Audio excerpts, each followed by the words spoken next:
Volume 2. Chapter 101, Second Chamber. Chapter 101, Second Chamber. Whoosh! A cold wind tickled Yue's cheek as he carefully looked around, but it was useless as inner demons couldn't be seen, touched, or even sensed. But Yue knew that it was close by. Yue was not yet a warrior, therefore, he had not come across inner demons before. He had absolutely no idea how to defeat them or how to defend against them. He had no experience at all. Yue could only cautiously stay on guard. Arg! While Yue was carefully waiting for something to happen, an unbearable, soul-shaking pain struck him. This pain was not physical, this was a wound to the soul. There was a limit to physical pain. It stopped worsening when one's body turned numb. But this kind of pain of one's soul was far worse. It seemed as if there would be no end. Yue's eyeballs seemed to almost pop out, and blood vessels around his face were almost bursting. His face was completely red, and the muscles unconsciously twisted and twitched. His handsome face became a hideous mask. The veins on his forehead and neck were strained, and some of his capillaries had already burst, causing his forehead and face to be covered in blood. He looked as scary as a devil.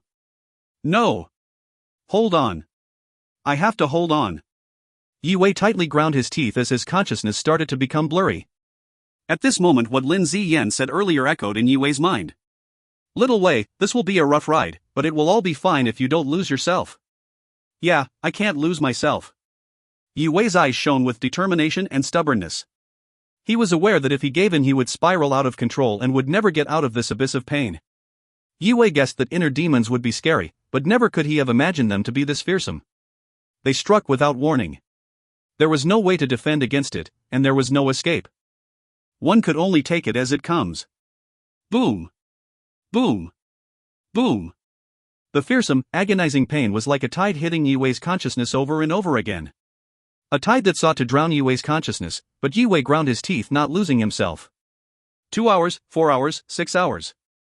These 6 hours felt much longer than 3 years for Yue. No matter how much pain my body and soul is feeling, I just can't give up. With my heart, I shall master the way of the universe. With my heart, I will calm my mind. I will cultivate my mind and control my heart with my mind. Everything he learned continuously flowed into Yue's sentient, and in the sentient a golden light twinkled like starlight. The distractions his mind generated from the pain faded, and now Yue felt euphoric. He felt how his soul was purified, refined. In the end, Yue was still young, and he hadn't experienced too much, therefore, his mind was relatively pure compared to adults. This made it easier for Yue to defend against his inner demons. The pain weakened and eventually faded into nothingness. It's finally over. When the pain disappeared, Yue's soul shook. He felt utterly exhausted, and he fell to the floor sitting down. Boom! Right as he sat down, an explosive noise sounded through the entire realm he was in, and a white pillar of light suddenly fell from the sky onto Yue. A surge of thick, dense energy with an awe-inspiring presence rushed into his body. The energy flowed around him, nourishing everything. Yue's muscles, bones, and organs strengthened at an extremely fearsome speed as his body transformed. Seated on the ground, Yue looked completely dumbfounded, and shortly after a glint of surprise flashed through his eyes. Before stepping into the first floor of the Karma Tower, Yue's cultivation was already at the peak 10-star student level, and he was qualified to attempt a breakthrough in every way. Now that Yue had successfully defended himself against the inner demon's invasion, and because his cultivation level was sufficient, his body started transforming. When the strength of Yue's body was at its limit, the vast cosmic energy rushed into his dantian, crazily expanding its space. Warrior level. Yue could feel his cultivational breakthrough, and the power of the next level brought him delight. When Yue became a 7-star student, his dantian was as big as 9-star student's dantian. After he refined the supernova stance and brought it to the second evolution, cosmic energy descended and Yue's cultivation shot up to the 10-star student level, making his dantian even bigger than it had been. At this point, Yue's dantian was already at a student's limit, almost as big as a warrior's. And now that Yue had reached the warrior level, after being purified by cosmic energy, the size of his dantian multiplied again. After just moments, Yue's dantian doubled in size. When cultivators break through to the warrior level, their dantians would double in size. Because Yue's foundation was too good, his dantian was now 3 times bigger than a normal 1-star warrior's. It was almost as big as 3-star warrior's dantian. The bigger a cultivator's dantian was, the more chi it could hold and the more powerful their stances would be. Zoom, zoom, zoom. Yue's sentience started expanding after his dantian enlarged. His sentient was as strong as a warrior's after absorbing the Blood Devourer crystal's energy, and after the breakthrough, his sentient had the strength of a 3-star warrior, but Yue now had the ability to fight a 3-star warrior, if it was only a short fight. Sadly, the strength of his body was not enough to contest a 3-star warrior, and apart from the amplification supernova stance, Yue did not know any other stances, and the one stance he knew he used it with help from Pu Yuan. Body strength was not enough to decide the winner when the cultivators reached the warrior level. A fight between two of the same level would be about how skillfully they used their stances. So this is the warrior level? Yue slowly stood up. His eyes were shining brightly, and he slightly clenched his fist. He could feel how much his body had grown. He could feel a large amount of qi rushing through his body. He knew that he was now multiple times stronger than he had ever been before. After I stepped inside this blood mist labyrinth, I've been very lucky. All of these experiences improved my cultivation by miles. When I get out of here, I have to learn and study all the stances I can get my hands on. Yue thought as he looked forward to sharing the good news with his friends and family. Not long after his breakthrough, a greenish-blue light enveloped Yue, and he could feel the dimension he was in distorting. When he opened his eyes again, he was standing on the second story of the Karma Tower. The first story of the Karma Tower was built for students, and now that he had become a warrior, the runes in the tower teleported him to the second story. Yue stayed on the first level of the tower for more than 6 hours, and when he was teleported to the second story, Jin Yan and Lin Ziyan were long gone. They had been teleported out of the tower while Yue was breaking through. Jin Yan stayed on the second story for 4 hours until he couldn't hold out any longer. Lin Ziyan lasted a bit longer than Jin Yan, but she had also stayed there for 4 hours. In the end, she was only a 2-star warrior, and it was a bit of a reach to overcome mid-level inner demons with her cultivation level. However, although she did not overcome the challenge, she learned a valuable lesson. With this experience, she should not have as much trouble while breaking through like other cultivators would. It's been 6 hours. In the darkness, Jin Yan was gazing straight at the twinkling tower and frowned. He had been the first to be teleported out of the tower. There was no way he would obtain the Glacial Emperor's legacy, and he felt lost after getting so close. It was understandable how down and angry he felt, but with this experience, he was confident he would become a condensed prime warrior on his next attempt to break through. Lin Ziyan was the second person to be teleported out of the tower. As of now, Yue was the only person left in the tower, and there was no doubt that he would become the Glacial Emperor's successor. During the first test, not only did Yue decipher the basic supernova stance, but he was also able to refine it into its second evolution. And in the second test, he was the contestant who lasted the longest. That kid was sent to the first story of the tower to fight low-level inner demons. In what way is that impressive? He just has to endure some pain. When I was a student, I defended myself against low-level demons without any problem. Even though Yue had stayed in the tower for longer than he did, Jin Yan was still not able to admit defeat. Before entering the tower, Little Wei's cultivation was already at the 10-star student level. He should be ready to break through to become a warrior. Now that 6 hours have passed, he should have already defeated his inner demons to become a warrior, Lin Ziyan thought while looking at the tower from a distance. Her eyes were soft, and she felt happy for Yue from the bottom of her heart. The boy has just entered the second story. Pu Yuan certainly did not expect this development, causing him to narrow his eyes while he stared at the middle of the tower. What? That kid is on the second level? Jin Yan's voice broke. He is just a student. How is it possible for him to enter the second floor? Obviously, if he defended himself against the low-level inner demons, he can of course advance to the second floor. Pu Yuan stated calmly while watching the tower from afar. Yue had surprised him greatly. There is a lot of luck and help involved, but Little Wei is getting stronger very quickly. He is now a warrior, and if he keeps advancing like this, he should be able to catch up with those people. Lin Ziyan pondered in her heart as she looked in the tower's direction, but her focus was far beyond. Mid-level inner demons are nothing to be joked about.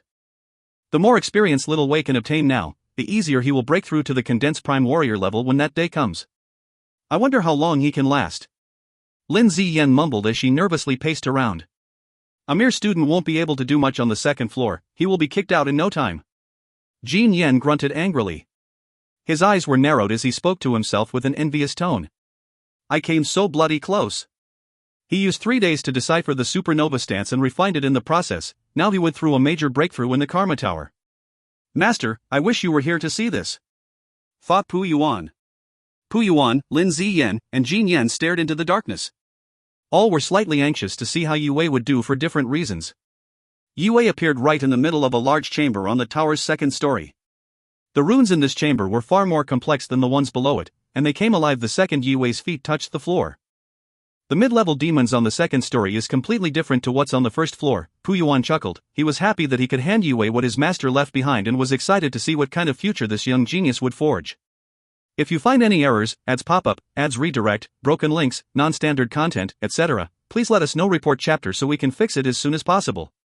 Chapter 102, Temptation. Chapter 102, Temptation. Bring it on! Yue stood steadily in the hall, determination shone in his eyes. Having experienced it once, Yue was not as nervous as when he first encountered his inner demon 6 hours ago.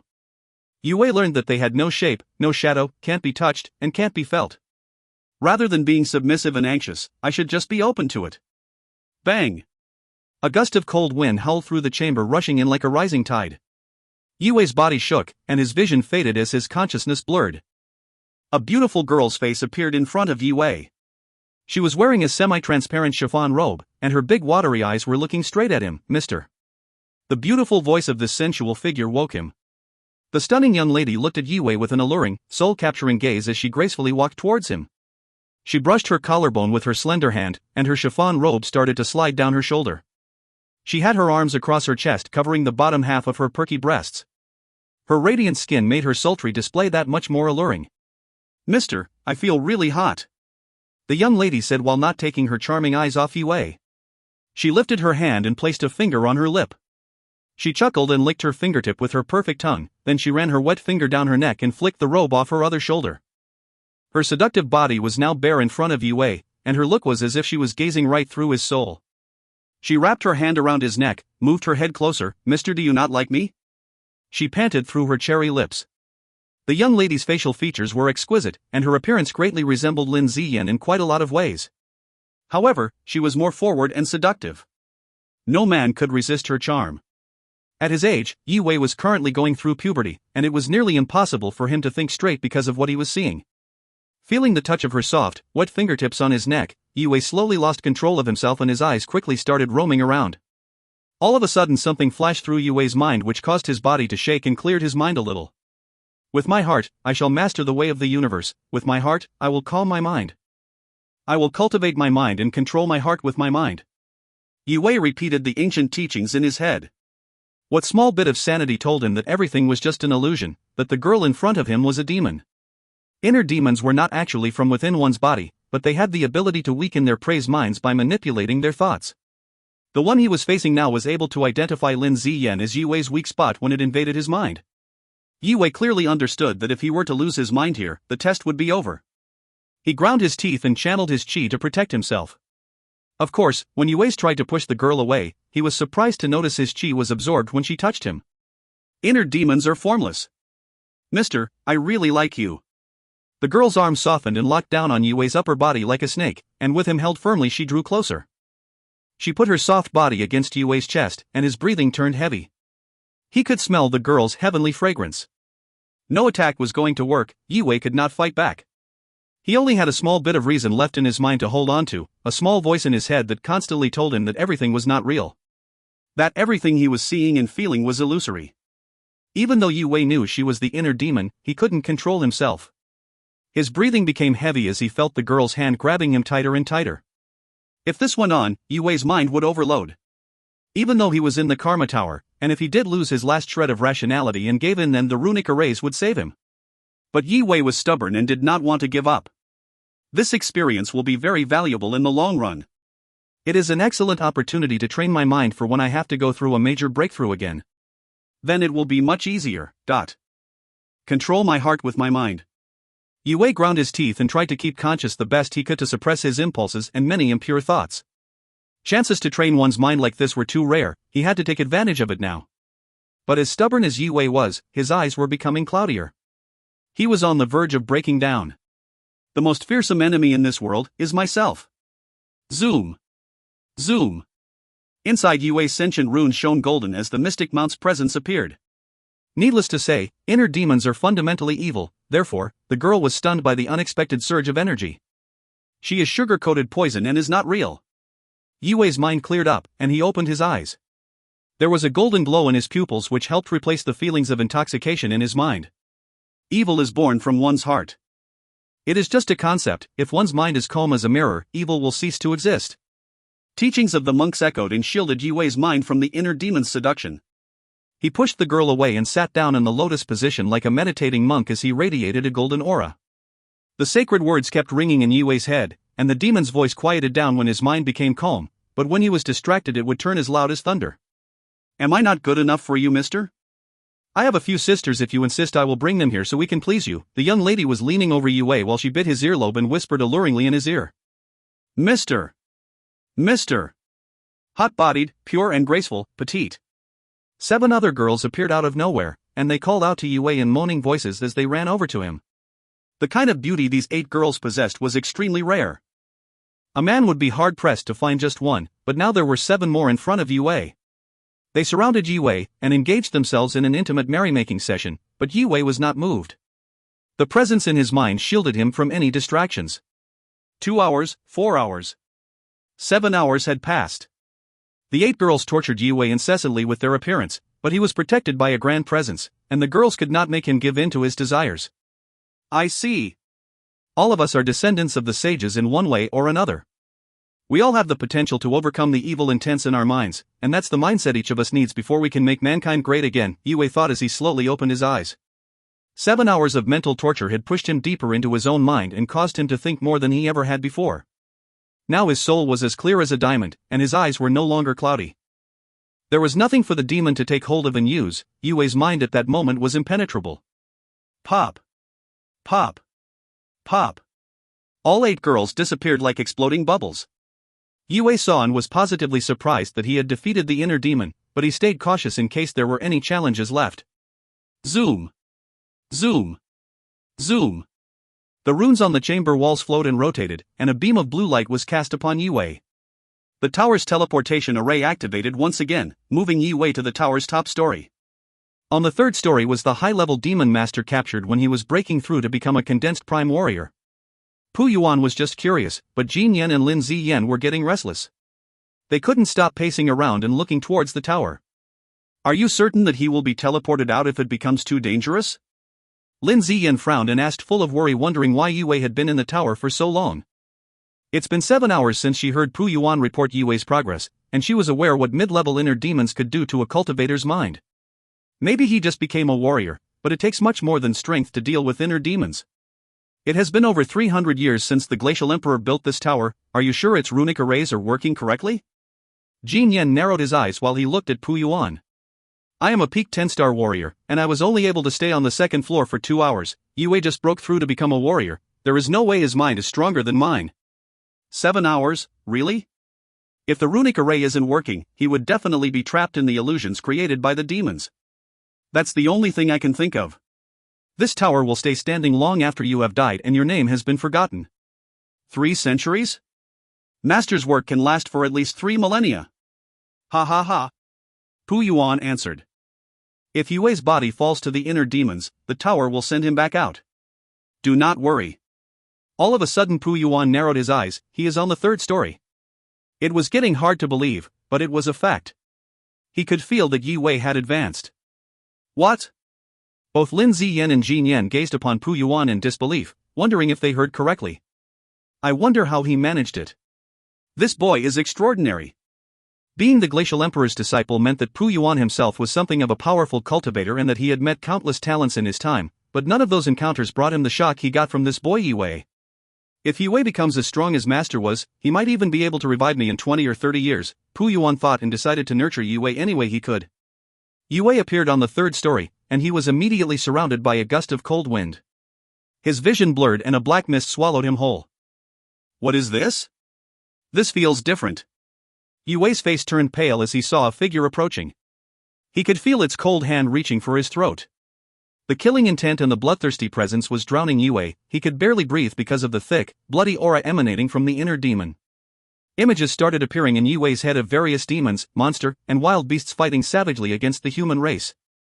The boundless fear consumed Yue, and his consciousness faded quickly.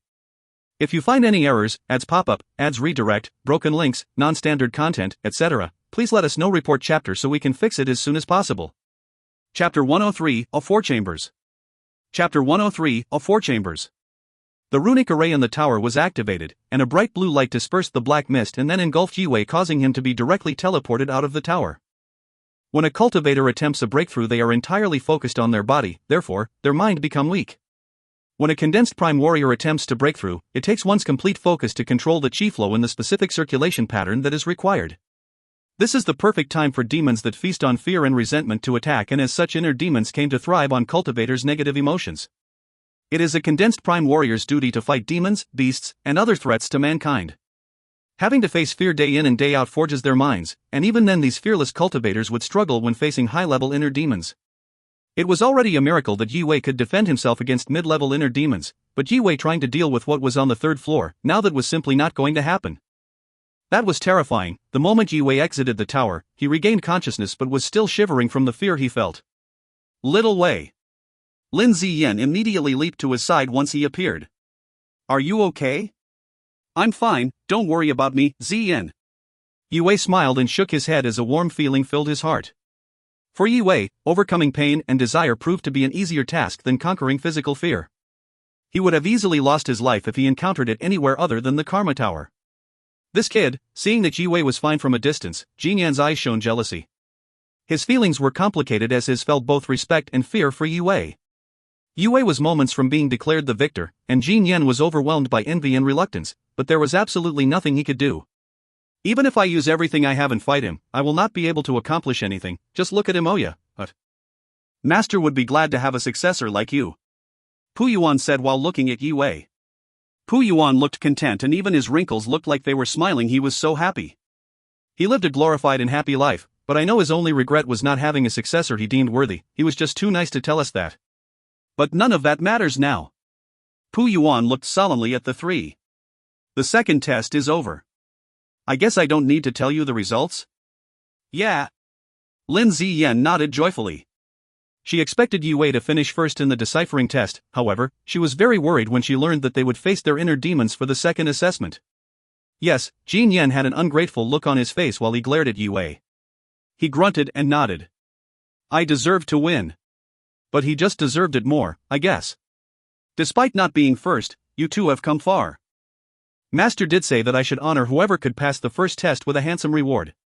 Pu Yuan smiled and said, you can choose from a high-level mist stance, 6-star medium-grade mystic arm, or 10 frozen heaven pills. Pu Yuan waved his arm as 3 globes of blue light appeared in the air. Reward? But I didn't pass the test, Jin Yan mumbled. The bitterness in his eyes cleared up as he stared at the rewards floating in front of him. All 3 treasures Pu Yuan casually took out were peerless, but to the Glacial Emperor, it was more important to strengthen the younger generations. They weren't much considering the countless amount of treasure the Glacial Emperor had. Being the strongest cultivator of his era naturally meant he had rare and priceless treasures. Lin Ziyan lasted longer in the tower, and she has more potential than Jin Yan. Pu Yuan looked to the side at Lin Ziyan. You there, little girl. You get to pick first. Jin Yan tightly clenched his fists. He looked at Lin Ziyan nervously as he was afraid that she would take the mist stance from him. If he were able to add a high-level mist stance to the Jin family's collection, then the elders would view high favorably. A stance, a mystic arm, and pills. Lin Ziyan's eyes lingered on the rewards as she frowned and hesitated. In the whole of Green Moon City, only the City Lord, Mastery, and South Star Academy had access to high-level mist stances. Their rarity and value were undeniable, but that was not the case for Lin Ziyan given her background. The high-level mist stances and mystic arm were an attractive choice, but also because Lin Ziyan's sentient was strong, she would be able to translate just 1 frozen heaven pill into 2 or even 3 minor breakthroughs. Knowing that all her choices were good, it took her time to decide. What would benefit me the most? She asked herself. May I have the pills, please? She made the decision after a brief moment of pondering. Pu Yuan nodded and pointed to one of the blue globes, causing the ball of light to fly towards her. Thank you, Mr. Pu. Lin Ziyan grabbed the bottle and happily put it in her bag. I would like the mist stance formula, please. Jin Yan was happy that Lin Ziyan made that decision, and after a brief consideration he unwillingly took his eyes off the mystic arm and turned his focus to the jade inscription. This weapon is very powerful, but it will not directly contribute to my cultivation and my strength as a warrior. With the experience I gained, I will shortly become a condensed prime warrior, then I can learn the stance myself before offering it to the patriarch. Sure. Pu Yuan nodded, and he sent the jade inscription Jin Yan's way, then took back the weapon. This next part does not concern the two of you, so. he said while looking at Lin Ziyan and Jin Yan. He slowly pointed at them, as two beams of light came out of his fingertip. The two were then each enveloped in a green ball of runes. I will wait for you outside. Lin Ziyan smiled and winked at Yi Wei. Okay. Yi Wei nodded heavily. Jin Yan stared at Yi Wei with a jealous gaze behind the blue light. Whoosh! Whoosh! The runic balls of light brightened and then Jin Yan and Lin Ziyan's silhouettes slowly faded. I will bring you to the main hall. Light flashed around Yi Wei as he was teleported back to the temple. This is the main hall? Yi Wei was shocked to see the hall was even larger than where the first test was held, and that this ceiling was too high to comprehend. In the middle of the hall there was a large cyan seat that was essentially a huge cloud of runes. He looked around and noticed there was a corridor on each side of the hall that had a kilometer-tall ceilings. These are not just any runes. Yi Wei thought while looking at the runes flowing on the cyan seat. He could not recognize any of them. Try sitting on it. Pu Yuan said. Yeah. Yi Wei nodded. He was happy to get approval as he had been curious about the seat ever since he set his eyes on it. He stepped forward and got on the seat without a second thought. This is so comfortable. Yi Wei could feel that his mind was clearer and working quicker than usual. This cyan seat enhances one's mind. It makes deciphering runes and stances a much easier task. Master created 3 out of his 4 best stances right here. Pu Yuan smiled and said. Do you see the corridors? Pu Yuan pointed and said slowly, each of them leads to a chamber. The one to your left is the runic chamber. Runic chamber? Yi Wei's eyes followed Pu Yuan's finger to the hallway. He could see that it was filled with white mist, and he could also saw an ancient stone door at the end. There are 13,600 mystic runes sealed in this chamber. All of them are specialized runes. Most are runes Master collected himself from all over the world while the rest he created himself. 13,600 runes? Yi Wei's eyes widened. If they really were specialized runes, this collection was worth cities. In my opinion, only stances made from specialized runes are real stances. The power of normal runes are quite lacking. Master was very proud of this rune collection. Pu Yuan said pridefully as his chest slightly rose. The second hallway leads to the treasure chamber. There you can find mystic arms, scrolls, pills, herbs. You name it, you should be able to find it there. The third chamber is the stance chamber. This is a collection of over 10,000 stances. They range from spirit stances to even earth stances. Also Master's 4 strongest stances I mentioned before are there too, but... And the last one is the puppet chamber. Pu Yuan briefly introduced each of the chambers. Yi Wei was frozen in awe. He didn't know all of this would become his when he entered the labyrinth. All of this is now yours, or shall I say could become yours, Pu Yuan said. What do you mean? You are the new master of the temple, but the things here you currently do not own. They are items you will have to earn. If you find any errors, ads pop up, ads redirect, broken links, non-standard content, etc., please let us know. Report chapter so we can fix it as soon as possible. Chapter 104, Home. Chapter 104, Home. You have to understand, Master left all of these priceless treasures behind, but his wish is for you to get stronger and not to rely on them. Pu Yuan could see Yi Wei was confused, so he kept explaining. If you want to get access to everything stored in the temple, there is only one way, to become stronger. Certain parts of the Glacial Emperor's legacy won't be unlocked until you've reached a certain cultivation level. There are entrances to 3 different secret realms and also many other priceless artifacts in this hall, but you won't be able to acquire them until you are strong enough to use them. Now that you are a warrior, you can have access to one of these chambers, and you get to decide which of them it will be. Pu Yuan smiled at Yi Wei. My advice is to pick what you think would help you the most to develop yourself as a cultivator. Yes. Yi Wei nodded respectfully. Pu Yuan was glad to see how humble Yi Wei was acting. So which of the halls do you wish to access? Yi Wei was startled by the suddenness of the question, and he frowned while thinking deeply. What can I use those runes for? I don't have sufficient experience to create my own stances anyway. As for the treasure hall, I've collected a fair bit since I entered the labyrinth. I don't really have a use for these things currently. With my cultivation level, I wouldn't be able to use the rarer items either. On the other hand, it bothers me that I'm already a warrior, but I hardly know any stances. However, I do know Supernova stance in Ascent, and its first stage is only made up of 136 special runes. It will take some time to correctly optimize it. After thinking for a moment, Yi Wei lifted his head and humbly asked, Can you please give me some advice? He was aware that Pu Yuan was once the Glacial Emperor's disciple and therefore would have much better insight into cultivating than himself.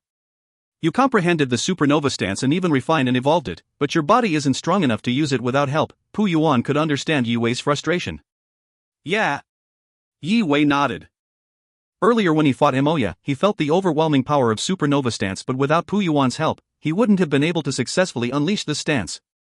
You already know the supernova stance is an amplification stance, and using such a stance is a bit different than using an ordinary stance. If you want to be able to use it properly and at any time, you will have to carve all 136 of these runes into your bones. That is the secret to the incredible strength of the wild beasts which amplification stances were inspired by. You have to be prepared for immense pain if you want to accomplish this, but before even considering it, I can tell you that your bones are currently not strong nor hard enough. Without external help, you will need at least 3 more years before your bones are in the condition to carry these runes. Thank you for pointing that out. Yi Wei said sincerely. I doubt I would have figured out that I need to engrave these runes into my bones to increase the efficiency of the stance if it wasn't for Pu Yuan. Though 3 years is quite a long time. However, in the treasure chamber there is a bone strengthening pill. Ha! Pu Yuan's hoarse voice could be heard laughing. Having experienced the supernova stance's power firsthand, Yi Wei was determined to master it. He was determined to make it a technique he could rely on. I would like access to the treasure chamber, he said. The 74th row, 36th column. There you will find what you're looking for. Pu Yuan pointed to the corridor that led to the treasure chamber. Thanks. Yi Wei nodded and went in. Moments after, Yi Wei returned with a jade bottle in his hand. It contained the specialized bone strengthening pill, unyielding gold. This pill was very rare. Nowadays it could be found nowhere other than the treasure chamber of the Glacial Temple. This jade trinket, a little sword-shaped jade trinket, appeared in front of Yi Wei as Pu Yuan waved his hand. There is a miniature teleportation array. When you become a 5-star warrior, you will be able to use this trinket. It will bring you back here to the temple. This is beyond belief. Yi Wei's eyes lit up, and he took the trinket without hesitation. When you are back outside, you will have to be careful with your every move. The Glacial Emperor was once the strongest man in the Zhou dynasty, and one does not become the strongest without making enemies. If people learned that you are Master's successor, they would stop at nothing to kill you, especially those people from the Vermilion dynasty. About 300 years ago, Master was set up. He was surrounded by over 10,000 Vermilion dynasty elites. He fought for 3 months day in and day out. After killing a few thousands of some of the strongest cultivators in that era, he succumbed from exhaustion, dying by their hands. Usually, only the leader of a dynasty could call himself emperor, but during Master's era the reigning emperor did not dare say anything about the name Master went by. There are 3 dominating families, 3 royal families. Ever since the Zhou dynasty was established, the strongest cultivators were chosen from these 3 families in a strict selection process to determine who would become the dynasty's emperor. One of the 3 royal patriarchs was once my Master's disciple. When the royals and nobles heard that Master had fallen, they all felt regretful. Had they known about the ambush earlier, they would have sent their men to rescue him. If he had lived, the Zhou dynasty would still be at its highest right now. Pu Yuan sighed, then continued, but if you cover your tracks well, the news of a new successor should not reach that far for a few years. Having said that, you shouldn't let your guard down because Master had enemies within the Zhou dynasty's borders as well. 1 person against over 10,000 cultivators? Yi Wei was absorbed in the story Pu Yuan was telling, shocked and tongue-tied. I hope that one day you can overtake Master's level and achieve greatness far beyond him. Pu Yuan rose his head and glanced at Yi Wei with an energized look. Exceed the Glacial Emperor? Yi Wei could feel Pu Yuan was being cryptic. He was confused and did not see how he would be able to surpass the Glacial Emperor. Master built this temple partially to seal the demons and monster lurking below in the blood mist abyss. That iron talisman, he found it in the abyss you saw a few days ago. Although he spent decades researching it, he failed to fathom its mysterious purpose or use. I have been watching since I opened the blood mist barrier, and the fact that you are able to use it alone says to me how special you are. Now that you are Master's inheritor, your life will change. You shall become powerful, and you will shape the world. Pu Yuan's face became straight.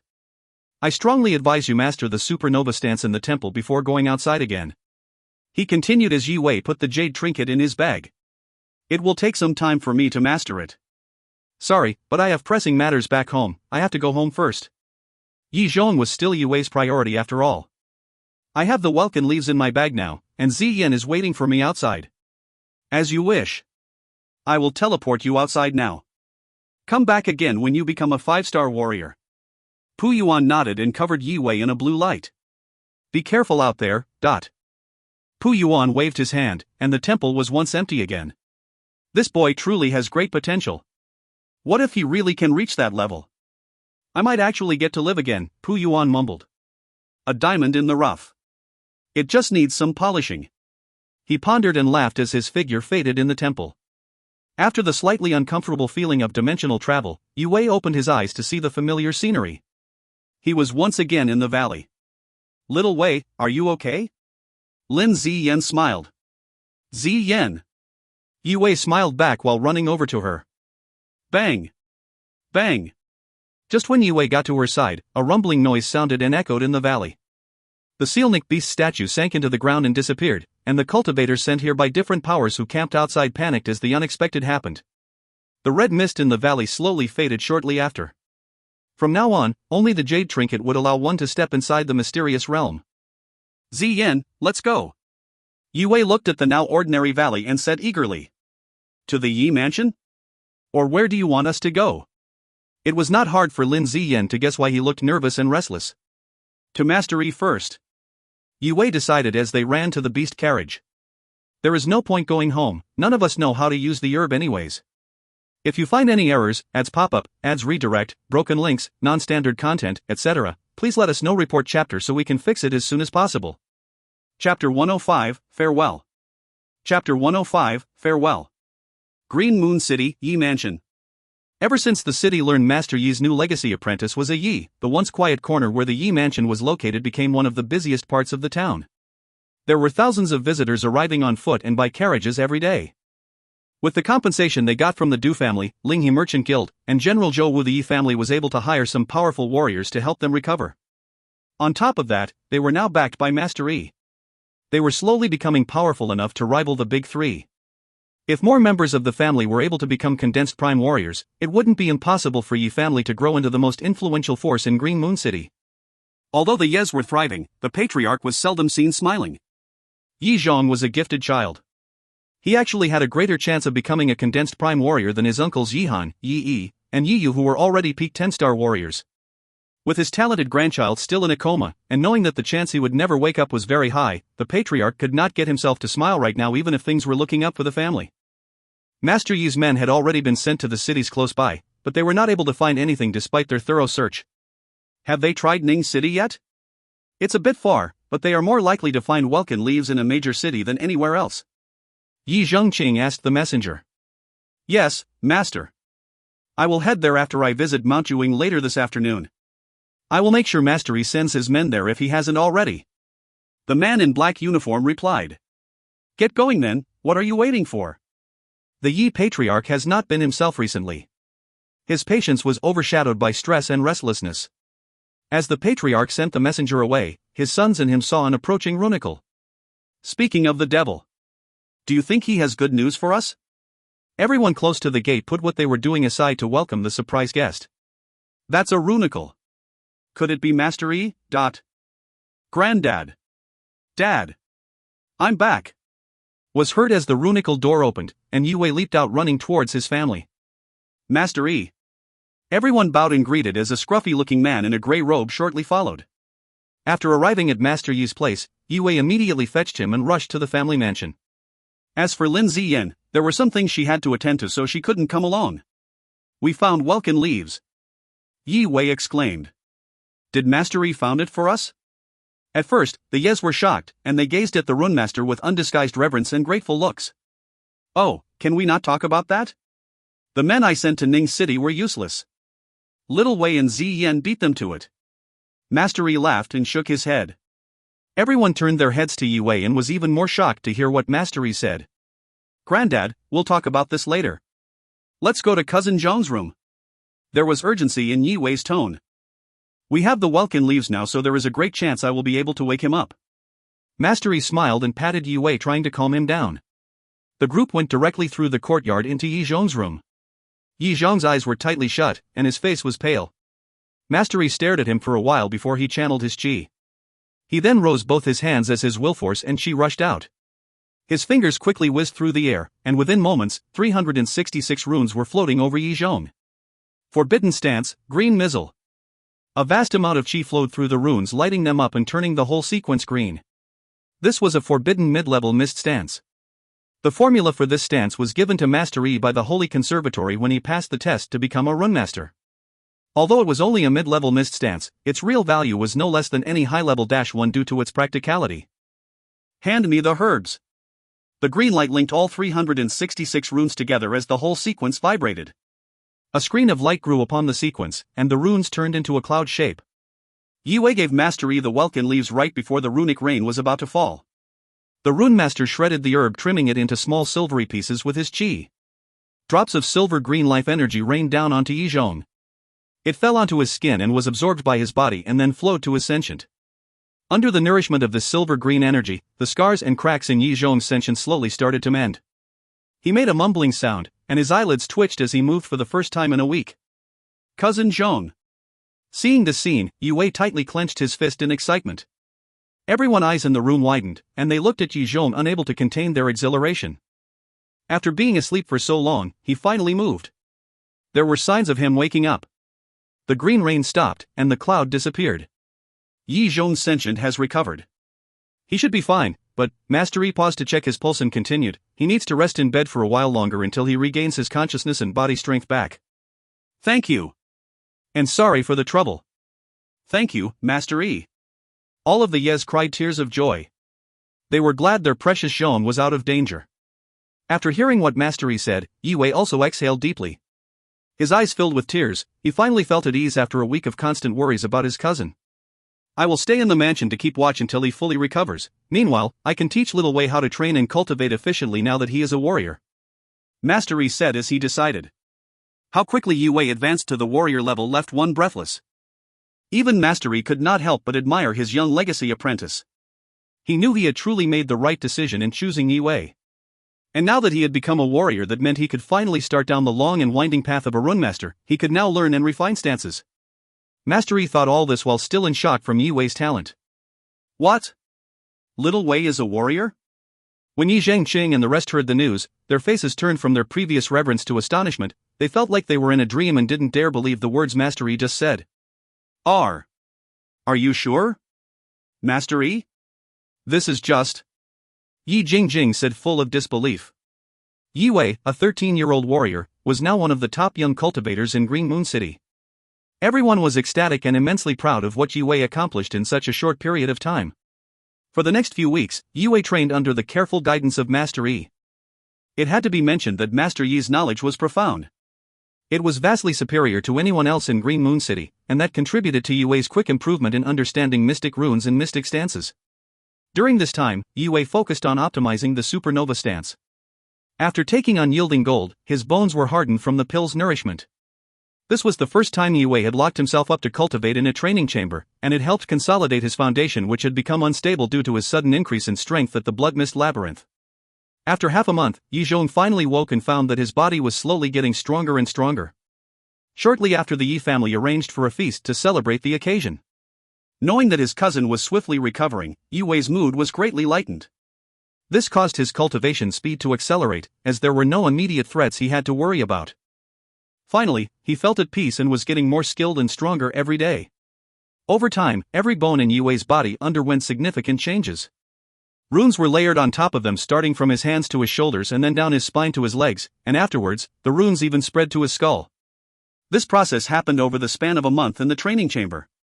Finally, all the runes on his bones were linked together as a golden light flowed through them. Yue's body had a golden glow from head to toe when the runic connection was established. Yue felt power envelope his bones.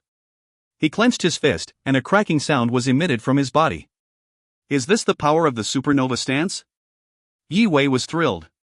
After a month of hard work and self-improvement, he finally successfully imbued all the specialized runes of the supernova stance into his bones. If he wished to do the same with the second evolution of supernova stance, he would have to spend quite a bit longer, but Yue's mind was eased just by thinking about how strong the first stage of supernova stance was. The first stage of the supernova stance could make Yue 3 times stronger than he current was, and if he used other stances while the supernova stance was active, the power of those stances would also be increased 3 times too. Under the effect of the supernova stance, Yue would have enough chi to use a low-grade mystic arm. After Yue had begun to practice the supernova stance, he found it easier to learn other stances. He was starting to understand why the Glacial Emperor was able to master so many of them and possessed such great power. 72 Interstellar Secrets was an amazingly informative text on runes. Just the Dark Sky chapter alone could be interpreted thousands of ways. If just one chapter was so knowledgeable, then what would the rest of the volume contain? Not long after Yue finished the imbuing process, Master Yi entered the training chamber, and there was a sense of heaviness on his face. Master, what's the matter? Yue asked, looking at Master Yi. Having been close to Master Yi for an extended period, Yue discovered he was actually not as weird as he appeared to be. He had a soft, approachable, and affable side as well, and Yue's respect for him had grown massively. Ziyan left you this letter and an amulet. She had to return to her family. There was a deep sadness in his voice. She said it would break her heart to say goodbye to you face to face. Yue froze after hearing Master Yi's words. He had not seen Lin Ziyan ever since he returned from Blood Mist Valley.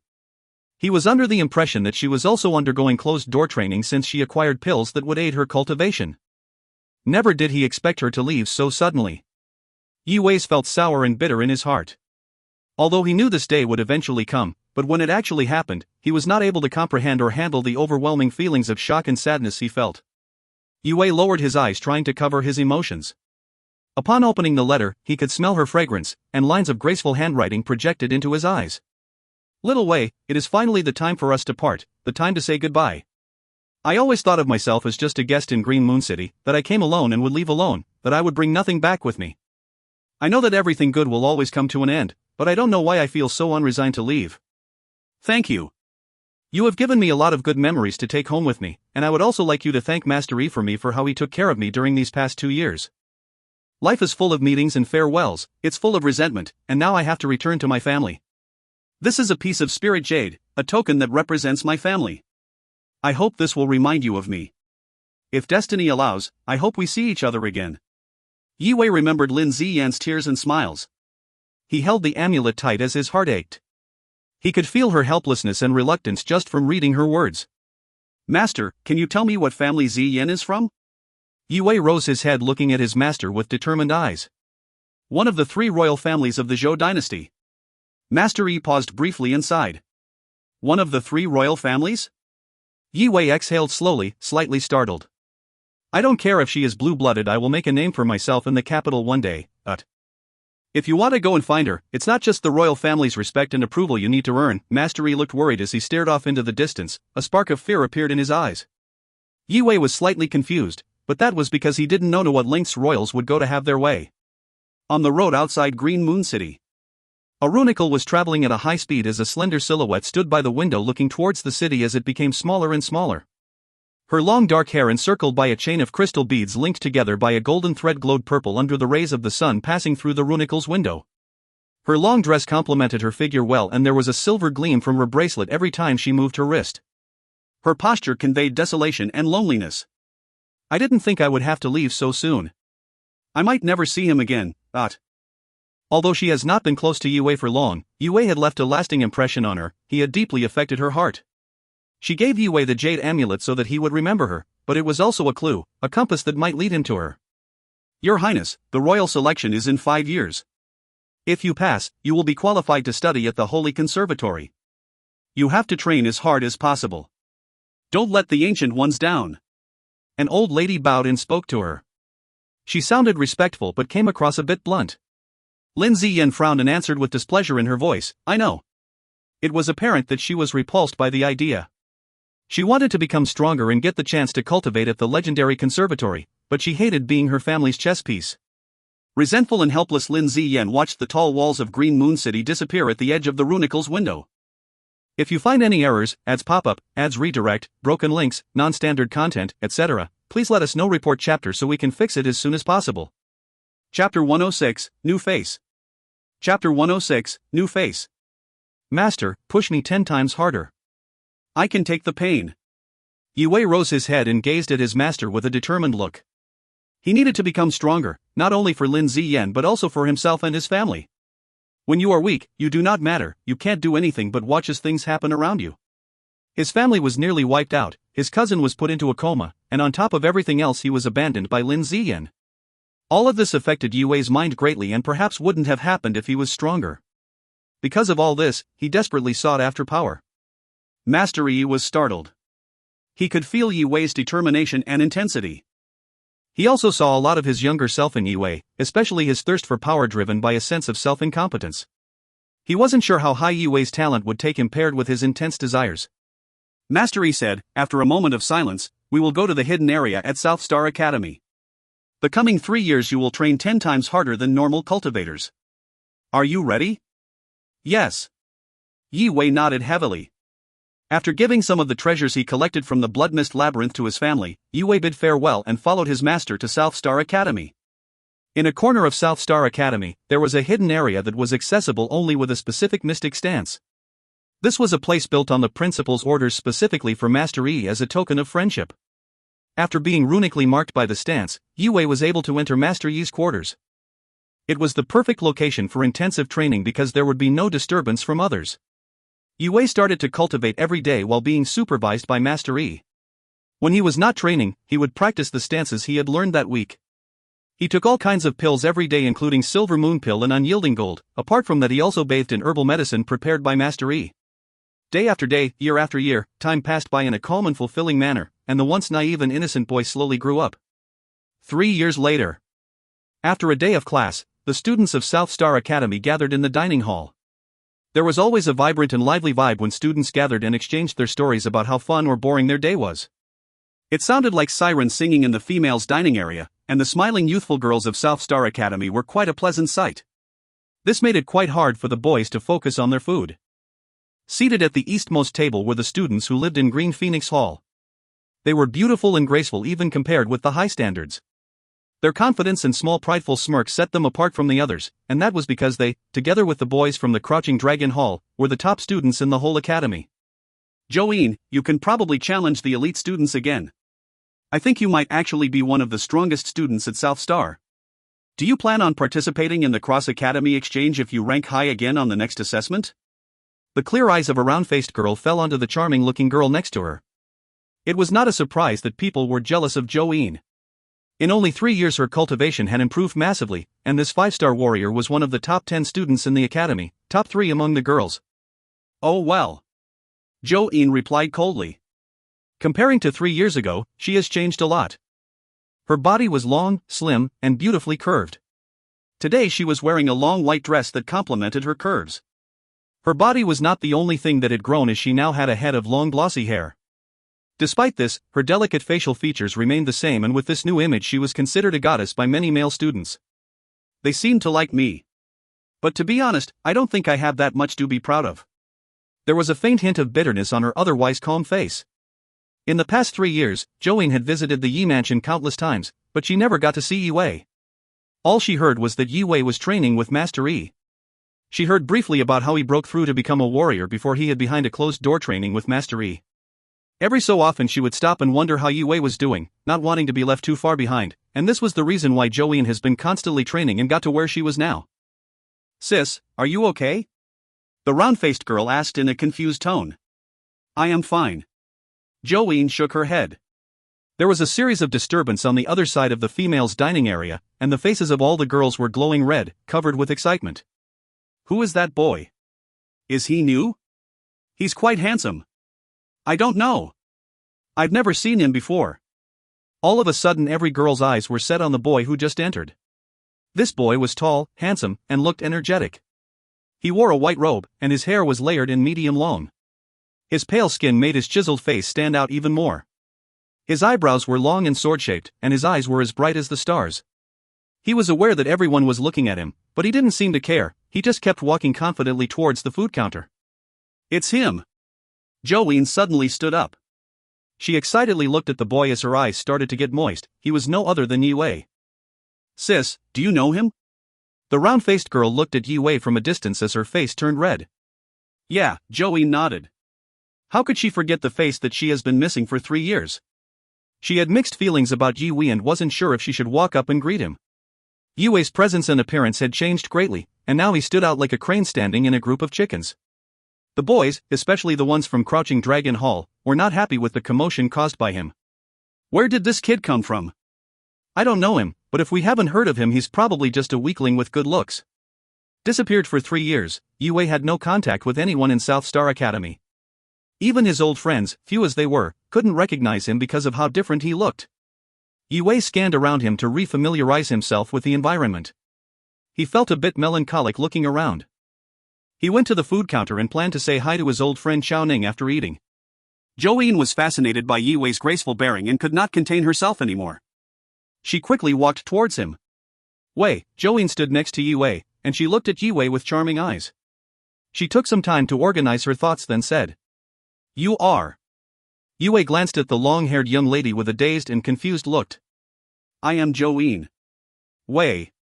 It's been a while. She tried to contain her emotions while speaking in a soft tone. "Oh. Long time no see."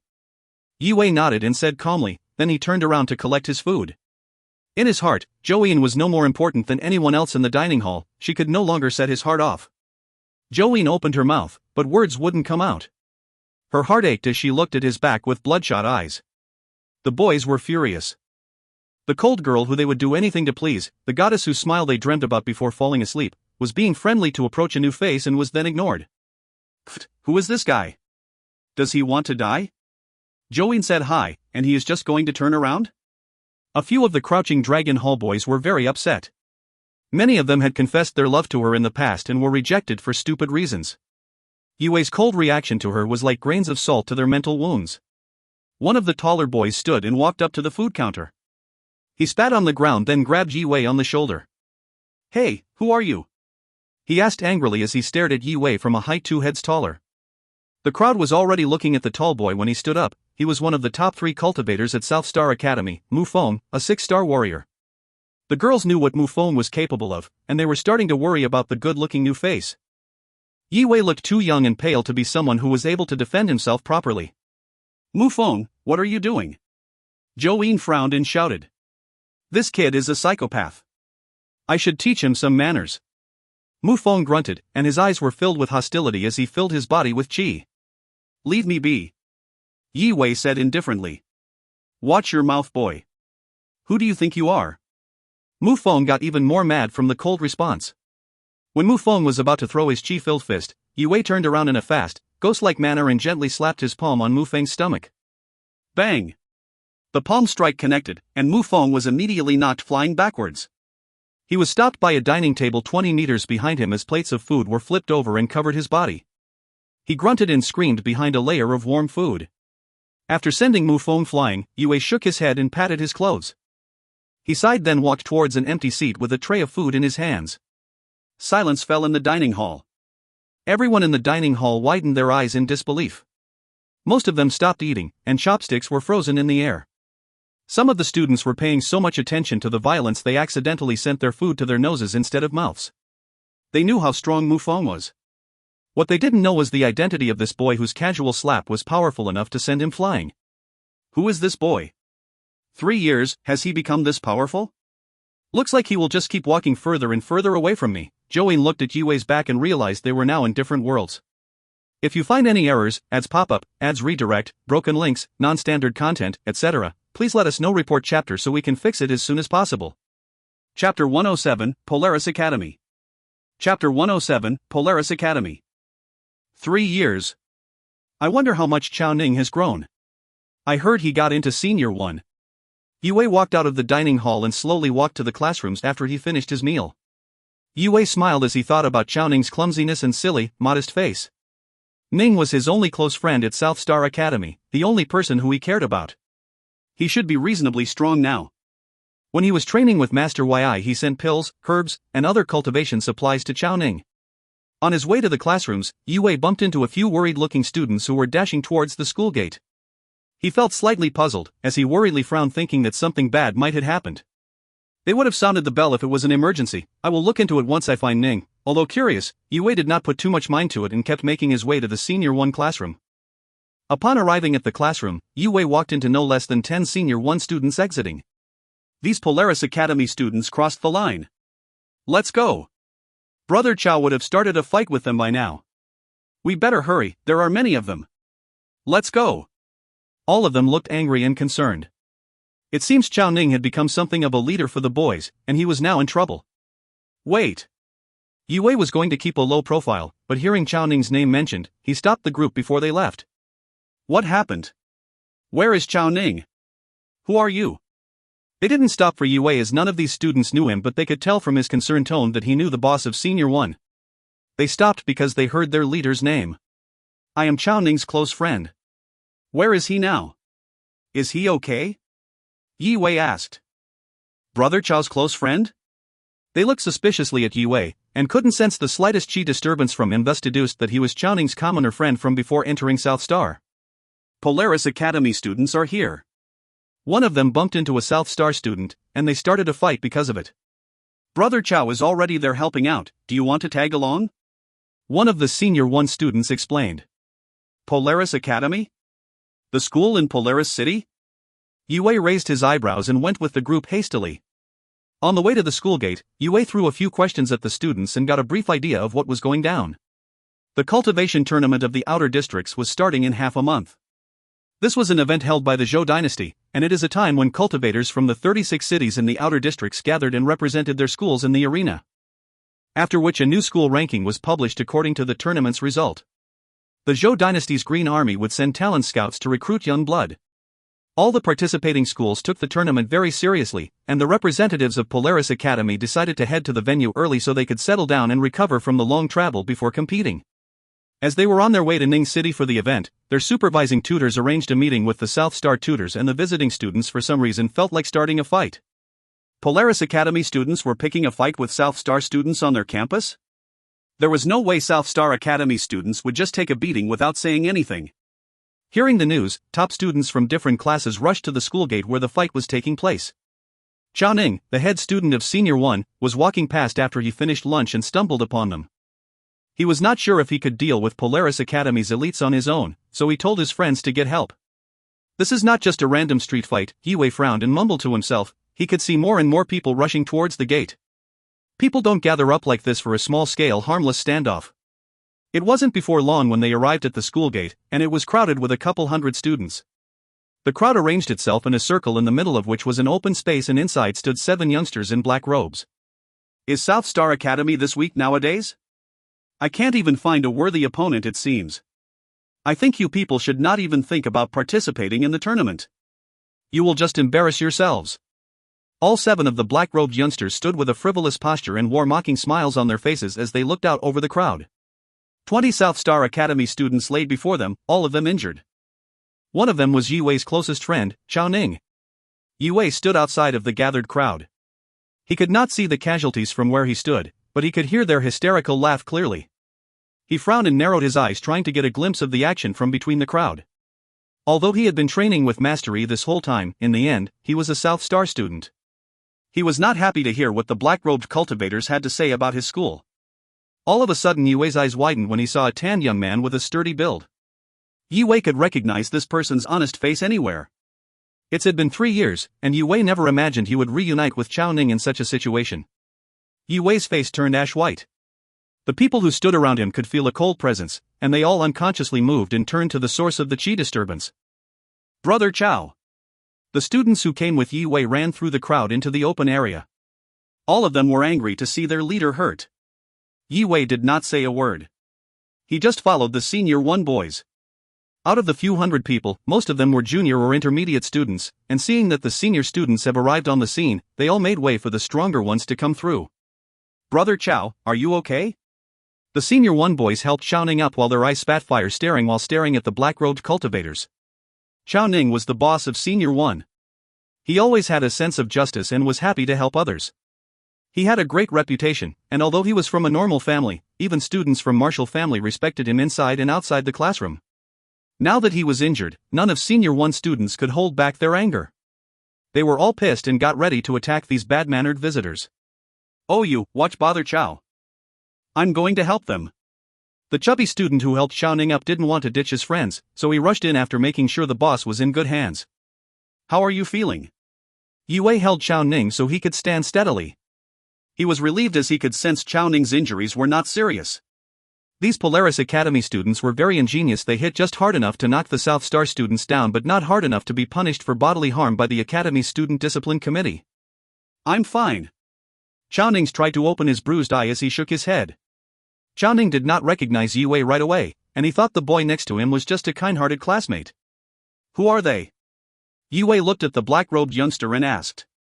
These students from Polaris are too strong, I am no match to them.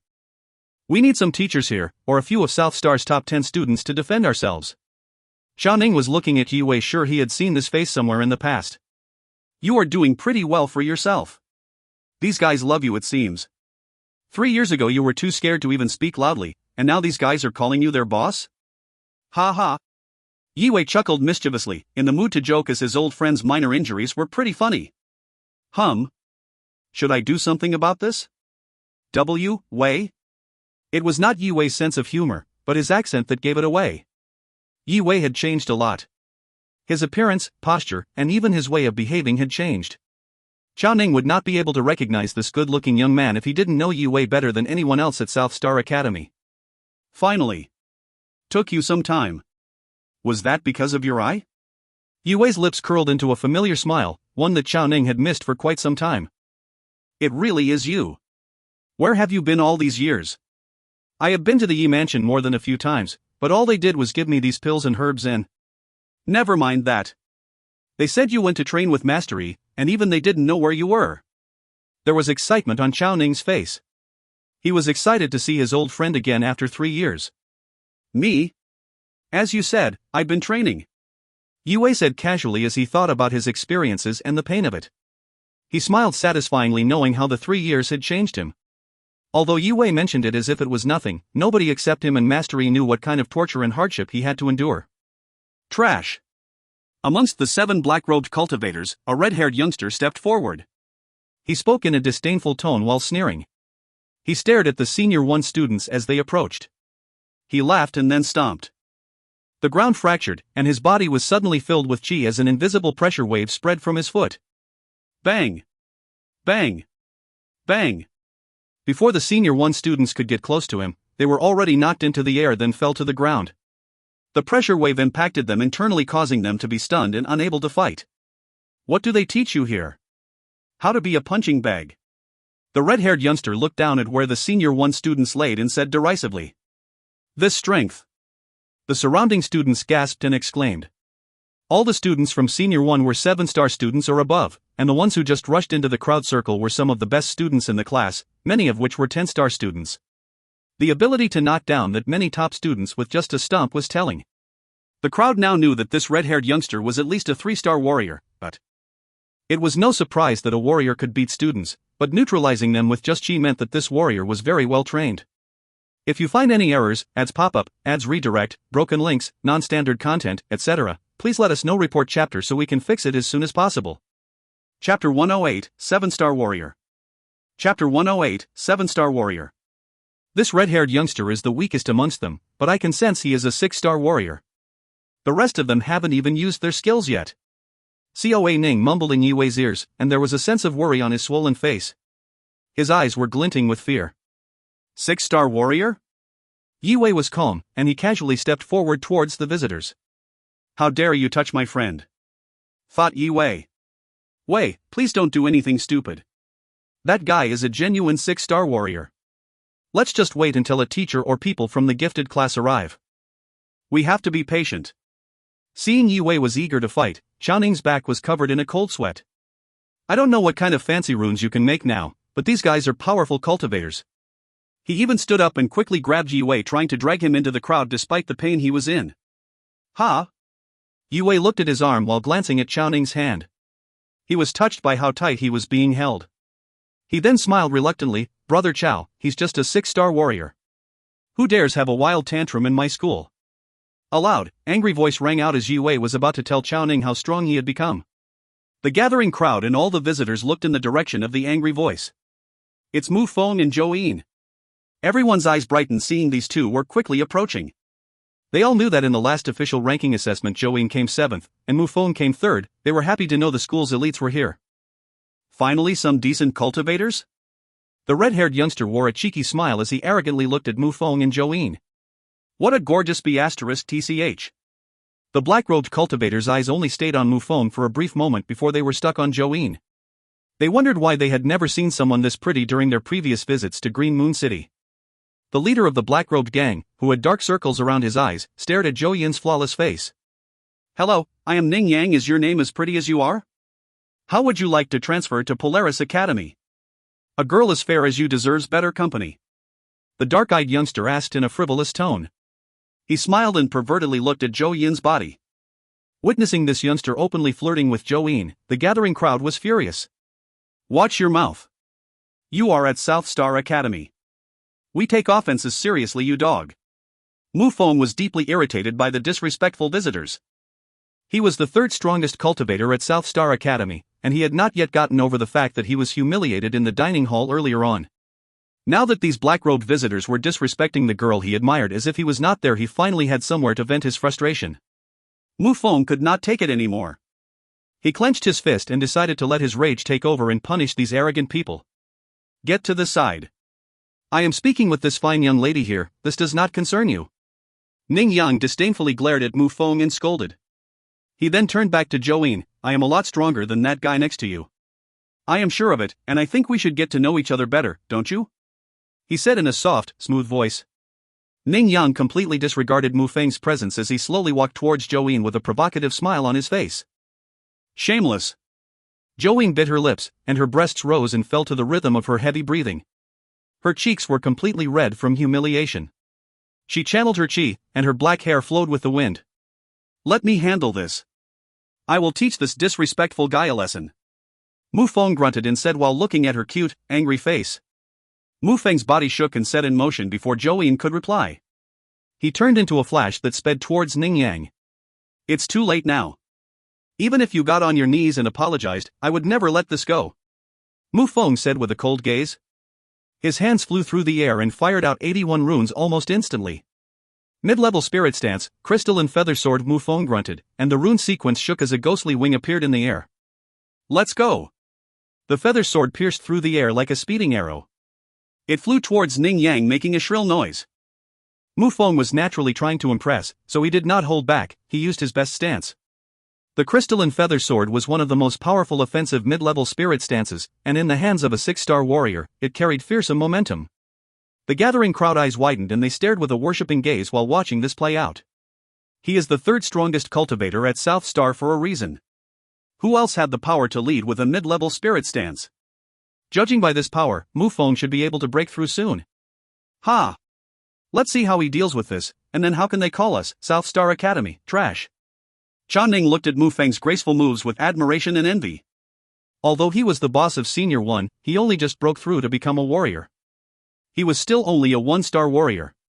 Wait, do you see that? He is the third strongest cultivator at our school at the moment. He is around our age, but he is already a 6-star warrior. Also, I can tell that he's not far from breaking through again. Chao Ning said enviously. Oh really? Yi Wei rubbed his nose and noncommittally shrugged. He recognized Mu Feng from the dining hall. He should not be so rash. Those black-robed guys are not simple, Yi Wei said while trying to sense how strong they were as he quietly looked at Ning Yang, who had his arms crossed in front of his chest, and Mu Feng, who was confidently shooting through the air. Third best in South Star? Ha ha. Just before the feather sword was about to connect, the red-haired boy who stood behind Ning Yang laughed and stepped forward. Mid-level spirit stance, Raven's Descent. Over 100 runes appeared in front of the red-haired boy, and before he even moved his hands, hundreds of ravens burst out towards Mu Feng's feather sword. The black ravens wrapped around the feather sword, and after a series of cracking sound, the feather wing disintegrated. Some of the chi ravens that were still fine soared towards Mu Feng. Bang! Bang! Bang! The spirit ravens exploded once they reached Mu Feng, and the sharp pressure waves tore holes on his robe and left bone-deep wounds over his body. Ah! Mu Feng clumsily fell as he was struck and heavily impacted the ground. Blood gushed from his wounds and his mouth. It was apparent that he was badly hurt. Sorry. He attacked first, I just defended my friend. The red-haired boy said. Pfft, looks like I am not needed here at all. Ning Yang shook his head regretfully. He was confident with himself and his friends, but he did not expect the third-best cultivator at South Star Academy couldn't even withstand one stance. This unexpected development shocked everyone. They had already planned out what insults they were about to say when Mu Feng beat up Ning Yang, but they were forced to swallow their words before they could even speak. The South Star students at the scene now looked at the 7 black-robed youngsters in fear. He is a 7-star warrior. That must be it. Chao Ning was greatly startled and started to mumble next to Yi Wei's ears. The 7-star warrior level was a bottleneck in the warrior level. This is because when breaking through to the 7th star it opens up some previously unused meridians, therefore, helping one increase the chi flow throughout their body. This was the reason why 7-star warriors were multiple times stronger than 6-star warriors. They were warriors feared by anyone below their level. The fact that the red-haired boy could knock Mufong out with one blow meant that he was at least a 7-star warrior, and even the 2 top students of South Star might have trouble dealing with his friends who were even stronger. Xiao Ning was startled, and his heart froze as he thought. Ah, you see what I mean? Come here, girl. Let's have a chat. Ning Yang's arms were still crossed, and he didn't need to use his hands. All he needed to do was send their weakest to fight. He walked slowly towards Zhou Yin in front of the crowd's fearful faces. You. Zhou Yin's face was ash white. She didn't think the cultivators from Polaris Academy would be so strong. She was scared because their leader, the young man walking towards her, was probably extremely dangerous. Zhou Yin's lips bled from her biting them, and the panic she felt caused her to look around for ways out. After Glacial around her eyes fell onto Yi Wei. She knew Yi Wei might be able to help, but seeing how cold he looked she hesitated to ask for aid. Yi Wei sighed as he saw Zhou Yin was shaking from helplessness. He frowned and walked forward, then stood still in front of Zhou Yin, blocking Ning Yang's way. Although he did not have feelings for her, he could not stand seeing someone who was so close to him being threatened. I don't exactly want to help you, but these people's obnoxiousness is bothering me, Yi Wei said with a calm voice. Zhou Yin's heart ached, and she nodded while stepped back close to the crowd. If you find any errors, ads pop up, ads redirect, broken links, non-standard content, etc., please let us know. Report chapter so we can fix it as soon as possible. Chapter 109, Crossfire. Chapter 109, Crossfire. Do you see that guy on the floor? You will look a bit like that, but 10 times worse if you make me angry. Ning Yang glared at Yi Wei and spoke in a cold, threatening manner while pointing at Mufong. You think you can do that? Yi Wei tilted his head and looked at Mufong while speaking calmly. Not only did he not step away, but he stepped even closer to Ning Yang. Who is this kid? I don't remember him being a student here. The crowd looked at Yi Wei with worried eyes as they couldn't sense any chi disturbance from him. They wondered if he was out of his mind. They thought Yi Wei was just a commoner friend of a student looking for trouble, and that he had no idea what he was doing. Yi Wei. Xiao Ning ground his teeth. His swollen eyes were set on his old friend. At this point, all he could do was to hope that Yi Wei did not need chi to fight. Yi Wei has trained with Master Yi for 3 years. His cultivation should be higher than mine, but why does he feel so weak? That red-haired boy is already a 7-star warrior, and therefore this Ning Yang character has got to be even stronger. You were a 1-star student 3 years ago. I don't know how hard Master Yi trained you, but this guy could be an 8-star warrior. Xiao Ning was having lots of doubts. Brother Ning told you to get lost. Are you deaf? The red-haired boy was eager to prove himself to the group, so he rose his hand to slap Yi Wei before Ning Yang made a move. Is he stupid or what? The other black-robed cultivators were laughing. They could already picture Yi Wei on the floor with a swollen face covered in blood. A loud slap sounded, and everyone in the crowd closed their eyes and turned away. What? The black-robed boy's smile froze. They stared at Yi Wei, and their eyes widened in disbelief. What they saw was the opposite to what they expected. Yi Wei stood casually as he had been, but the red-haired 7-star warrior was on the ground with a red handprint on his bruised, swollen face. What just happened? The red-haired boy clutched his bruised face and stumbled as he tried to get back on his feet. He fearfully stared at Yi Wei. He didn't even have time to register what happened or react before he saw a blur and felt a sharp pain on his cheek. After which he lost control of his body and flew backwards. Yi Wei is fine? The crowd recognized the red-haired boy's screaming voice, and they were all shocked when they turned back around to see that Yi Wei stood unharmed. Everyone widened their eyes even more when they saw the state the red-haired boy was in. What did he do? It happened in a flash, and nobody knew how the boy with no chi presence could defeat a 7-star warrior. You? I will kill you. The red-haired boy was furious, and he stared at Yi Wei with his bloodshot eyes while drawing rune after rune with his hands. The crowd was horrified by what they saw, and everyone took a few steps back as they could feel a massive chi disturbance from those newly drawn runes. They knew if they stayed where they were, the chances were that they would be crushed by this powerful stance. Yi Wei's figure turned into a flash and reappeared next to the red-haired boy. He raised his leg and delivered a knee strike to his stomach. A muffled bang sounded. It was not loud, but it was solid. Everyone heard the sound and covered their stomach as if they themselves were hit. Arg! The red-haired cultivator was not quick enough to react, and his face was twisted as the runes in front of him disappeared. He covered his stomach and kneeled down in pain. He felt like his intestines were going to come out of his mouth, and he started vomiting. He was now laying on the ground, unable to retaliate. Such incredible speed. All the South Star students were shocked. They could not feel any chi from Yue from the moment he stepped forward to when the red-haired boy fell. They did not know one could achieve this level of body strength at their age. Yue flicked the dust off his robe and shook his head, clearly disappointed. That was not fun. He glared at the other 6 black-robed cultivators. Do you all want to fight me at once? I don't mind. I didn't think anyone here would be this strong. Ning Yang cautiously glanced at Yue. The students of Polaris Academy had always despised the Lesno South Star Academy, and he never guessed he would meet someone at Yue's level. I have researched South Star Academy's 3 strongest cultivators. You have Lu Jian on top, followed by Chen Mo, and Mu Feng. I'm not interested in this piece of trash. Ning Yang pointed at the injured man on the ground as he mentioned Mu Feng's name while glaring disdainfully at him. Chen Mo is only at the 7-star level, and I am not interested in him either. I am here to have a chat with Lu Jian. But you seem quite interesting as well. Forget about Lu Jian, do you want to have a chat with me?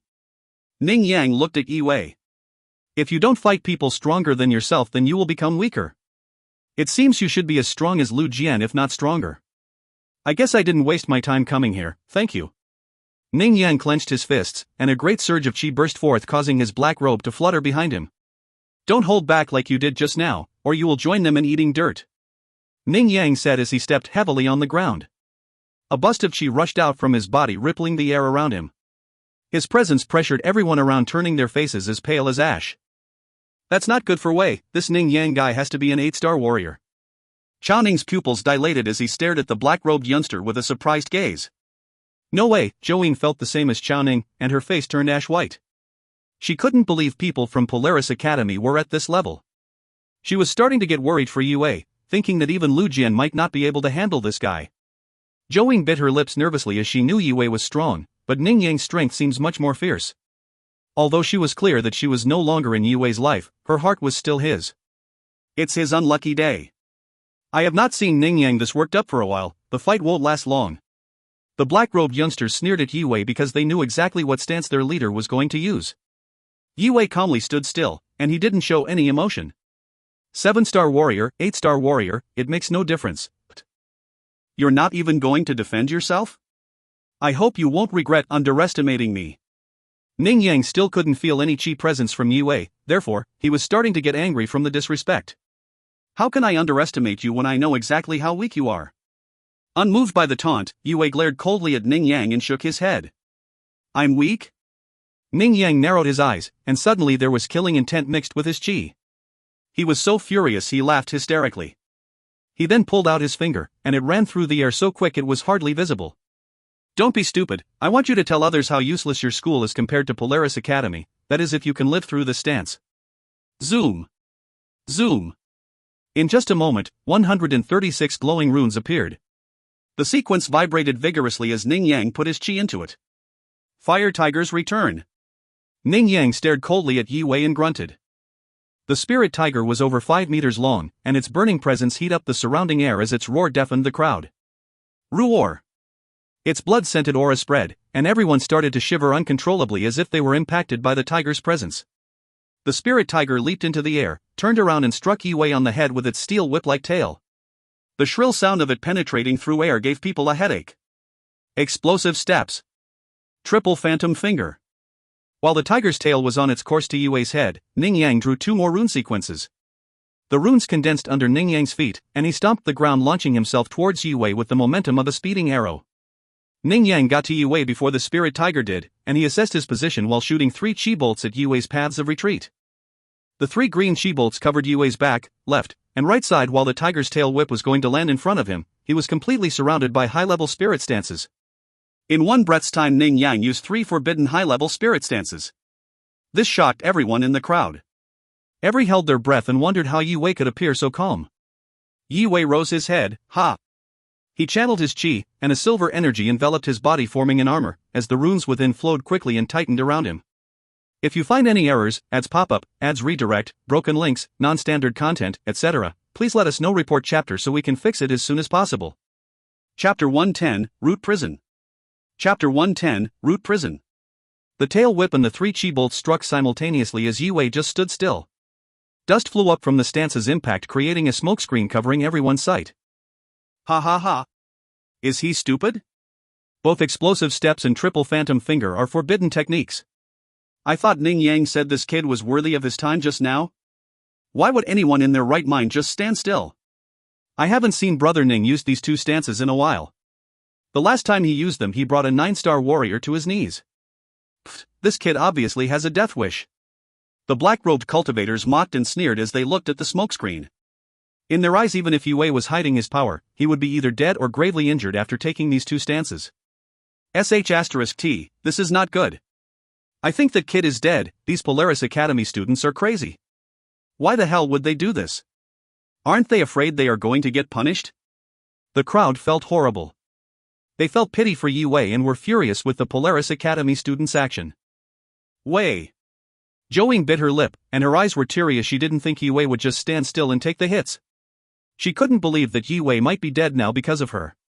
Either of those stances would easily knock me out. Zhou ran towards the smokescreen in a panic, shortly followed by Chao Ning, who was as nervous as she was. What an idiot. The funny thing is he knew how dangerous those stances were. Ha ha. Ning Yang laughed disdainfully. Crack. Crack. Ning Yang could sense something unusual from Zhou Yin and Chao Ning's direction and stopped laughing.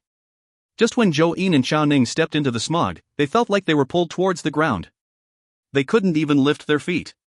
Yue slowly stepped out of the settling dust as the smokescreen was quickly drawn to the floor. Yue looked relaxed, and he casually cracked his knuckles. I was hoping to learn something from your stances, but I couldn't even do that.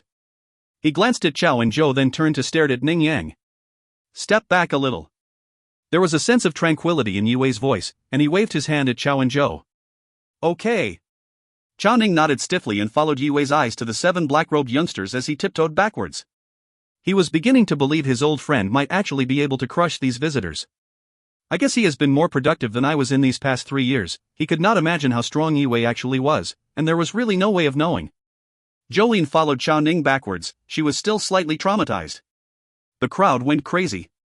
They never would have guessed Yue could survive and walk out gracefully. Isn't that the boy who knocked Mu Feng down with just one swing? People started to recognize his face after one of them pointed it out. What? What do you want to do to us? All 7 black-robed cultivators widened their eyes in fear as they subconsciously stepped back when Yue approached. He took on 2 forbidden high-level spirit stances directly and survived, and I still cannot feel any chi from him that normal cultivators give off. I've even beaten a 9-star and 10-star warrior with this forbidden stance combo. How can he not have a scratch? The thought sent a chill down Ning Yang's spine. Let's get out of here. Ning Yang would much rather leave than to be in the presence of Yue. Up till now, neither he nor his 6 friends had any idea of Yue's level. All 7 of them then ran towards the gate as if their lives depended on it. Hey, you didn't say goodbye to us. Just when they could smell the fresh air from the other side of the gate, Yue's voice sounded, and they all stopped running, froze in place. They wanted to run, but they couldn't. Something the ground rooted them in place, and their legs felt as if they were tied to heavy rocks. You're a demon. He has to be. This boy is a demon. What kind of wicked technique are you using? The red-haired boy shouted. They were scared, and for the 6 of them, except Ning Yang, the hair on the back of their arms stood up and they started screaming. Shut up, stop embarrassing yourselves. Ning Yang coldly stared at his comrades and said. He knew Yue just used Root Prison. A forbidden high-level spirit stance that generated a pull to lock them where they stood. Root Prison was a complicated stance, but Yue was able to finish the stance in mere seconds. It was this moment when Ning Yang knew what kind of opponent he was facing. We concede. I would like to apologize for the things we said and did. Here is 30,000 silver worth of purple cloud. It should be enough to heal the injured student. Ning Yan looked at Yue with fear. He exhaled slowly, then bowed to the crowd. Then he took out a bottle from his bag. Ning Yan was certain this was the correct move. He would rather have all of them walk out relatively unharmed than challenge this monster to a fight. You came to us and injured no less than 20 of us. Do you really think I will let you off so easily? Yue was not impressed by Ning Yang's gesture, and he didn't even look at the pill bottle Ning Yang respectfully presented him. I apologized, and this bottle of pills is yours. What more do you want me to do? I admit you are very strong, and I am sure you will beat us even if 7 of us come at you at the same time, but I think you should not push us too much. There are stronger cultivators at our school, and you will want to treat us well for when you have to face Chixiu in the tournament. Ning Yang grunted, and his face became dark, and there was a hint of threat in his voice. If Brother Chixiu weren't already at Ning City, you wouldn't be this cocky. Are you threatening me? Yi Wei narrowed his eyes. You can take a hint. You better let us go now, or I will make sure he pays extra attention to you should you meet in the tournament. Ning Yang's chest rose as he spoke in a low voice. Kneel and apologize. Yi Wei said as his face turned cold. His hands disappeared in a flash, and runes appeared in front of him which quickly melted into the ground. Afterwards, the pulling force increased dramatically. Pop! Pop! The group led by Ning Yang was overwhelmed by the force pulling them down, and their legs softened, forced to kneel on the ground. All 7 of the prideful cultivators were put down to their knees by Yi Wei in front of the hundreds of South Star students. They glanced at Yi Wei with extreme hatred and ground their teeth so hard they started bleeding from their gums.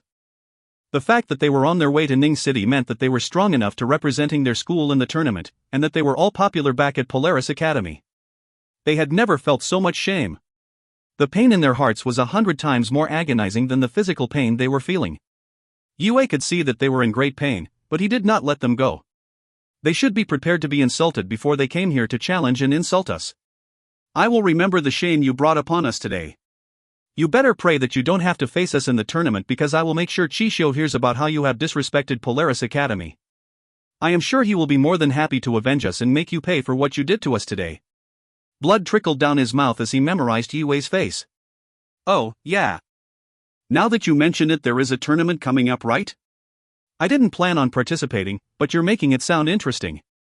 Thank you for kneeling and apologizing. You can leave now. Yi Wei narrowed his eyes and grunted. He knocked all of them out of the school gate with a burst of chi. Drowning in the crowd's booing noise, Ning Yang stood up and helped his friends back to their feet and walked away. Chao Ning, are you okay? Yi Wei walked over to his old friend with concern on his face and examined his injuries. I should have made them bleed for this. How dare they hurt my friend? He then left before the eyes of everyone present with Chao Ning's arm around his shoulder. The crowd was completely quiet while Yi Wei and Chao Ning disappeared down the path. Who was that? How strong is he? It only took the weakest of them to beat Mu Feng, but this nameless kid brought them all down to their knees. That was domineering to the extreme. I think he might even be stronger than Lu Jian. The crowd could not stop speculating. They all looked excited and were full of admiration as they watched Yi Wei disappear down the path. I remember his face. He was dumped by Zhou Yin years ago. I heard he became Master Yi's apprentice and got into the gifted class. But he hasn't shown up for class in a long time. Oh well, it doesn't look like he needs lessons. Master Yi's apprentice? No wonder he's so strong. Zhou Yin stood alone to the side, staring at the empty path. She had been training as hard as she could, thinking that if she were strong enough, she would have the courage to talk to Yi Wei and apologize. But after seeing him casually displaying a small bit of his capability, she was scared and felt unworthy. Why are you so cold? Why wouldn't you look at me before you left?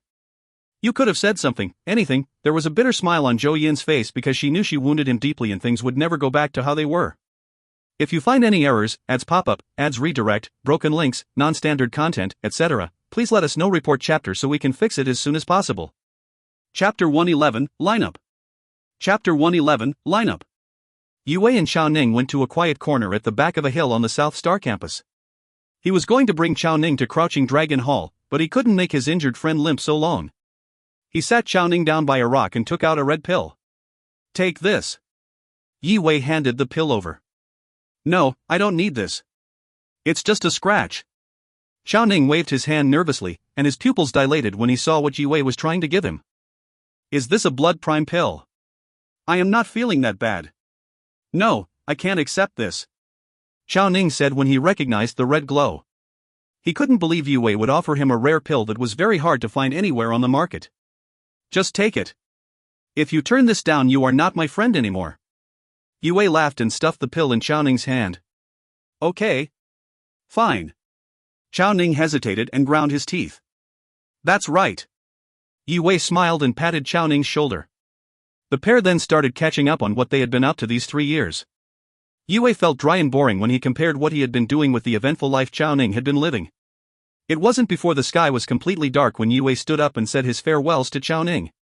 Wei, do you really want to participate in the tournament? Yeah. Yue paused and nodded. That's great. Chao Ning was excited to hear his decision. I will bring the class to cheer for you. Okay, I have to be on my way now. Yue did not know much about the tournament, he just wanted to ensure the South Star students' safety considering these recent developments. He wanted to go back to ask his master about the details of the tournament. After parting ways, Yue headed deeper into the woods to a secret passage, deep into the hill where Master Yi's hideout was, where he spent the last 3 years getting stronger. Master, I would like to know more about this cultivation tournament everyone has been talking about. Yue went straight into Master Yi's room when he came back. Why would you want to participate in that? Master Yi smiled, with your talent and all you've learned these past few years, you are more or less guaranteed to pass the Runemaster entrance exam. Why would you waste time on a silly tournament? I heard that there would be many strong cultivators from different schools attending, and I want to see how I stack up against others. I think I just put my schoolmates in danger, Yue said with determination in his eyes. He had been training alone this whole time and wanted to apply what he learned to real combat, to improve himself. Do you know why the Zhou dynasty holds a tournament every year? Master Yi sighed and asked. To keep the school rankings up to date? To strengthen the dynasty by encouraging positive competition between young cultivators? Yue asked tentatively. He was aware that the dynasty distributed more resources to higher ranking schools. Correct, that is one of the reasons.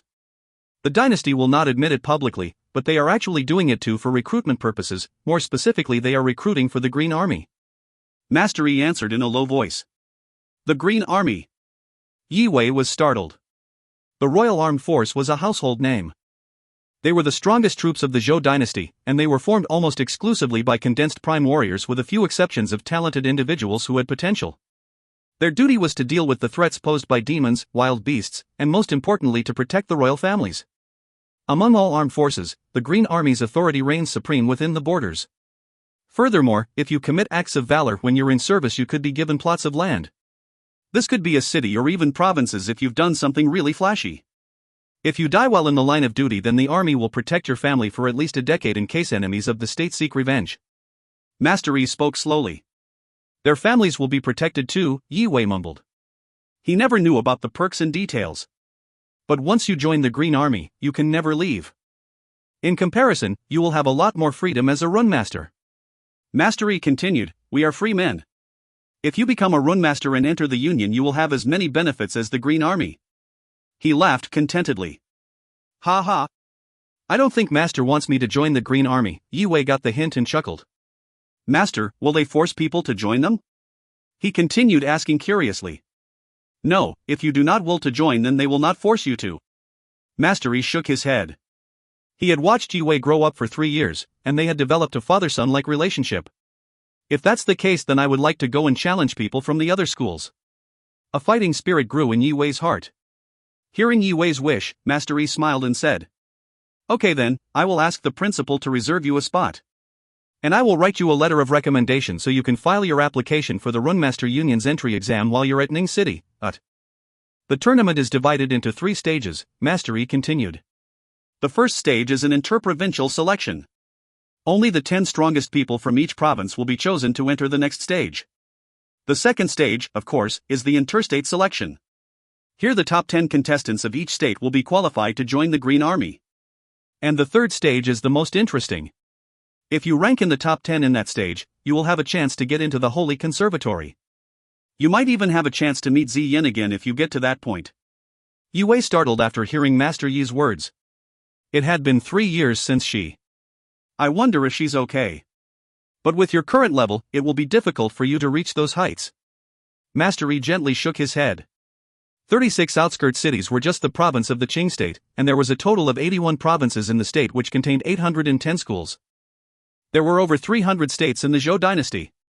Although Yue was improving very quickly, he had started too late.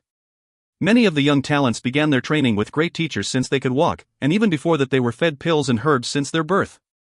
Master Yi had been training Yue for 3 years, and therefore he knew exactly how strong Yue was. However, even the Runemaster had no idea that his legacy apprentice knew how to use the supernova stance, as Yi Wei promised himself that he would never reveal his identity as the Glacial Emperor's apprentice unless lives were at stake. Now that Yi Wei was a peak 10-star warrior, with the help of the Supernova stance he could beat a 1-star condensed prime warrior and challenge a 2-star condensed prime warrior. Yi Wei was very close to finishing the second evolution of the Supernova stance, and on top of that, his body was ready to break through. He needed different kinds of energy to stimulate his body, he needed to fight. That very night, Yi Wei used his jade trinket to enter the Glacial Temple and practice stances. The tournament was going to start soon, and the students were feeling the extra pressure. Everyone at South Star Academy was training in their free time, hoping that would increase their chances of getting chosen as representatives. And the top students were training even harder as they knew their pride and the Academy's reputation would be on the line. In a bamboo forest at another corner of South Star Academy, people were having a conversation regarding the tournament inside a luxurious loft.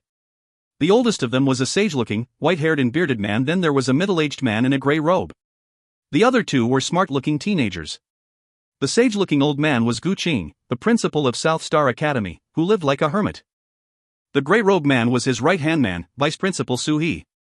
The white-robed teenager was Lu Jian, and the other boy in a faded gold robe was Chun Mo. Principal Gu, it came to my attention that we are lacking another suitable candidate. Out of our students, we only have Lu Jian and Chen Mo who are 7-star warriors or above, all the others are just lackluster.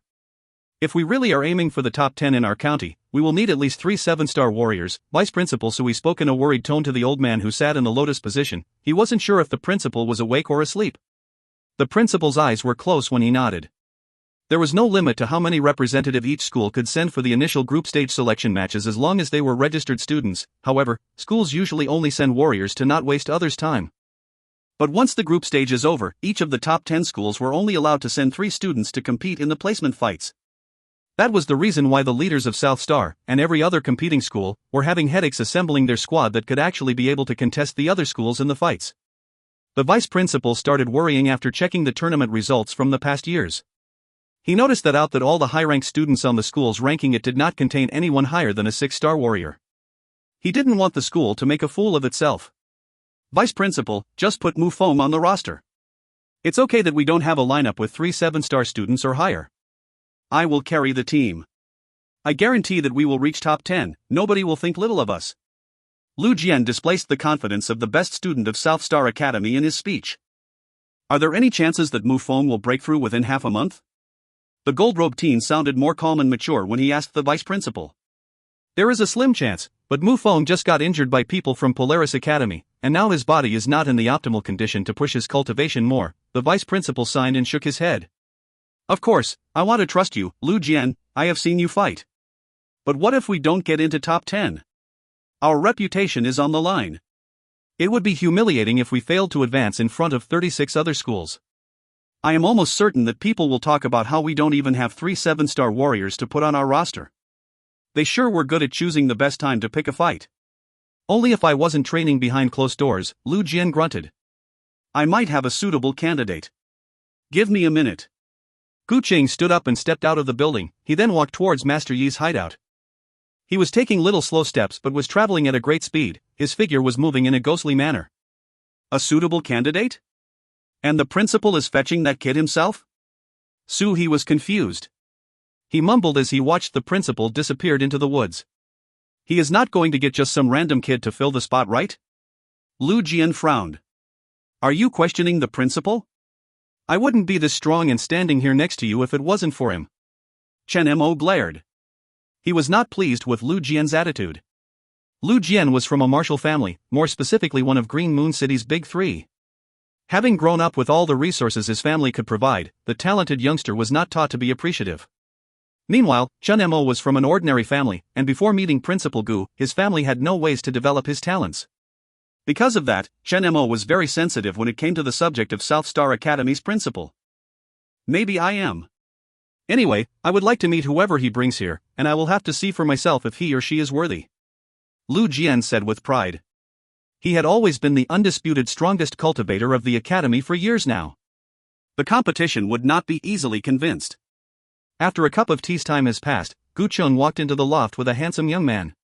Principal, is this the suitable candidate you spoke of? Su He was surprised by Yi Wei's lack of qi disturbance as he widened his eyes and stared. Does he think we are picking students for a public speaking competition? What Sui didn't know was that since Yue started practicing the supernova stance, most of his chi now was held in his bones and hidden under the runes on them instead of inside his dantian. Ha ha ha. He can be the leader of our cheerleading squad, Lu Jian said while casually looking at Yue. He could also not sense any chi coming from Yue. If you find any errors, ads pop up, ads redirect, broken links, non-standard content, etc., please let us know. Report chapter so we can fix it as soon as possible. Chapter 112, Qi Xiu. Chapter 112, Qi Xiu. As soon as Yue stepped into the loft, he could feel the heavy atmosphere and that everyone was evaluating him. He has the look of someone who makes decisions. Why is he looking at me like this? He couldn't stand the vice principal's skeptical stare. This white-robed elder is clearly looking down on me. This guy in faded gold seems nice though. Yue thought as Chun Mo nodded with a friendly smile. Principal Gu, would this boy be the candidate you spoke about? May I just say I don't think I've seen his face before? And I don't think he is one of our top students, the vice principal said respectfully. There were few thousand students at South Star, and while it was impossible to know everyone who studied there, so he was familiar with how the strongest cultivators looked. He was certain that Yue was not one of them. He also sensed that there was no chi disturbance from Yue. He was only speaking so subtly because he respected the principal. Yue, may I introduce you to the vice principal, Su-hee? He will be the supervisor for our school's representatives for this tournament. This is Lu Jian, and this is Chen Mo, you should get to know each other better. Gu Qing pointed around, completely ignoring Su-hee as he introduced everyone to Yue. Yeah. Yue nodded calmly, greetings. Sit down and the vice principal will tell you the details about the tournament. Su-hee was aware that the principal was unexpectedly very nice to Yue as he never invited the top two students to sit down. Gu Qing's friendly attitude to Yue surprised everyone in the room. After a second, Yue's name and face started to ring a bell, but the vice principal decided not to say anything about it for now. Chen Mo was assessing Yue from head to toe. Who could this person be? Principal Gu seems ecstatic to have him here. I am number one here, so how come I don't get to sit down? Because the principal valued Yue so much, this sparked Lu Jian's competitiveness. I am Lu Jian, of the Lu family of Green Moon City. You don't look familiar. Are you a student here? Or are you from one of the martial families? I don't have the best memory, but I am familiar with the top students at South Star and most of the outstanding youngsters in Green Moon City. As far as I can recall, I don't remember ever seeing your face. Lu Jian said with a cruel smile on his face. His cold voice dug directly into Yue's ears. The tournament is kind of a big deal for me. I don't really care who you are, and I don't care about whatever dumb luck led you to get close to Principal Gu, but you better not get in my way. In fact, you know what? Just give up. I already have enough weight to carry in the tournament, so if you insist on tagging along and dragging me down, I will make sure you will never make it in Green Moon City. Yue gazed coldly at Lu Jian as he was calm and emotionless. He then turned to the principal and asked, Principal Gu, when are we heading out? He completely ignored Lu Jian. All he wanted was to challenge and learn from talents of the bigger schools and cities, not from a big fish in a small pond. Lu Jian was furious that Yue didn't even seem to be listening. This kid has balls. Under normal circumstances, experienced cultivators like Vice Principal Su-hee would be able to determine one's cultivation level, but because he couldn't see through Yue, he did not see the need to break it up. He was also uncertain about the principal's decision to suddenly add Yue to the roster. He was therefore more than happy that Lu Jian wanted to start a fight, as there was no appropriate way for him to ask.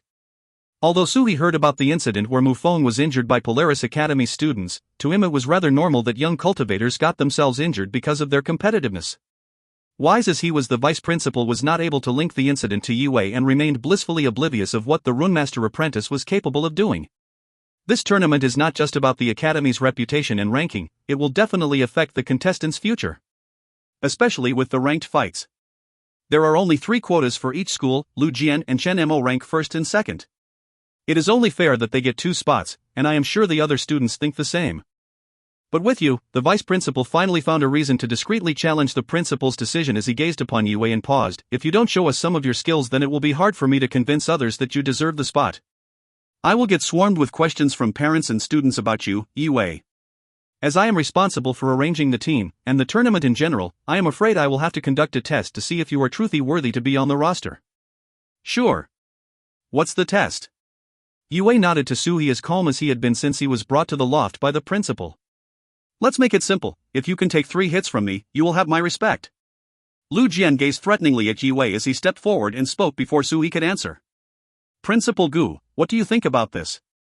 Gu Qing was watching on the side when Sui asked nervously. Whatever. The principal waved his hand. Very well, Lu Jian. Seeing that both Gu Qing and Yi Wei did not oppose the proposal, the vice principal nodded. 3 hits? What do you say to making it really simple? We will exchange 1 blow. Yi Wei stood up and walked to the middle of the room while glaring at Lu Jian. I would like to see if you can take 1 hit from me, he said coldly. Yi Wei knew Lu Jian was the only 8-star warrior at South Star Academy, and that the strongest cultivator of South Star was actually not stronger than Ning Yang, the Polaris Academy student he just faced.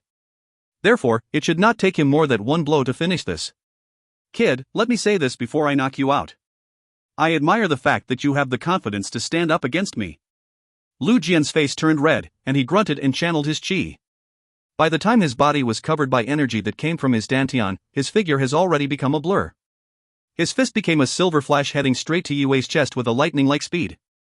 Although Lu Jian did not use a stance, because his fist was empowered by qi, it was powerful enough to knock out a 7-star warrior. It was apparent to anyone in the room that Lu Jian wanted to finish the fight as quickly as he could. What an idiot, he should have used a stance. Chen Mo had been trying to keep quiet, but seeing that Lu Jian was underestimating his opponent, he couldn't help but shake his head. This Yi Wei was clearly hiding something. Ranking-wise, I know you are the best student at South Star right now, but do you really expect it to last if you keep being this careless? If this kid doesn't beat you here, I will one day. The room was filled by a shrill sound that came from Lu Jian's qi, and the interior shook. Yi Wei stood still and calmly watched the approaching silver punch. Lu Jian's fist and the rest of his body froze in place when he was 3 inches away from landing his punch. He felt an unmovable resistance, as if there was a thick invisible wall in front of Yi Wei.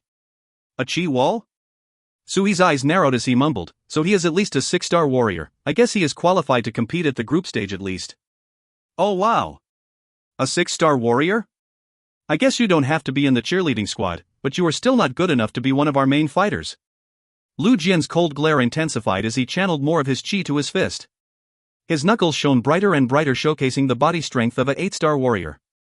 Not bad. When it comes to qi density, you are not weaker than Polaris Academy's Ning Yang, but I think he is a smarter fighter than you are. You should have met him. He was very polite, just like you two would get along well. Yi Wei was more interested in knowing more about his new teammate than beating him. He is not strong but definitely not weak. Okay, how should I end this politely? Yi Wei stepped forward, and the moment his foot touched the ground, the wall of qi in front of him pushed towards Lu Jian like a tsunami wave. Lu Jian felt like he was consumed by this wave of energy, and feeling the force of a tall slab of metal falling upon him, he quickly leaped backwards after he was hit to avoid the full impact. He took 5 steps back before he could steady his footing. He left potholes on the solid floor with each step he took. Yi Wei never moved a muscle except taking that small step forward, whereas on the contrary Lu Jian was panting for air although he was the aggressor. He was startled. He didn't think Lu Jian would lose, and certainly not in this manner.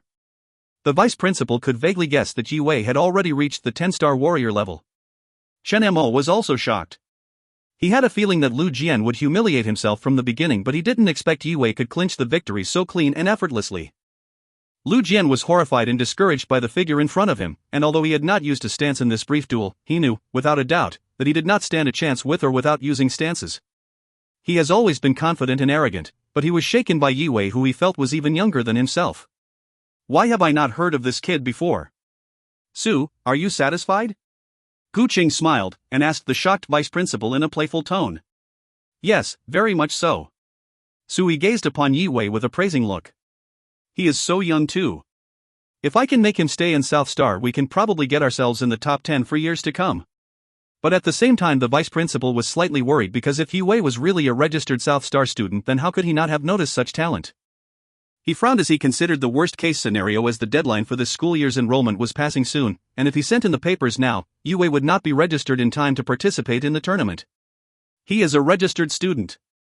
Gu Qing saw through Sui's mind. His master locked him up for training purposes these past 3 years. We did not cancel his status. Oh, that's good to hear. The vice principal was relieved, then felt shocked again. Wait, what? Could this be? He has to be Master Yi's legacy apprentice. That would explain why I can't feel his qi either. Master Yi must have hidden it somehow. The vice principal thought, oblivious about Yi Wei's supernova stance. Was it you who drove the Polaris boys away? Lu Jian was rash but not stupid. He looked at Yi Wei with respect upon realizing no one else could have been the valiant defender. In Lu Jian's eyes, power was everything, and although Yi Wei was younger, he would treat the winner as a winner should be treated. Yes, it was me. Yi Wei nodded. He could feel their approval. This guy is wild, but I guess he is stupid in a nice way when he's on my side. Ha, they threatened us, right?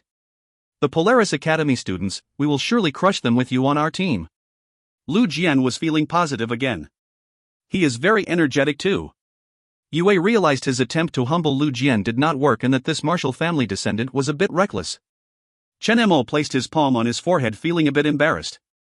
Lu Jian, don't underestimate them, they came third in the last tournament. Vice Principal Su frowned and said in a serious tone. And I heard that Qi Xiu of Polaris Academy caused some troubles in Ning City a couple days ago. Qi Xiu. Lu Jian and Chen Mo's faces turned pale when they heard the name spoken. Although they did not have a lot of information on Polaris Academy's ace, Qi Xiu had the reputation as the one of the strongest young cultivators in the region.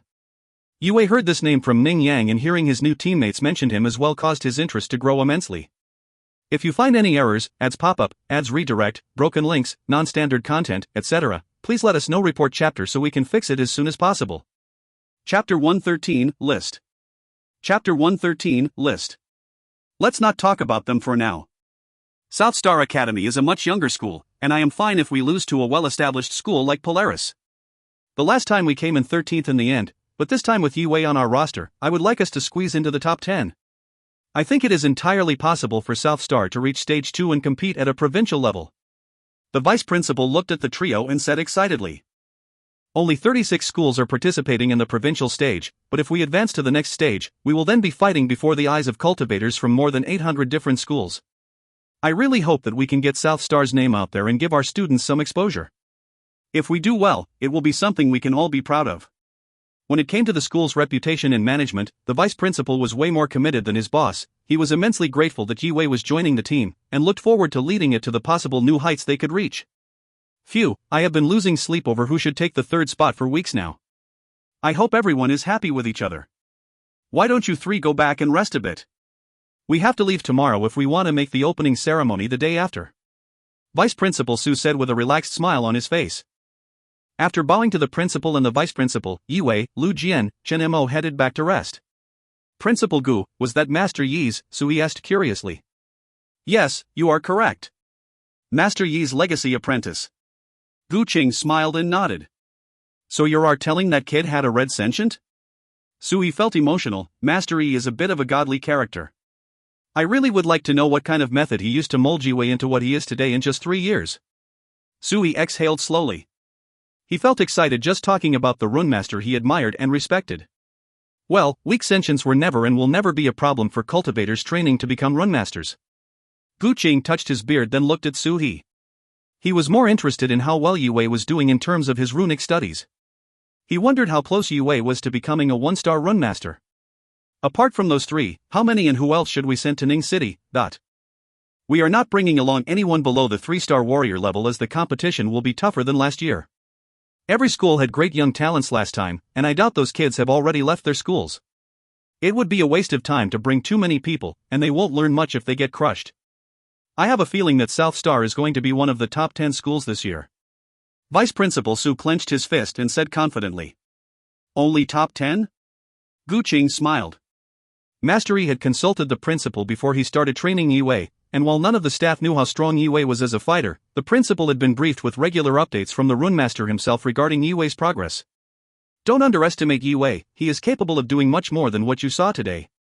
Did Principal Gu mean that Yi Wei was more than a 10-star warrior? Su He was confused but also excited. He looked forward to see how the runemaster's apprentice could surprise him. By the way, I think the Polaris Academy students were told to do what they did by someone higher up. The students on their own wouldn't have that guts to injure our kids like that. The vice principal frowned. It will be fine, just make sure the team pays extra attention if they have to face Polaris, and show them that we are not to be messed with. Gu Qing's eyes lit up. Although he was planning on retiring soon, he was not going to sit back while his students were bullied on his campus. Polaris Academy. I wonder if Yi Wei or their Qi Xiu is stronger. Su He for the first time in a long while felt competitive. He was excited to lead one of the strongest teams South Star had assembled in recent years. The morning after, in the early hours when students were usually asleep, there was a gathering crowd at the front gate of South Star Academy.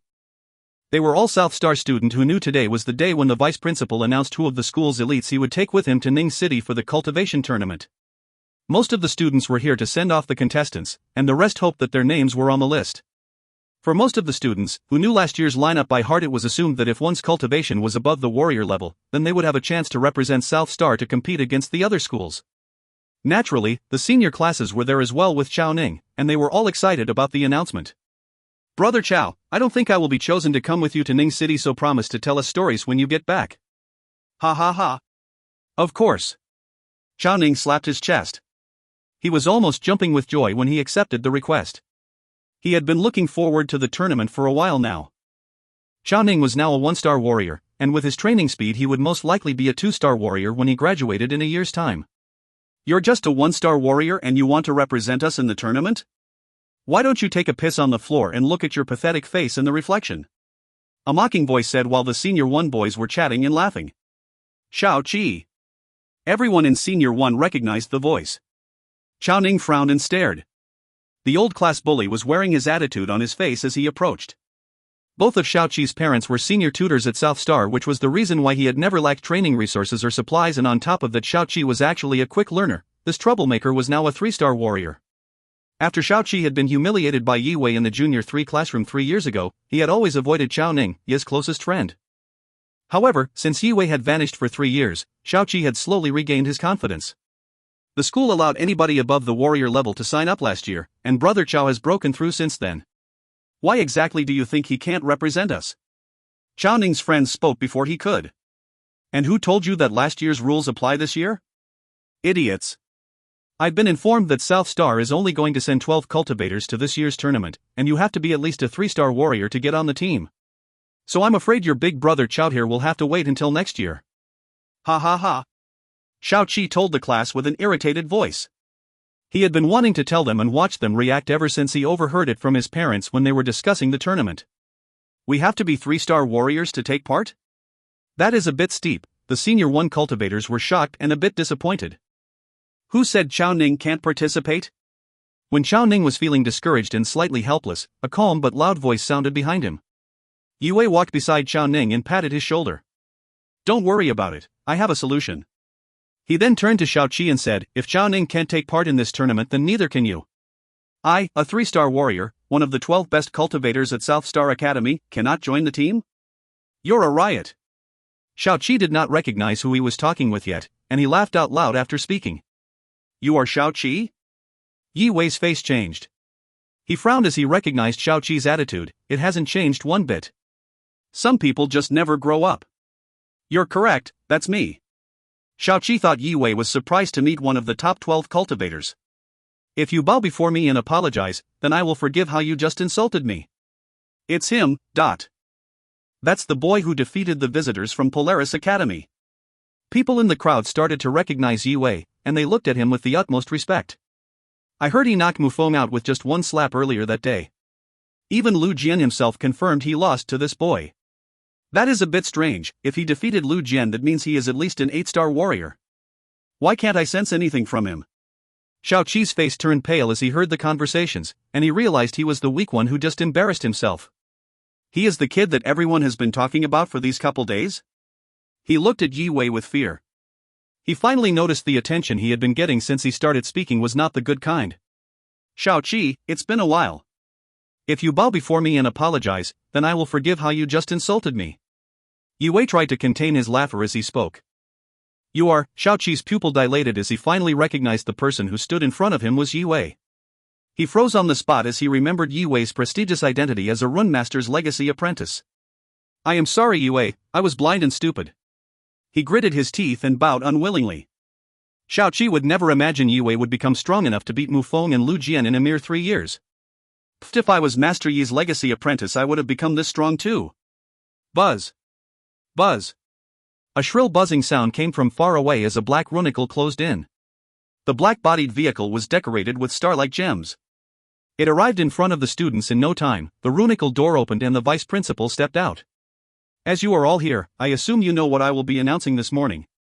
This year we will be going to Ning City with a team of 12 students. Sui smiled to the anticipating students and said. And they are, Lu Jian, Chen Mo, Mu Feng. His voice was loud and clear. Zhou Ying, Zhang Jia, Zhao Kuan, Zhou Chang, and Xiao Qi. All of you mentioned, please get into the runicle. Sui announced all 12 names in one breath. All of them were names of 3-star or stronger warriors. He then threw his eyes to Yi Wei. Pust, you too. He whispered as the vice principal did not want to say Yi Wei's name in public before he had to. I should keep him in the shadows for now. If you find any errors, ads pop up, ads redirect, broken links, non-standard content, etc., please let us know. Report chapter so we can fix it as soon as possible. Chapter 114, Trisolar School. Chapter 114, Trisolar School. There was a hint of disappointment and helplessness on Chao Ning's face as he could not believe his hard work and effort was all for naught. This did not escape Yi Wei's eyes, and after seeing Chao Ning's state, Yi Wei looked towards the vice principal and moved his lips. Chao Ning, come over here. Sui nodded at Yi Wei then turned to Chao Ning. Yi Wei was the strongest cultivator at South Star Academy and Master Yi's legacy apprentice. Although he was known to be strict, the vice principal trusted and respected him enough to approve his request. What? Me? I can come too? Chao Ning was startled. His sadness was replaced with surprise. I thought Xiao Qi said only 3-star warriors or above. Chao Ning froze and looked at the vice principal, then he saw Yi Wei smiling beside Sui. It took him a while before he figured out Yi Wei requested the vice principal to bring one more person along. Yi Wei, Chao Ning felt an itch in his throat. He looked right at Yi Wei with teary eyes. He opened his mouth, but no words came out. Although Yi Wei has disappeared for 3 years, he had still provided training supplies for Chao Ning. Without which becoming a warrior would be impossible for Chao considering his talent was just above average. Now that Yi Wei has done him yet another favor, Chao Ning's kind heart was overwhelmed with gratefulness. Yi Wei, in the future if you need help with anything at all just let me know. I will not blink even if I have to risk my life for yours. He swore solemnly. When you graduate, you will surely be looking for a martial family to serve? If you like, you're always welcome at the Yi family. Yi Wei patted Chao Ning's shoulder and smiled. Can I really? Chao Ning asked excitedly.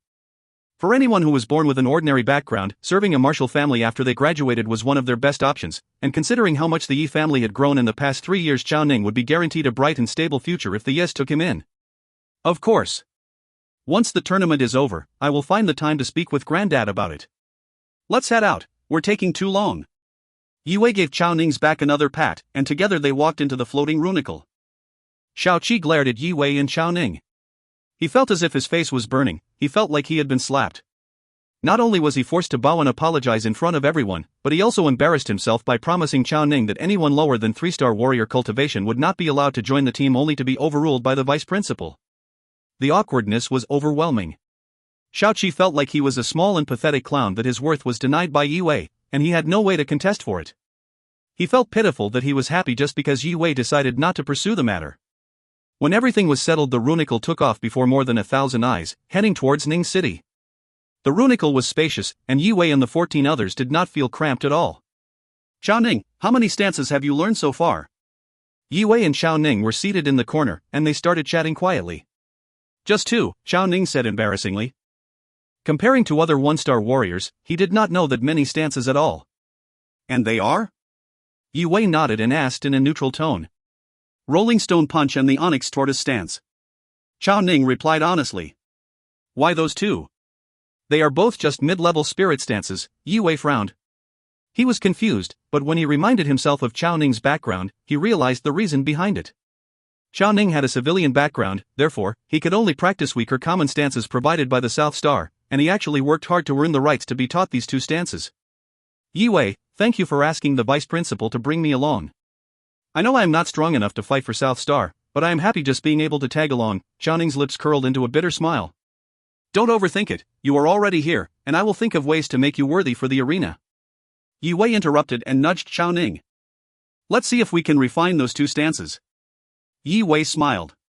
He knew how those 2 stances worked, and he was already calculating, picturing how to refine them. Chao Ning has been practicing these 2 stances for a long time, and his mastery could very well contribute to the refinement quality. If the refinement went well, then, the cosmic energy Chao Ning would receive could be key to him becoming strong enough to fight for South Star in the tournament. After some brief conversations, the runicle was silent again.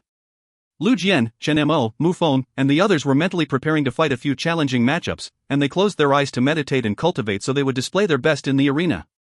Hours passed by in the blink of an eye, and the Black Runicle was approaching a row of towering mountains as their destination, Ning City, was behind the province's famous Sunset Mountains. The mountains stood over 10,000 feet tall, and their peaks were shrouded, bathing in a long, large stream of mysterious light. The Runicle then headed west into a passage that winded through the mountain range. The group looked to reach their destination in an hour's time, and the palms of some of them were starting to get sweaty. Not all of the young cultivators had been to a major city before, and the thought of the ancient city's magnificence was causing them anxiety. A few of the students broke silence. Did you know that the city lord of Ning City, ruler of the province, Lin Yi, is a returned prime warrior who has 600,000 men under his command? I heard that his men and him had killed hordes of no less than 500,000 demons during the Battle of Trapped Beasts. Battle of Trapped Beast? The battle that took place 7 years ago, right? My dad still tells me stories about it sometimes. How more than 1 million demons invaded the province at once. He said that the province's best warriors set an ambush and lured them into these mountains to contain the mayhem and minimize the loss of civilian lives. That was a dark time. The battle lasted for more than 3 weeks, and by the end, there were large piles of demon remains next to the bodies of warriors who valiantly gave their lives, without whom you wouldn't be alive right now. A few students said in unison. The Battle of Trapped Beast was the largest-scale warfare that had taken place within the outskirt region in more than 30 years. Before the battle, this part of the Zhou dynasty was swarmed with roaming demons who were purged during the battle. The cities involved in the battle suffered heavy losses, and we lost many great warriors. Although the region has yet to recover fully, the streets are now safer than they have ever been. The generation that lived to tell the tale still had nightmares about those days. Even though they had survived, at least more than half of their friends and family who fought didn't return. When their elders risked their lives to protect them all those years ago, all the students who sat in the Runicle were still too young to understand the world. Now they couldn't help but wonder if they too would one day fight their own epic battle to protect what and who they loved.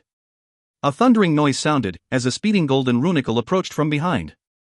It overtook and stopped right in front of South Star Academies in a very rude manner. Sui's heart sank, and he stopped the Runicle just in time. A second later and they would have crashed. The forceful stop shook everyone in the Black Runicle except Yue, Lu Jian, and Chen Mo. A few of them even fell down. What's going on? Yue opened his eyes and frowned, feeling confused like the rest of the cultivators. Ha ha ha. A hysterical voice sounded from outside the Runicle. Suhi, is that you? Long time no see. It's the Trisolar School, the vice principal mumbled, then ran and flung open the door. What do you think you are doing? Yue could see 7 people had come out of the golden Runicle, and all of them had primal wings on their back. They were all levitating. The one who stood in front was a large-built middle-aged man. He had a head of short red hair, and his eyebrows and eyes were red as well. There were 3 mysterious circular patterns on his pupils, and the fearsome presence he gave off was as heavy as the mountains they were surrounded by. Condensed Prime Warrior. Yue narrowed his eyes as he glared at the middle-aged man and mumbled. Not an ordinary one either. This red-haired man is at least a 7-star condensed Prime Warrior. From just standing there he was pressuring everyone. The vice principal and Yue seemed not at all bothered by him, but the rest of South Star Academy's cultivators became pale and started to breathe heavily. Old friend, you don't have to be mad. I'm just here to say hi. The middle-aged man laughed, and the vibration from his voice became a medium for his chi, which sent pressure waves towards the group of cultivators from South Star. This is not a good way to greet people. Sui grunted, then flung his sleeves, which cut off the chi waves with his own and relieved the students from the immense pressure. Sure, Xiaoran, so the Trisolar School finally let you lead their team? They look like a group of young men with great potential. I heard one of your students has even earned the right to be referred to as one of God's 7 children. You have been a 7-star condensed Prime Warrior for what? 10 years now? You should learn from the younger ones. Perhaps they might be able to teach you a thing or two about cultivating, but if you find any errors, ads pop up, ads redirect, broken links, non-standard content, etc., please let us know. Report chapter so we can fix it as soon as possible. Chapter 115, Chosen Ones. Chapter 115, Chosen Ones. The 2 leaders were caught in a deadlock in the air. One of them gave off an overbearing, violent presence while the other's chi felt nimble and as light as a breeze. They are from Trisol? No wonder why they are so arrogant. They ranked number 7 last year. That red-haired man is their vice principal, and he is a famous 7-star condensed Prime Warrior in this outer region with 36 cities. See his red hair? How could I not realize earlier? Mufong whispered to the others. I never knew the vice principal was so strong. He never showed his abilities before.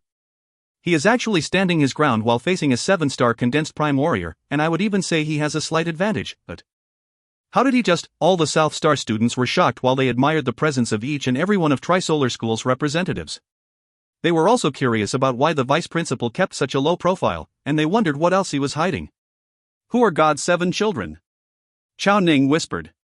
They are the 7 strongest cultivators under the age of 20 in our province. The holder of this title cycled through the years, but the quality and strength of them remained high. They were all geniuses in their own rights and will always be, Chen Mo answered. And the cultivator in Trisolar who was honored with the title is called Shirhun Tian. The eyes of South Star's cultivators naturally fell on the striking young cultivators next to Shir Xiaoran. One of them, in particular, caught their attention as he was handsome and tall. The primal feather wings behind his back were twice as larger than the others.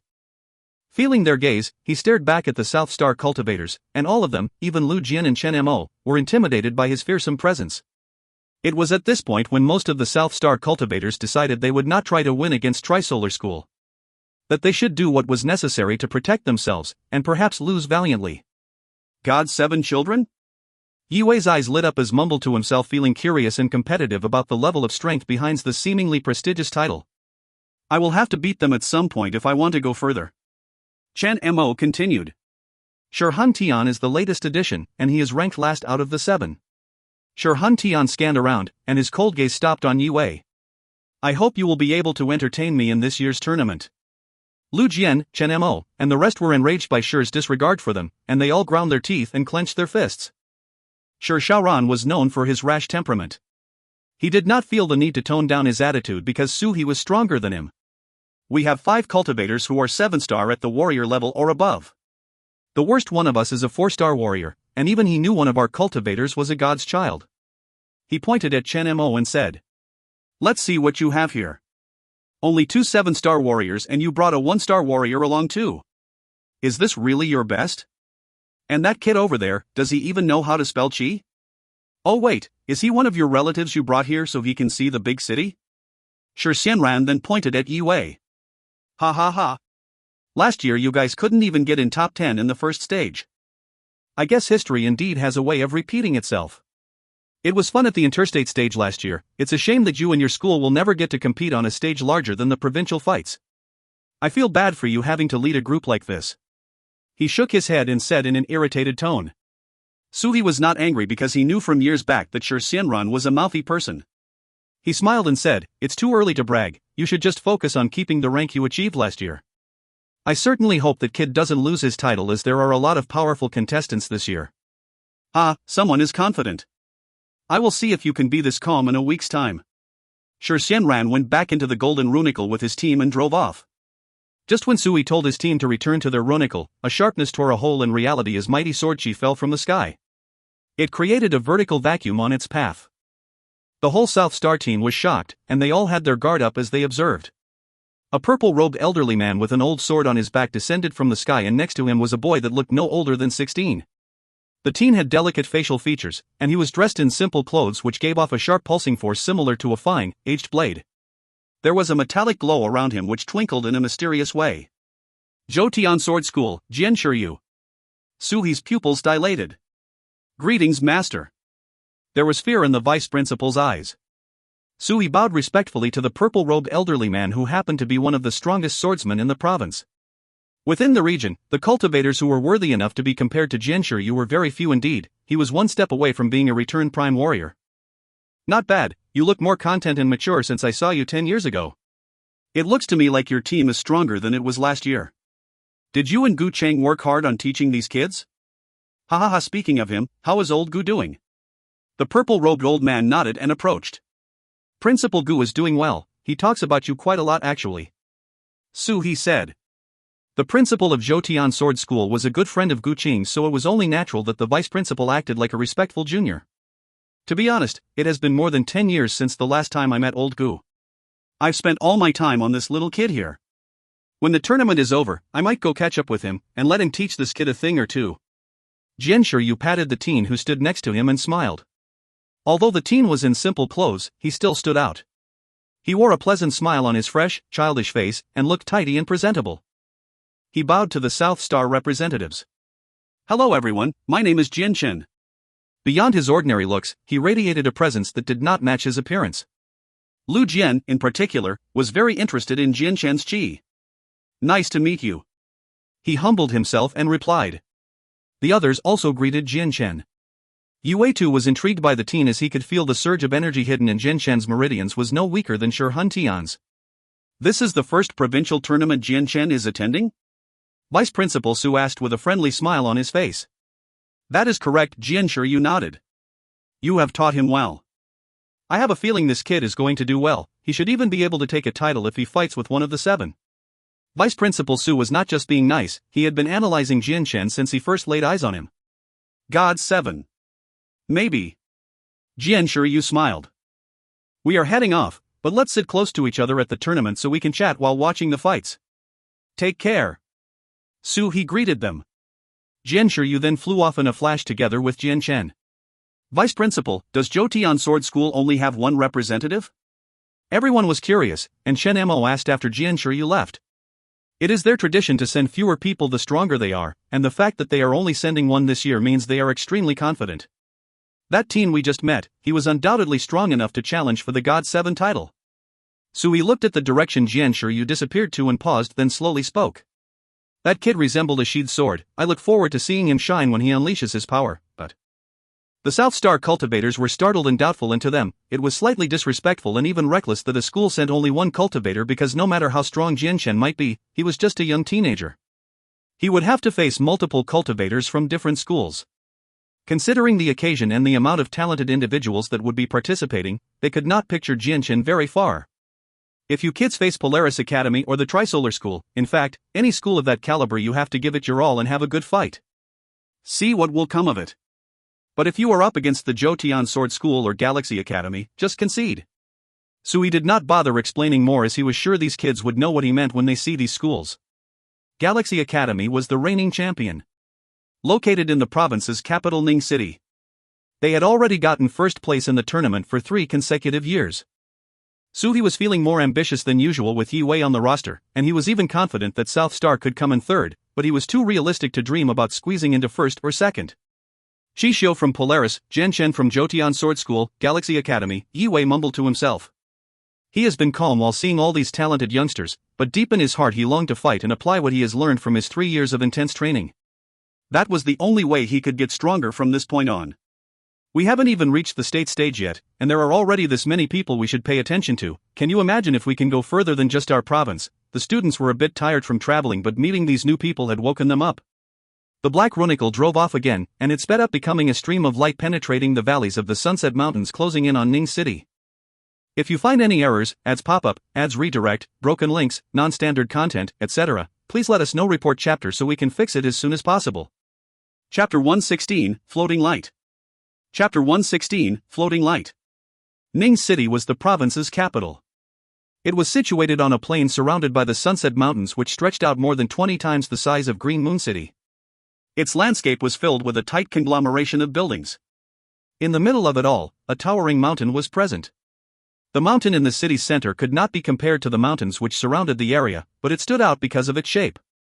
Its silhouette resembled a sloped cylinder, and instead of a sharp peak, there was a wide, flat platform on the mountain's top as if it was cleaved off by a gigantic sword.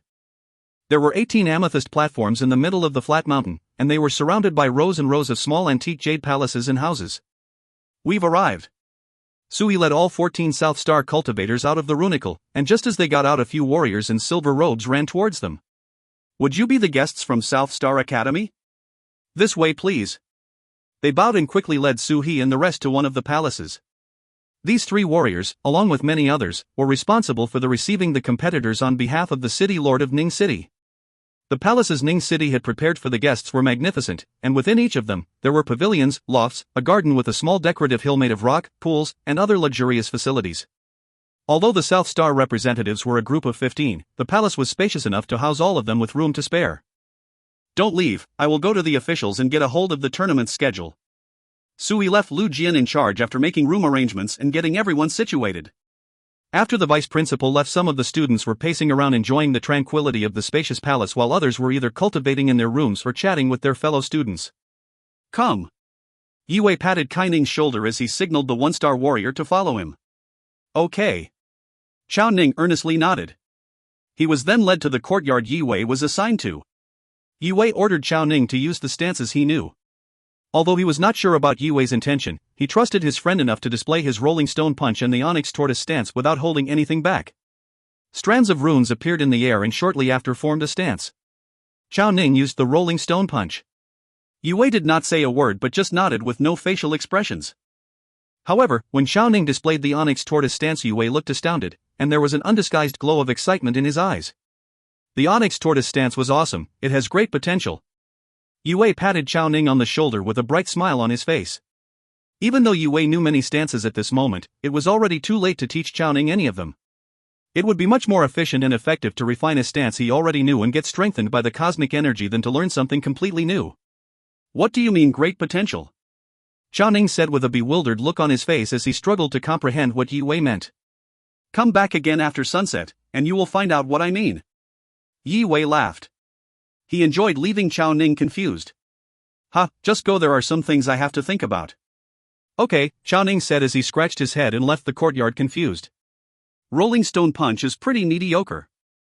I can make it into a mid-level spirit stance at best, but on the other hand, the onyx tortoise stance can be developed extensively, he mumbled to himself as he replayed the two stances in his head repeatedly. He then decided to focus on studying the runic structure and flow of the onyx tortoise stance. While Yue concentrated on perfecting the onyx tortoise stance on the other side of the building, more than 10 Polaris cultivators trespassed into the South Star Academy's palace. Is this where they are staying? Smells horrible here. Oh well, what do you expect? They have to pick the right place for the right people. The front gate was kicked open violently as mocking voices as the group entered the premise. They were led by an arrogant-looking teenager who had straw dangling from his mouth who gazed around with a disdainfully. He was followed by a group of black-robed teenagers, and every single one of them had a powerful presence. The cultivators humiliated by Yue were also in this group. Lu Jian, Chen Mo, Zhou and others came out of their rooms as they heard the noise. When they saw the group entering and the embroidery on their robes, their faces became cold, and they gasped. Polaris Academy. They rushed out of the entrance and glared at the cultivators from Polaris Academy with hostility. Mo Feng, who was knocked down by them, glared at the intruders with rage in his eyes. None of the South Star students were happy to see the people who had just caused a ruckus at their school no more than 3 days ago. This palace was assigned to South Star Academy, you people have no right to be here and no business here. Mu Feng stared at the red-haired cultivator who knocked him out in one strike as he shouted with a cold voice. These facilities belongs to Galaxy Academy, when did they give this place to South Star? We are all guests of Galaxy Academy, surely we're allowed to greet one another? Ning Yang laughed coldly. I have to say this palace is in such a sorry state, but well I guess that's only when compared to what the host prepared for the top 10 schools from last year. Like Chisho said, it smells a bit like a pigsty, that's all. None of the South Star cultivators could stand Ning Yang calling them pigs, they all struggled to remain calm. Ning Yang, how can you so shamelessly come here? I thought making you kneel down to us and apologize would have taught you a lesson. One of the students who saw his intrusion a few days back stepped forward and said. What, is what they're saying true? You're a disgrace. People like this made you kneel down? Do you know how hard we worked to build a good name for Polaris Academy? The teenager with straw in his mouth looked at the South Star cultivators around him, then his gaze landed on Ning Yang. Ning Yang had a stiff look. He ground his teeth as he thought about the shame he was put through. He then shook his head and said, none of the garbage here was the person who disrespected me. What did you call us? Watch your mouth. Enraged by Ning Yang's words, Lu Jian stepped forward.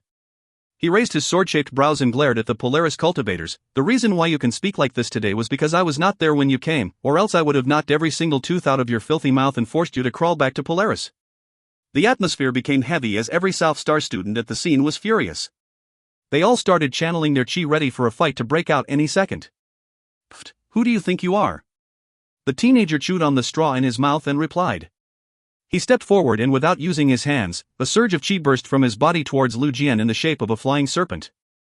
A thundering noise sounded as the chi wave hit Lu Jian, and after taking 10 steps backwards he finally regained balance, but his face was white and a line of blood dripped down from the corner of his mouth. Everyone from South Star was startled.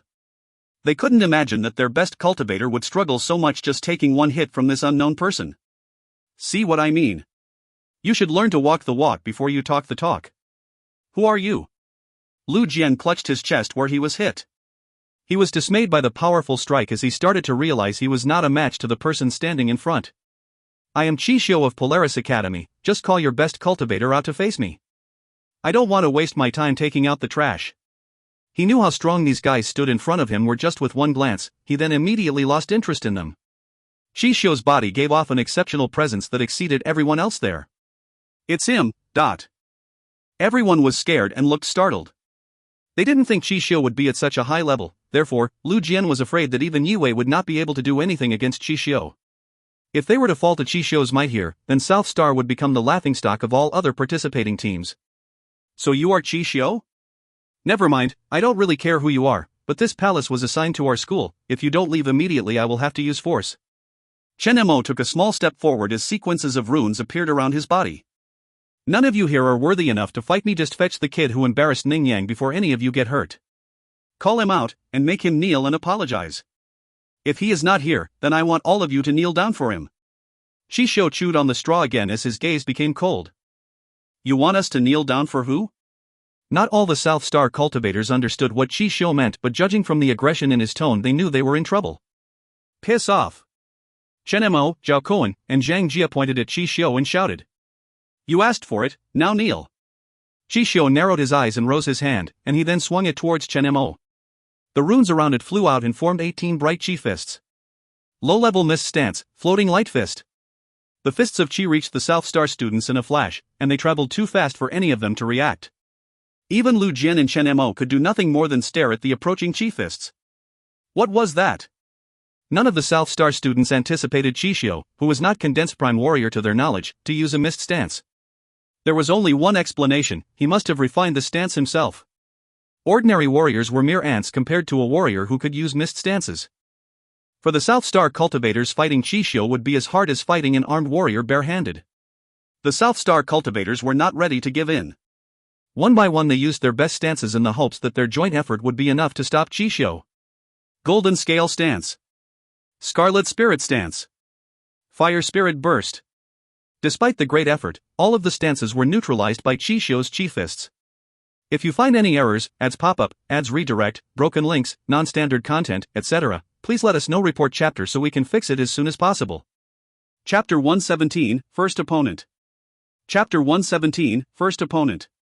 Just before the Qi fists landed on the South Star cultivators, a small hurricane flew between the cultivators and Qi Xiu's stance, and a person appeared. Bang! Bang! Bang! The person swung his palms around 18 times, and all 18 Qi fists disappeared. It was no other than Yue. He left his courtyard when he heard the commotion, only to see a fight had broken out between his classmates and Polaris Academy students. He immediately intervened when he saw that his teammates were about to get knocked down by Qi Xiu's Qi fists. So you were looking for me? Yue said as calm as usual while assessing how strong this teenager with a straw in his mouth was. Wei.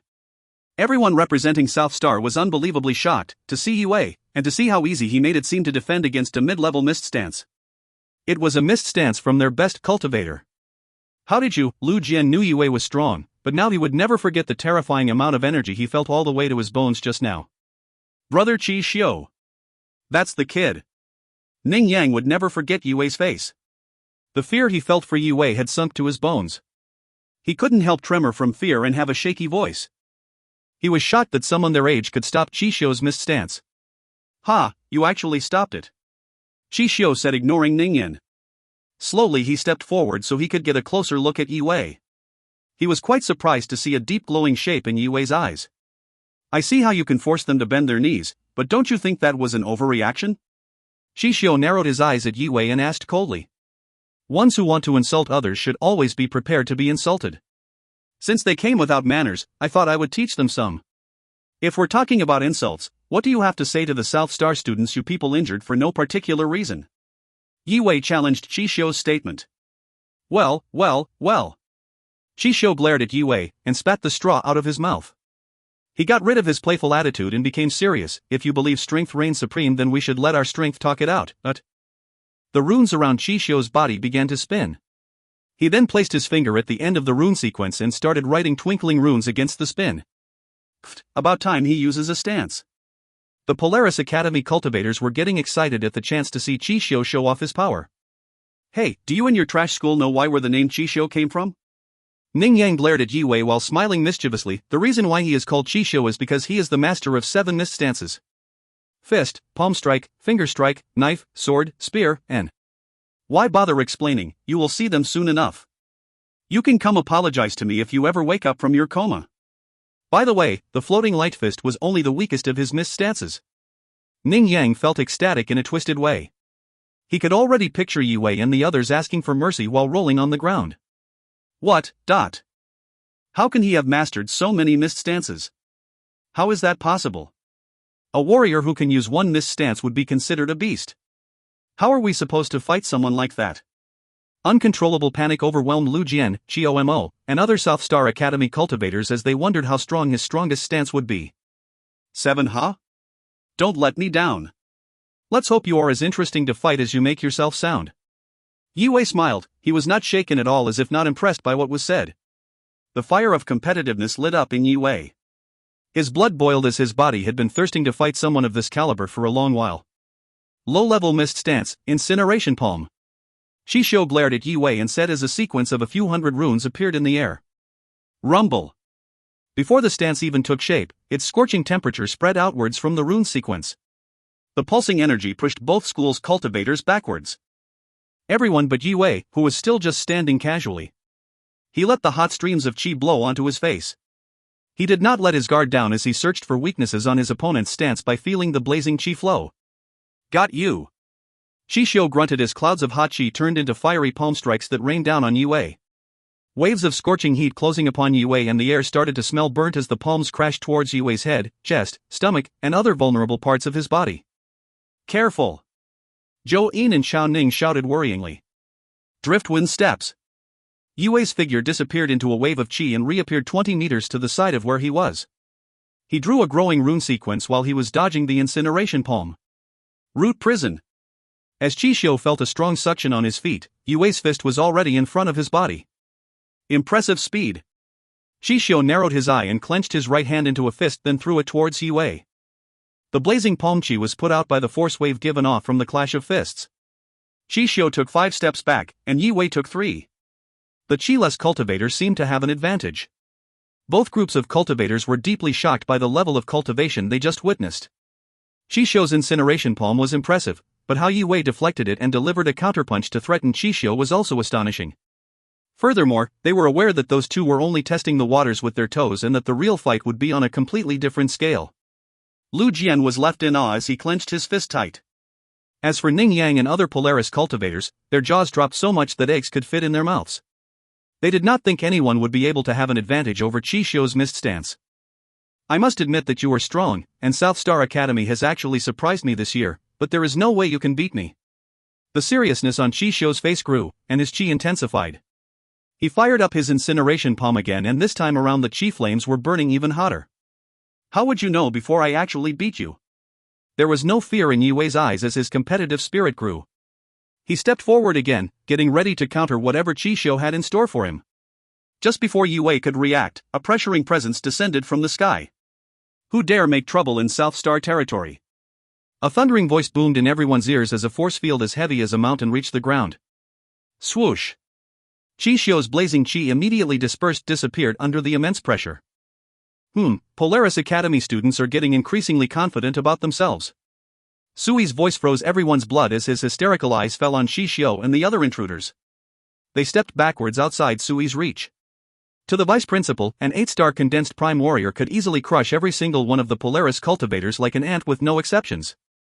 Nobody expected the vice principal to arrive out of the blue, and Chisho's face turned dark as he gazed at Yue.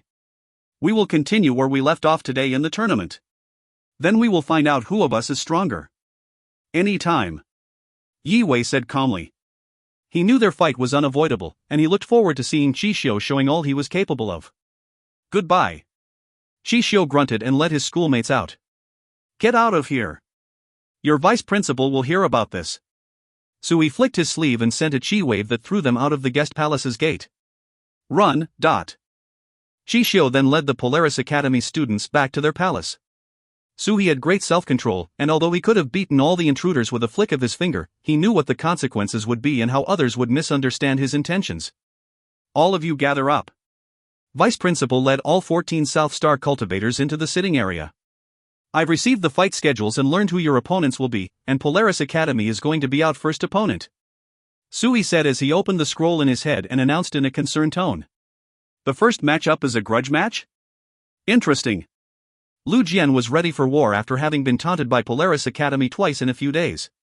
All the South Star cultivators were dying to vent their anger. That Qi Xiu though, some of the cultivators were less optimistic after seeing Polaris Academy's ace display just a small portion of what he was capable of. Qi Xiu is all yours. Suhi looked at Yi Wei. Yeah. Yi Wei nodded calmly. If you find any errors, ads pop-up, ads redirect, broken links, non-standard content, etc., please let us know. Report chapter so we can fix it as soon as possible. Chapter 118, Gathering of Talents. Chapter 118, Gathering of Talents. If Yi Wei can defeat Qi Xiu, then that basically means we can contest for one of the top 3 spots. You are our team's trump card. Whether we can rank high, all depends on how and when you take the stage. Suffice it to say, the later the better. Suhi looked at Yi Wei and said. What an interesting kid, Suhi mumbled quietly to himself. He wasn't able to get an accurate impression of Yi Wei because one cannot simply read the Qi attribute of a supernova user's stance, but from the fighting he saw, he knew that Yi Wei was no weaker than Qi Xiu to say the least. This tournament is a big event in our province, as you all know. Not only will Ning City's own city lord be in attendance, but other powers and influential martial families will be there too. If you display enough strength, there is a chance you will be taken in by one of these powers which have influence throughout the whole Qing state. If you are lucky, even the city lord might recruit you. It's no exaggeration to say that this tournament will affect your future long after you graduate. Suhi kept eye contact with everyone and said solemnly. As the vice principal, there was nothing he could be more proud of than knowing his students would do well when they leave school. That's enough talk for now. Rest your bodies, and do your best tomorrow. Suhi waved his hand to dismiss the young cultivators. Okay. Every one of them sounded motivated, and they nodded as they left the hall heading back to their own rooms. They were full of hopes and expectations, and they felt pressured as they knew what happens tomorrow on the martial stage would shape their future. Yi Wei. Stay behind. The vice principal caught Yi Wei just before he left. Yi Wei, judging from that duel, what do you think your chances are if you fight Qi Xiu again? He whispered, feeling reluctant and frustrated. Being the 8-star condensed prime warrior he was used to knowing people's cultivation level when he saw them. He was embarrassed that he struggled to judge how strong a kid from his school was. Furthermore, the vice principal was planning to rank the school in top 10, therefore, in order to strategize properly, he would have to know how strong Yi Wei was. About that, I am actually not sure. I don't know how much he was holding back, but I will do my best in any case. Yi Wei paused, then spoke after thinking about it. He didn't know exactly how strong Qi Xiu was, but at the same time, he didn't know how powerful he would be under supernova stance. Okay then. When he gets on the platform, you will be up. Suhi nodded. Very well. You should go rest. In the earlier matchups, it would be best for you to hide as much as possible. As our ace, you cannot let others know exactly how strong you are if you want us to go far. I would like us to aim for 3rd place. Because of obstacles like Galaxy Academy and Zhoutian Sword School, so we did not expect South Star to get 1st or 2nd place. Understood. Yi Wei nodded and went back to his room. His target was not the top 3, he wanted to go higher and further, and even his personal tutor, Master Yi, didn't know how strong Yi Wei actually was. Whenever Master Yi gave Yi Wei time to rest, he would go to the Glacial Temple and learn what the Glacial Emperor had left behind. Apart from Yi Wei himself, the only being who knew how strong Yi Wei was would be Pu Yuan, the Glacial Emperor's old disciple. On a pathway not far away, the Polaris cultivators were on their way back to their palace, and none of them looked pleased. Brother Qi Xiu, how strong was Yi Wei? Ning Yang couldn't help but ask. In the past, Qi Xiu always dealt with his opponents casually and effortlessly. He only ever had to pay more attention to the God's 7 children when he fought, but this time, he used 2 missed stances in a row and both of them had been countered. This shook the Polaris cultivators' confidence. I really don't know. There was a deep glow in Qi Xiu's eyes. That kid has hidden his cultivation very well, but I will make sure he is the one who falls tomorrow. I'll let him see the result of all my hard work. Ning Yang could sense that Yi Wei was much more powerful than when he saw him at South Star's front gate. He was under the impression that Yi Wei was not so far ahead of himself. He was still shocked to find out that even the warrior he admired since he started school was not able to take Yue down. Even Shi Xiu was concerned about fighting him. But that kid was no older than 16. At sunset, Chao Ning walked on the floor decorated by orange sunlight and followed Yue's instruction to meet at the courtyard. "You're here?" Yue was seated in the lotus position in the middle of the yard. He nodded smilingly at Chao Ning. "Wei, why did you want us to meet?" "Just use the rolling stone punch. Write out the runes, but do not activate the stance," Yue said forwardly. He did nothing to expel the confusion on Chao Ning's face. "Okay." Chao Ning nodded. Trusting as he was, he immediately started drawing a sequence of runes as he was told to. The rolling stone punch was an ordinary low-level spirit stance. For a one-star warrior like Chao Ning, to only know 2 stances of this level was something considered an embarrassment, something higher-tiered students would look down on. That was the pain to be a cultivator from an ordinary background. Even though some of them might be talented and work hard as horses, they would only be as strong as mediocre cultivators from martial families. "Move that rune 3 inches to your left." Yue was focused on the runes in front of Chao Ning, and his smile disappeared as he got in the zone. "Precision, efficient. Like Master told me." "Yes." Chao Ning nodded. He was smiling brightly once he realized that Yue seemed to be capable of refining mystic stances. Is he already a rune master? I guess it's only natural if he is Master Yi's legacy apprentice. Chao Ning wondered what he did in his past life to deserve such a friend. Chao Ning then moved the rune Yue was pointing at exactly 3 inches to the side. Zoom, dot. All 38 runes shone brighter and vibrated after the one rune was moved. Chao Ning has been practicing this stance for years, and he could clearly feel that the energy flow within was stronger than all the other times he had used this stance. This is peak level energy. He only moved one rune and made Rolling Stone Punch a peak low-level spirit stance? Calm your mind, let go of other distractions. Yue scolded coldly as he could see Chao Ning was not focused from his shaking fingers.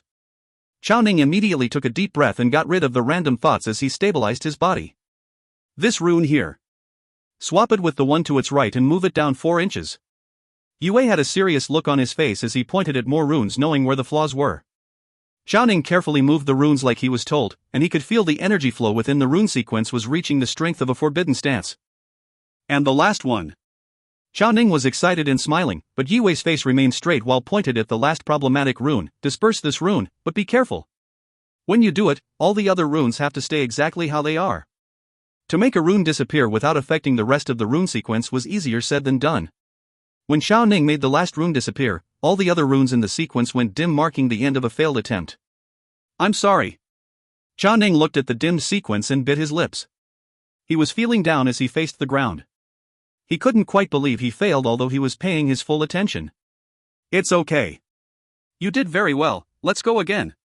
Yue patted Chao Ning's shoulder, encouraging him. Yeah. Chao Ning rose his head and ground his teeth as he nodded determinedly. After 6 more failed attempts and a few more changes, Chao Ning's sentient and dantian were exhausted.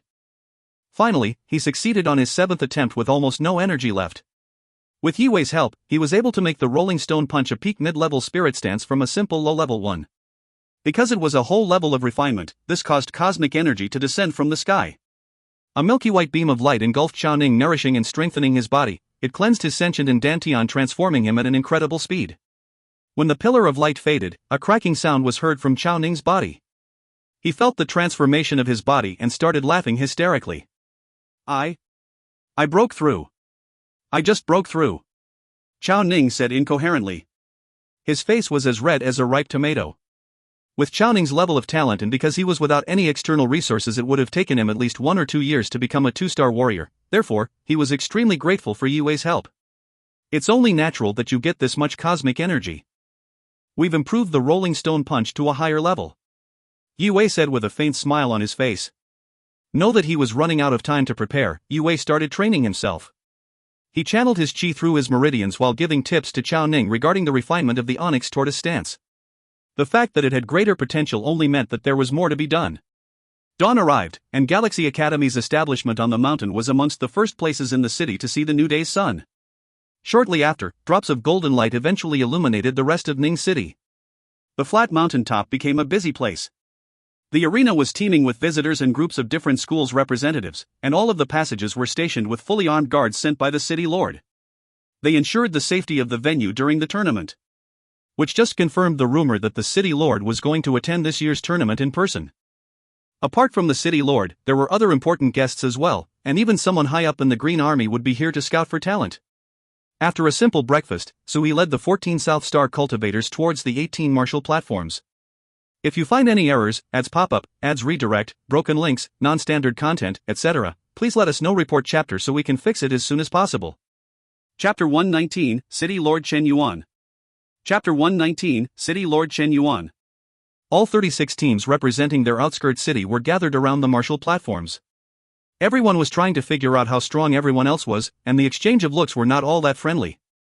The young cultivators were running around exchanging information. I heard that Zhou Tian Sword School only sent one person this year. I know that kid's name, Jin Chen. He fought 5 10-star warriors simultaneously in a sparring match and won. Their school has never fallen out of top 3, and I'm guessing that this year will be no exception. What? Are you serious? Do you think they have a chance at first place this year then?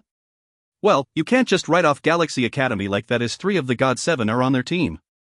The moment their title was mentioned, looks of envy and admiration appeared on the young cultivators' faces as they heard the title they dreamed of gaining. It was the reason they trained so hard. With 2 opposing schools assigned to one Marshall platform, it was the first time since last year cultivators from all 36 schools gathered in the same place. Other than the God 7, who would be the strongest out of each school was another hot topic. Young cultivators from South Star and Polaris Academy were glaring at each other with rage and hostility in their eyes. Qi Xiu was standing around 100 meters away from Yi Wei, and he was wickedly glaring at his recent opponent. Is that Qi Xiu? Yeah, he is strong enough to fight the God 7. A couple of days ago, he came to Ning City before the tournament started just to challenge Xianyu, the 3rd strongest of the 7. They fought for a whole hour, and Qi Xiu lost just by a small margin. If he could fire out just one more stance, he could have won the fight, but he lost valiantly. I'd say if he challenged any of the weaker 7, he might actually be one of them right now. Wow, kudos to his courage and confidence to challenge the 3rd best young cultivator of the region, as well as the fact that he lasted an hour. Polaris opponent, though, South Star Academy, is ranked a tier lower. I doubt this matchup will last long. South Star Academy? The school that got eliminated in the first round last year? I heard their best cultivator is called Lu Jian. Wanna bet how long it will take Qi Xiu to beat him? I say he will not even last 1 stance. I say 2 stance exchanges. Lu Jian's face turned pale as he overheard conversations between the speculating cultivators from other schools. The Polaris cultivators looked at Lu Jian and the others and laughed.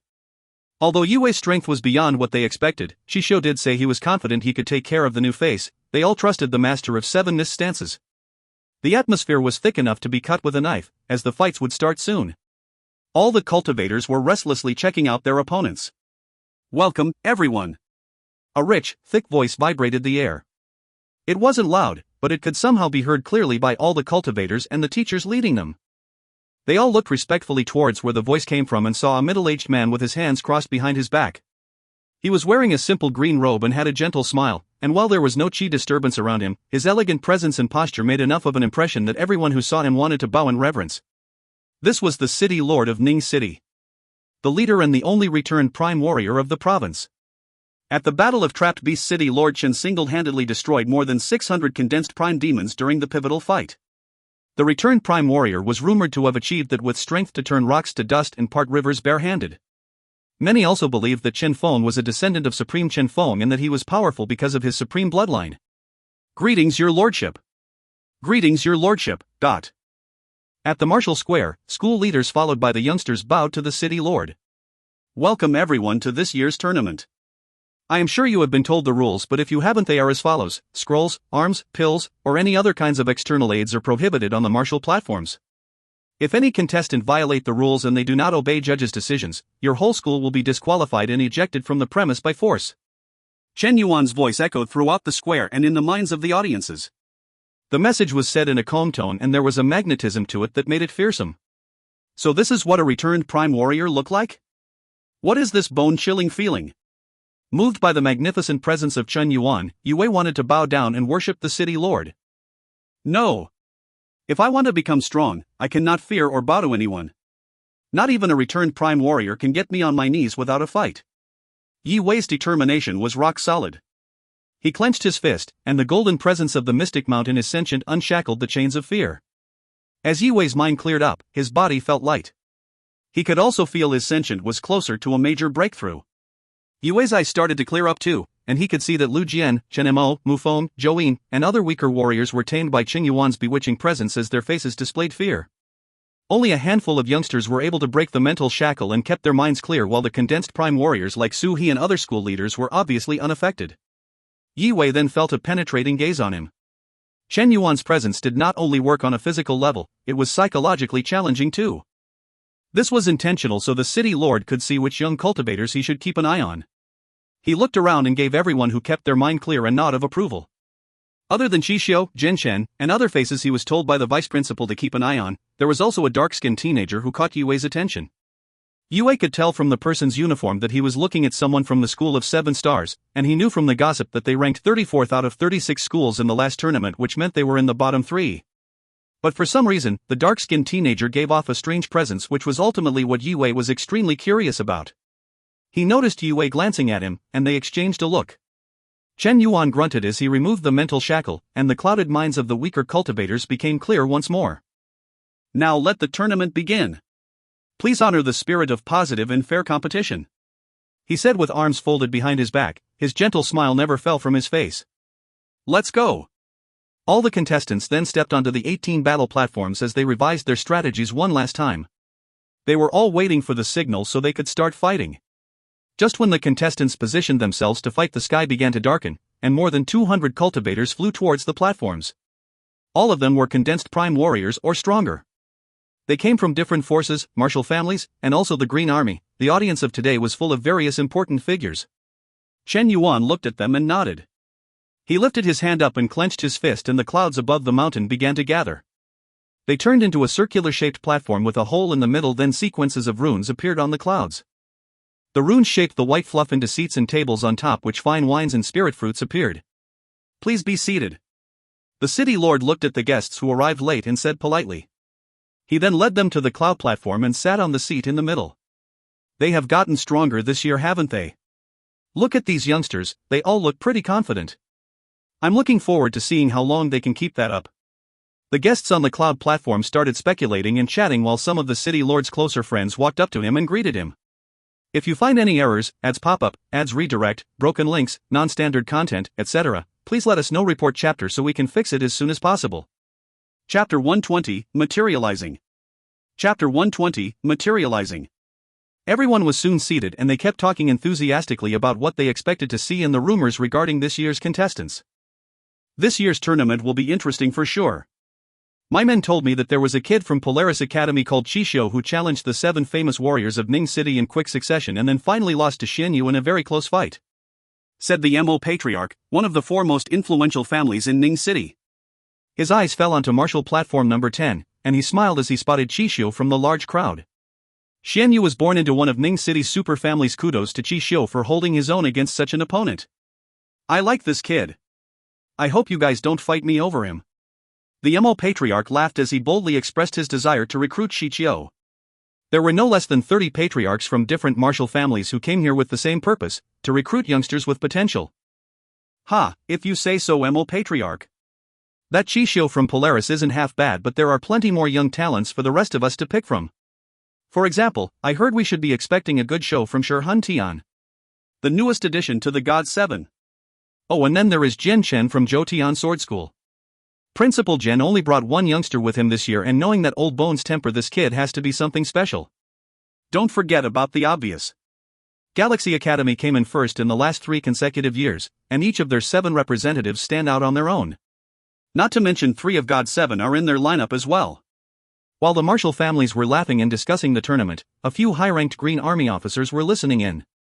The golden armor they wore made them sit straighter than anyone else on the cloud platform, and they too were excited, waiting to be dazzled, but they were taking it very seriously because the recruits they find here could have a lasting impressions on the Green Army and possibly even the Zhou dynasty as well. The family's leaders then sat back and filled their wine glasses, waiting to see the young cultivators fight their hearts out for different reasons. Most of them focused on the famous new faces: Shurhun Tian, a new God 7 from Trisolar School, Qixio from Polaris Academy, Jian Chen from Zhou Tian Sword School, and their eyes naturally were directed at Galaxy Academy's platform where they would be fighting. There will not be much suspense watching Platform 10. Polaris came 3rd last year without Qixio. And South Star was not even in the top 10. Didn't they come 12th or 13th? The MO Patriarch looked at both schools' lineup and said with a sense of contempt, "Well, it really is bad luck for them to face the likes of Polaris Academy in the first round. Yeah, sadly, they can only go downhill from here. Their morale will go down the drain if they get trashed this early. Emotional factors count for a lot when you are this young." Ha ha ha. It was blatantly obvious that no one was even thinking about South Star Academy, most probably didn't even know they existed. The tournament rules had not changed over the years regarding the number of contestants each team could have. Each school was allowed to send no more than 15 students who would fight on stage one by elimination. Therefore, the team with the last man standing on the platform would win. With the rules as such, there was a certain degree of flexibility for the teams. Although it was inevitably advantageous to show your power in the earlier stages, but when it came to the ranking fights, it was always each team's best-kept secrets, or cultivators in this case, that made the difference. Down on platform 10, Chishio smiled mischievously. "Hichon, you are up." Chishio waved his arm and a black-robed, fresh-looking teenager walked out of the group of 18 young cultivators. Hichon was the weakest of the whole group as he had only reached the 3-star warrior level. He was as tough as Yuan Yu was. Chishio was not in a hurry to fight Yue, and he sat all the way in the back meditating. Allowing no space for error, he channeled his chi and circulated it through his body, so he would be in great condition when he had to face Yue. Chishio is meditating? With his strength he can probably crush South Star on his own. Why is he playing it so safe? Up above on the cloud platform, the MO Patriarch frowned as he noticed Chishio was acting extra cautious. With his mind set on recruiting Chishio, it was hard for him to take his eyes off platform 10. Each powerful figure had someone they wanted to see fight, and as the teams began to fight, apart from the MO Patriarch, there were hardly anyone paying attention to the Polaris South Star matchup. "Let me take the first fight." Chao Ning felt competitive as he had been eager to prove himself since his breakthrough. "Get out of the way." Shao Chi pushed Chao Ning to the side and leaped onto the martial platform. Yue frowned and mumbled when he saw Shao Chi taking the stage. His chi feels bloated. I bet he got all his cultivation from pills and this idiot didn't even bother consolidating it into his system. I don't really see Shao Chi winning this even though he will be fighting the weakest Polaris student. There was great depth in Yue's gaze and a flash of gold in his eye. Shao Chi couldn't even be compared to Chao Ning at this point because the harder working the cultivator the more cosmic energy he would receive, thus causing them to form an even greater foundation. With his body cleansed by one of the purest form of energy in the world, although Chao Ning was only a 2-star warrior comparing to Shao Chi's 3, he was still the more powerful out of the two. Yue was aware that his real competition was Chishio, and like Chishio, he also sat at the back and focused on warming up his body. It was the same story on other platforms. All the stronger cultivators of each team sat behind their teams while the weaker cultivators went onto the platforms to test strengths and weaknesses of the other team. They tried to get as much information on their opponent as they could. Although they knew they will eventually be beaten up by the stronger cultivators, they were still fighting with all their heart. Shao Chi entered the platform with a swagger, and he immediately used one of his favorite mid-level spirit stances, but because of his weaker foundation, he was not able to follow through. He couldn't make another stance nor could he properly defend himself, and he was very soon hit on the chest by a vigorous palm strike and clumsily fell to the ground while coughing up blood. Ha ha ha. Was that it? He is a 3-star warrior, right? I could hit as hard as he just did and make my chi last twice as long when I was a 2-star warrior. Seeing how crisp and easily Shao Chi was beaten, the Polaris cultivators started laughing without restraint. Waste of space. Lu Jian's face turned ashen as he glared at Shao Chi. He was disgusted by the incompetence. Can someone useful get up there? Chao Ning volunteered, and after struggling for a while, he actually managed to defeat He Chong. The South Star's cultivators were shocked to learn that Shao Chi was inferior to a schoolmate they had barely heard of. Shao Chi was going to come up with some kind of excuse for his quick defeat, but he felt too ashamed to say anything after Chao Ning collected a victory from the opponent who knocked him down so effortlessly. In the following fights, both sides managed to defeat their opponents. Lu Jian was beaten by Ning Yang, but then Ning Yang surprisingly lost to Chen Mo. Both teams were starting to get into a frenzy as the pressure was rising. Chao Ning and Lu Jian were now heavily injured as they both limped off the platform with bruises on their faces and the rest of their body. Chen Mo also fell to the Polaris fighters' fierce aggression. South Star is not as bad as I thought they would be, the MO Patriarch said as he overlooked the martial platforms from above, and his eyes finally fell onto Chishio again. He's cautious because of this boy at the back? The Patriarch looked towards Yue when he noticed where Chishio was looking. A group of Galaxy Academy's ordinary students were attracted by the fight between South Star and Polaris and started to gather around Platform 10. Looks like that's it for South Star. They only have one person left on their bench, but there are 5 from Polaris. Man, I was looking forward to seeing this Polaris boy fight, that Chishio who challenged our Shinyu and lost by a hair. Yeah well, we can always come back to watch their second matchup. Hey, do you guys feel that too? What the hell, there is no chi in that last person on South Star's bench. He has to have a death wish if he is even considering getting on the platform, but... Don't make a decision so quickly. The fact that Chishio is warming up means that he feels threatened. What do you mean? You can mean he finds this chi-less cultivator threatening? Yi Wei looked at Chao Ning. Although he lost convincingly in the end, he should have gained some valuable combat experience. He thought as he stood up, and slowly walked towards the platform and said dismissively, "Hey, do you want to fight me as a group? This has been dragged out for way too long." Chishio was the only person on the other team that concerned Yi Wei, and fighting these other one-sided fights was a complete waste of time. Wow, this kid's teeth are sharp. He has no respect for Chishio at all. Being called out, Chishio stopped cultivating and stepped forth. "Everyone step back," he said with glaring coldly at Yi Wei. "I am going to make you kneel for me." "I could say the same," Yi Wei said calmly as his eyes locked onto Chishio. "Who is this? I have never seen anyone drive Chishio this mad. I have no idea. I couldn't even tell you his initials, but I know which school he goes to." Ha ha. The gathering Galaxy Academy students were all speculating and discussing why Chishio displayed the same level of stress they saw when he challenged Shinyu. "I admit I underestimated you, but today I will make sure you realize how far ahead of you I am." A layer of silver energy formed on Chishio's body, and he then stretched out his fingers and channeled his chi to his palm. With a cracking noise, the chi in Chishio's hand turned into a 3-foot-long sword. The ability to materialize chi into a physical form was a sign of a cultivator being at the peak of the 10-star warrior rank or above. The sword's formation stirred up a whirlwind around it with its tip pointing to the ground as the cold, sharp blade reflected the morning sun into the audience's eyes. Though confident, Yi Wei was extremely cautious. "Nice form," he exclaimed, and then stepped onto the platform and stomped the floor. The amethyst cracked and the web of fissures grew from his foot as a surge of silvery chi burst out of his body. The layer was then cemented onto the will force on his body, forming a glowing light armor. Materializing chi. Lu Jian, Chen Mo, and other cultivators from South Star were shocked to find out how strong this mysterious boy fighting alongside them was, a peak 10-star warrior.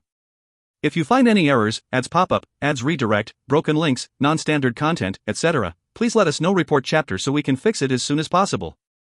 Chapter 121, Sealnik Descend. Chapter 121, Sealnik Descend. Yi Wei kept his abilities hidden, and still one could not sense any chi from his body. No one really knew how strong he was until just now when he formed the light armor over his body.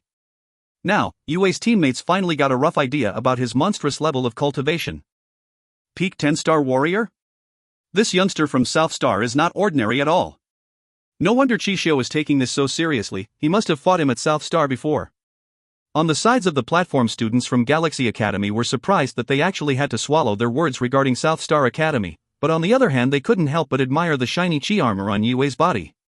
Ordinary 10-star warriors could not be compared to their peak-level counterparts, not physically and certainly not mentally. Young cultivators of that level were a rare sight even in top schools like Galaxy Academy. Hey everyone! This match is heating up. The Mo Patriarch notified the others as the clashing of two young elite cultivators was by no means a normal sight this early in the tournament. Nearly everyone on the cloud platform glanced over to platform 10, and upon seeing what was happening they were astonished. It even caught the city lord's interest while the cultivators from the Green Army pointed their scared faces towards Yi Wei and Chishio watching how the match would unfold. The big names were refreshed and interested. I can't believe South Star has a peak 10-star warriors in their team. The fights between less powerful cultivators were too bland to keep their attention. While I still think Chishio has the edge. The Mo Patriarch replied in a playful tone while observing. He became increasingly biased without even noticing. Humph. Feeling the intensity of chi in Yi Wei's light armor, a slightly concerned look flashed through Chishio's face. He then grunted and held his sword even tighter. Zoom. Zoom. Zoom. The heavy sword gently rattled, as the whirlwind around it turned green, causing a wind blade to appear around the sword's sharp edge. This blade left an uneven cut on the amethyst stage. Both Yi Wei and Chishio's presence was expanding and stirring up a wind that quickly grew larger than the platform. The contestants from both schools and the audience nearby all had to take a few steps back. They were surprised to see how much stronger Yi and Chi were than they expected and imagined. You're dead. Shishio broke the heavy silence as he stomped the ground and turned into a shadow. He tilted his sword forward to minimize drag, and under the watchful eyes of everyone present he pounced towards Yue with the posture of a bloodthirsty wild beast. The dense, sharp wind blade left a green trail of light in the air, and it carved a deep groove on the amethyst ground as Shishio approached his opponent at an incredible speed. Yue watched the approaching threat with an intense gaze, and with a gentle tap of his toes he shifted to the left, effortlessly dodging the falling sword as he let Shishio pass to his side. The two bumped shoulders and exchanged an aggressive look. Yue didn't miss the chance to impose a counterattack as his silver fist flew towards Shishio's right side. "I didn't train for 3 years to be beaten by someone like you." His eyes shone with a determined glow. Shishio's remained calm as he swung his sword horizontally towards Yue's neck. The wind blade left the sword and flew to the target before the sword itself was even close to Yue. Shishio's killing intent was clear to all present as he followed through with his aggression. He recognized Yue as a real threat. Yue grunted, and the light armor plates slid and rearranged themselves with a couple extra layers stacked around his neck. Yue felt comfortable enough to just put his neck to the oncoming strike, and keep up the aggression with his heavy punches. Sensing an intense pressure approaching as Yue's fist got closer and closer, Shishio's face changed. He didn't expect Yue to react in such controversial manner, as if being cut on the neck was not a big deal at all. Shishio quickly moved his sword to defend himself. Just before Yue's fist was about to land on his ribcage, he managed to place the sword between the fist and his body. Bang! Shishio's wind blade was the first to land, and a shower of blinding sparks burst forth from Yue's neck as Shishio dragged his blade against the light armor, making a shrill grinding sound. The wind blade could not penetrate the strengthened armor, and it only left behind a scratch before it dispersed from the impact. Within a second his punch landed on Shishio's sword. The chi sword in Shishio's hand vibrated from the force behind Yue's punch, and it was showing signs of collapsing. Shishio felt a numbing pain between his thumb and index finger. Immediately after he loosened his grip, he felt the penetrating force of Yue's fist was not stopping. He therefore twisted and spun his body to avoid the overwhelming force. He couldn't help but lost his footing, and he was forced to take 3 steps back before regaining his balance. "You can't get away."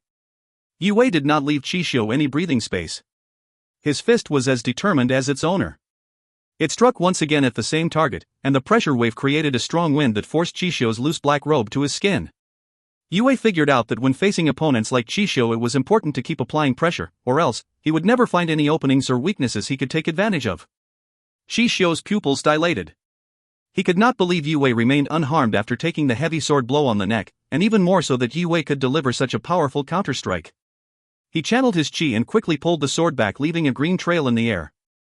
Yue's fist cut through the heavy atmosphere again with a shrill noise. The second punch also landed on Shishio's sword. As it did, it bent the sturdy-looking sword to an unnatural curve, threatening its integrity. Bang! His strength is incredible. Shishio's face turned pale as he took one step after another backwards, and finally he managed to stabilize 10 meters away from where he was hit. He started panting and glaring at Yue with unprecedented concern in his eyes. The Polaris team remembered seeing this extremely stressful expression on Shishio's face when he faced the third strongest of the God 7 Xianyu. Yue gave him a pressure that was no less intense than Xianyu's. Maybe Yue's strength was similar to Xianyu? Shishio is not looking like his normal self at all. It is not looking good for Shishio. The Polaris Academy cultivators stood at the back with dropped jaws. Although they knew Shishio has yet to show his full strength, seeing him in a disadvantaged position brewed storms in their hearts. Astonishing. Further away from the platform, the speculating Galaxy Academy students were shocked. They could feel with their faces the brisky wind generated by Yue's fist. The pain on their skin told them the dark horse of this year's tournament came from Green Moon City, and there shouldn't be a problem for South Star to get into top 10. The angled Shishio's sword was bent told a similar story. The audience on the cloud platform were stunned to see how the fight unraveled.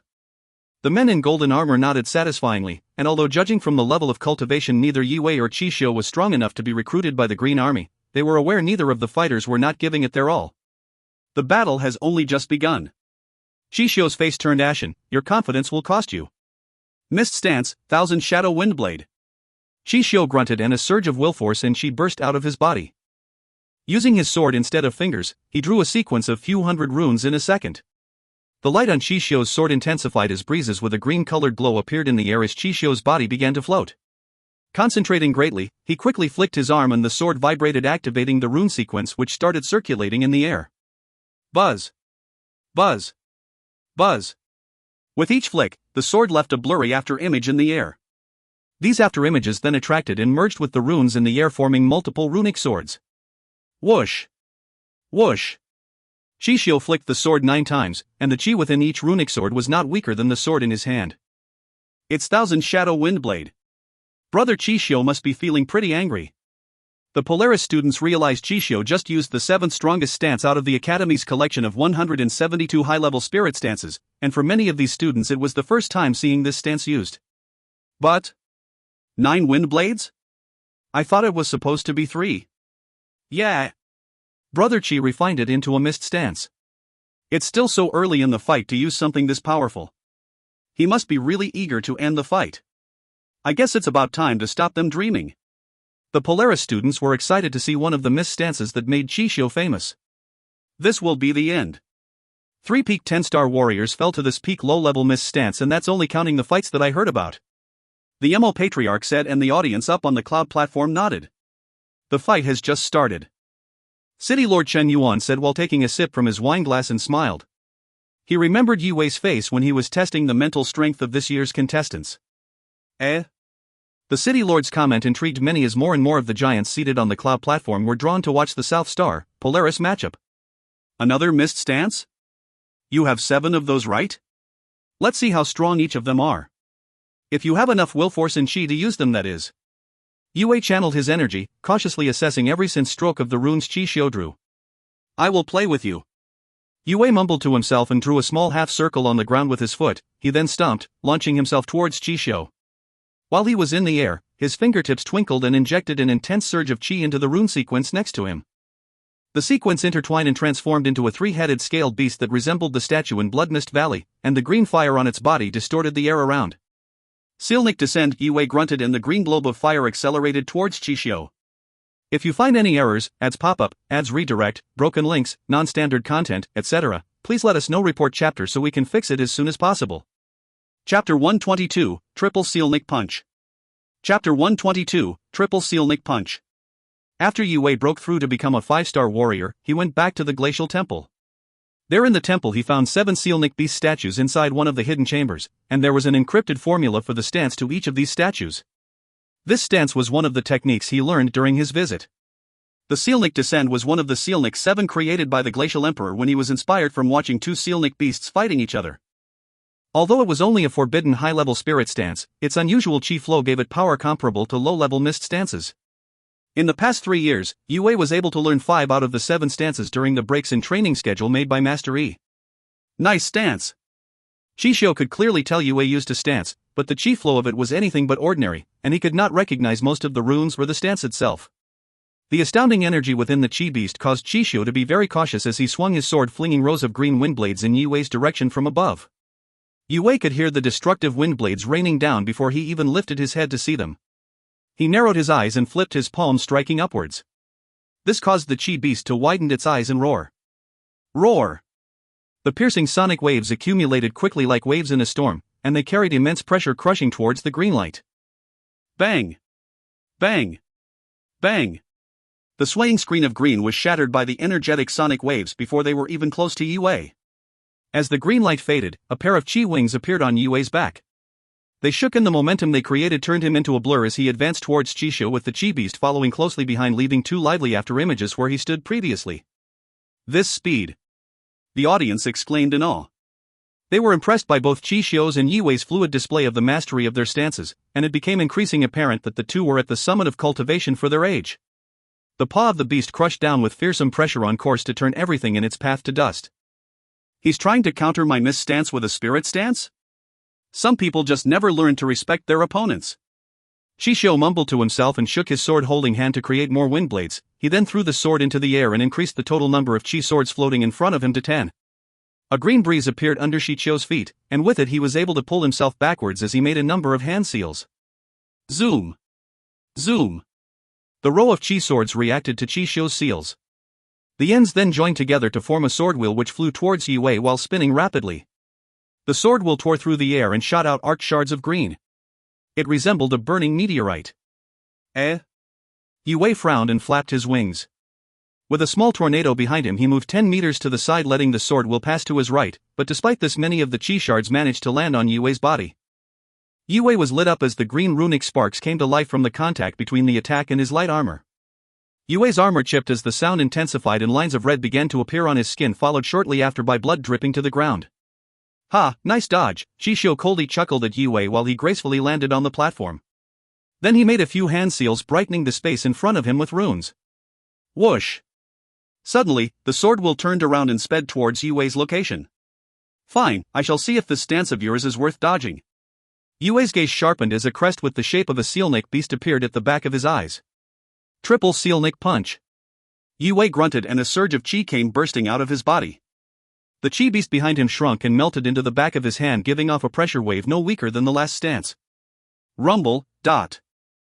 Yue immediately swung his fist heavily against the sword wheel as it entered his reach. Bang! The contact caused a massive explosion and the audience was forced to narrow their eyes because they were blinded by the green light that reached up to the sky. The explosion left deep fissures in the amethyst platform.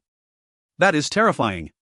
The scars left on the solid platform were deep set as if an army had dragged thousands of swords and spears on the surface. What kind of stance was that? Feeling the sharp breeze on their faces, the jaws of the gathering students dropped yet again. They were both scared and surprised. They never expected to see this level of combat from an unknown face in Chisho. Furthermore, they knew they would be shredded to pieces if they stood closer to point of impact. The fight had lasted longer than the Mo Patriarch ever anticipated, and he was starting to come out of denial. He had to admit to himself that Yue was at least as strong as his favorite in this matchup. Chisho stared at the blinding green explosion with narrowed eyes. The brightness did not seem to affect his vision too much. He knew better than anyone else just how strong the Thousand Shadow Windblade stance was, and he was quite frustrated that Yue had survived the stance he would confidently use to fight even condensed prime warriors. Naive. Chisho stared at the green light score, and a cold smile appeared on his face.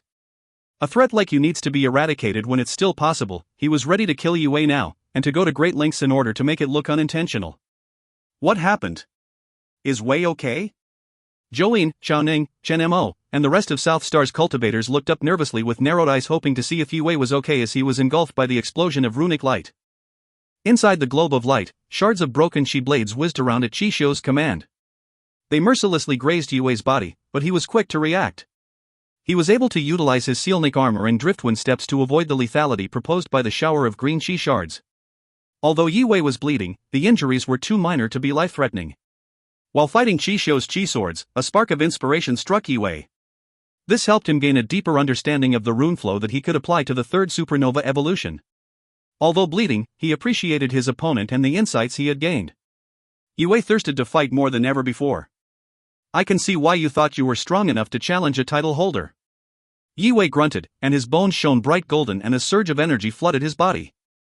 He has yet to use the supernova stance, but he was able to condense his chi to a similar intensity just by altering the meridian path, which also caused his strength to multiply instantaneously, reaching a frightening level. The raging energy and violent chi quickly formed a storm around his body. The green light then started to fade and Yue was seen bursting out of the fading color towards Chisho. His lightning speed was not achievable even for ordinary condensed prime warriors unless they were under the effect of speed-enhancing stances. An intense air current followed behind him, and the young cultivators watching nearby felt the pressure on their eardrums while the weaker ones had trouble keeping steady footing.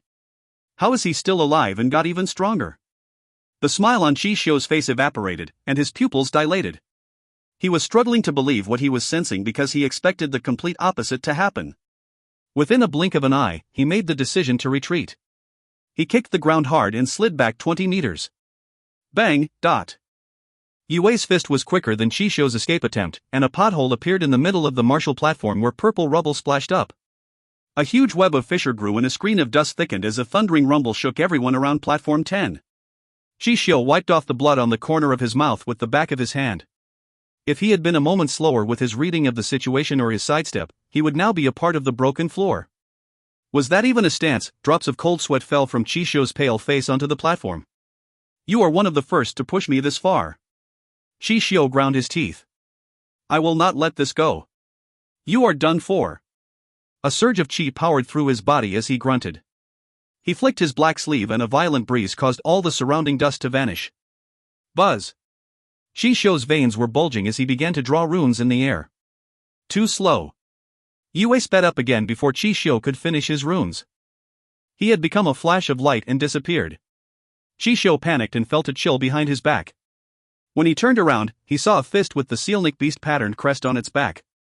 It was flying towards his spine and the moisture around it was condensing quickly. If you find any errors, ads pop up, ads redirect, broken links, non-standard content, etc., please let us know. Report chapter so we can fix it as soon as possible. Chapter 123, Starshifter Formula. Chapter 123, Starshifter Formula. Triple Sealnik Punch. In front of everyone's widened eyes and frightened glares, Yue's fist solidly landed on Chisho's back, causing a chilling noise to be heard. Crack! The dense energy of Yue's fist sent Chisho flying like a spinning kite with its string cut, and after a few rotations in the air, the motionless body wrapped in a black robe slammed onto the martial platform, creating a small dust storm. Apart from his immense forward momentum, Yue's punch also contained a spinning energy due to the unique path his chi flowed. Has Brother Chi lost? The Polaris cultivators rubbed their eyes in disbelief. They were just staring at a bump on the platform covered in dust, finding it hard to convince themselves a nameless cultivator from a mediocre school could beat their ace. The ace who just happened to be one stance away from beating a God 7 in a fight a few days ago. Was there a stance behind that punch? Otherwise I would assume we are looking at a condensed prime warrior who was skilled at hiding his cultivation as well as his age, or maybe this is something else. The audience seated the clouds were a little wary as they had heard rumors about demon infiltrations just a few months prior to the tournament. He won. Yi Wei won. Chao Ning, Chen Mo, and the rest cheered as soon as they got over their shock. Yi Wei slowly pulled back his fist, and the mark on the back of his hand faded. It was at this time that he noticed some slight movement behind the smokescreen in front of him. A wave of surprise swept over the faces on the cloud platform. This kid from South Star is not bad at all. The city lord smiled as he looked at Yue's graceful posture. He then looked at Chisho and said, "It's lucky for Chisho, if Polaris had not have taught their best students the Starshifter formula he would have lost." Indeed. The men in golden armor nodded. They glanced at Chisho with a penetrating glare. That was a powerful punch, but the moment it connected to Chisho most of the energy was deflected and slid of his body. He is basically as strong as a condensed prime warrior, so he could take the punch anyway. The Mo Patriarch looked at the dusty platform and said, "Everyone knows he lost to Xianyu by only one stance. What people don't know is that Xianyu was already a condensed prime warrior when they fought. Chisho has mastered the Starshifter formula pretty well. I actually think this formula is the reason Polaris was ranked so high last year, and even their lineup was not as strong this year's. That other kid is impressive, but it will take more than impressive to beat Chisho." None of the young cultivators could see what Chisho did, but the audience on the clouds could see clearly. What they did not know though was how Yi Wei threw such a powerful punch. On the amethyst platform, Chi suddenly floated in a strange manner. Chisho did a backflip and got back on his feet. He then hatefully stared at Yi Wei. Luckily, he was able to activate his Starshifter formula the moment he was hit, however Yi Wei's speed resulted in 2 of his ribs fracturing. Bone fractures were not a serious concern to cultivators of Chisho's caliber, as he just casually snapped his bone back to place and mended by his nourishing chi. "Brother Chi! He is okay!" The Polaris cultivators excitedly screamed. What just happened? Yi Wei's punch should have crushed him. How can Chisho still stand up? I heard the sound of bones cracking. The smiles of the South Star students disappeared as their eyes widened. They were staring at the dusty black robe with disbelief. "Apart from Xianyu, you are the strongest cultivator I have fought, but that does not mean you can beat me. You are not even close." Chisho exhaled gently and said slowly, "What a wonderful formula Polaris Academy Starshifter is!" Yi Wei exclaimed. He did expect Chisho to stand back up, and he could feel the strength of his fist being diverted to different directions. It was not Chisho's intention for Yi Wei to learn more about his chi flow, but inspired by Chisho's narrow deflection, Yi Wei was able to find ways to strengthen his family's falling star form. "Sorry, I've underestimated you, but I guess it's fair because you did too. Do you think we should stop the dancing and actually fight?" Yi Wei was not frightened in the least, on the contrary he was even more excited and competitive. He was interested in discovering the way Chisho's Starshifter technique worked. The chi around Yi Wei's body shook violently. What did he just say? The gathering audience could not believe what they had just heard. They were shocked to learn they had yet to show their full strength when the martial platform was already broken by these 2 monsters. Chisho frowned as could not believe Yi Wei could tell what trick he used to reduce the impact of the punch. "Don't hold back anymore, I don't want to hurt you." Yi Wei looked at Chisho and loosened his joints. "Let me see how well you can use the Starshifter." Yi Wei's expression became serious as his robes began to flutter. He released the seal in his dantian, and his presence exploded like a dragon who had just broke free from chains. He was now multiple times stronger than a normal peak 10-star warrior. Although cultivation-wise Yue was just a peak 10-star warrior, when it came to his chi and the will force in Ascent, his foundation was such that nobody on the same level could be remotely compared to him. How can he be this strong? The young South Star, Polaris, and Galaxy cultivators were actually terrified, and a series of screams sounded around Platform 10.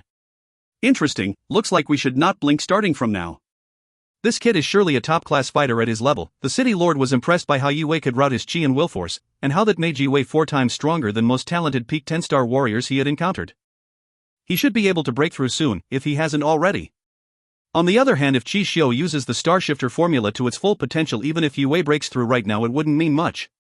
Chi Xiu is unbelievable with Star Shifter formula, but that South Star kid's foundation is on its own level. The men in golden armor were chatting to one another and all nodded satisfyingly. This is more like it. Now they could actually join our reserve infantry, or at least boot camp. Your lordship, would you happen to know the South Star kid's name? The leader of the military group asked. Is the Green Army interested in him too? The city lord frowned. He was clearly bothered that Yue had the Green Army's attention. In fact, most of the guests on the cloud platform were interested in Yue. A young cultivator with such foundation would surely become great, but seeing as the city lord and the Green Army were taking notice of him, they could only shake their heads reluctantly, as they knew they wouldn't have a chance to recruit him. We'll see. Undoubtedly that South Star boy is something special, but I still think he does not compare to them. The Green Army cultivators exchanged a look and started whispering. Chi Xiu and Yue's display attracted a lot of attention because they were still fighting long after the other fights had finished. All the other schools sent their students to Platform 10 hoping they would be able to get some information about both South Star and Polaris. Apart from people's eyes, warm rays of the sun were also on Yue and Chi Xiu as noon approached. The sunlight was refracted by the runes in the air, forming a complex and dazzling web of light. Yue stomped the ground and launched himself out like an arrow towards Chi Xiu. His speed was even quicker than before, and most of the audience could no longer follow his moves. All they could see were blurred the after images he left behind.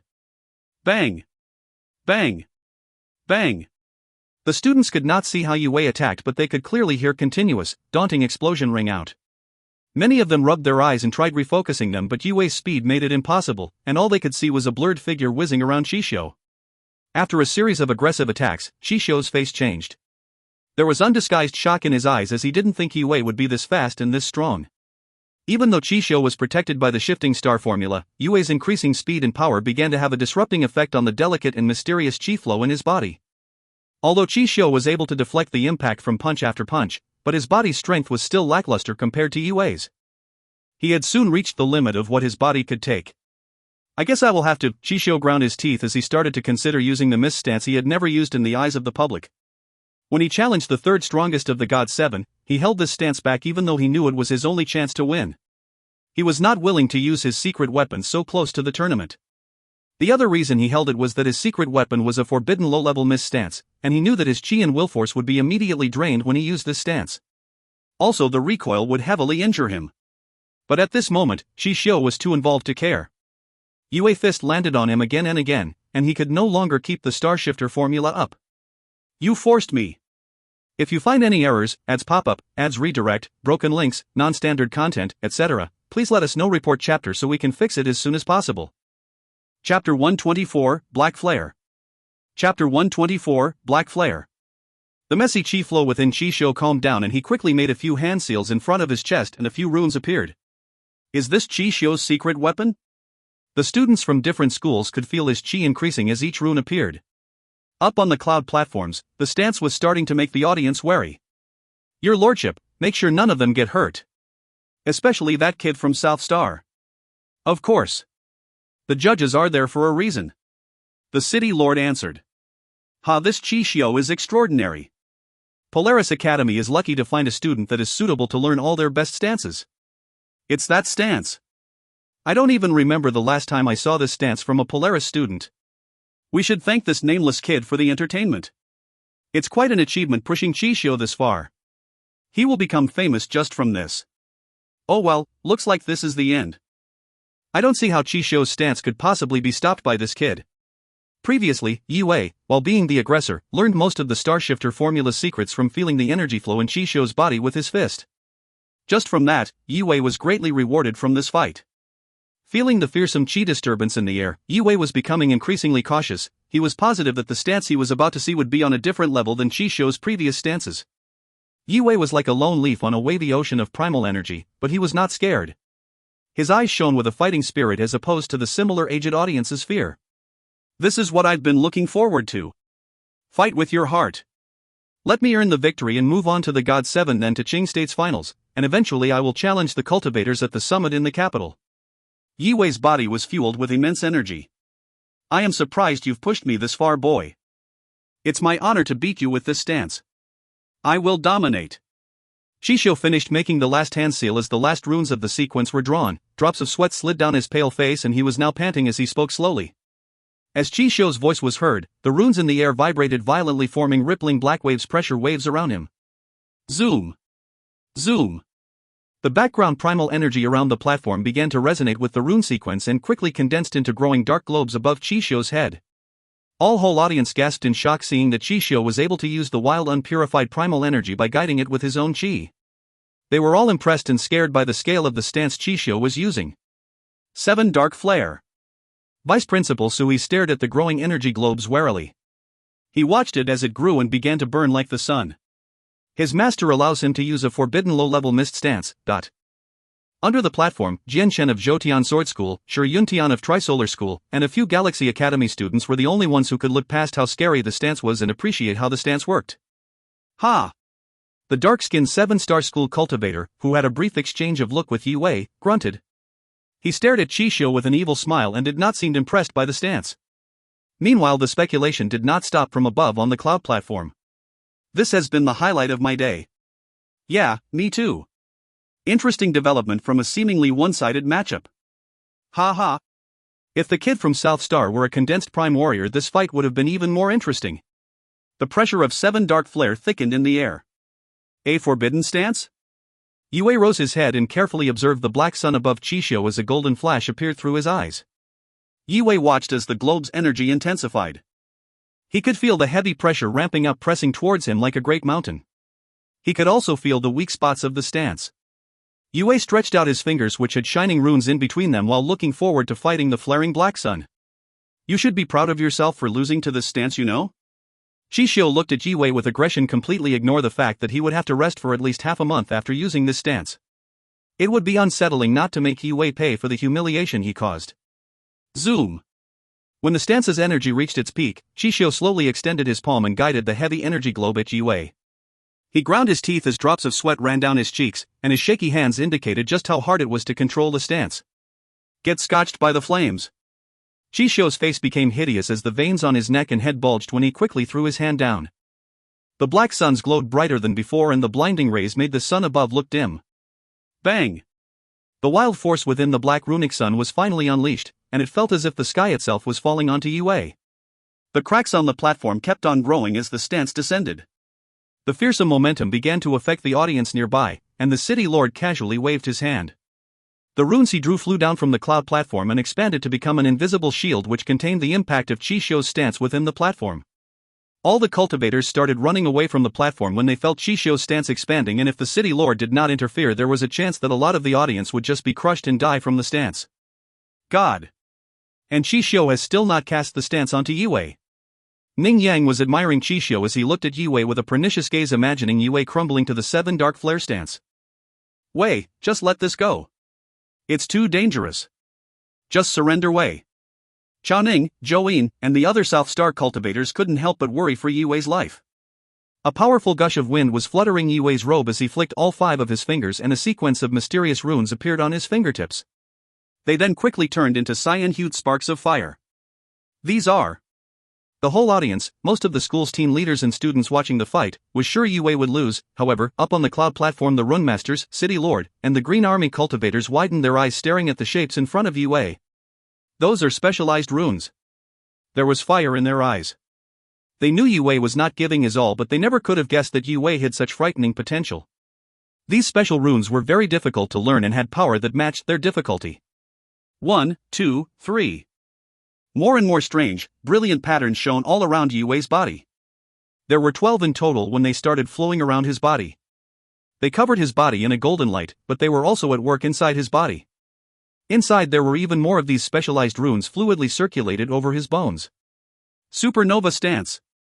The energy on Yue grew 3 times stronger, and now the pressure he gave off was no weaker than a 1-star condensed prime warrior. Yue put this power behind his fist as he leaped towards the black sun.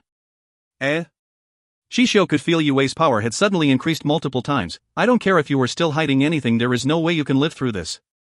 First solar flare. All 7 energy globes brightened and then started to suck light from the surrounding space, creating a vacuum behind the energy waves. What kind of stance is this? Bloody hell. Is this really a fight between 2 warriors? This looks more like a clash of condensed prime warriors to me. Most of the student cultivators were getting discouraged by the mightiness of the 2 students in front of them. The Goldenwood School sent their students to the tournament like they always did, and a curious teenager in a red robe with gold stitches walked closer to confirm a theory that was growing in his head. Is it him? He was not talking about Chishio, a known competitor of his, he was talking the kid Chishio was fighting 3 years ago. This kid was next to that terrifying girl with purple hair. I will never forget what happened in Blood Mist Valley. Luo Wuxue could not believe that helpless-looking kid was now fighting his rival to a length he himself never could. The sons approached Yue and he could feel the fearsome energy from how much pressure was on his body. It was a horrifying amount of energy he could not just ignore. If you find any errors, ads pop up, ads redirect, broken links, non-standard content, etc., please let us know. Report chapter so we can fix it as soon as possible. Chapter 125, Searing Seal Nikpom. Chapter 125, Searing Seal Nikpom. Searing Seal Nikpom. Yue used the momentum of his falling body to take a step forward, and the second his toes touched the ground the whole platform shook. He relaxed his shoulders and after a brief moment of silence he stretched his finger and put them into the sparks of green runic fire. Boom! Immediately after he placed his fingers into the fire, an immense heat wave burst out. Riding the wave, the cyan sparks sped towards the 7 dark globes of energy in the sky.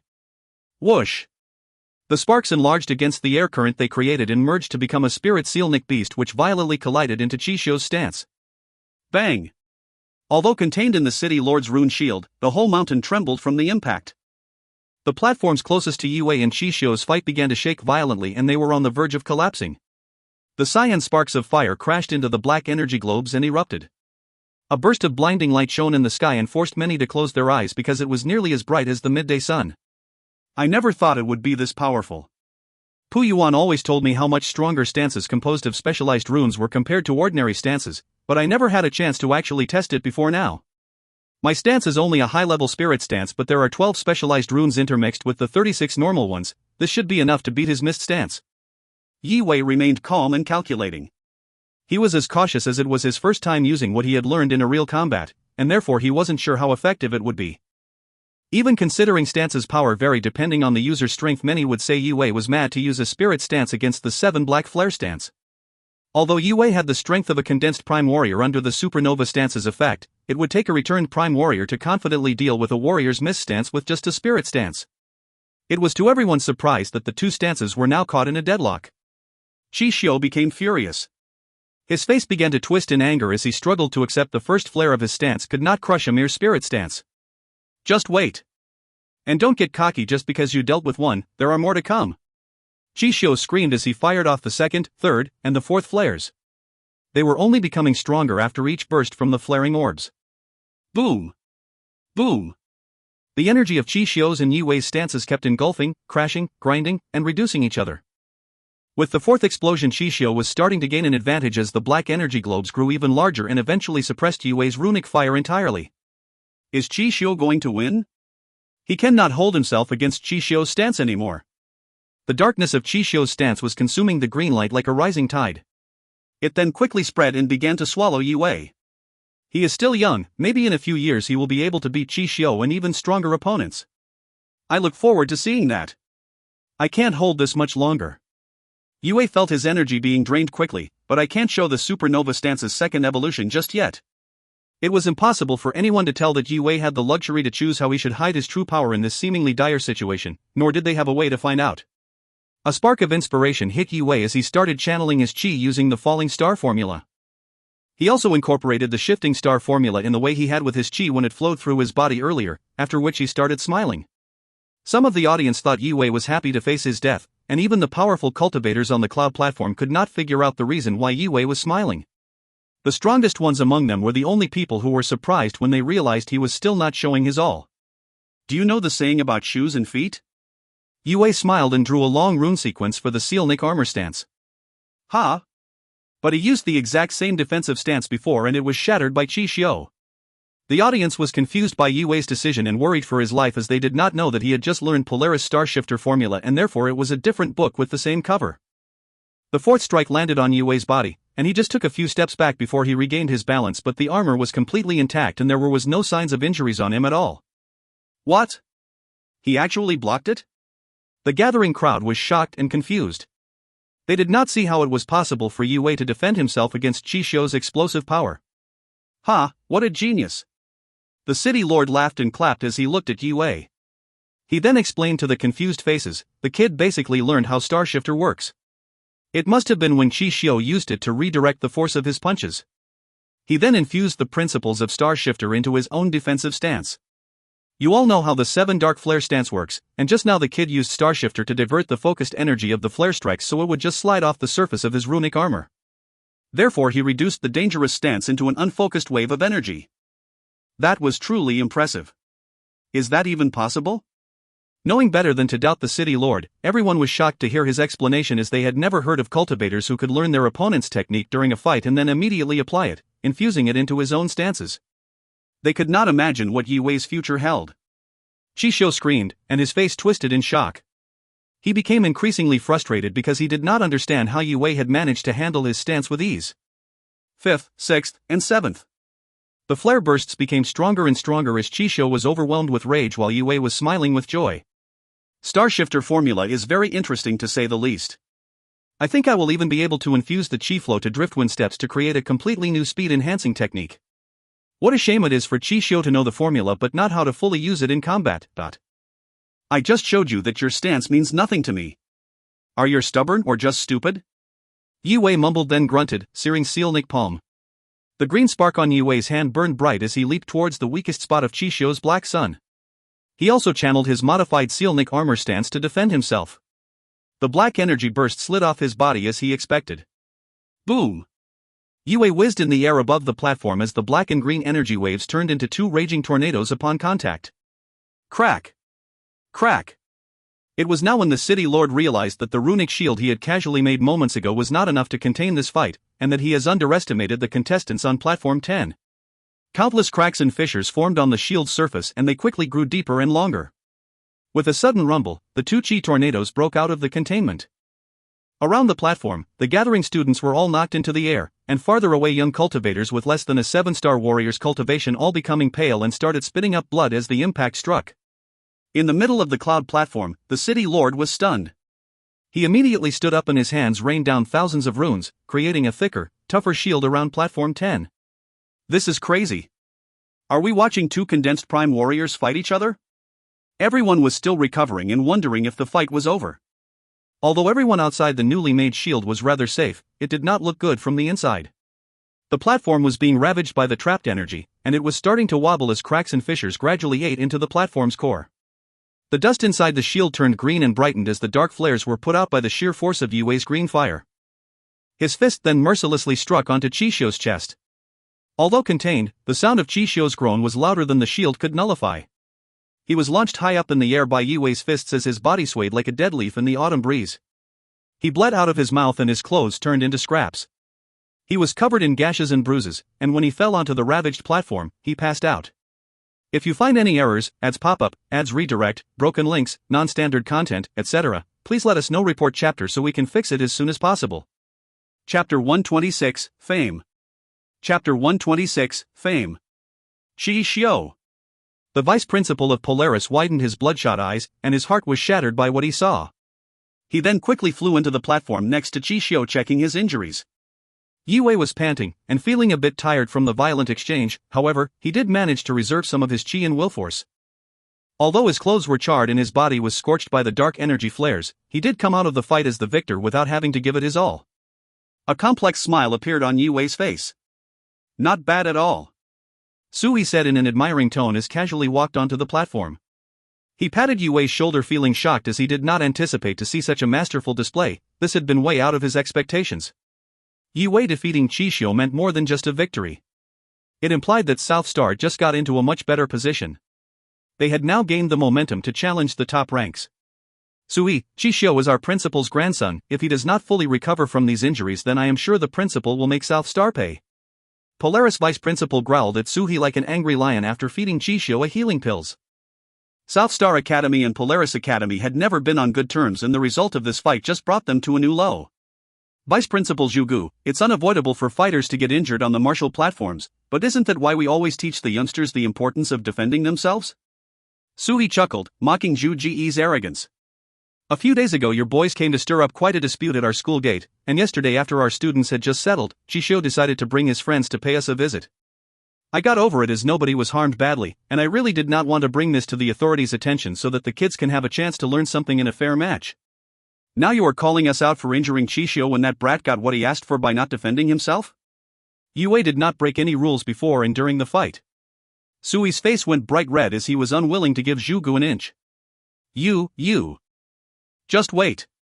Zhugu was shivering in anger and embarrassment. He flicked his sleeve, then ordered the students to carry Qixio back to their palace. The result of the South Star vs Polaris matchup was a surprising upset for the audience. Every school started talking about and analyzing what they had just saw, and they couldn't help but speculate how well this dark horse would perform later on in the tournament. I never thought South Star would be hiding talents under our noses like this. Where was he last year? Polaris would never have been what it is today if it wasn't for the 7 Dark Flare stance. It's both impressive and kind of a shame that the stance was defeated by some nameless kid. The world surely is changing. I think we have ourselves a possible contestant for the God 7 title. A few days ago when Qixio fought Xianyu, he only lost by a small margin and everyone thought that he would redeem himself in the tournament and get himself a spot in the 7. Never did they expect Qixio to lose in such a manner, crushed before he even had a chance to fight one of the 7. The crowd's attention naturally fell onto the person who stopped Qixio. Does anyone know his name? He is called Yi Wei. Yi Wei? I've never heard that name anywhere. I guess he really is new. I heard that we should expect to see quite a few new faces who can actually fight. A lot of young cultivators gathered around the platform, including students from 7 Star School. Tu Fu Sheng, that Yi Wei character looks very promising. He might be one of your main competitors in the tournament. A foxy young lady said to the dark-skinned boy next to her with a slightly seductive smile. Her pink silk dress highlighted the curves on her slender body, which caught the attention of quite a few boys around her. Although the boys were from the same school as she was, they were looking at her with fear. That was everyone except Tu Fu Sheng, the one who had brief eye contact with Yi Wei. Well, let's not come on conclusions before I actually fight him. He is my prey, by the way. Don't you dare take this one away from me. Tu Fu Sheng replied, but he was not looking at the girl. He had his dark brown eyes set on Yi Wei. As he watched this previously unknown cultivator, a wicked green glow shone deep within his pupils as he smiled. Not a lot of young cultivators interested him, but Yi Wei happened to be one of the few. Oh yeah? The girl replied non-committally, and as her eyes narrowed as her charming smile grew. On the other side of the platform, Jian Shiyu was having a chat with Jian Chen. Those were some impressive Forbidden Mist stances by Qixio, and that South Star youngster was able to deal with them all. On top of that, he only shown 2 stances of his own while doing so. What do you think, Chen? Do you think you can beat that South Star youngster? The sage-like old man asked in a caring tone. If I keep my seals intact while fighting him, I will definitely lose, but if I break my seals open, he doesn't stand a chance. Jian Chen paused and said as his brows rose. Ha, it's good that you are confident, but don't underestimate him. He has not shown us everything. Fight safe even if you decide to break the seals. Jian Shiyu patted his young apprentice's head and said earnestly. A flash of determination appeared in Jian Chen's eyes as he thought about his master's words. It would be fun to fight him if that was not his all. Otherwise I won't be able to practice those stances before I fight anyone stronger. The team from Trisolar School assembled and also caught the end of the fight. That was the kid we saw in the mountains, right? The kid without any chi presence. I guess they do have a chance to fight for one of the top 3 spots with someone like that in their team. Hun Tian, do you think you will come out ahead if you are to fight that kid? The red-haired vice principal looked at Yi Wei striding down the martial platform and asked his favorite student. 70% sure I will. Qixio is just trash compared to me. Sure. Hun Tian's gaze darted at the winner of the fight and sneered. For sure Hun Tian, cultivation was life. After becoming one of the God 7, he gained a lot of confidence and developed his fighting style. From his experience he knew that Xianyu did not fight seriously or else Qixio wouldn't last a minute against any of the 7. I will let that South Star kid know he is too young and too weak. Sure, Hun Tian grunted. His vice principal nodded. He had no choice but to trust his student, as he had no idea what tricks were hidden up the newest God 7's sleeve. As the host, Galaxy Academy had the advantage of numbers.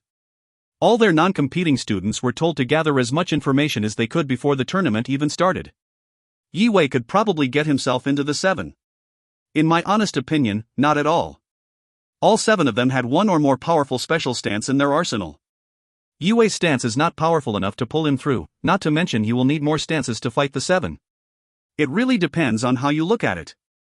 I think it was obvious he fought Qishio offhandedly. The Galaxy School students stopped their chatter and bowed when they saw 3 teenagers approaching. Greetings. It was hard for any of them to stay calm, as all 3 of the approaching teenagers were the top cultivators of Galaxy School, one of which was even a God 7. Interesting. The sleek teenager looked at Yi Wei and smiled playfully. Qishio is a fool. Just because he learned a few nice stances doesn't mean he can fight so carelessly. Did he really think he was one stance away from beating Xianyu?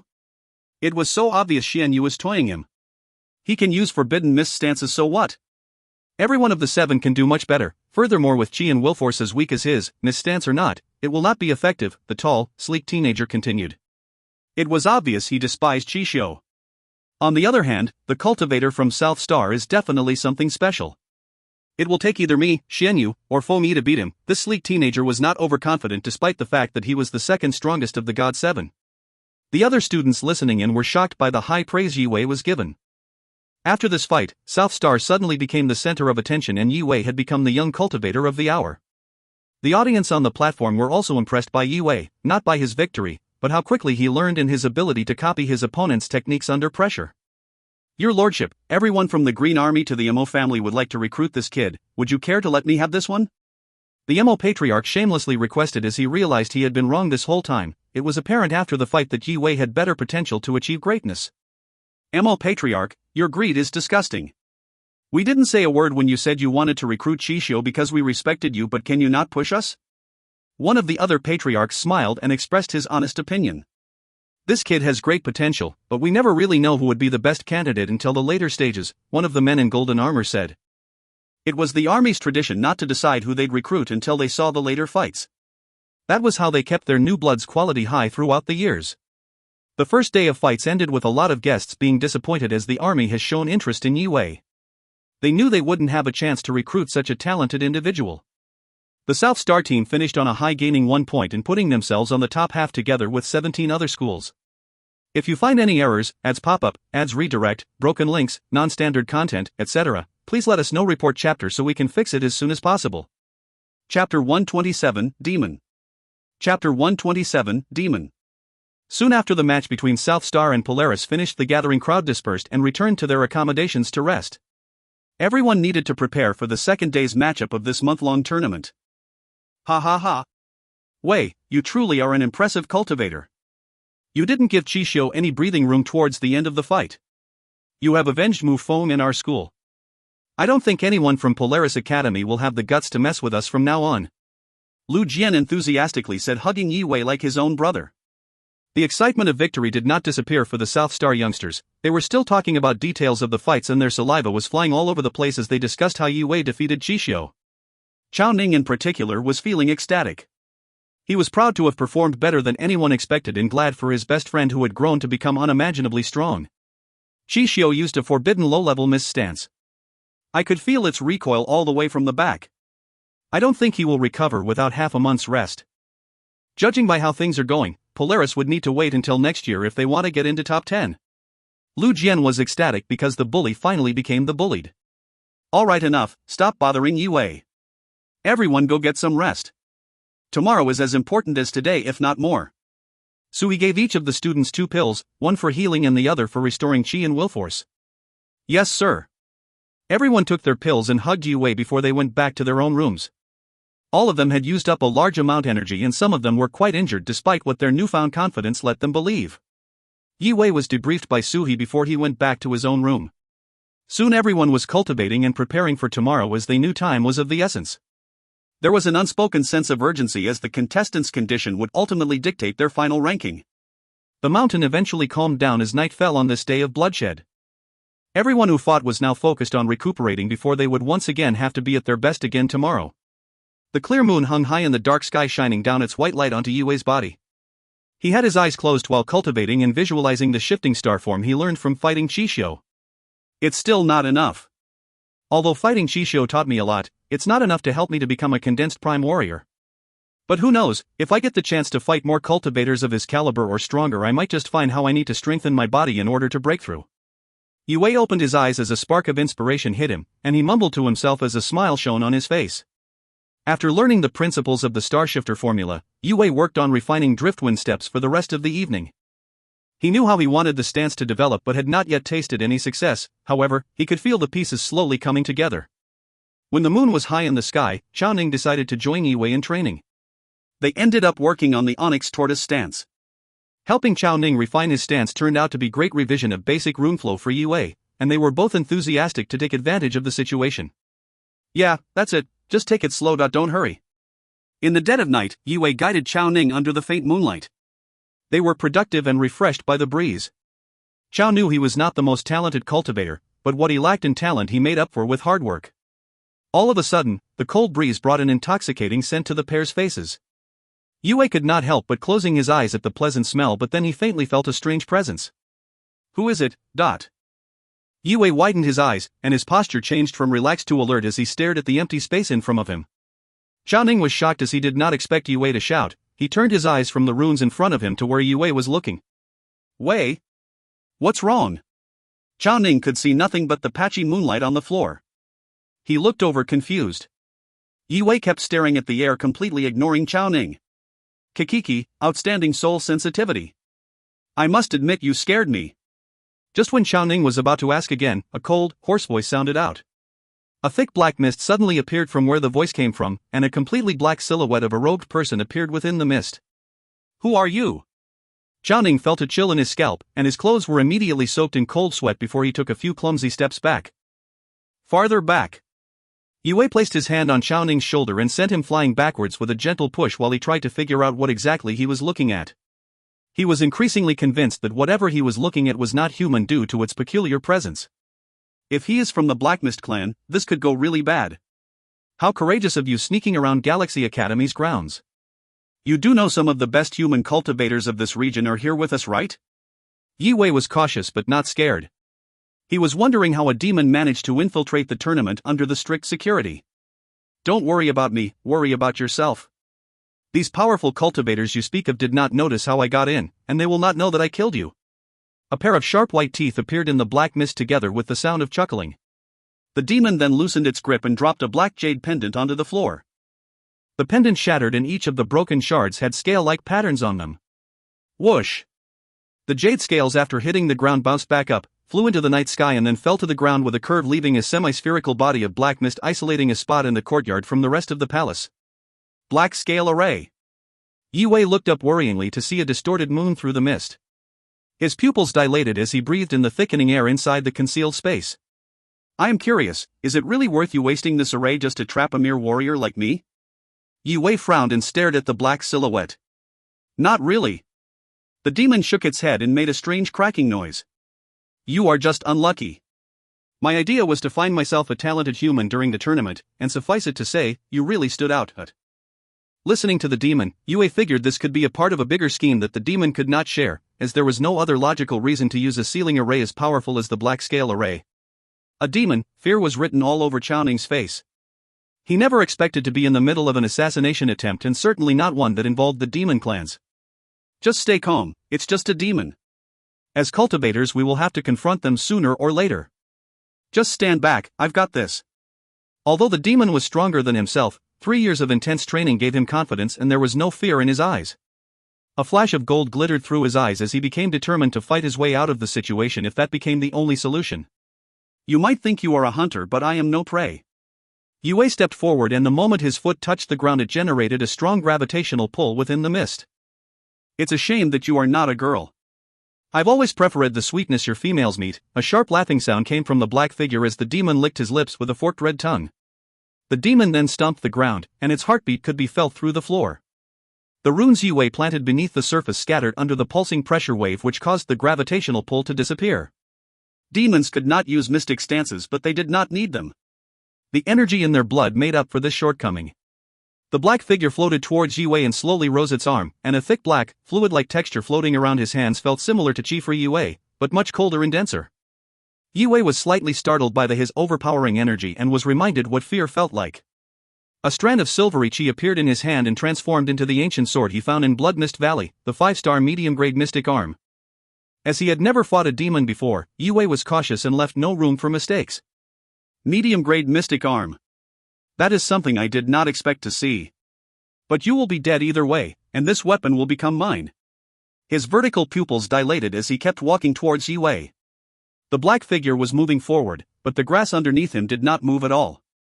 The black mist then faded and eventually disappeared. Where did he go? Yue's heart stopped and he immediately reacted by closing his eyes, trying to locate the demon with his exceptional soul sensitivity. It was not long after that when the courtyard was filled by Yue's will force. Yue turned around and swung his sword backwards as the black figure threw its heavy cold fist at his blind side. The sword lit up and the blade caught fire as it flew towards the demon's neck at a tricky angle. Burning Sun Sword. Yue's strike deflected the demon's fist, and the moment it touched the demon's neck, the black figure turned into smoke and the sword went through without any resistance. A rune master? I am in for a treat. The hoarse voice became enthusiastic. The next second, the demon appeared in front of Yue, and he threw another punch. This time it was aimed at his chest. Humph. Yue kept his eyes closed and grunted indifferently. He shook his sword and swung it towards the sinister figure's neck. Whoosh! Whoosh! The demon turned itself into a mist of black smoke and whizzed around Yue, keeping a 3-inch distance. The sword could therefore never land and did no damage, but Yue was also fine as he was able to keep the demon in a form which it could not attack. Although it looked like the fight was dead even, Yue was actually slightly at a disadvantage as he could not predict the demon's movements, so in order to protect himself, Yue was wasting a large amount of will force for detection. Such amazing speed, he is tiring to follow. Yue was startled and slowly realizing the demon was stronger than him. I have to set the tempo. Burning Sun Sword Wheel. Yue jumped up and swung his sword down, filling the sky with fire. He then spun his sword around and created a fiery sword wheel. The sword wheel fell down like a burning star, and the bright runic light evaporated the black mist, revealing the demon behind its cover. Where can you hide now? Yue struck down and pressed the sharp burning blade at the demon. The sword wheel in front of him reduced the grass and small trees in the courtyard to ash. The black figure then moved in a strange way, dodging the speeding sword wheel and the pursuing young cultivator. The two kept attacking and dodging, leaving behind a dark blur and a burning trail in their wake. So he was not giving it his all earlier today when he fought Qishou. Xiaoning was shocked by the power he felt pressuring his trembling body. Although he could see a mystic arm in play, Yue's movement were clearly swifter, and his strikes were harsher. But Yue was not the only one with precise movements. The demon was able to match his speed and deflect his strikes.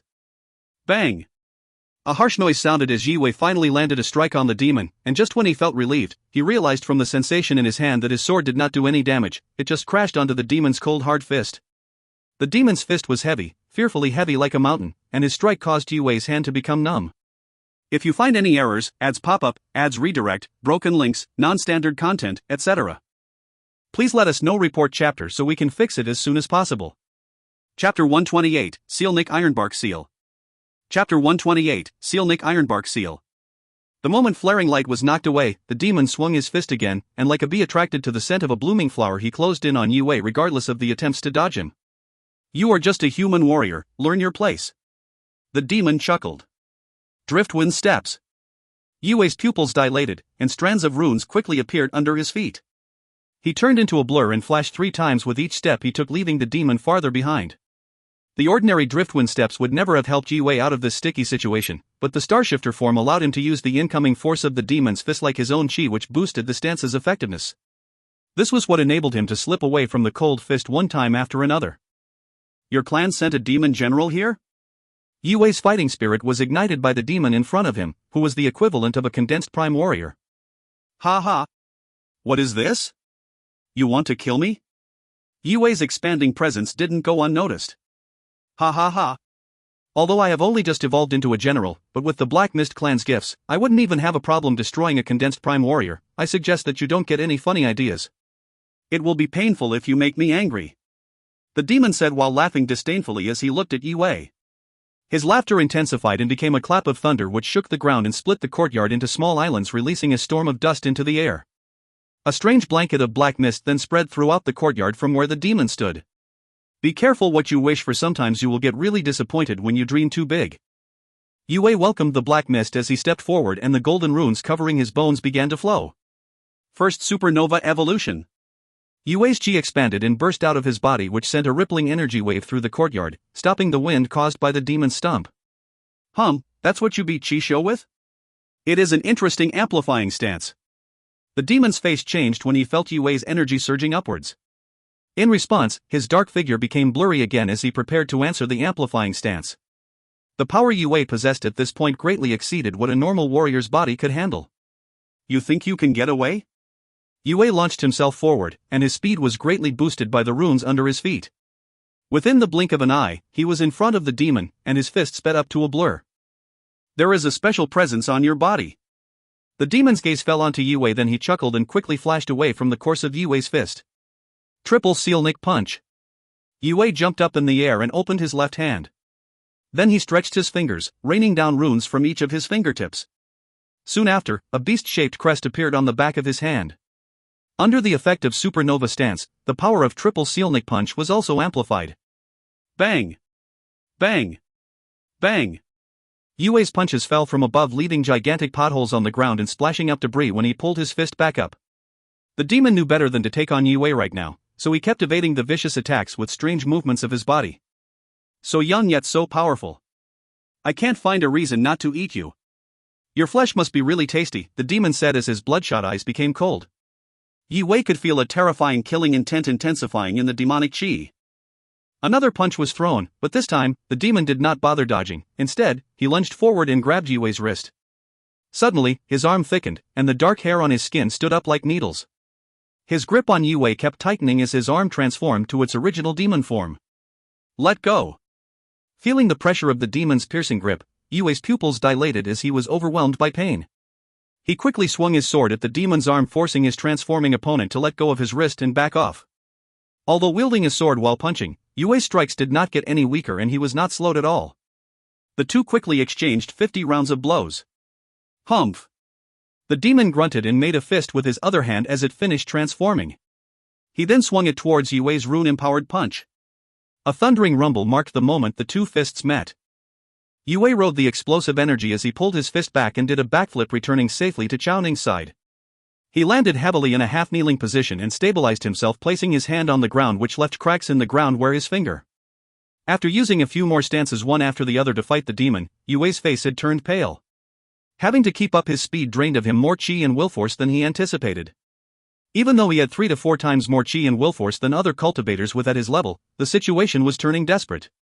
But the demon wasn't faring any better. His robe had long since been shred to pieces, body been worn, and now he was leaning against the courtyard's wall. His casual attitude had long since vanished.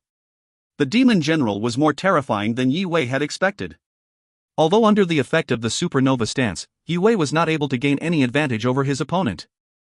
A peak 10-star warrior with powers comparable to a 2-star condensed prime warrior and someone who knows an amplification stance, you are full of surprises. The demon said while shaking his fist trying to get rid of the numbness. His pupils slowly changed into a triangular shape, and his glare became much more sinister. I admit it, I have underestimated you, but now you have left me no choice but to show you my true form, the demon panted heavily. Let me show you how you will meet your demise. Surrounding himself with a red mist, the demon's body quickly underwent a drastic transformation. Thump! Thump! Thump! The thundering demonic heartbeat echoed in the courtyard, and an utterly terrifying pressure caused the atmosphere to thicken to the point where the air felt almost sticky, suffocating Chao Ning. From this, Yue could safely assume what he was facing was not just an ordinary demon general, but a very talented one. Wei! Careful! A burst of energy swept the courtyard, knocking Chao Ning into the air. He then landed heavily more than 10 meters back. I know! Although Yue was tired after the violent exchange, his dantian was actually getting stronger from the heavy chi usage and was showing signs growing. Second evolution. The energy level within Yue's body soared once again, and as he didn't want to waste the limited time of the amplifying effect, he quickly drew a sequence of runes. Sealnik Ironbark Seal. Staring at the red mist coming out of the transforming demon's pores, Yue did not hesitate to use his best-kept secret, the 5th stance of the Sealnik 7 stances. The Sealnic Ironbark Seal was a low-level mist stance, and all 136 runes forming the stance were specialized runes. These specialized runes were the reason why, despite Yue having used only enough chi to activate a low-level mist stance, it had the power of its mid-level counterpart. In order to learn this mist stance, Yue had to use the second evolution of the supernova stance to meet the chi, will force, and body strength requirement that otherwise couldn't be met by anyone below the condensed prime level. With the help of the supernova stance, it took Yue more than a year to master this stance. The Glacial Emperor created the Sealnic 7 and all 7 of them were unrefinable stances. Despite this, Yue had mastered 5 of them. Even under the effect of Supernova's second evolution, it was proving hard for him to use this mist stance composed exclusively of specialized runes. Zoom. Zoom. A sequence of complex runes appeared as Yue slowly dragged his finger across the air, and his face turned paler after each stroke. While the specialized runes were being drawn, strands of the lingering red mist were getting thicker and spun around the demon like flying serpents. Roar, dot. The demon roared into the sky and let out a painful-sounding grunt, then his body inflated at a terrifying speed. Crack. Crack. The sound of tearing cloth could be heard as the demon's black body expanded and his black robe burst into pieces. A 3-meter-tall monstrous figure emerged from within the red mist. His triangular pupils dilated as he glared at Yue with red bloodthirsty eyes. His needle-like black hair stood up as his seemingly rock-hard muscles were bulging. This was the true form of a black mist demon, one of the 7 biggest demon clans. Under normal circumstances, a demon's body was the same as a human's apart from their hearts. Their heart was the main source of a demon's power. When stimulated by bloodlust, a demon's heart releases its energy, which transforms demons into their true form. The stronger a demon is, the better they can control their powers. Time to die, you petty human. The demon roared and lunged toward Yue. This happened so quickly that his body disappeared into the dark night, and the next moment, he reappeared in front of Yue. He rose his hairy hand high and swung it right at the human's head. The violent strike created a fearsome pressure wave that shook the whole courtyard and created a web of fissures on the ground. If it weren't for the black scale array, the whole palace would have been shaken. This is it. Yue ground his teeth and finished the last 3 specialized runes with both of his hands dancing through the air. Just half a second before the demon's strike was about to land on Yue's head, a large, wood-textured palm appeared from the specialized rune sequence with a brown glow shining through the grains. Boom! The courtyard was reduced to flat ground from just the pressure wave of the wooden palm. Yue's stance then crashed onto the demon's large hairy hand. The recoil sunk Yue's body into the ground and simultaneously sent the demon flying like a kite with its string cut. If you find any errors, ads pop up, ads redirect, broken links, non-standard content, etc., please let us know. Report chapter so we can fix it as soon as possible. Chapter 129, Black Scale Progenitor. Chapter 129, Black Scale Progenitor. After flying across the courtyard, the demon's body fell heavily to the ground, creating a loud rumble. Boom! Yue tasted a slight sweetness in his mouth and spat out a mouthful of blood as his face turned as pale as paper. Ahem! Ahem! After a moment of quietness, he coughed violently with both his arms crossed in front of his chest. He could feel his organs throbbing in pain. Meanwhile, blood was dripping from his stomach, and soon his lower body was dyed in red while his breathing weakened. At this point, Yue has used up all of his chi and he felt as if his life was quickly being drained. Defending himself against a strike that would have been lethal was not without its costs, and Yue's body was anything but in a good condition. Farther away, the demon didn't have it great either. Half of his right arm became mush and his needle-like fur was soaked in blood. Damn it! The demon swore as he looked at what was left of his arm with his bloodshot eyes. His body trembled in agony and his face became twisted. What did you do? He felt a fearsome growing presence in front of him while he was checking his wound. His eyes were wide with shock as he looked towards Yue. Although heavily injured, Yue was calm. He sat himself down in the lotus position with his eyes tightly shut as a mysterious energy spun around him. The Sealnic Ironbark Seal drained all of Yue's energy, and his dantian was even showing signs of fracturing, but instead of panicking, he started using the falling star form to recover his energy. While doing so, he tried to repair his injured body by mimicking the energy flow he saw when the demon had transformed. After a few moments, his meridians were suddenly absorbing primal energy at 5 times their normal speed, and the surge of energy then became his own. Zoom! Zoom! As the energy circulated, it empowered Yue. His body started levitating as energy around and inside him shone brilliantly. This energy was absorbed into his dantian and compressed into a silver energy ball. A massive amount of chi and will force was accumulated inside Yue's system from the 3 years of intense training under mastery, and now he had found a way to expand his body's limits, something that he failed to do ever since he became a peak 10-star warrior. This is... The demon was startled, and his jaw fell to the floor. There was undisguised shock in his widened eyes. Condensed Prime Warrior, ... How could he break through now? The shock made him forget about the pain he felt in his arm, and he was quickly consumed by fear. He had the strength of a 5. No, a 6-star Condensed Prime Warrior under the effect of his amplifying stance, and I could just barely keep up with him in my true form. Now he's a Condensed Prime Warrior. The demon refused to stand still and be scared, and a glow of determination grew on his hairy face. Ever heard of inner demons, kid? They will buy me the time I need to shred you to pieces. The demon's eyes were cold as he ignored his injuries and stomped the ground hard.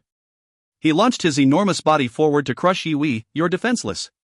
The demon approached with the momentum of a landslide, and he rose his fist right as Yue came in reach. Just when he was ready to deliver the killing blow, he heard a playful voice.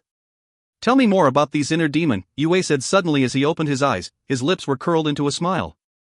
How is this possible? The demon was startled, as it usually takes hours for a cultivator to fight off a mid-level inner demon. He had no way to know Yue had already overcame mid-level inner demon 3 years ago at the Karma Tower in the Secret Realm. He forcefully pulled back his fist and leaped backwards, knowing that he was looking at someone extremely dangerous. All Yue had been waiting for was a chance to push himself to his limit, and only by fighting on the edge between life and death could he find out what was limiting him. Now that the demon had shown him how, it was only a matter of actually taking the time to sit down and reroute his energy in order for him to become a Condensed Prime Warrior. Run! The demon's survival instinct told him to get away as soon as possible. I thought you wanted to eat me? Why are you running away? Yue stared at the escaping demon and rose his hand as hundreds of runes immediately appeared in the air. Sealnik descend, ... The floating runes shone as Yue poured in his chi and will force, then they intertwined and turned into the shape of a large Sealnik beast. Yue grunted and the beast opened its eyes, casting 2 beams of ghostly light. Swoosh! The beams of green light seemed to have frozen the sealed-off dimension. The demon was held still when he was attempting to fade into mist and disappear into the dark night. Yue took the chance to use his root prison stance before the supernova's effect ran out. The combination of sealing effect of root prison and a devastating strike had always been Yue's preferred way to win, as it was a much safer option in comparison to just trading blows with his opponent. Go back to hell where you belong! Yue shouted as he gained complete dominance. He yelled this while glaring viciously at the black figure. The demon could not move or dodge. He only managed to grunt and turned the mist around him into a layer of black armor covering his whole body. The spirit beast kept striking the demon's armor, and the sturdy-looking back layer quickly began to erode away under the force of the relentless strikes. With a loud bang, the black armor shattered, and the beast's sharp claws shredded his flesh. You cannot kill me! I am a direct descendant of the Black Mist progenitor. If you do, your short life will consist of being constantly chased by my clan until they find you, capture you, and give you a death more painful than you can imagine. The demon screamed. Being a demon general, he had the power to toy with cultivators at the 5-star Condensed Prime Warrior level, which was more than enough for him to kill any of the young contestants at this tournament. Though, he never guessed Yue would have caused him so much trouble to the point that he could actually threaten his life. I don't care whose son you are. Yue threw a punch at the demon's chest. With a cracking sound, the demon's body was penetrated. Although it was the first time Yue fought against a demon, he had been taught well enough to know not to leave anything to chance. He channeled his chi to his fist when he felt the demon's beating heart and made sure it was destroyed. If the demon with the power of a Condensed Prime Warrior went free tonight, nobody would know how many youngsters with potential would die in the demon's hands. Yue then paused a second as he took a good look at the demon's corpse.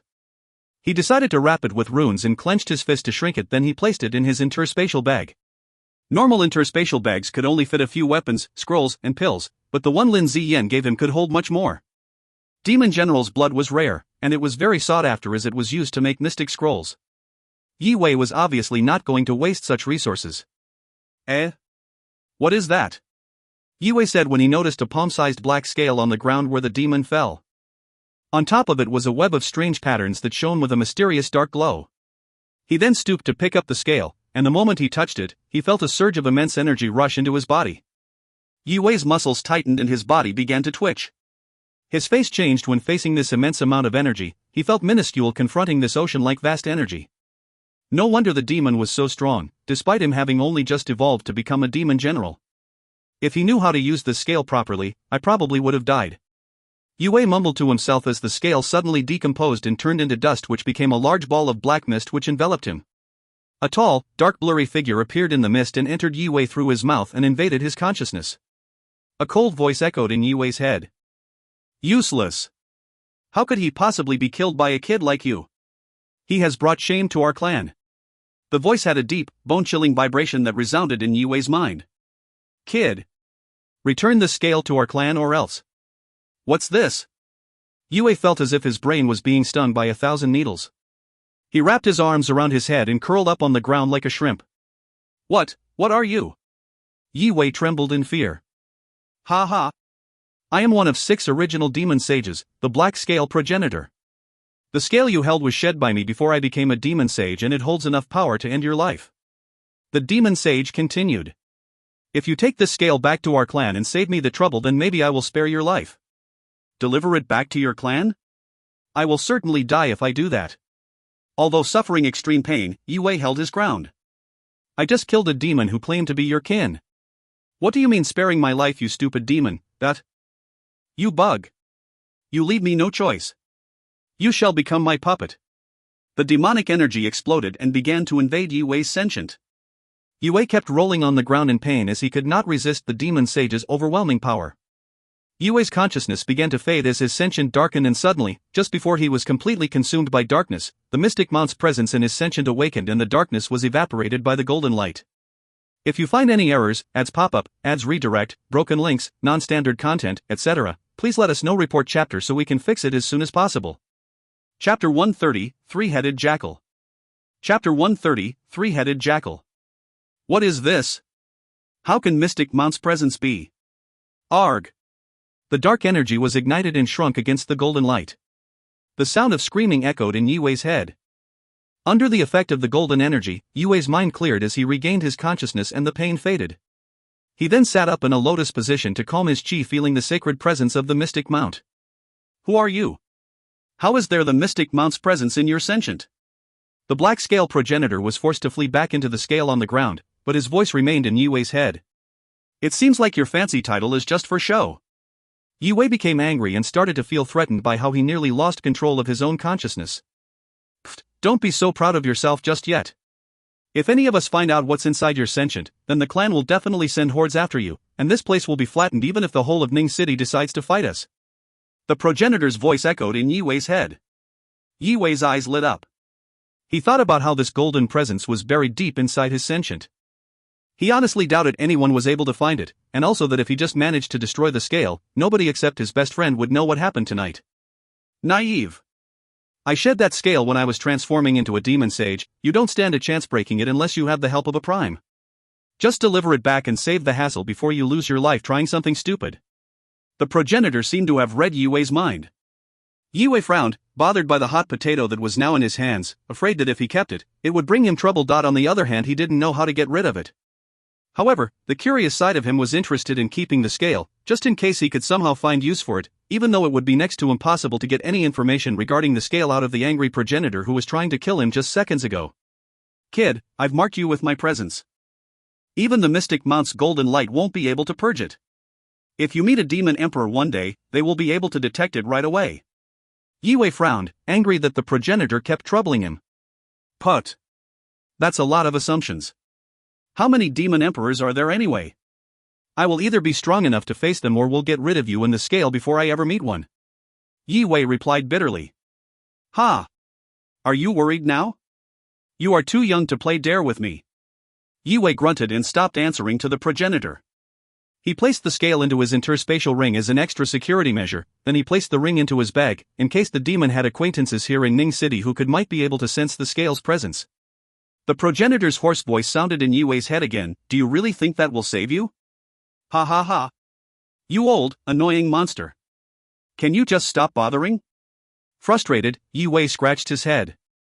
He could feel the progenitor's presence in his sentient but couldn't locate exactly where it was and how it was left there. I don't care what saves me or not. If I do meet a demon emperor, I will either kill it or die fighting it. Whoosh. 5 minutes had passed, the black mist slowly disappeared in the night breeze and the erase effect faded. Yue once again bathed in the moonlight. Chao Ning, are you okay? Yue sat in the lotus position. After regaining strength, he stood up and walked to his best friend. I'm fine. Xiaoning shook his head, still feeling startled by Yue Wei's powerful display, wondering if what he saw was real. Nobody can know about what happened tonight. Yue Wei patted Xiaoning's shoulder and said solemnly. It was not that he couldn't trust Xiaoning, he just needed to make sure that they were on the same page. Yes, I understand. Xiaoning was glad and relieved to see Yue Wei was fine and trusted him to have it under control. He understood that if people learned what happened tonight it would cause chaos. You need the rest. I'm sorry, but I can't help you anymore with refining tonight. Yue Wei looked at the dark sky and said to his frightened friend. Yeah, I'm sure you need resting more than I do. After bidding farewell, Xiaoning headed off. I wonder if the demon came specifically after me or if he was attracted by the talented youngsters in general. Yue Wei frowned and mumbled to himself, concerned. That is not important though. I have to be careful anyway, in case more than one demon infiltrates the tournament. Of course there is more than one. And they will kill you.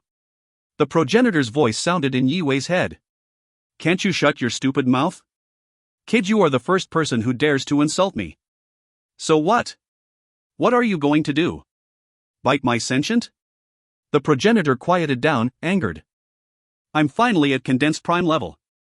Yue Wei mumbled to himself, feeling the power of the condensed silver energy ball in his dantian and smiled. Put. Back in the days, even before I became a demon sage, I could wipe out millions of condensed prime warriors with a sneeze and flood the whole nation with a single pool of piss. The progenitor did not waste the chance to mock his host. You old monster, I will take a piss on that precious scale of yours if you don't shut up. Yue Wei mumbled.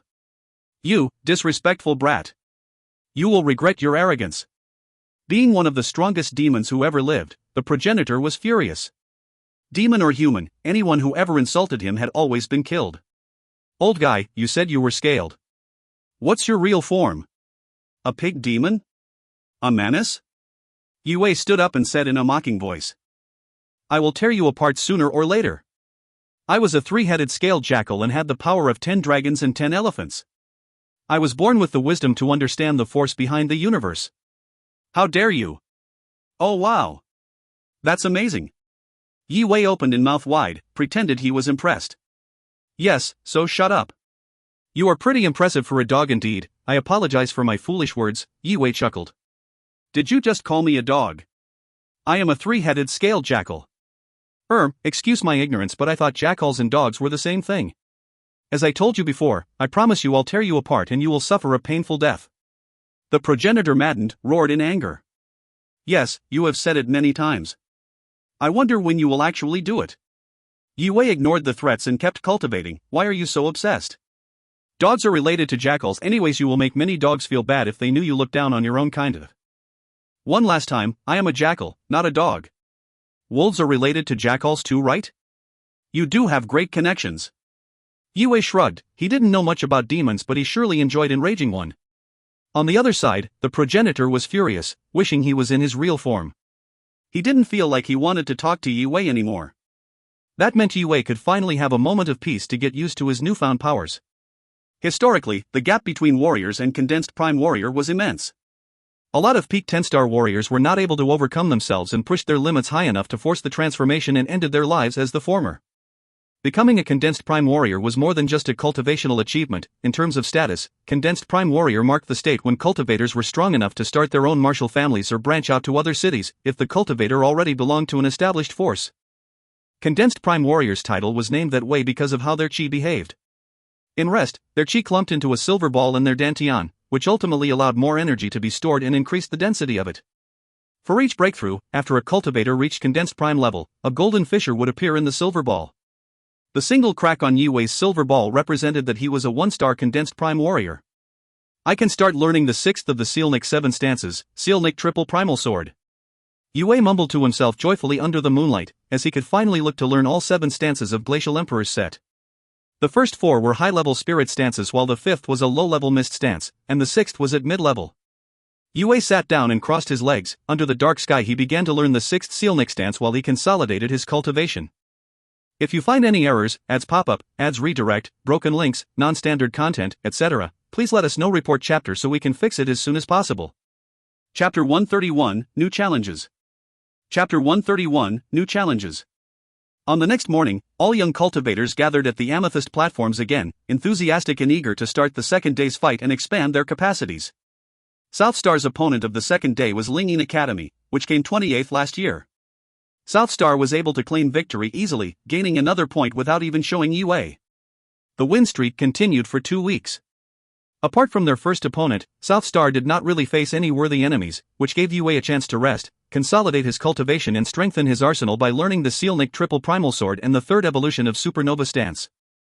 On the 14th day of the tournament, South Star finished early again, and Yue decided to join the other youngsters to watch the fight between Frozen Sun City's Goldenwood Academy and 7-Star School, as the dark-skinned boy, who had made eye contact with him at any opportunity, would be fighting.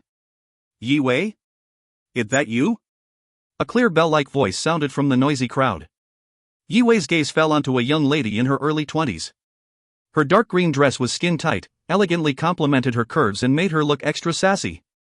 Her lengthy body and pretty face made her stand out in the crowd like a crane in a flock of chickens. Shui Yao. Yue recognized her facial features. Took you some time. Shui Yao's brows rose as she smiled. How have you been? He could feel Shui Yao was already a condensed prime warrior. She did not answer directly, but instead narrowed her eyes and assessed him. You've grown a lot and became really handsome in 3 years. Where is your girlfriend? Did she come with you? Hey. Don't joke around like that. Yue's face became red, too embarrassed to answer. The two then decided to catch up using voice transmission technique as the crowd was getting noisier. Turned out Shui Yao, Hong Sun, Zhou Ho, and the others met the descendants of the Glacial Emperor's disciples and picked up their legacies. Every one of them improved quickly in the course of 3 years. It's a shame Hong Sun and the others couldn't make it here. They all missed you. We all got together a few times after we left the labyrinth. We were made to swear our loyalty to whomever inherited the Glacial Emperor's legacy, or we shall be smited by the heavens. We were also told that the inheritor will have a jade trinket, using which he could communicate to us. Shui Yao then looked at Yue, who was surprised to hear what had just been said to him, and assumed that she already knew who became the Glacial Emperor's inheritor. Seeing that Yue was chatting with a beautiful girl, Lu Jian, Chen Mo, and the rest of the South Star crew became a bit jealous, but at the same time admired Shui Yao as they could also feel that she was a condensed prime warrior despite her young age. So, little Wei, why haven't I seen you fighting? I did on the first day, but haven't had the chance to since then. Oh well, my brother is representing Goldenwood Academy, and I have to go now. Catch me later. Shui Yao heard the crowd going wild and noticed someone on the platform had been injured. Worrying that it might have been her brother, she quickly went away. Take care. Yue waved goodbye. He felt grateful for all that Pu Yuan had done, surprised by the setup that gave a small but powerful force in his command. During the 3 years, Pu Yuan had been treating Yue with great patience as if Yue was his own apprentice. In Yue's mind, Master Yi and Pu Yuan had been treating him as if he was family. In the evening. We have been pretty lucky with the matchups. Apart from the fight with Polaris Academy, we won every match with relative ease even without Yue. Let's maintain our win streak. Everyone in South Star felt elevated from the great results so far. The tournament is almost half over, and we are one of the only 5 schools with a clean record. I think that says a lot. Well done, guys. Yes, but that means we have to pay extra attention when we face Galaxy Academy, Jotian Sword School, Trisolar School and 7-Star School.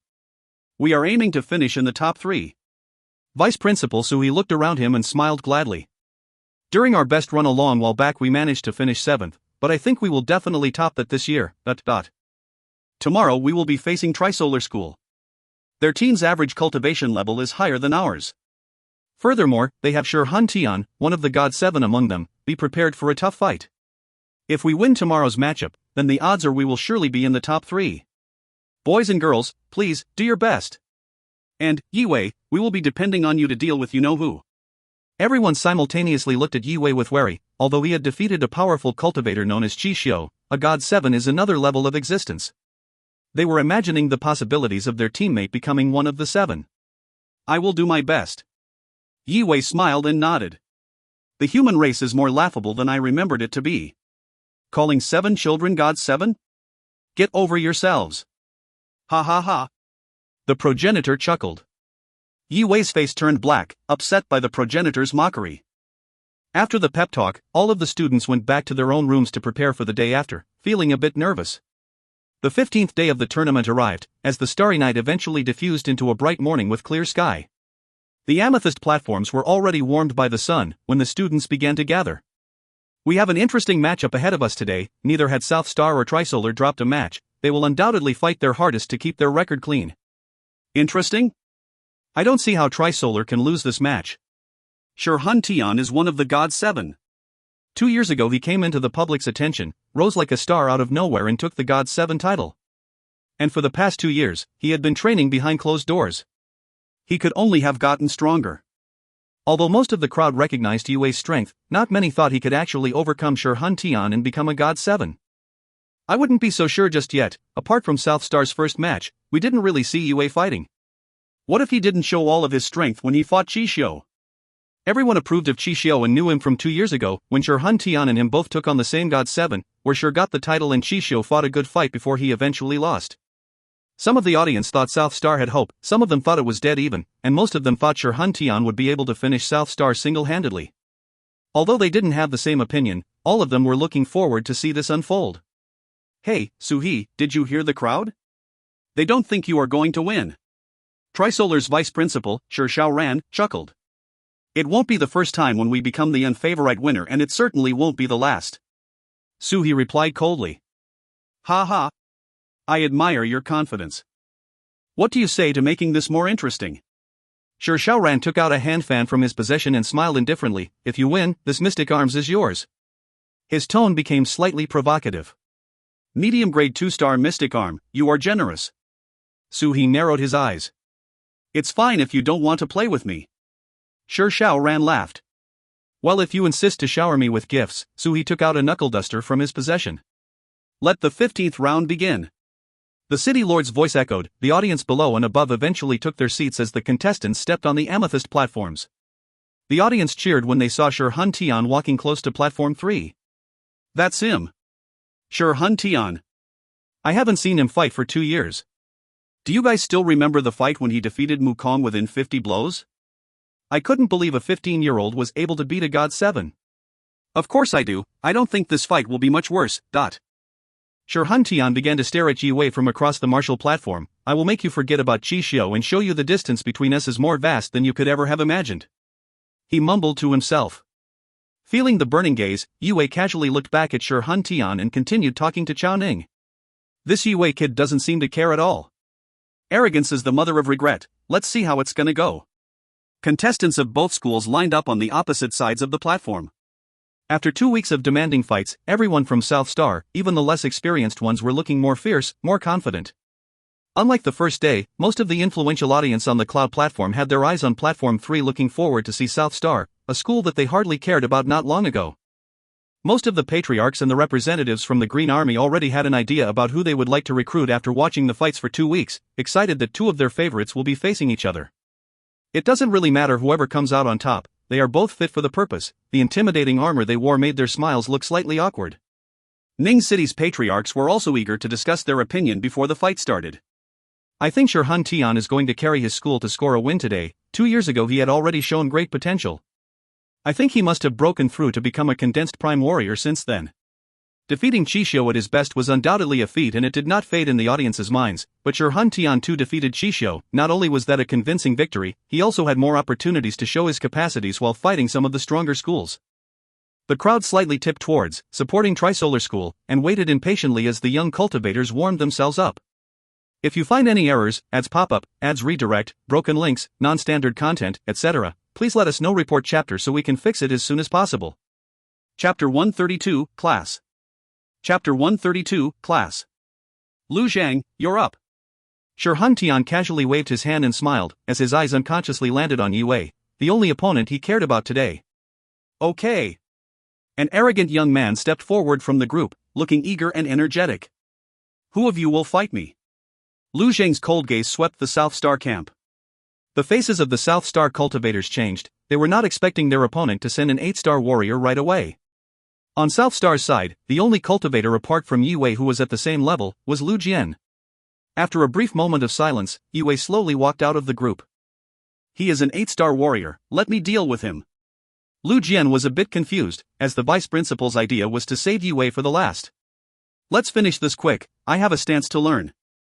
If you want to fight, I will train with you when we're back. Yue said indifferently, "You guys did all the work these past weeks, I want to move a little." The crowd went wild. To their knowledge, Yue was the strongest cultivator in the South Star team, but even so it would have been a bit of a stretch to take on one of the top 5 contesting teams on his own. Some of the young audience, who saw a chance of South Star winning off Yue's back, began to change their minds. Why is he destroying his chances? The only way he could win is to land a lucky strike using the stance he beat Chi with. How is he going to have enough chi and body strength to do it, when he finally faces a God 7? This is ridiculous. Some people just prefer learning their lessons the hard way. I don't see how Shi Hun Tian will take this insult lightly. Lu Zhang was also surprised that Yue would be his first opponent. Huh? You think you can take all of us on your own? I would like to see if you really have what it takes to challenge our ace like everyone else suggested. He grunted, then stomped the ground, launching himself towards Yue. Boom! The moment his feet left the platform, Lu Zhang's presence intensified, and a layer of chi materialized over his body. Facing an opponent like Yue, he saw no point in hiding his cultivation. What? He is a peak 10-star warrior too? The audience's eyes widened as they saw the unexpected. They have been following Trisolar's fights, but Lu Zhang never appeared to be more than an 8-star warrior. Trisolar School hit him so well. Damn! I should have seen it coming. They are looking to finish at the top. It sucks to be one of the South Star youngsters right now, but they might not even need Shi Hun Tian to win the matchup in the end. They surely have prepared for this specific match with South Star. The power Lu Zhang just displayed just improved Trisolar School's impression in the audience's hearts, as any cultivator with peak 10-star warrior cultivation was considered top-tier contestants. The wild crowd's cheer and chatter boosted Shi Xiaoran's confidence. His smile grew to an arrogant shape as he glanced at Sui. I apologize in advance, if our youngsters hurt yours, you will have to forgive them. They are just doing what they are supposed to in a tournament. Shi Xiaoran chuckled and said. Vice Principal Shi, the fight had just begun, I can only say the same. Sui said casually with pride. On the martial platform, Lu Zhang drew sequences of runes with both his hands as he flew towards Yue, immediately activating 2 stances with a quick surge of chi. Yaksha Palm. Lightning Leash. Within moments, light of the glowing rune sequences brightened the purple platform. Thick bolts of static energy tangled around Yue and constricted his body like snakes, while a terrifying Yaksha appeared behind him, striking him with its palm. The fearsome force wave swept across the platform. The shrill sound made the audience cover their ears.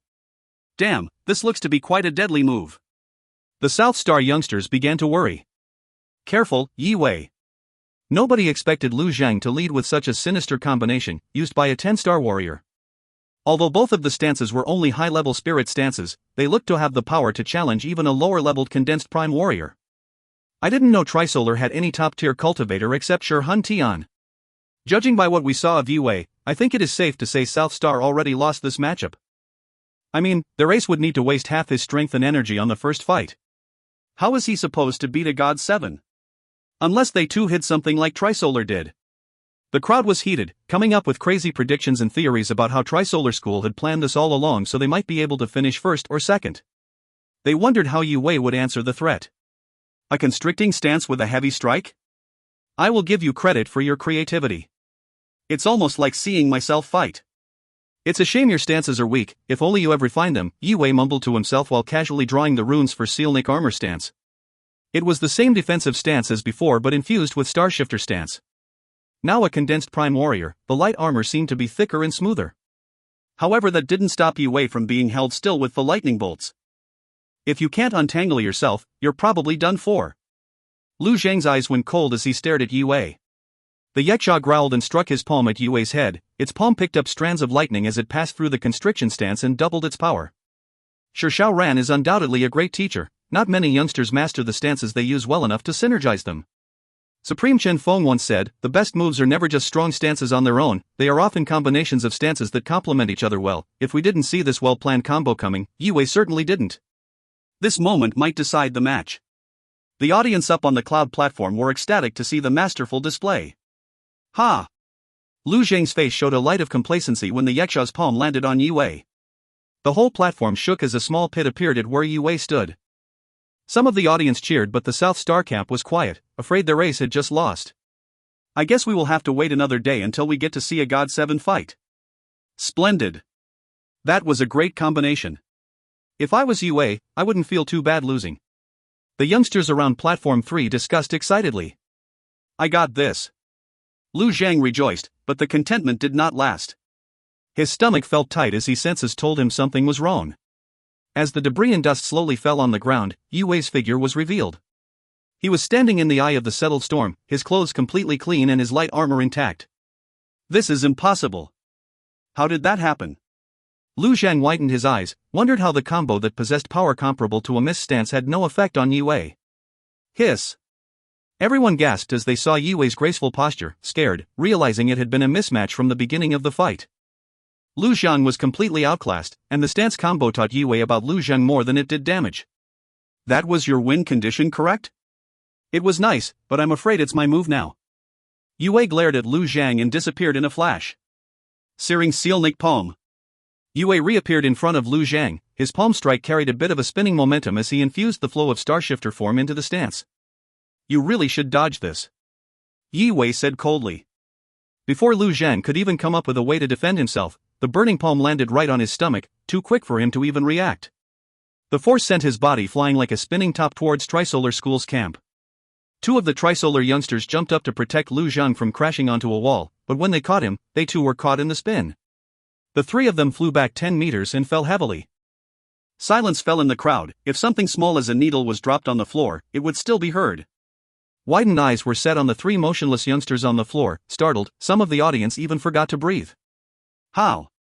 How was that possible? The two who caught him were 7-star warriors. Outclassed.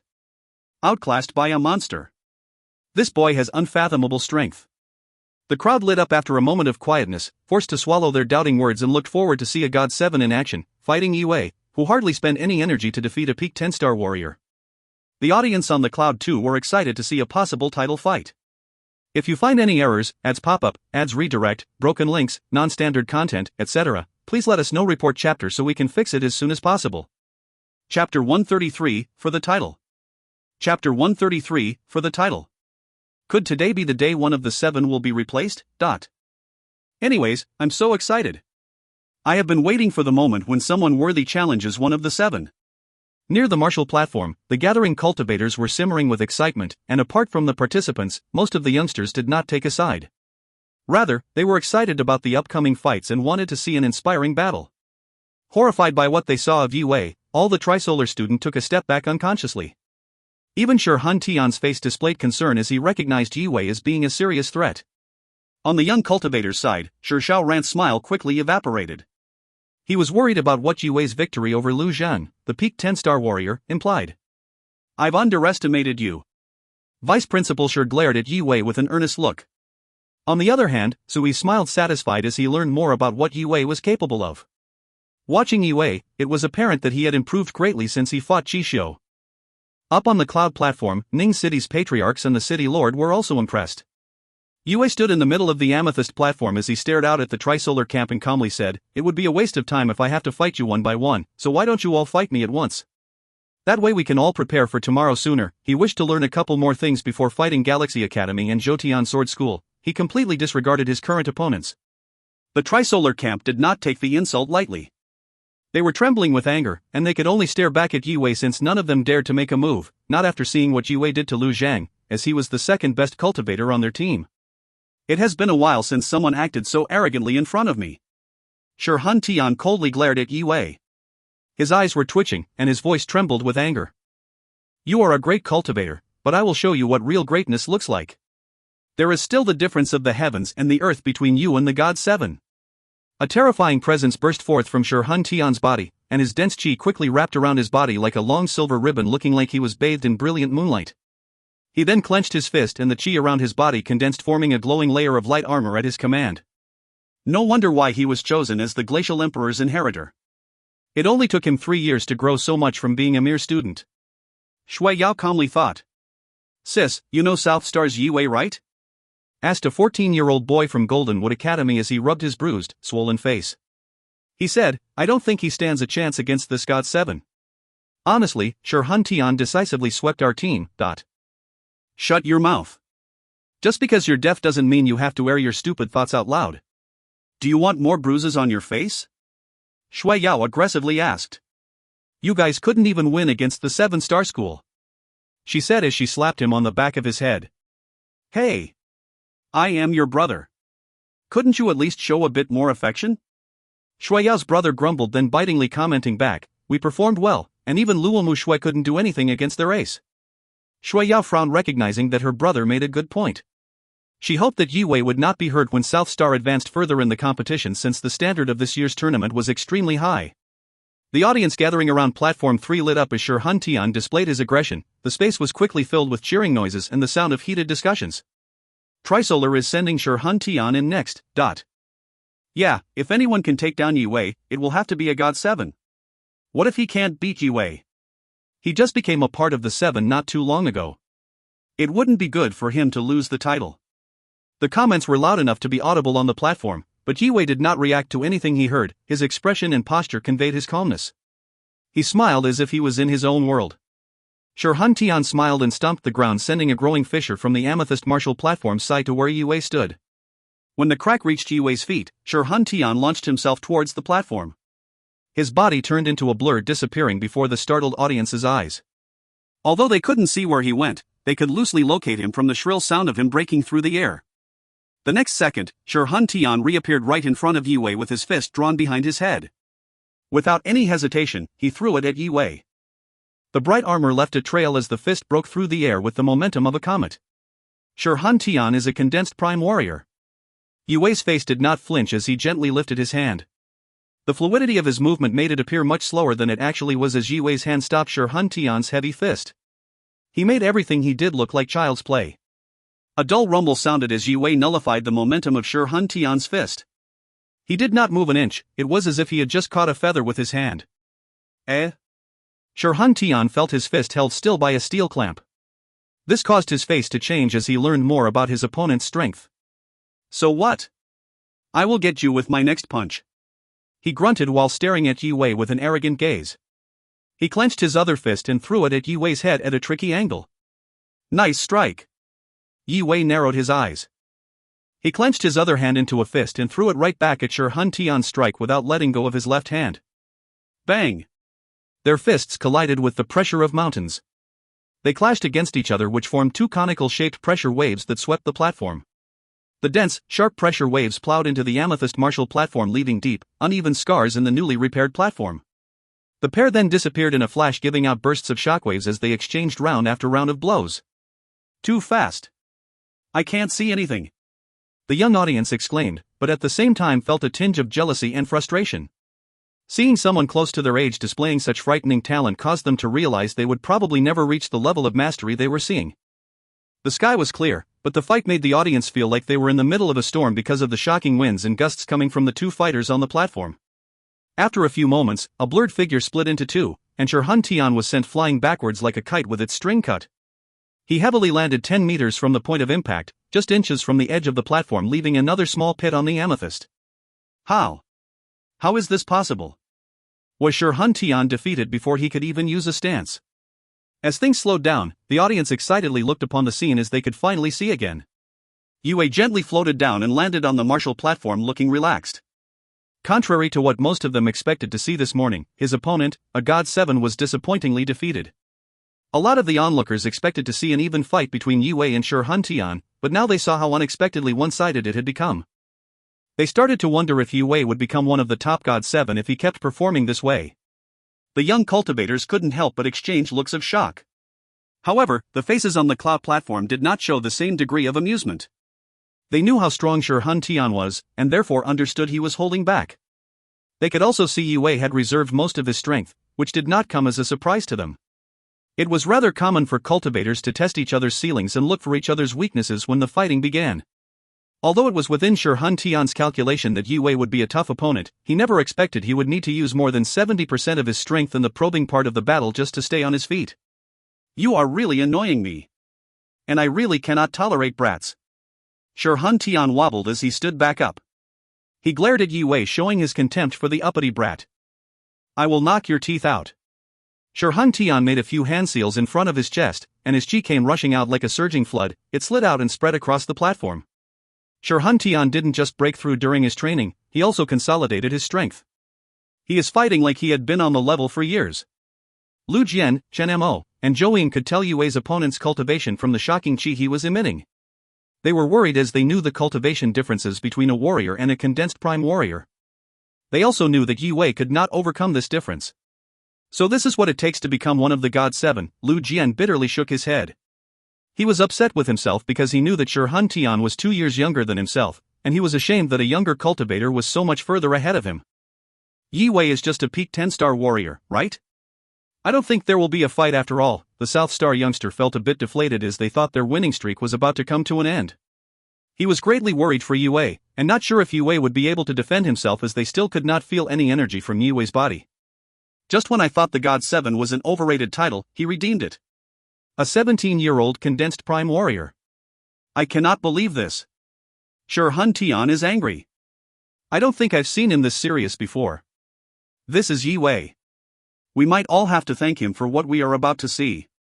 If you find any errors, ads pop up, ads redirect, broken links, non-standard content, etc., please let us know. Report chapter so we can fix it as soon as possible. Chapter 134, Lion's Fall. Chapter 134, Lion's Fall. A 1-star condensed prime warrior. I wonder how Yi Wei will deal with him. Sui's wary face constricted. He was still unsure about what Yi Wei's entire strength looked like, and he grew concerned from his uncertainty. Shi Hun Tian broke through to become a condensed prime warrior. The sudden burst of energy at Platform 3 distracted the young cultivators on the other martial platforms. When they recognized the chi belonging to those who caused such disturbance, they became enviously upset. None present, including the competing teams close by, could ignore the power they felt. Shi Hun Tian grunted. Although he did not gain advantage in the past trade, he remained confident with his cultivation. He planned to climb higher up the ladder of God 7 later in the tournament. He decidedly would not let himself lose to a dark horse like Yi Wei. Looking at Yi Wei's relaxed smile, Shi Hun Tian was furious. It was the first time someone took him so flippantly. I will destroy you in the name of God 7 title. Both of Shi Hun Tian's hands flew in the air. All of a sudden, hundreds of glittering runes appeared where his hands were. That is Brother Shi's forbidden stance, Tempest Sword. Now, watch and learn, guys. The Trisolar youngsters gloatingly gazed at Yi Wei. I can't believe he is using a missed stance right away. It looks like he really dislikes Yi Wei. Oh well, that brat deserves it. They had seen this stance before, but, now, it was a completely different experience. Shi Hun Tian used every fiber of his being executing this stance. Apparently, he was taking no chances of defeat. Nice, Shi Hun Tian, you finally used a stance. Does that mean I am worthy? Yi Wei looked at the chi storm in front of his opponent. He sensed an unignorable surge of sharp dense energy brewing. Quickly, he channeled his own energy. The silver ball in Yi Wei's dantian added a yellow glow to his chi as it rushed out of his dantian into his meridians. Searing Sealnik Palm. Yi Wei's slightly golden chi stuck onto the will force of his fingers and became runes as his hands danced in the air. Like every other stances in the Sealnik 7, they were created by the Glacial Emperor based on specialized runes, which made them more powerful than the stances composed of normal runes of their respective levels. Bang! Bang! Bang! Yi Wei launched globes of magnificent green runic flames from his palm strike. Flying and clashing towards the chi storm, they collided with it, erupting a rumbling sound that echoed throughout the whole mountain. All 18 martial platforms on its flat peak were shaken by the terrifying burst of imploding force as the stances collided, affecting all other fights occurring. Whoosh! A beam of flowing light shone down from the cloud platform, creating a tough and thick barrier over Platform 3, separating South Star and Trisolar's fight from the rest of the tournament. Amazing power. The fighters on the other platforms simultaneously stopped fighting. They unconsciously looked towards Platform 3 where they sensed the enormous chi disturbance. Enough reasons allowed people to believe either side would win the fight. Though, the scale of the fight alone was a sufficient reason for anyone at the tournament to put down what they were doing and pay attention to Yi Wei and Shi Hun Tian instead. Back on the cloud platform, the important figures were astonished. Amazed at the power they felt from these young contestants, they still found it hard to realize such strength could come from such small age. At the beginning of the match, Shi Ran was confident about Shi Hun Tian's victory, but when he felt on his cheek the scorching chi presence Yi Wei's stance was giving off, he nervously clenched his fist, quite uncertain now. Although he was at a high place, being the vice principal of a well-established school, a medium-grade mystic arm was still something of a rarity, and in the end the school's reputation was also on the line. In the name of God 7? What does that even mean? Why don't you show me what you can do instead of just constant talking? Yi Wei looked at the raging energy, with a cool gaze. He channeled his dense chi and vast will force, topping up his Sealnik stance. The cyan flames immediately burned hotter and brighter. They began to outshine Shi Hun Tian's chi storm. How can a spirit stance suppress a mist stance? This is impossible. Sure, Hun Tian was furious. He was expecting to beat a higher-ranked God 7 with this stance, the stance he was told by his master that he was not strong enough to learn before he broke through to a condensed prime warrior. Feeling the Chi Storm's power fading and softening, Sure Hun Tian screamed at the sky. Lines of runes that were imprinted on his arm shone silver as he began to activate a stance he was told not to use unless in critical moments. Lion Savagery! Yelled Sure Hun Tian as his body twitched and strengthened to the level of a 2-star condensed prime warrior. Just like the supernova stance, this amplification stance allowed its user to access their chi, primal energy in a condensed form within a time period. Nevertheless, comparing to the Glacial Emperor's stance, Lion Savagery was not even half as powerful. Yue rose his brows at the sight of what his opponent was doing. He then drew a rune on his palm, injecting his chi onto the runes engraved on his bone and activated the supernova stance. Supernova First Evolution. Yue's body strength greatly expanded, reaching close to a 3-star condensed prime warrior level. Due to his foundation, Yue benefited massively from his major breakthrough and was stronger than other cultivators of the same level. The supernova stance took that advantage a step further in power. Lion's Roar. Shan Hun Tian grunted as a wall of his chi rushed towards Yue like a tsunami. He gained a presence of the king of the beasts, his muscles bulged up and left a deep footprint on the ground each step closer to Yue he took. The amethyst platform trembled. Terrifying. No wonder why he is a God 7. The gathering crowd was still too scared to stay where they were as they felt the immense flood of energy surged forth even despite the shield the city lord had already set up. They took a step back from the front line, afraid they would get hurt. Meanwhile, Galaxy Academy and 7-Star School finished their fights as quickly as they could. They were more interested in watching the title fight than continue their own fight. They rushed to Platform 3 at almost the same time. That's Lion Savagery. Yue pushed Sure Hun Tian this far? The kid from South Star is very special. I think he will be challenging us sooner or later. Galaxy Academy's Feng Yi, Xiao Yuan, and Xian Yu joined the crowd. The youngsters standing close to them respectfully took a few steps back, giving the 3 local celebrities space, so they could get a better view on the fight they seemed to have a sincere interest in. On the other side of the platform, a few young cultivators from 7-Star School gathered. The dark-skinned boy, Tu Fu Sheng, and his seductive-looking female friend were also paying attention to Yue's every move. The kid from South Star improved since we last saw him fight. The girl bit her lip and rolled her eyes in admiration. Ah, so what? Tu Fu Sheng chuckled, he is no match for me. A strange, aggressive green glow lit up deep in his eyes. Hey, don't forget why we were sent here. He hasn't contacted us for weeks now. It's very possible that he has been captured or even killed by a human cultivator. I think it's up to us to finish the task. Stay attentive. Stop being annoying. I am not stupid. Tu Fu Sheng grunted. The girl chuckled and disappeared into the crowd. Back on the platform, Sure Hun Tian was approaching Yue with heavy, ground-shaking steps. I didn't expect to use the Lion Savagery. This was the stance that won me the fight to become God 7. I will make you suffer. Sure Hun Tian's face contorted from the suffering as his bones and muscles experienced by being twisted and stretched by the amplifying stance. You know an amplification stance too? It's a shame it's not comparable to mine. Yue shook his head and chuckled as he mumbled. Yue drew a sequence of specialized runes as he looked at the muscular figure walking towards him, Sealnik Ironbark Seal, but the runes flowed fluidly as he kept channeling his chi into them. A gigantic wooden palm appeared 50 meters high in the air. The runes' twist and turns became wooden layers resembling a grainy bark pattern. Now, I'll show you why stance quality matters, but don't worry, you can thank me later. Yue slowly extended his arms, making the stance fall on Sure Hun Tian's head. The wooden palm landed on Sure Hun Tian, smashing and pushing him towards the platform's edge even against the force of Lion Savagery. The 2 waves of energy clashed into each other similar to 2 tall tsunami waves. The terrifying force of the impact caused a quake at the platform. It sank a few meters into the mountain surface as the foundation became loose. Under the pressure of Sealnik Ironbark Seal, Sure Hun Tian could not control his movements although he stood upright. His body became a pick, his feet, the sharp hook, dug 2 deep ravines into the damaged platform as his body was pushed deeper and deeper into the damaged amethyst. How could this be? I cannot even fight back. Sure Hun Tian's eyes widened, incredulous at the action taking place. What kind of monster am I facing?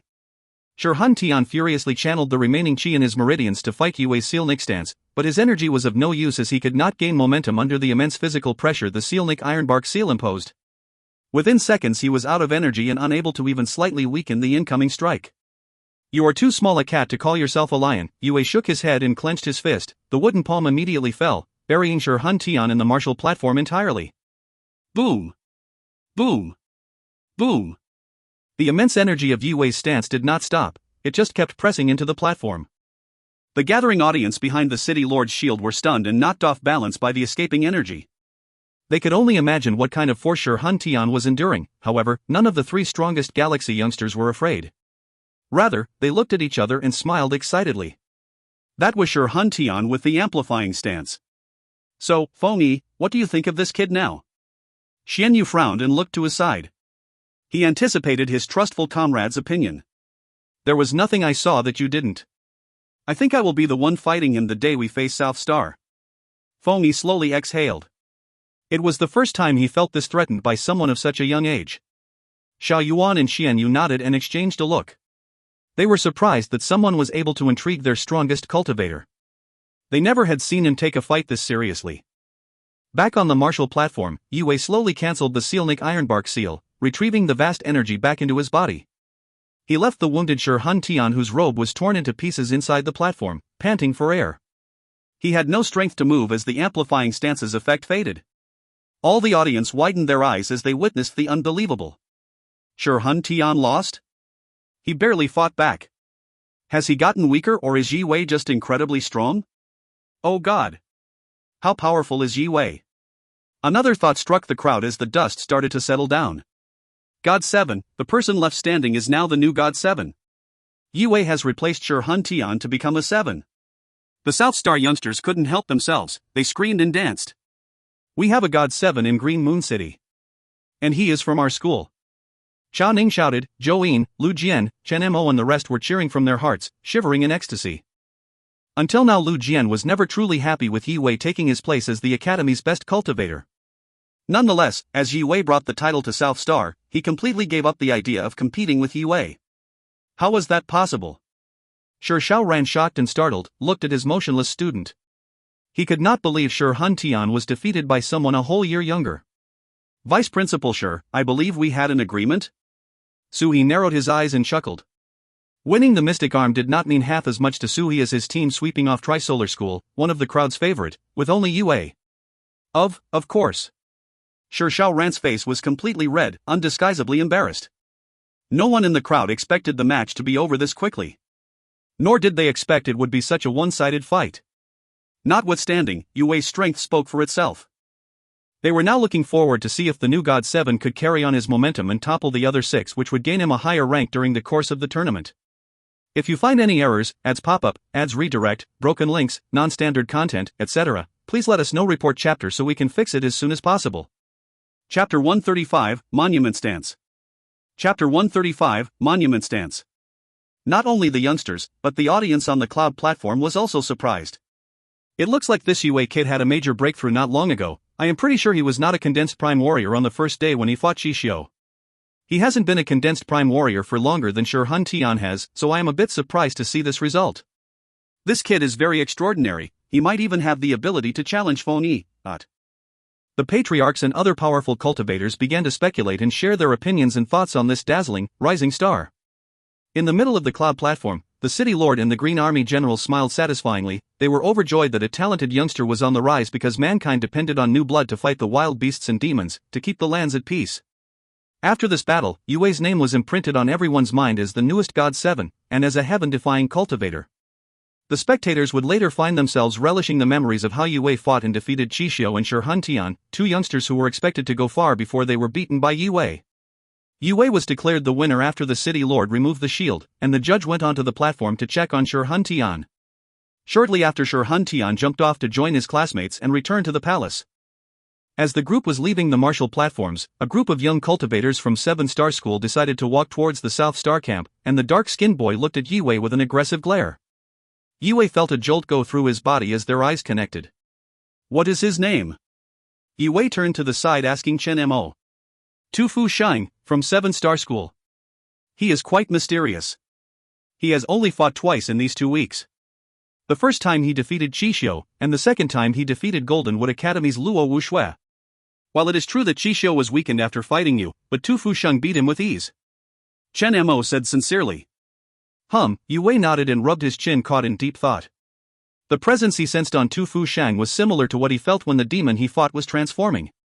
Back in the palace, after a few hours of cultivating in the courtyard, Yue took a scrolled letter out of his bag.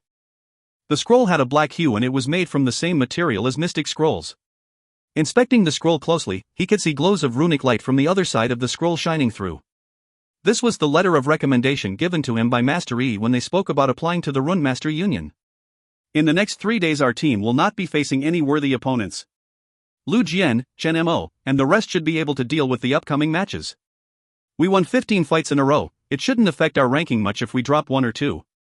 Their winning streak put South Star into top 5, they were far ahead of most teams apart from fighting Jotian Sword School, Galaxy Academy, and 7 Star School. Yue really saw no point in participating. Yue looked over the letter of recommendation again and realized that right now was the best time to fulfill his promise to his master. The best time to take the Rune Master qualification examination as the tournament's schedule would not allow him to take time off later on when South Star is matched up with stronger opponents. It was not only his master's decision, becoming a part of the Rune Master Union meant a lot to Yue as well. After confirming his plan with the vice principal, Yue packed the essentials and headed down the mountain to one of the busiest parts of Ning City's center, Vermilion Bird Street, where the Rune Master Union's regional branch was located. He could see an enormous bluestone statue from afar before he even stepped foot on the street. The statue was over 300 meters tall and had the shape of a charismatic middle-aged scholar holding a book with one hand with his other arm folded behind his back. One could tell by the expression on the statue's face that the subject was absorbed into whatever he was reading. The statue captured the living essence of none but the combat master, one of the 3 fabled sages. He was the one who set up 72 holy conservatories and invented mystic scrolls. This combat master statue was hollow, housing Ning City's Rune Master Union branch inside it. So this is what the combat master looked like? Yue stood before the towering statue as he admired the grand structure and reverently bowed 3 times. He was not the only person who did so, even the passerbys would bow to it as they all knew mankind would not have lived through the savage wild beasts' ambushes and the sinister demons' hunts without the contribution of the sages. All of a sudden, Yue felt a penetrating gaze as the statue lit up. He felt as the mysterious glow shone throughout his body. He was startled and thought, how can a statue possess such a powerful presence? The monument stance, older generations of human are indeed capable of greatness, a demonic voice of admiration rang in Yue's sentient. Monument stance? Yue mumbled confusingly. It harvests the power of belief. I created the stance when I became renowned. It is a stance that splits the user's consciousness into all statues and monuments that are connected to them.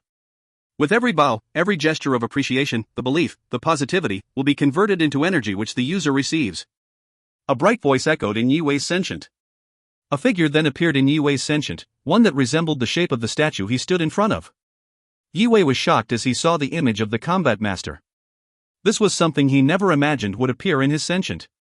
Hey Black Scales, it's been a while, the combat master's voice echoed as if it came from a great distance. Despite this, it was clear to the letter. This is a prime example of mankind's despicable behavior. Using the people's power for your own benefit, if it wasn't for this stance, none of the 3 sages would have been able to match the peerless strength of us demons. It took more than a few centuries to accumulate enough power for your presence to spot me. How pathetic. Mankind is united, and a lot of this generation's ancestors sacrificed their lives to pass on this stance to secure the safety of the future generations, to safeguard civilization's foundations. You demons only know how to destroy. Sometimes you even consume others of your kind just to become a tiny bit stronger. It's good that the power of the heavens can recognize who the despicable one are at least. Say whatever you want, you silly sage. The day I return to my true form, I will turn all your statues into dust. The progenitor did not disguise his disdain, clearly he was jealous of how the heavens' power protected mankind but not his race.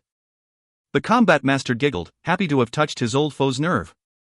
He then switched his attention to Yue. Your Grace.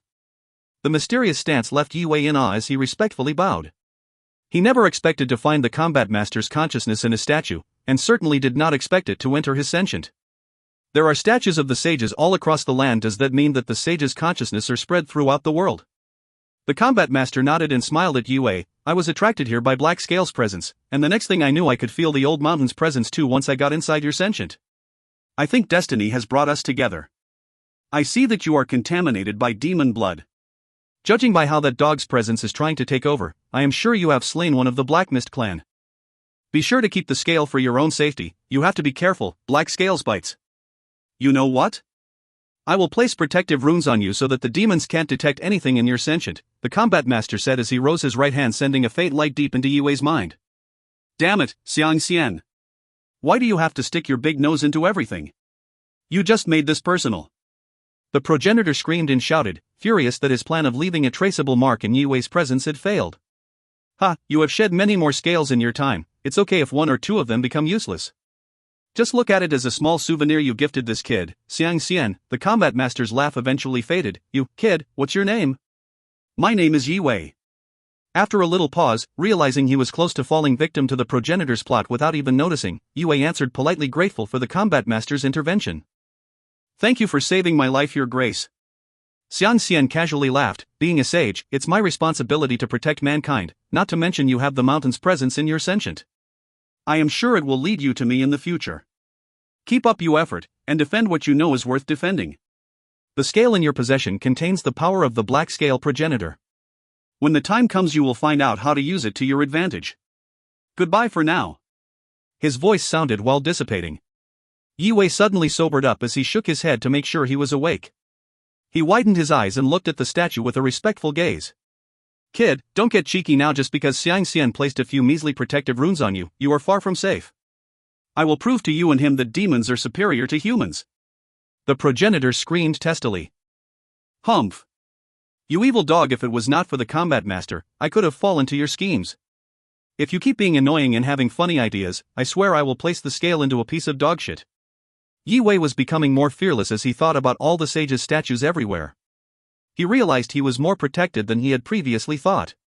How dare you? The progenitor softened up, afraid that Yue, being a wild child he was, would actually place the scale in such filthy places. If that actually happened, he would never be respected by other demons again. Seeing the progenitor turn quiet, Yue smiled satisfyingly as he found out that pride was the one of the demon's weak spots. If you find any errors, ads pop up, ads redirect, broken links, non-standard content, etc., please let us know. Report chapter so we can fix it as soon as possible. Chapter 136, The Jade Quest Walls. Chapter 136, The Jade Quest Walls. Yue slowly rose his head and stepped through the doors at the statue's feet. At the exact moment his toes touched the jade tile, he was stopped by an impressionable young lady.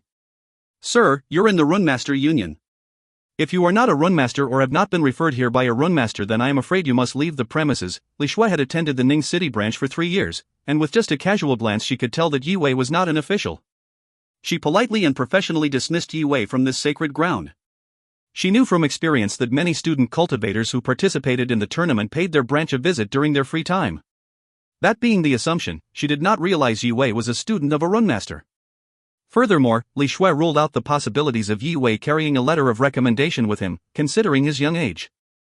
I am here to participate in the Runemaster qualification exam. Yue replied with a friendly smile and a look of acknowledgement, knowing his right to be there. Participate in the exam? Li Shui looked closer at Yue. She was astonished to hear the words that came out of this boy who looked no more than 16 years old. I have worked here for 3 years as an attendant, and I have seen more talents who were sent here by their masters than you can ever imagine. You are just too young even to make the joke funny. This is not a place for silly jokes, brat. Li Shui, losing her temper, refused even to consider the possibilities of Yue's words being real. Her voice deepened as she became angered by what she thought was a prank. No, really.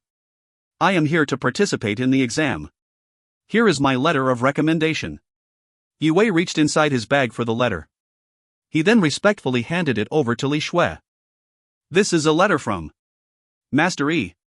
Li Shui opened the scroll, her eyes followed the flowing runes and widened as they recognized a scrappy signature that was well known. Master Yi was one of the few powerful Runemasters looking to become a Grand Runemaster. His name and reputation had crossed the wall of Green Moon City long ago. I understand now, I apologize for my attitude, please follow me this way. Li Shui carefully handed the letter back over to Yue. It was unimaginable for her that this child in front of her was recommended by such a famous figure in the region. It's okay. Don't worry. Yue nodded and followed Li Shui deeper into the statue. Once Yue exited the entrance room, a spacious hall appeared before his eyes. There was a handful of white-haired but baby-faced elderly standing in the middle of the hall chattering. Towards the front of the hall, there were 72 large jade walls. Each of them was around 2 meters tall and 6 meters wide. Their surfaces were engraved with thousands of tiny shining letters. All of the elderly were well-established Runemasters who focused their attention at the jade walls, pondering. May I ask what these are? Yi Wei pointed at the walls, curious and confused. These are the jade walls of answers. Li Shui whispered near Yi Wei's ears, afraid that she would disturb the elder's thought processes. The Runemaster Union spans across the continent, even across borders, and is spread throughout the mainland, but at the same time, we want our members to be unified and connected. All the Union members can access this wall in their local branch. They can pay a small fee to have a question they need to be answered listed on one of them.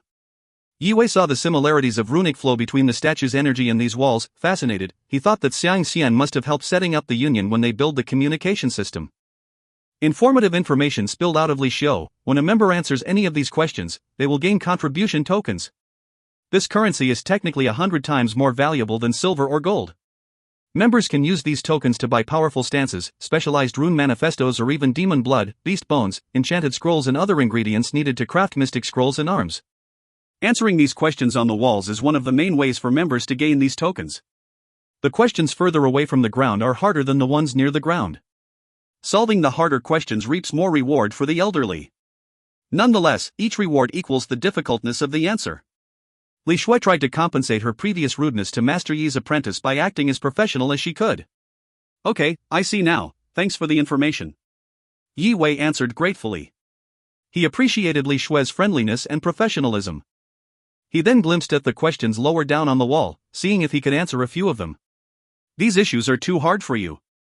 As well, they are not what you are here for, so let's just leave them with the experienced and wise. The exam you will attend is going to occur in one of the side halls. We have a daily quota of only 22 candidates, however, you are lucky that you arrived this early. If you had come an hour later, then you would have to visit again earlier tomorrow. The pair quickly walked through the hallways towards the exam venue. Here we are, is there anything else I can help you with before I take my leave? Yi Wei shook his head. No, I am fine. Thank you though for your help. If you need any more information, you know where to find me. Li Shui smiled, bowed, and then returned to her post. Inside the side hall, a small crowd had gathered and chatted away. They turned and looked briefly at Yi Wei as he walked in. In their minds, they thought he was just a water boy and of no consequence. His age made him appear lesser than he truly was. They did not heed Yi Wei and returned to chatting about the exam. Yi Wei sat on one of the chairs near the hall's entrance. Waiting patiently, he sat cultivating until a keyword caught his attention. Brother Lu, you have the exam in your pocket, right? A youngster was surrounded by 3 cultivators in their 30s, showered by words of flattery. Yeah, Lu Feng, you are only 22, but if you pass the exam, you will be the record holder for the youngest cultivator ever qualified to become a runemaster in the outer region. None of the cultivators in the 36 cities has qualified younger than the age of 25. Lu Feng was handsome in a conventional way. He wore a discreet, yet wicked smile. His faded gold robe that he was wearing made him look even taller and slimmer than he actually was. In his hand, he held a folding fan gripped with his long and slender fingers. His hair was styled in a high and tidy bun. Regarding appearance, he was the kind of person that attracted and pulled in the opposite gender's attention. Nevertheless, his cockiness and wittiness, at the same, turned them off. Lu Feng, Yi Wei frowned. He recognized the name from the conversations which occurred 3 years ago between his family and the Du family. He examined Lu Feng, giving the evil figure who schemed against his family a face. The man who put his family in danger, this person is the villain behind the Du's plan to take over our ancestral land. Yi Wei was furious. He remembered why he should be grateful for his master for the rest of his life. If the Runemaster had not intervened, his family would have existed today. After the incidents at Yi family's arena, Yi Wei did research on Lu Feng during his free time. He learned that Lu Feng was the legacy apprentice of one of the 3 active Runemasters in Green Moon City, who was also rumored to be the result of an affair between Master Mu and a woman with a powerful background. Concerning cultivation, Lu Feng was very gifted. He was already a 4-star condensed prime warrior at the age of only 22, and he was ahead of a lot of older cultivators that were his senior. Lu Feng, don't forget about us when you pass the exam. We will even work for you. Only if you are willing to be led by me. Then, of course, yeah. There is always strength in numbers, and I'm sure we can work something together. Lu Feng smugly laughed. He enjoyed having his ego stroked. The attention he received raised his eyebrows up, showcasing his pride. Now, contrary to grovelers, none of these 3 flatterers were weak. They were all talented individuals from influential martial families. Additionally, their masters were no weaker than Master Mu. They were only trying to make a connection to his mother's family. How come? Lu Feng's mother was a family member of the Qing state. The Lu's, not only one of the 4 biggest families in the state, were also related to one of the dynasty's 3 royal families. There were a handful of returned prime warriors in the Lu family. The Lu family did not approve of Lu Feng's identity, not just because he was a product of an illicit affair, but that his mother was a part of the family. However, the family officials decided if Lu Feng could prove himself worthy by passing the Runemaster exam, they would include him in their clan. Once the Lu family recognized Lu Feng, his status would change dramatically. Knowing that information and his talents, the 3 cultivators were trying every trick in the book just to get themselves on this future star's side. Near Lu Feng, a few middle-aged cultivators were standing close together, avidly discussing something. I don't think my rune consonance is good enough for refining and creating stances. I never thought it would be this hard to pass the exam. This is my 6th time here. One of the participants, an older man who looked 60 years of age, complained to his friends. Besides Yi Wei and Lu Feng, there were around 20 people in the side hall. Most of them were more than 40 years of age and had taken the exam in the past. It is what it is. I think that the tests are rather simple, especially when it comes to refinement and soul sensitivity. Creating stances are hard, but only in a relative sense. I was fiddling with a few runes a couple days ago and made a mid-level spirit stance in 12 hours, Lu Feng leisurely stated.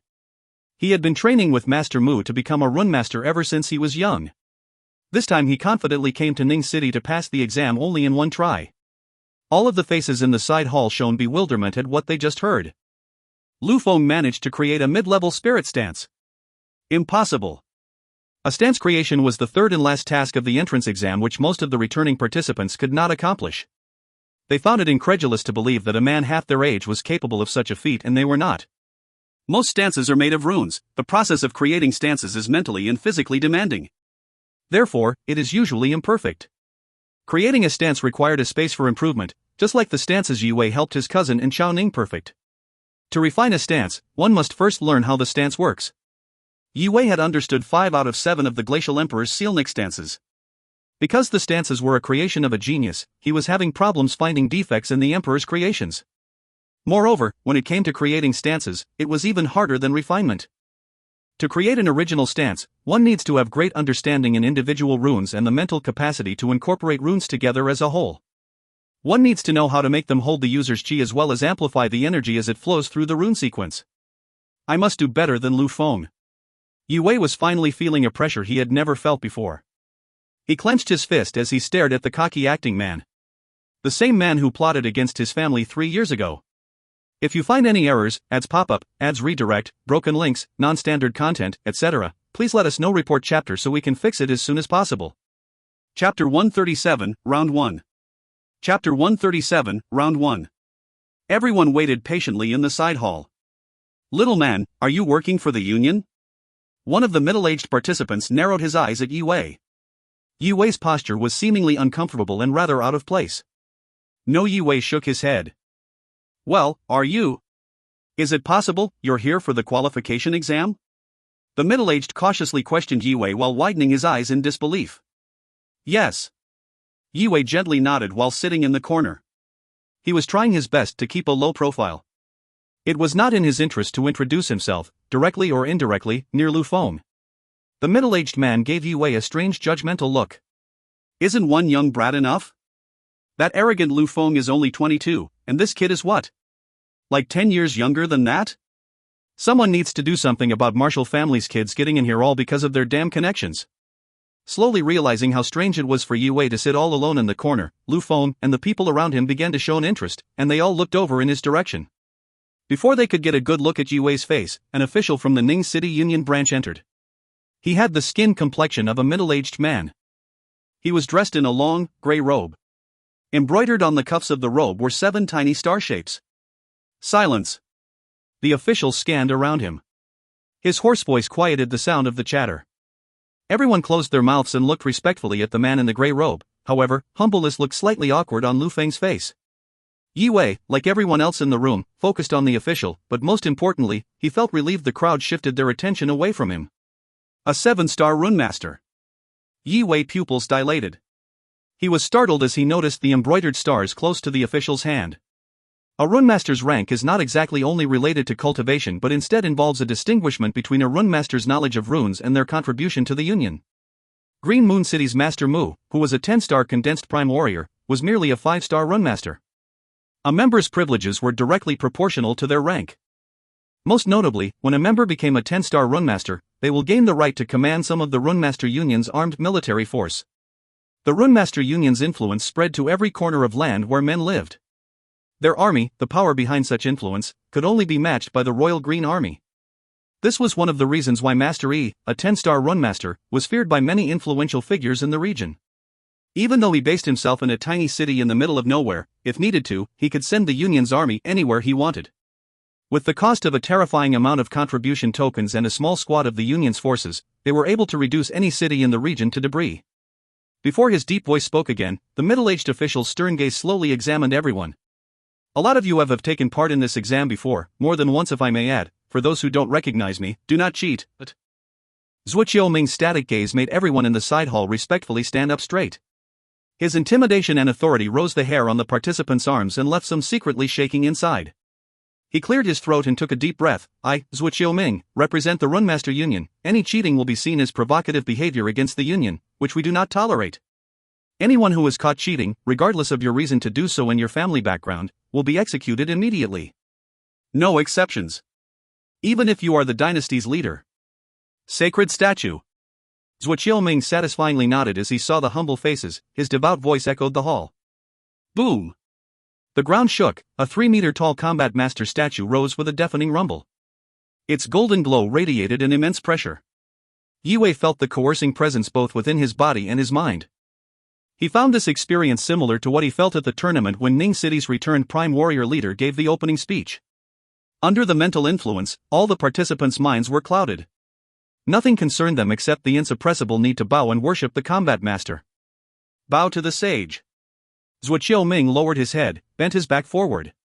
Everyone else followed suit. Although Yue was not affected by the coercing presence, he too bowed to the figure he greatly respected. Bow again. And the last bow. The combat master invented mystic scrolls and set up the union, for every runmaster and cultivators who look to become one. He is our master, and we serve him.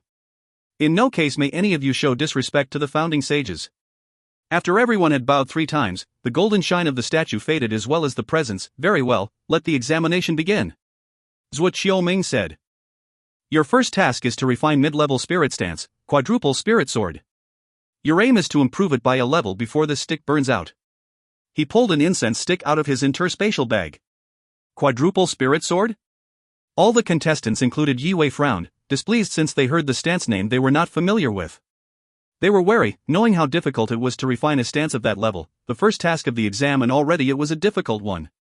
None of the participants imagined the first task would be this hard. After all, stance refinement was usually a time-consuming process. Lu Feng, on the other hand, appeared casual and relaxed. Zhuo Qiuming flicked his sleeve and rose his right hand, leaving behind a trail of brilliance. After twists and turns, a sequence of runes appeared in front of him. With the spark on this fingertip, he lit the incense stick held in his other hand. The sequence of 83 runes immediately became the focus of all the contestants.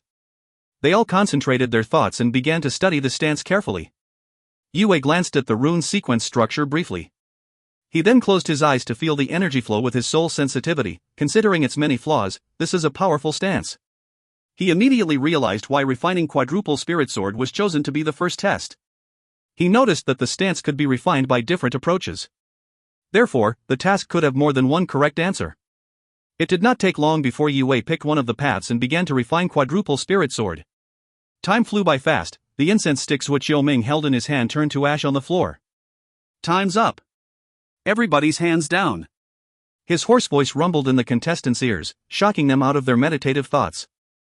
Out of all the 22 contestants, 8 looked dreadful while the rest looked either satisfied or ecstatic. Any volunteers to present the result?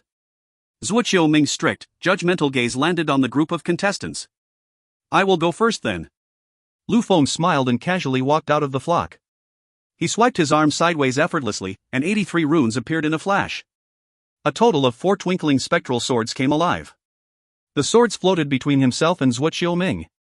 Now condense. Lu Feng's gaze became focused and cold. The 4 spectral sword merged and became only 2 swords. Both of them were 4 feet long. Their energy exceeded when they were in their previous form. Peak high-level stance. The participants were left in awe while watching surges of chi bursting out of the spinning swords in the air. How could he upgrade the stance all the way to advanced high level?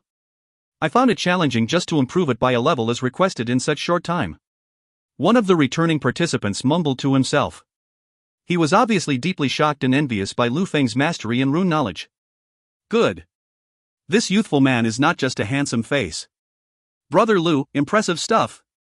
I think I just became a fan. The three flatterers were even more humbled than they were before the beginning of the exam. Of course, as adulators, they would take any opportunity to befriend Lu Feng. They made sure he heard every fawning word they could come up with. Lu Feng replied with an indifferent smile. Pass. Zhuo Ming nodded at Lu Feng with an appreciating look. He approved the speed and quality of the refinement and thought that Lu Feng's talent was impressive considering the ridiculously short amount of time he gave the participants to finish the task. He was impressed, but his experience of hosting the entrance exam reminded him that the first task was the easiest of the three. Throughout the years, he had seen many peerlessly talented contestants fall to the soul sensitivity test and most notably the stance creation test. Next! Zhuo Ming shouted. One by one, the contestants went up and showed what they managed to do with the stance in front of everyone else. Out of the 20 who were called up by Zhuo Ming, 11 of them did not pass the test. As the first test was the easiest, Zhuo Ming was a little stunned that half of the contestants were eliminated by it. Little man, it's your turn now. Zhuo Ming said with a curious smile on his face. Never had he seen a child of such a young age take part in the entrance exam in his whole career. In his mind, he was impressed enough by how Yi Wei had obtained the letter of recommendation from Master Yi as informed earlier by Li Shui. Even though he was impressed, he mumbled to himself, Lu Feng did exceptionally well. We haven't had participants scoring this high for at least half a year, regardless of age. I wonder if this kid will be the same. Yi Wei calmly and confidently stepped forward. He held his breath, slowly extended his arms, and spread his fingers. Allowing his will force and chi travel smoothly in his hands, 83 runes bursted out from his calculated movements. Zoom! Zoom! Zoom! Zhuo Ming and the participants who passed the test nodded as they saw 4 spectral swords appeared above Yi Wei's head. They were all surprised that such a young boy was able to reproduce the stance correctly at all. They never considered Yi Wei to be able to do anything else but just look more innocent and cuter than the rest of the participants. Very gifted indeed. When he becomes my age, he could probably get through this with flying colors. Oblivious to the teenager's identity, Lu Feng was interested in Yi Wei joining the force he was trying to put together. Condense! When everyone thought Yi Wei's capability was limited by just learning the stance and using it, Yi Wei's comparatively childish voice sounded in the side hall. The 4 swords merged to become 2 5-feet-long fiery blades. What is this smoothness and strength? This is certainly a high-level spirit stance. This kid made it. Everyone widened their eyes in shock, overwhelmed by the act itself done by just a kid. I can accept the 22-year-old bringing the stance up a level, but this kid is just 16. Zhuo Ming's smile grew larger, advanced high level. Wait, he suddenly perceived that Yi Wei's quadruple spirit sword had a different chi flow compared to the other refined stances he saw earlier. The energy burst is not as fierce, nevertheless, this stance's chi is sustaining incredible well. Zhuo Ming tried to identify what exactly made Yi Wei's stance different than everyone else, but could not accurately pinpoint it. Not bad at all, kid. Zhuo Ming walked up to Yi Wei, gently patted his shoulder. You are very talented and interesting. Surprised by both Yi Wei's age and talent. If you find any errors, ads pop up, ads redirect, broken links, non-standard content, etc., please let us know. Report chapter so we can fix it as soon as possible. Chapter 138, Sensitive. Chapter 138, Sensitive. Zhuo Ming pondered about the little kid's potential. He knew the possibility of Yi Wei becoming a certified runemaster within the age of 20 was certain even if the prodigy did not make it through today. This is not just talent. It is not natural that a boy his age can fully refine any stance. This young monster will definitely become something one day. He thought to himself. This was not the first time Yi Wei became the center of attention in front of an older crowd. He just humbly nodded to Zhuo Ming while the other participants burned what he just achieved into their minds. Lu Feng was also fascinated and stunned that Yi Wei was actually able to pass the first round. It was unusual for him to be surprised with anyone since he held himself in such high esteem. Nonetheless, Feng thought that regardless of the final result he would recruit this young cultivator just for the sake of his potential. He was even ready to send his men to properly groom this soon-to-be runmaster. Yi Wei noticed Lu Feng was observing him while he quietly went back to passing participants. He wanted the attention to disappear, to absorb himself in the background, and to observe not to be observed. Yi Wei was on guard. Attentive and alert, he was still intimidated by the man responsible for his cousin's coma and the physical and mental scars of his family members. He could not dictate if Lu Feng was still planning on disturbing the Yi family's peace. This is the end of round 1. The second test to begin is a soul sensitivity test. Zhuo Ming waved his arm, dismissing the failed participants while focusing his attention on the passing participants. Whoosh! Whoosh! Zhuo Ming swiftly moved his hand to form various hand seals and shapes. Out of them flashed and projected a purple light, which touched all the way to the side hall's ceiling. The million of purple rays intertwined and transformed into a roofless square room. Each of its glittering runic walls were 10 meters tall and wide. Listen up! You will soon enter the room above us, one at a time, for the duration of an incense stick to burn. In there, you will find yourselves attacked by two things.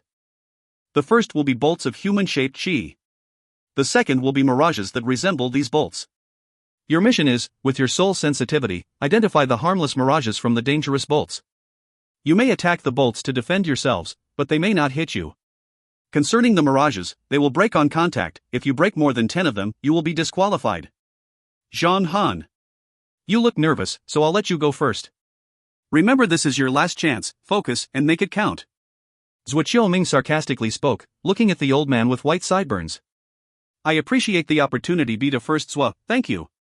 The 57-year-old gradually stepped forward.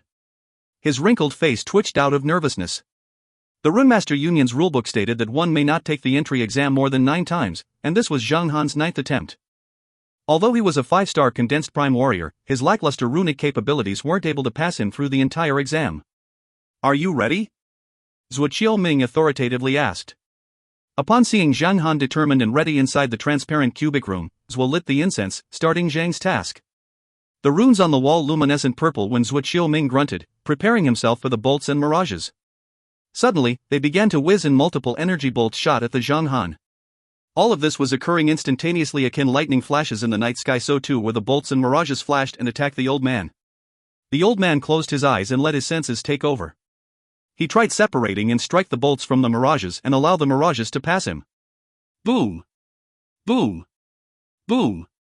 Beams of red light appeared above the cube as the elder participant kept accidentally striking the mirages. It's over. Zhuo Ming shook his head and shouted as he saw the 11th beam of red light appeared above the cube. Zhang Han slowly stepped out of the cube. He let out a long, disappointed sigh. He appeared worn out and deflated. Expired. I thought I was going to make it this time.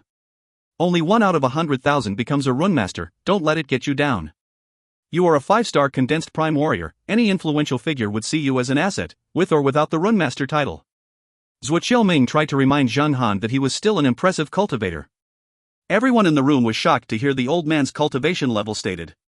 None of them could believe a cultivator of that level would fail the exam. You shouldn't be sad just because you are a part of the majority. Zhuo Ming stated a fact. He had seen too many failing participants act emotionally. I guess it's just not meant to be, Zhang Han mumbled. He faked a smile, shook his head, and turned away to leave the side hall. Exiting the exam, his posture mirrored the desolation in his heart. Little boy, do you want to go next? I really look forward to seeing your performance. If you do pass this exam, believe me, the whole state will know about it, ha. Zhuo Ming said jokingly while switching his attention to Yi Wei. In fact, Zhuo Ming did not think Yi Wei could or would pass the exam, despite his encouraging words. He could not comprehend the idea of a teenager becoming a qualified Runemaster. He was just curious to see how far Yi Wei could get. Yeah.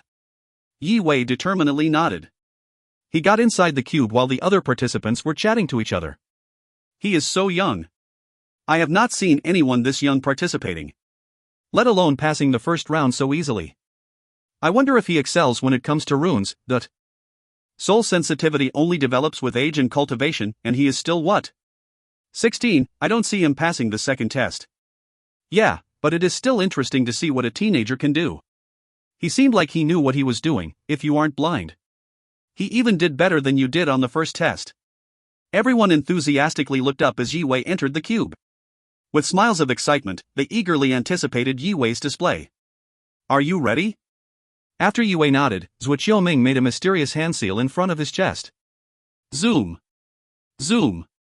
Zhuo Ming's small action activated the runes on the cube's walls. The purple light started flowing as the runes started moving. Bolts of human-shaped chi together with the mirages fired at Yi Wei, filling his entire field of vision. Yi Wei closed his eyes to rid unwanted distraction and confusion. His vision was not a useful tool when what he needed was to distinguish something could only be differentiated by his soul sensitivity. The moment he closed his eyes, his will force came rushing out, picking up every little bit of chi disturbances around him in great detail. Under the penetrating scan of Yue's powerful soul sensitivity, he could easily tell the powerful chi bolts from the hollow mirages. Now all he had to do was dodge the blanks while getting rid of the chi bolts. Swoosh! Swoosh! Yue's motion became nimble, swift, and flexible.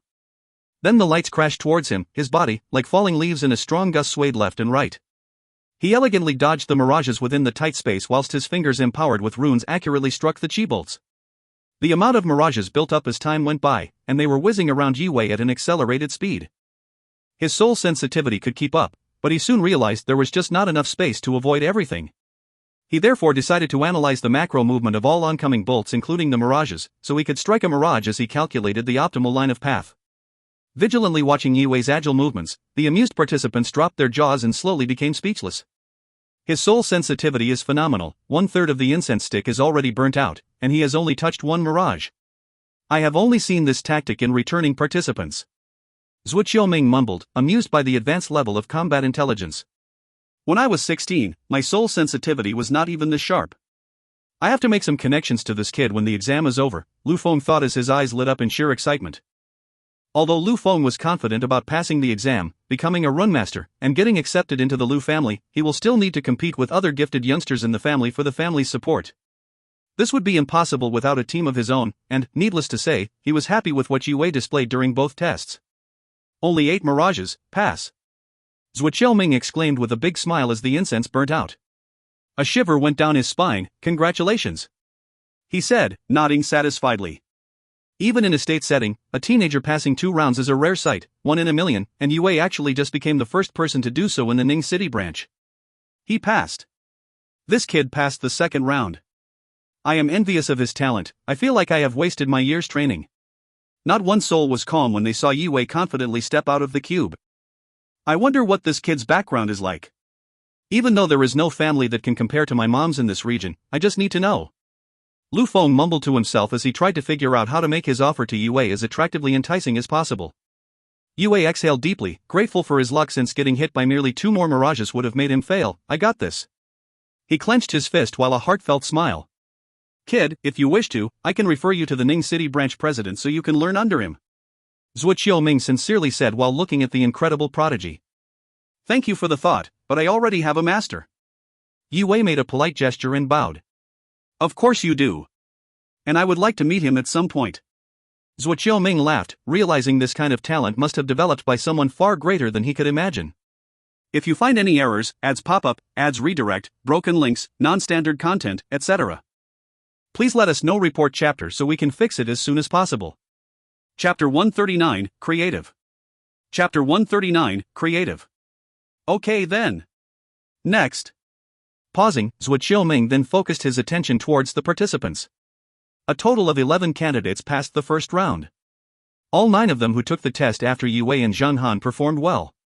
Therefore, round 2 took more than an hour. Only 5 out of 11 passed the second round in the end, including Yue, and Lu Feng achieved the best result at 6 mirages. Lu Feng's talent intimidated Yue. Although 6 years younger, he inwardly competed against him. Yue couldn't help compare himself with his nemesis. Though Yue expanded his knowledge on runes only years ago, his emotions blinded him from the fact that Lu Feng had begun training and taught runic knowledge by Master Mu longer than Wei had even lived. There was no way he could outshine Lu Feng just yet. You may take an hour break before we start the third test, the final part of the exam. Passing gains you a place in our union and the title Runmaster. Zhuo Qiuming looked at Yue, Lu Feng, and the other 3 who passed round 2. He solemnly announced this only after the failed candidates had exited the side hall. The third task was the most dreaded. All the previous effort would be wasted if they failed the third round.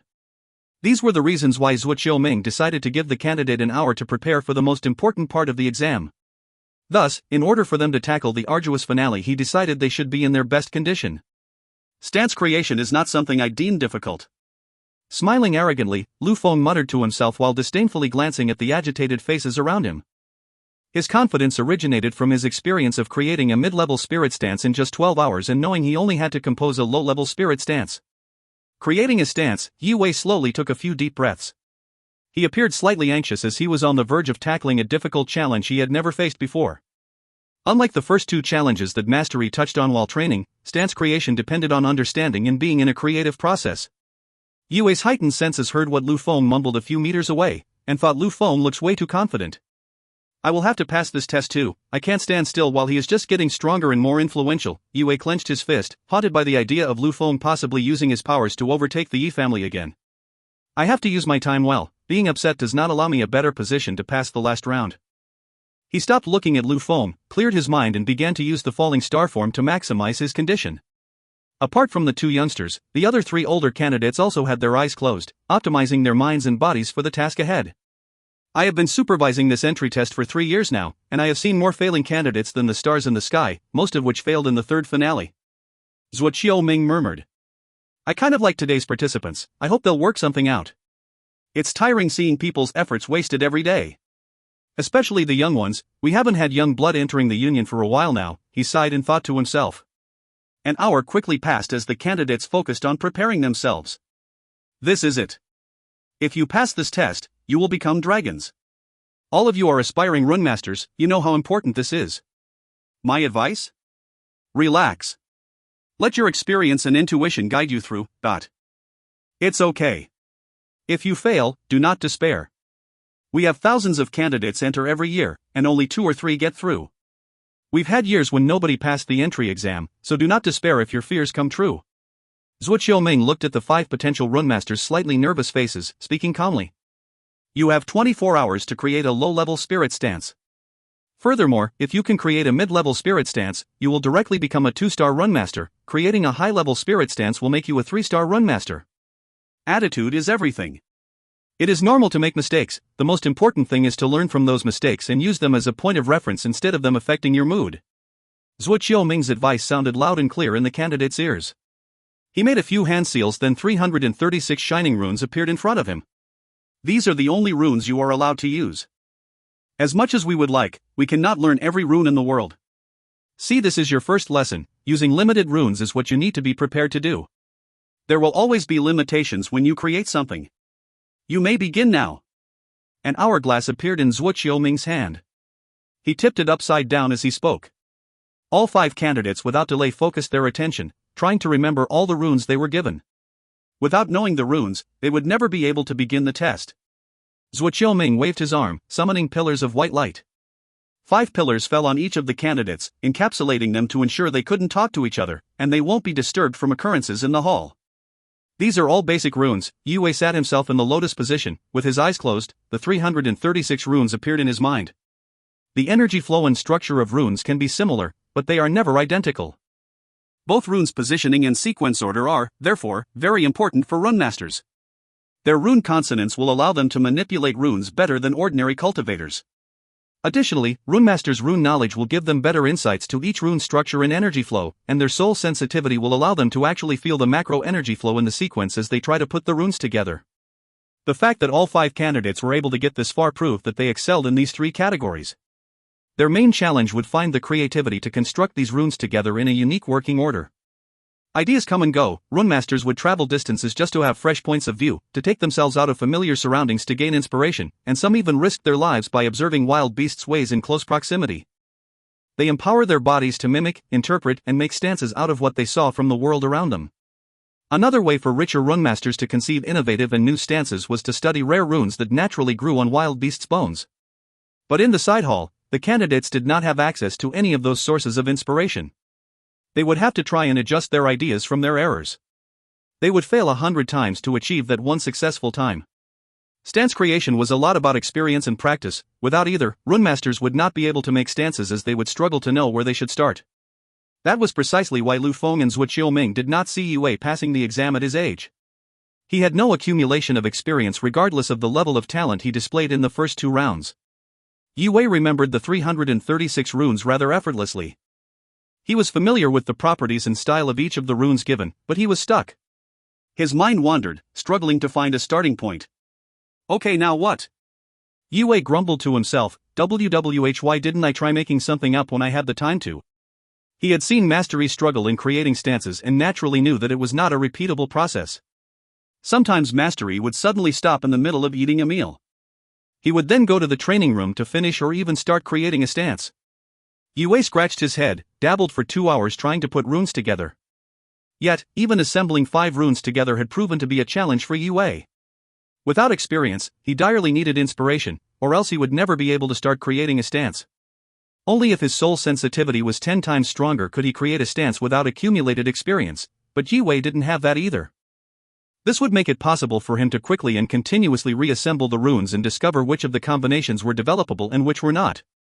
With Yue's current soul sensitivity, putting 5 runes together at a time was his limit, a far cry from 36, which was the minimum amount of runes to make a low-level spirit stance. Yue gazed upon the other candidates. Apart from Lu Feng, who was calmly and methodically putting runes together with his eyes closed, the older candidates were obviously struggling too. It was no secret that Lu Feng came prepared. Master Mu briefed him. On the other hand, Master Yi did not give Yue any information regarding the exam as he wanted Yue to learn from improvising. No, I can't let myself spiral. Yue bit his lips hard, intimidated by Lu Feng's smug face and calm posture. As time slowly passed by, Yue became increasingly anxious. Ha ha ha. Are you stuck, kid? A demonic voice sounded in Yue's mind. The gloating laughter caused him to completely lose focus. Not now. Shut up. Yue felt extremely anxious. He feared that if Lu Feng passed and he didn't, the Yi family would more than likely lose their ancestral land at North Hill Bay. Your temper reflects your age well. I was going to help you, but never mind. The black scale progenitor's evil chuckle filled Yue's mind. Help? From you? I am not 5 years old, you will need to be more creative if you want to trick me. Yue said coldly. What will I get from you? You are just a 1-star condensed prime warrior. The progenitor grunted. I, on the other hand, am just bored, and I kind of pity you. You have the mystic mountain, but you don't even know how to use it. Ha ha ha. It's so comical. Kid, the scale in your possession contains my energy. If you are able to infuse the energy flow within the scale, there is a chance you can create something strong as a heaven stance. It should be effortless for you to create a spirit stance out of it, maybe a mist stance if you are not completely stupid. The progenitor chuckled. He knew that if Yue began to practice demon techniques, it would only be a matter of time before Yue would become his puppet. Shut up, I will not fall for your traps and tricks. Yue frowned. Although desperate for help, he learned from his experience dealing with the progenitor to act cautiously. Half of the sand reached the bottom of the hourglass. Yue became increasingly anxious as he struggled to put anything together. Large drops of sweat appeared on his forehead as he watched the grains of sand fall down. Done. Lu Feng flicked his sleeves and slowly stood up. The moment Lu Feng completed his stance, a soft pillar of light descended from the sky. All the pores on his skin loosened up and expanded. Because it was not his first time creating a mid-level spirit stance, he did not receive a whole lot of comic energy, his cultivation only improved slightly from it. Mid-level spirit stance, very nice. Zhuo Qiuming smiled while looking at the stance in front of Lu Feng. He was satisfied being the supervisor who witnessed the first runmaster to pass the entry exam this year. He continued as he patted Lu Feng's shoulder. When the exam is over, there will be a pilgrimage ceremony, after which, you may call yourself a 2-star runmaster. Thank you. Lu Feng's lips curled into a smile, ecstatic to become a part of the Lu family. I would love to see if Master Yi would dare to interfere in the Lu's business. It took me 3 years, but the land next to North Hill Bay is finally within my reach again. But opposite to Lu Feng, Yue clenched his fist in the light pillar, his veins bulged as he saw his family's enemy finishing the challenge ahead of time. Ha ha. You only have 12 hours left, kid. Time is running out on you. The progenitor's laugh resounded inside Yue's head. The sinister laugh and offer was inescapable. If you find any errors, ads pop up, ads redirect, broken links, non-standard content, etc., please let us know. Report chapter so we can fix it as soon as possible. Chapter 140, High-Level Spirit Stance. Chapter 140, High-Level Spirit Stance. The old dog must be trying to trick me again. Fool me once, shame on you, fool me twice, shame on me, and I will not let him make a fool out of me. Yue arduously calculated on gaining the advantage of the situation without becoming the victim to the progenitor's schemes. Kid, I have given you the chance. What you can learn from me is very powerful, so powerful, in fact, even prime warriors would kill to learn my techniques. Just imagine, if you could create a heaven stance. The progenitor tried to sound calm and collected, so he wouldn't raise Yue's suspicion. Fine then, let's cut the crap, and tell me what I should do. Yue glared at the hourglass. Time was passing too fast. Desperately but deliberately, Yue pulled the dark, glowing scale out of his bag. That's right, good decision. Being stubborn won't do you any good. What is most important now is passing the exam, not stressing out. The progenitor persuasively replied. Stamp this hand seal onto the scale. Once done, you will finally understand my power that I can offer. Although this will only give you a small portion, it will be good enough for you to at least compose a earth stance out of the experience. The progenitor explained. He sent a mental image of a sequence of hand shapes directly into Yue's mind. The complexity of the hand seals were too much for Yue to understand right then. However, he still strangely replicated them as if he was guided by muscle memory. Yue felt a weird sensation similar to answering a question he didn't even understand. As well, he couldn't comprehend how the hand seals could cause him harm after briefly studying them. Not willing to waste any more time, he channeled his chi and will force. His hands became a blur as he quickly reproduced the hand seals and placed his hand onto the scale. Suddenly an ancient present flooded his mind the moment his skin touched the black scale. Bang! Bang! Yue fell into a trance. No longer was he in control of his body or mind. Rather, he felt an existential experience, a separation of the mind from the body. He was floating in a borderless, expansive starry space. It took him some time to gain awareness of his surroundings. Finally, he recognized that he was on the back of a monster, which stretched over 10 kilometers. They were being propelled through the indefinite distance by 3 pairs of large wings. Because they were traveling so quickly, he felt stationary while the universe around him was spinning. He could not logically reason out the environment around him, however, as he slowly looked at his transporter, that was the least of his worries. The monster's body shone golden like the setting sun. Yue could see its face as it rose its head, howling in the darkness surrounding it. Now, he could identify the creature which carried him. It was one of the legendary beasts, a sky wolf. The beast noticed Yue, and all of a sudden, Yue was overwhelmed by its pressure. He felt an intense corruption of his mind. The wolf vigorously struck its wings, exploding into a mysterious golden beam of light that extended infinitely. Yue was completely stunned, paralyzed. Sitting on the beast's back, he saw the infinite combination of runes and the trail of light that he became a part of. Although demons are not capable of using stances, the stronger ones were able to channel the power in their blood exactly how cultivators use rune sequences to multiply the power within their blood. This transformation Yue saw of the sky wolf was a demonic technique that had the power of a heaven stance, star blink. For Yue would never learn this powerful technique that allowed its user to travel light years in the blink of an eye. It was almost inhumanly impossible. Nevertheless, all Yue needed was just a spark of inspiration, and after seeing the sky wolf, his mind filled with ideas, inspiration that could only be gained through experience or, for Yue's case, a sky wolf. Star blink. Spindrift steps. Star shifter form. All these stances and forms, old and new, constantly flooded Yue's head. The runes which Xiao Ming showed the candidates began to come together. 128 runes began to form in Yue's mind. Those 128 runes floated back and forth, slowly assembling together. Wary of the sinister effect it may bring, the progenitor's plot, Yue did not reproduce, but, instead, he used the principle of its energy flow to link the puzzle pieces in his head together. While Yue was processing the rush and quantity of information, Xiao Ming was lamenting. Pacing in the hall and inspecting the 4 remaining candidates, he reasonably thought that Lu Feng would be the only person passing the exam today. 4 hours, 2 hours. The remaining 12 hours would soon be over, and Xiao Ming became more and more certain no one else would pass. At the exact moment the last grain of sand was dropping in the hourglass, a milky white pillar of energy dropped down and devoured Yue. This is cosmic energy. Xiao Ming stared at the hefty pillar with widened, disbelieving eyes. His face displayed an undisguised expression of shock. High-level spirit stance. Xiao Ming easily discerned that the amount of cosmic energy, which descended, was vastly superior to Lu Feng's stance. How is this possible? Lu Feng stared, amazed at this teenager who sat inside the cosmic energy pillar. Of course, he enviously frowned, shocked that someone, especially someone so young, had outbeat him. How can a 16-year-old create a high-level spirit stance in a day? It's F***king impossible. Lu Feng was completely startled. He just could not believe his eyes. This scenario was so improbable. For a second, he thought he was hallucinating.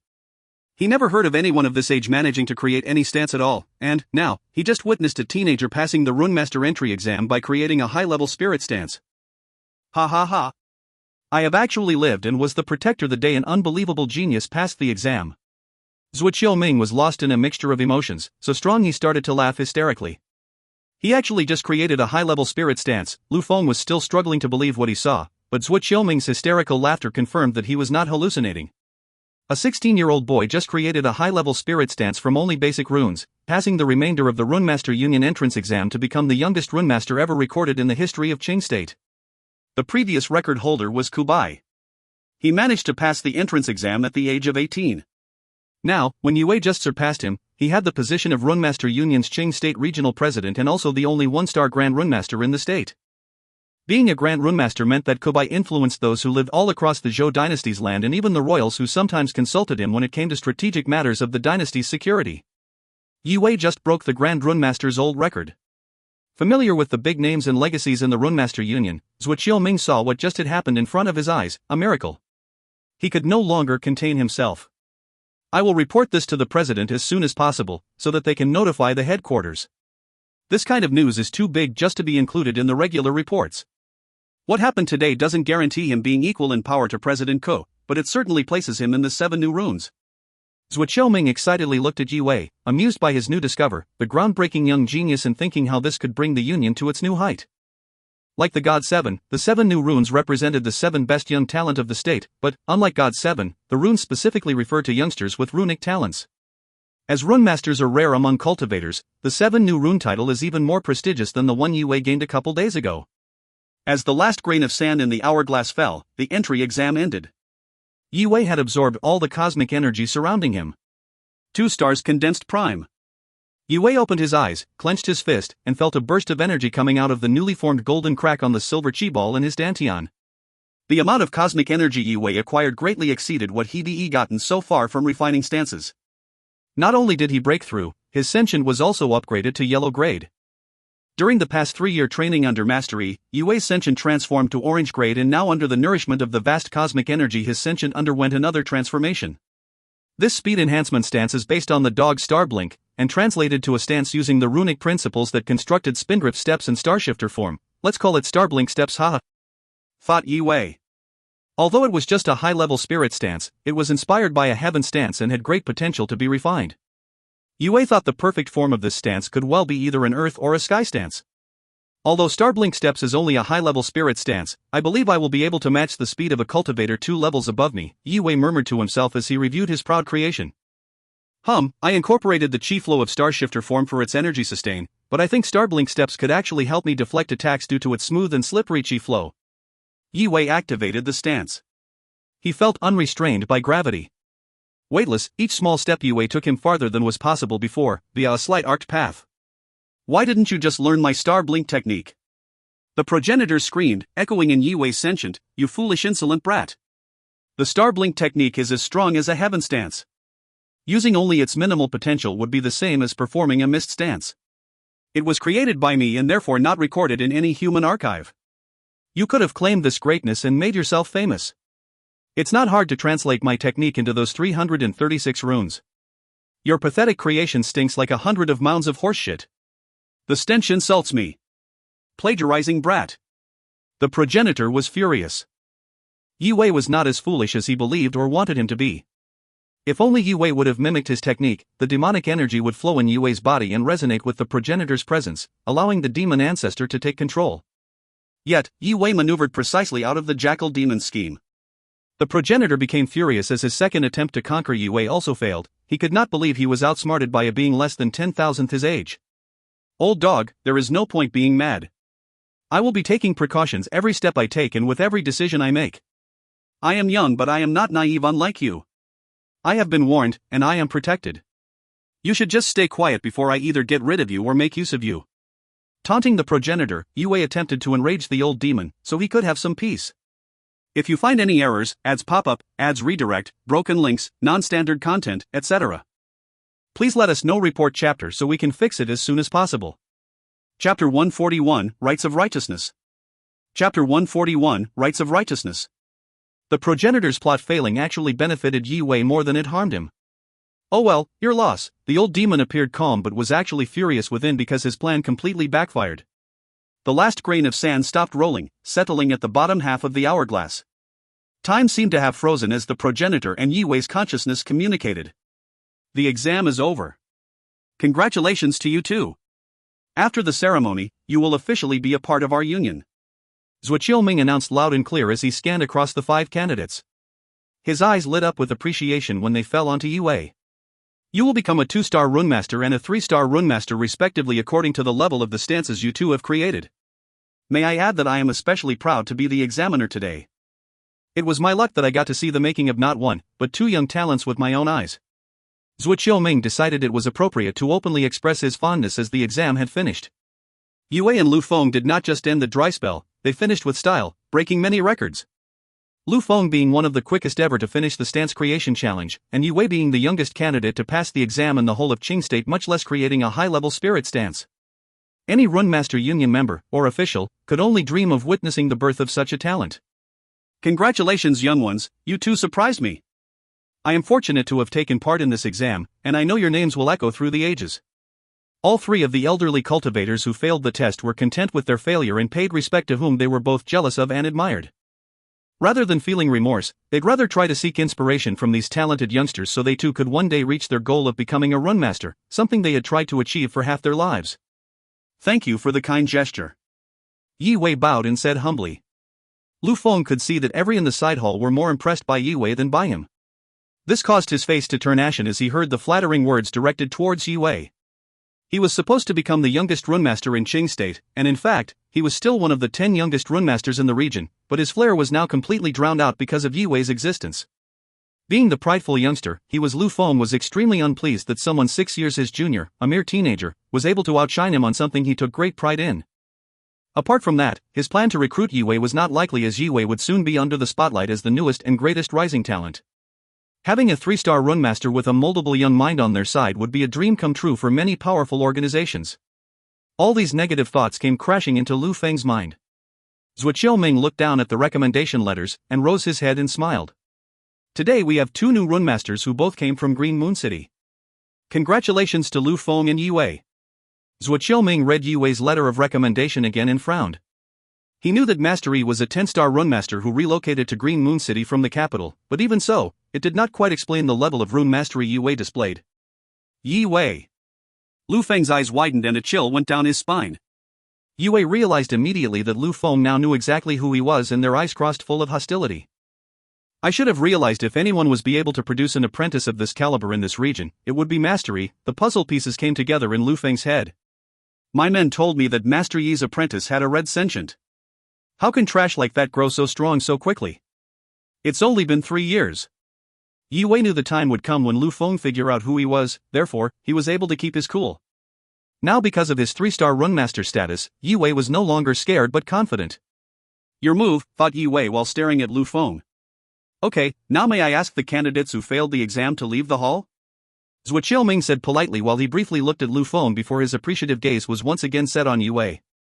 It became more and more apparent that even the supposedly neutral official was becoming fond of Yue. You should both know how important the ritual is, correct? Zhuo Ming kindly looked at Yue and said in a serious tone. Yeah. Yue nodded. Master Yi had explained to him in the past the importance of the ritual. No matter how strong one's will force was, how high one's rune consonance, or how sharp one's soul sensitivity, nobody was born a runemaster. Only through the ritual could one's sentient be imbued by the combat master.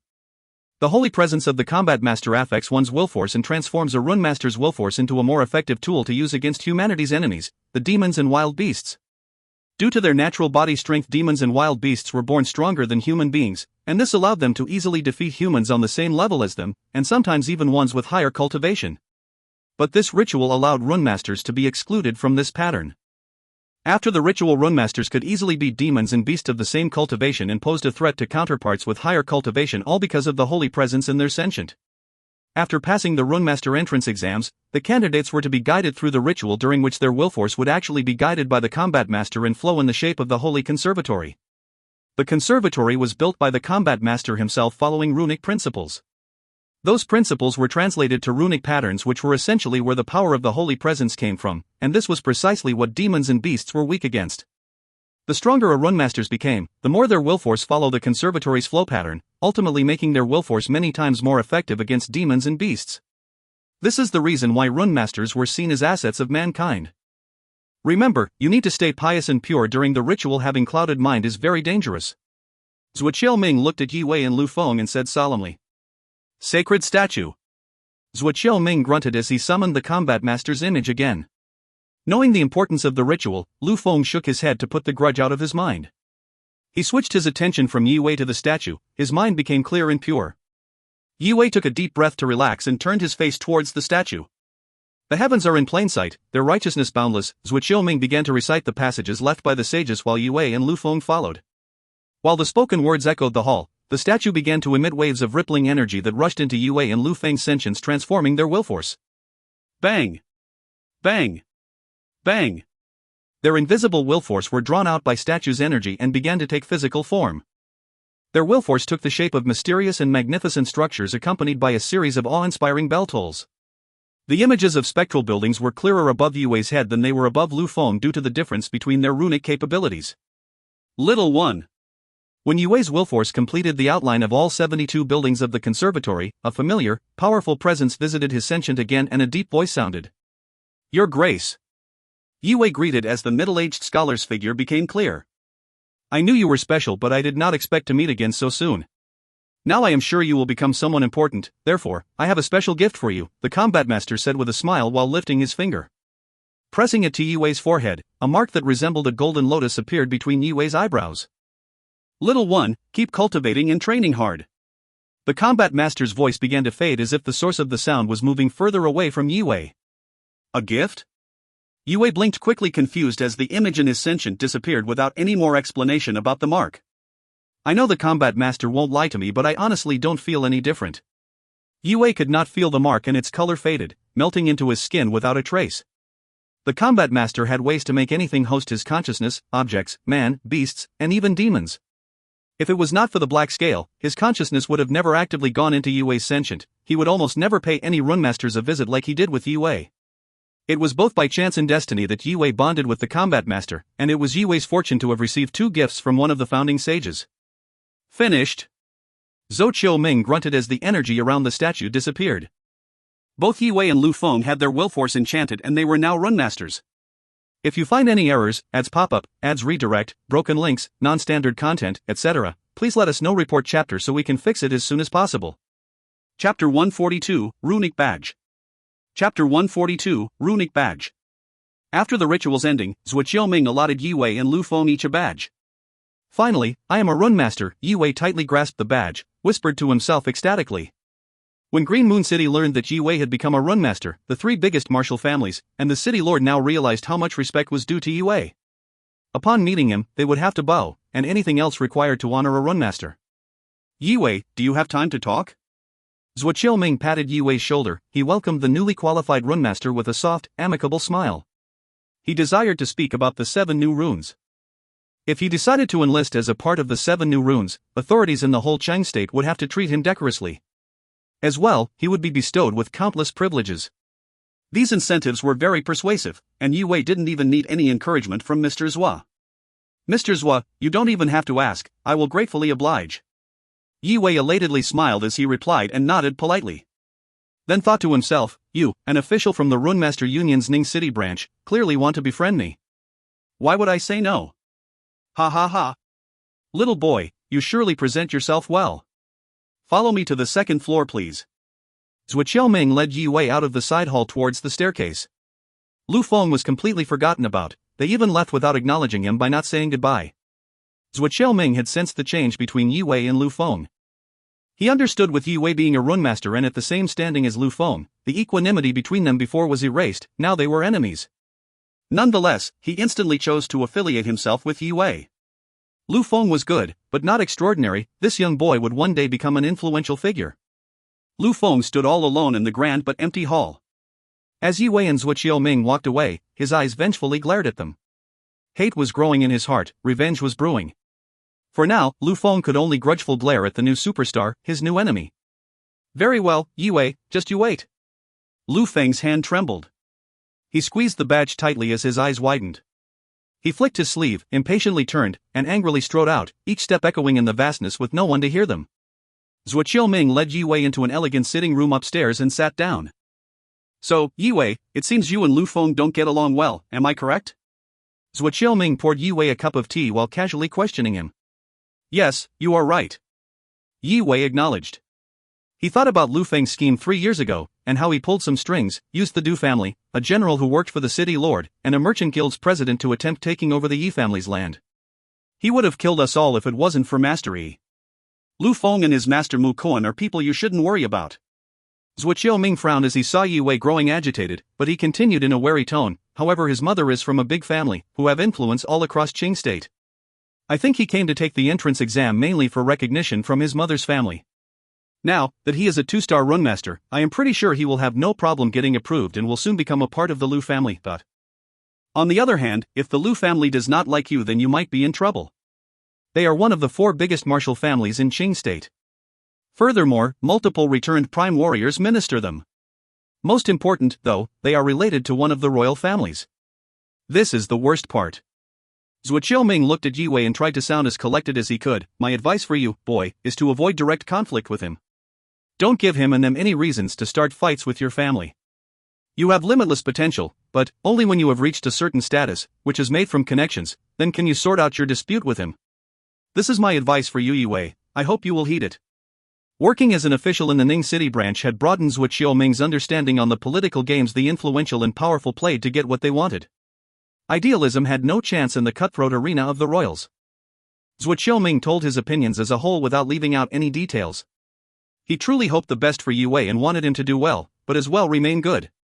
Thank you for your sincere advice, Zhuo Qiuming. I appreciate your kindness. Yi Wei recognized Zhuo Qiuming's sympathetic intentions, and he nodded gratefully. So, for now, I don't have to worry about Lu Feng. As long as I don't cross the Lu family, they wouldn't be so trusting to support their new addition yet. Although now a 3-star runemaster, Yi Wei humbly understood he was not ready to take on the Lus. That's not all I wanted to say. If you are listed as one of the 7 new runes, even the Lu family won't be able to touch you. Zhuo Qiuming mirthfully smiled, switching the topic to what he truly wanted to speak about. Qing State's 7 new runes? Master Yi had mentioned about them before. So, Yi Wei knew what Zhuo Qiuming was talking about. Every state was responsible for protecting their young talents within the sovereignty. The God 7 and the 7 new runes were much more than just titles. They were created so the state and the Runemaster Union could send forces to where the 14 youngsters were located to keep an eye on them. Humanity could not afford to lose any talented future leaders.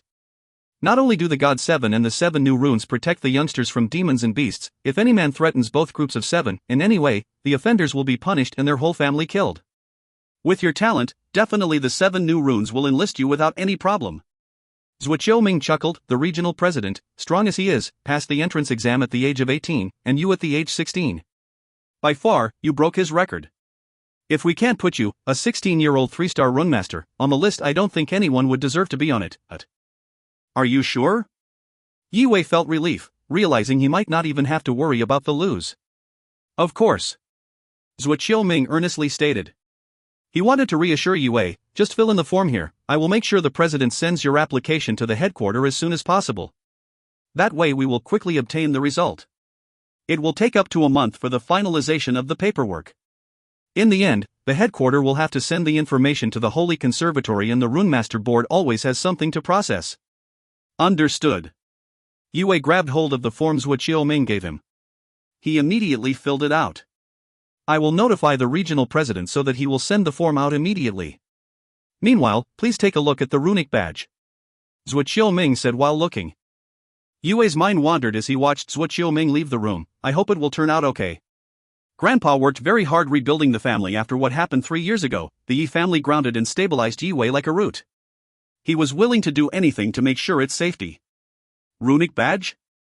Yi Wei lowered his head, looking at the badge made of mysterious material. The badge represented a runemaster's status, and the 3 stars on it meant that Yi Wei was a 3-star runemaster. The Holy Conservatory made the runic badges. Their magic superseded what ordinary cultivators could understand. However, Yi Wei had seen this object before in the hands of Master Yi.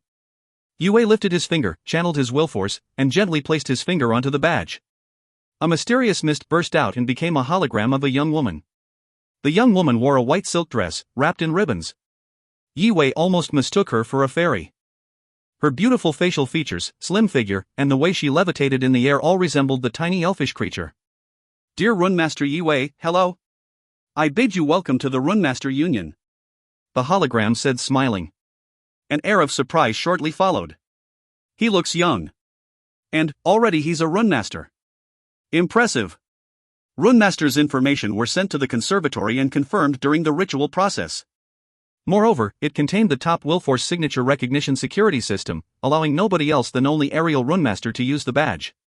Master Yi, since this is your first time using the runic badge, let me introduce you to its diverse functions. First off, the amount of contribution tokens you have is registered here. You exchange the tokens for mystic arms, stances, formulas, pills, and herbs. Apart from those, you can also buy blank scrolls, demon blood, demon bones, runic carriages, and other rare goods. You may also buy intel and apply to use the Union's army with this device. You can get anything you need as a Runemaster from this channel if you have enough tokens. Once your order has been placed, we will ensure your order is delivered to you within 24 hours as long as you are on this planet, the hologram continued. If you have problems or questions regarding runes in cultivation, for a price, you may list them on the Jade Walls where they can be answered by other Union members. For a higher price, you can hire other Runemasters and even Grand Runemasters to guide you. I need to add that there are rank requirements to some of the purchases. For example, if you would like to use a squad of the Union's forces, you will have to be a 10-star Runemaster as well as having 100,000 tokens in your account. Yue had seen the badge glued to Master Yi's hands in the past, but never had he paid attention to what his master did with the device. The girl's voice was soft and clear, which helped Yue pay attention to the important information. There are many ways to earn contribution tokens, and I will go through the 3 most effective methods with you right now. Method 1, answer the questions listed on the Jade Walls which you can have access to through the device in your hand. You will be paid a reward if the information you submitted was useful. Method 2, submit stances you refined and created. If you are willing to contribute to the Union's archive, the Union will pay you a handsome price for your refined stances and your creations, considering you don't mind them being published at some point. Lastly, Method 3, hunt wild beasts and demons. The Union sells processed demon blood, beast bones, and skins. The hologram explained to Yue the information on how he should prepare the materials, and how they should be packed before he should send them to the Union. Although the introduction was long, the shocking functions of the badge kept Yue entertained. And the badge can read who you are because unlike normal cultivators, Runemaster's Willforce carries a different soul presence that is how we identify, locate, and allow our members to talk to one another using the badge. Yue's was stunned. He browsed the Union's inventory and slowly realized why all cultivators secretly wanted to become a Runemaster. A Runemaster's position was not just the valorous duty of protecting humanity at the front line, it also represented the rewards of such risk. The riches one could be rewarded was unprecedented. Runemasters cultivate, and for a Runemaster, there is nothing more important than stances and physical weapons. Specifically their soul weapons. They are not normal weapons nor are they mystic arms, but instead, self-customized weapons that can carry runes and stances created by yourself. Mystic arms are powerful, however, they are set. They have no space for improvement and refinement. Runemasters should always use the advantage of your mastery on runes and make yourself a soul weapon. The information within the badge is broad and wide. We have a list of free volumes on runic information that all of our members can access. If you wish to dig deeper, you can spend some tokens to gain archive access. If you find any errors, ads pop up, ads redirect, broken links, non-standard content, etc., please let us know. Report chapter so we can fix it as soon as possible. Chapter 143, Sky Stance, Zodiac Sword. Chapter 143, Sky Stance, Zodiac Sword. The recently required information broadened Yue's horizons. He started to think about concepts and ideas regarding cultivation as he had never imagined before. Master Yi, the conservatory has a tradition of giving newly titled Runemasters a random stance. This traditional lottery is their reward for passing the entry exam. The sweet, enthusiastic voice said. That's how Master Yi learned his healing stance, the Green Missile. The stances gifted to new Runemasters did not guarantee to be high-grade stances, but they were always rare stances. The Green Missile given to Master Yi was only a low-level mist stance. Nonetheless, if he ever decided to sell it at the black market, it would fetch a high-level mist stance's price. When Master Yi was accepted into the Union, he was randomly given a very practical stance. I hope I will get something functional as well. Yue's face shone with glimpses of hope and expectation. Even though the stance distribution was randomized, the conservatory selected stances according to each Runemaster's Willforce properties. Master Yi, will you do the lottery now? The hologram asked with a friendly smile. Lottery? Oh, for the stance. Yes, of course. Yue took a deep breath and collected himself. Okay. The hologram nodded and waved her hand. The badge Yue held loudly shook and projected a fortune wheel in the air. It divided into different sections, and each of the sections had a rune carved on it. The silvery wheel was shrouded in a thin mist. In the wheel's center visibly shone a golden pointer. Let's begin. The wheel spun on its own, no one touched it. Concurrently with the wheel, the golden lotus mark on Yiwei's forehead started glowing. Swoosh! The wheel rapidly spun, there was no use to estimate what rune one would receive. Amidst the blurriness of the wheel itself, the only visible feature was the golden pointer, and Yiwei could not take his eyes off the golden pointer for a second. Ding! A crisp, alerting sound echoed the room as the wheel stopped spinning. The sharp end of the pointer halted at a small line of letters. Skystance, Zodiac Sword. Volume 1. When Yiwei and the hologram read the chosen small golden letters, they both went silent, indicating their bewilderment and confusion. A skystance. How can that be? The holographic girl covered her mouth while Yiwei widened his eyes. He could hardly breathe, and she could barely understand. For centuries, a skystance has not surfaced in the whole Zhou dynasty. Yiwei imagined skystances were just legendary, fictional, anything but real. When Pu Yuan told him that supernova stances could evolve into one, he thought Pu Yuan just exaggerated and skystances didn't exist anymore. Yiwei was stupefied. He tried to comprehend what kind of power this newly acquired stance might possess. Can that be a skystance? I have never seen any skystances coming out of the lottery until now. The hologram froze from the shock of this miraculous event. She felt reality was tricking her, playing with her logical mind. Realizing she was embarrassing herself, she shook her head, decided to accept this illogical inconsistency, and congratulated Master Yi. She kept staring at Yiwei, imagining what kind of luck this young boy had, as there were only 3 skystances out of billion stances Yiwei could have won. The first volume of Zodiac Sword. How many volumes are there in total? Yiwei asked, exhaling heavily at his supernatural luck. This volume can be bought by contribution tokens.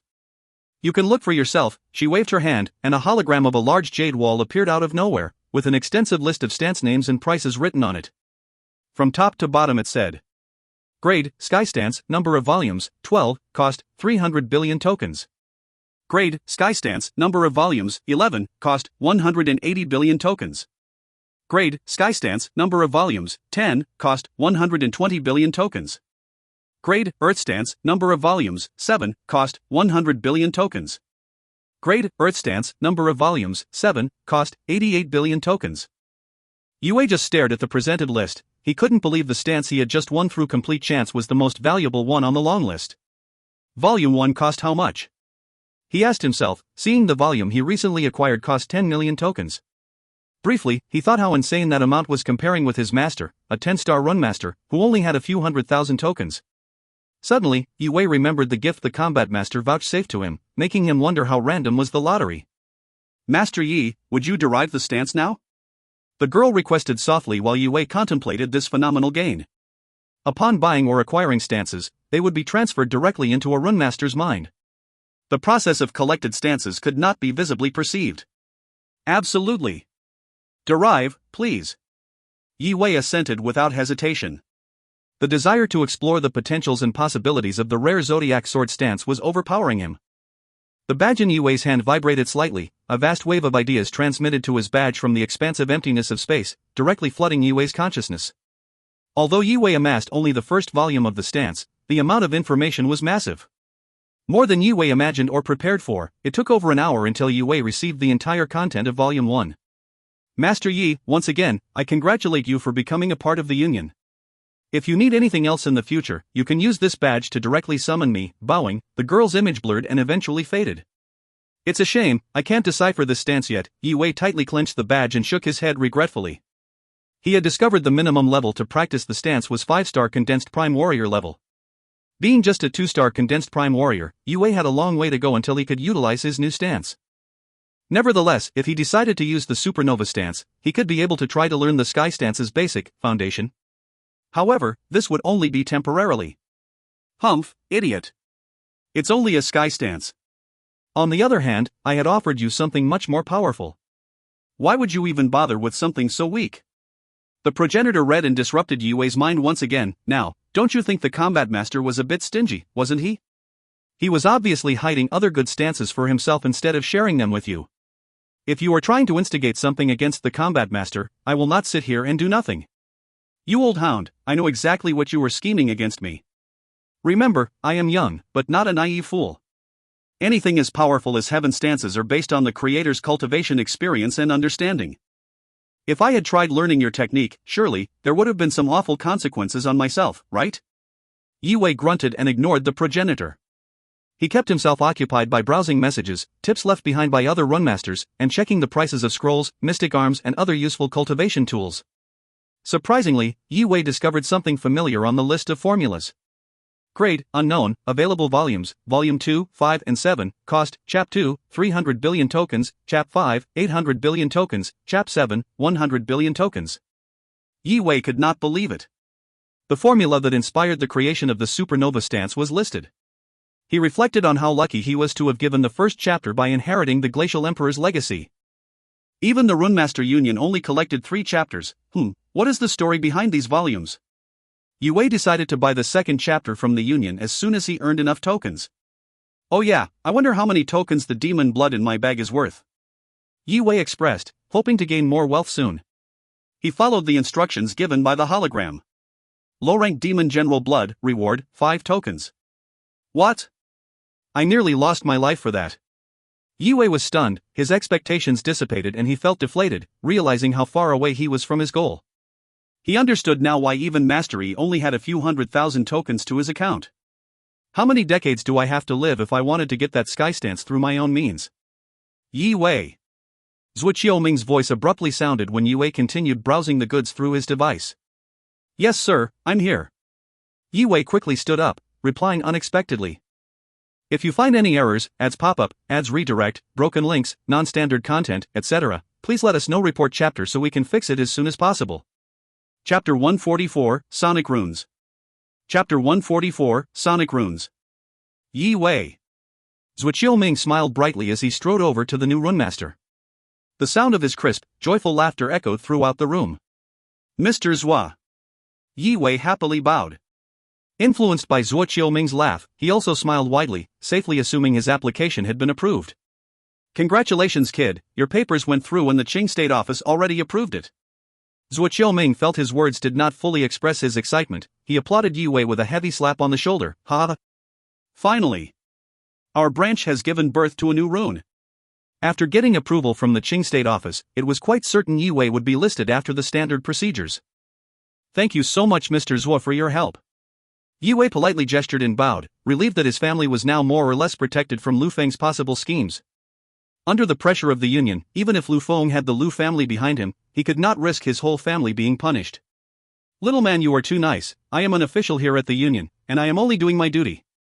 The fact that a new talent, such as yourself, came out of this branch is something I should be proud of. If you don't mind, just call me Brother Zhua. Mr. Zhua this, Mr. Zhua that just sounds weird. Zhuo Ming casually smiled and looked at Yue. Sure. If that is okay with you, Brother Zhua. Yue smiled. Ha ha ha. You're being too modest again. If it's comfortable with you, just call me that. Zhuo Ming was not purposefully befriending Yue to be obsequious. Once the news of Yue becoming a 7 new runes spreads, the whole state will know about it, ensuing requests of dubious friendships and uncertain alliances. Yue stayed in the elegant room. He wanted to chat with Zhuo Ming more and not just about business. He found out more personal information including Yue's master as Zhuo expressed a heartfelt admiration of Master Yi's from stories of the master's youth. Although Yue saw his master, day in and day out for 3 years of training, the master's past seldom became a subject they spoke about. So Master is not a native of Green Moon City, Yue began to discover how little he knew. 30 years ago, Master Yi passed his union entry exam in the capital, and during the same year he became a 10-star runmaster, shocking the whole capital. That was one of the reasons why Zhuo Ming and other experienced runmasters knew about Master Yi's past. He was a 10-star runmaster 30 years ago.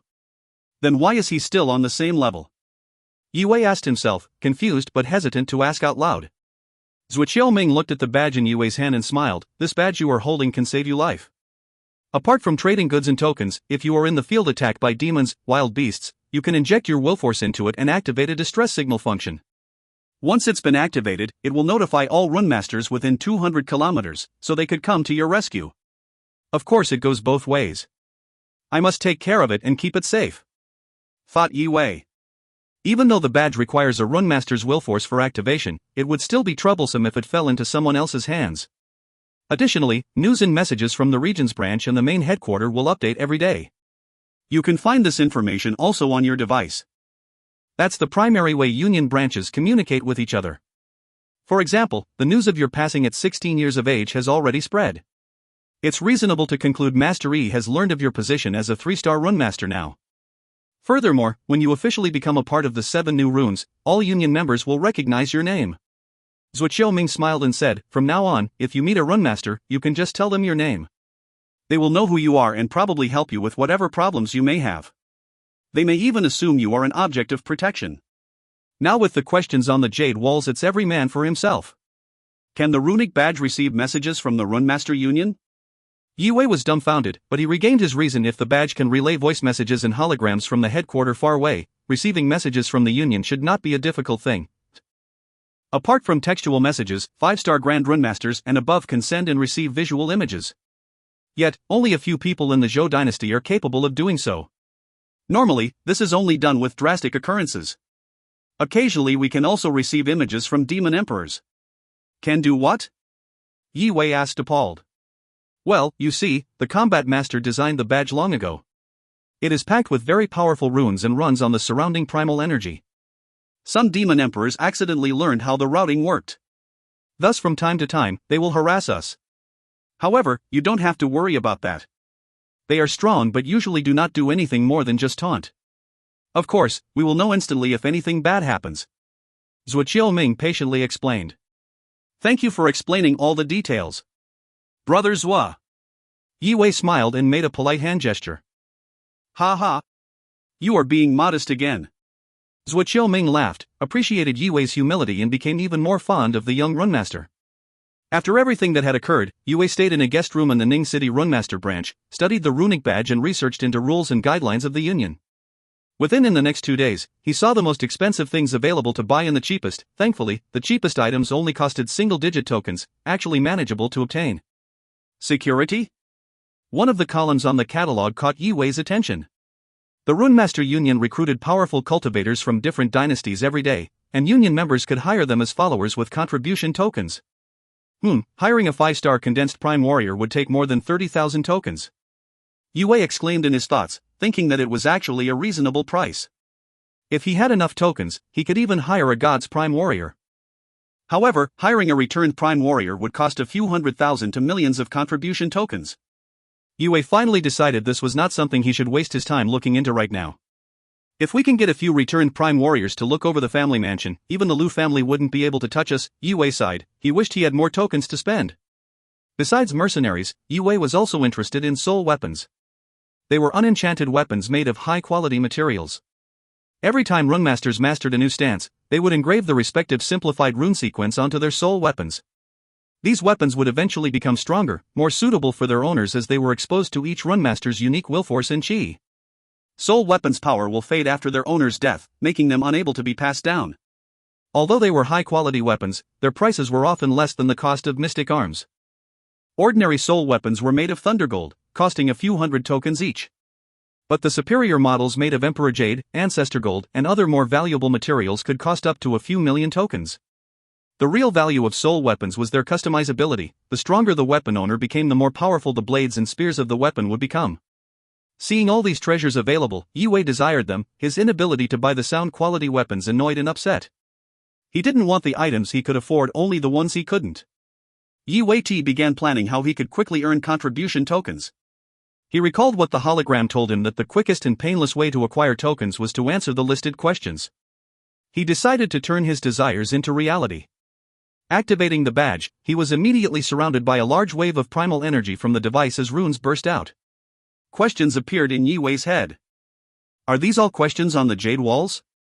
Yi Wei found many of the questions relatively easy to answer, even though he was rewarded relatively low, only 2 tokens per question.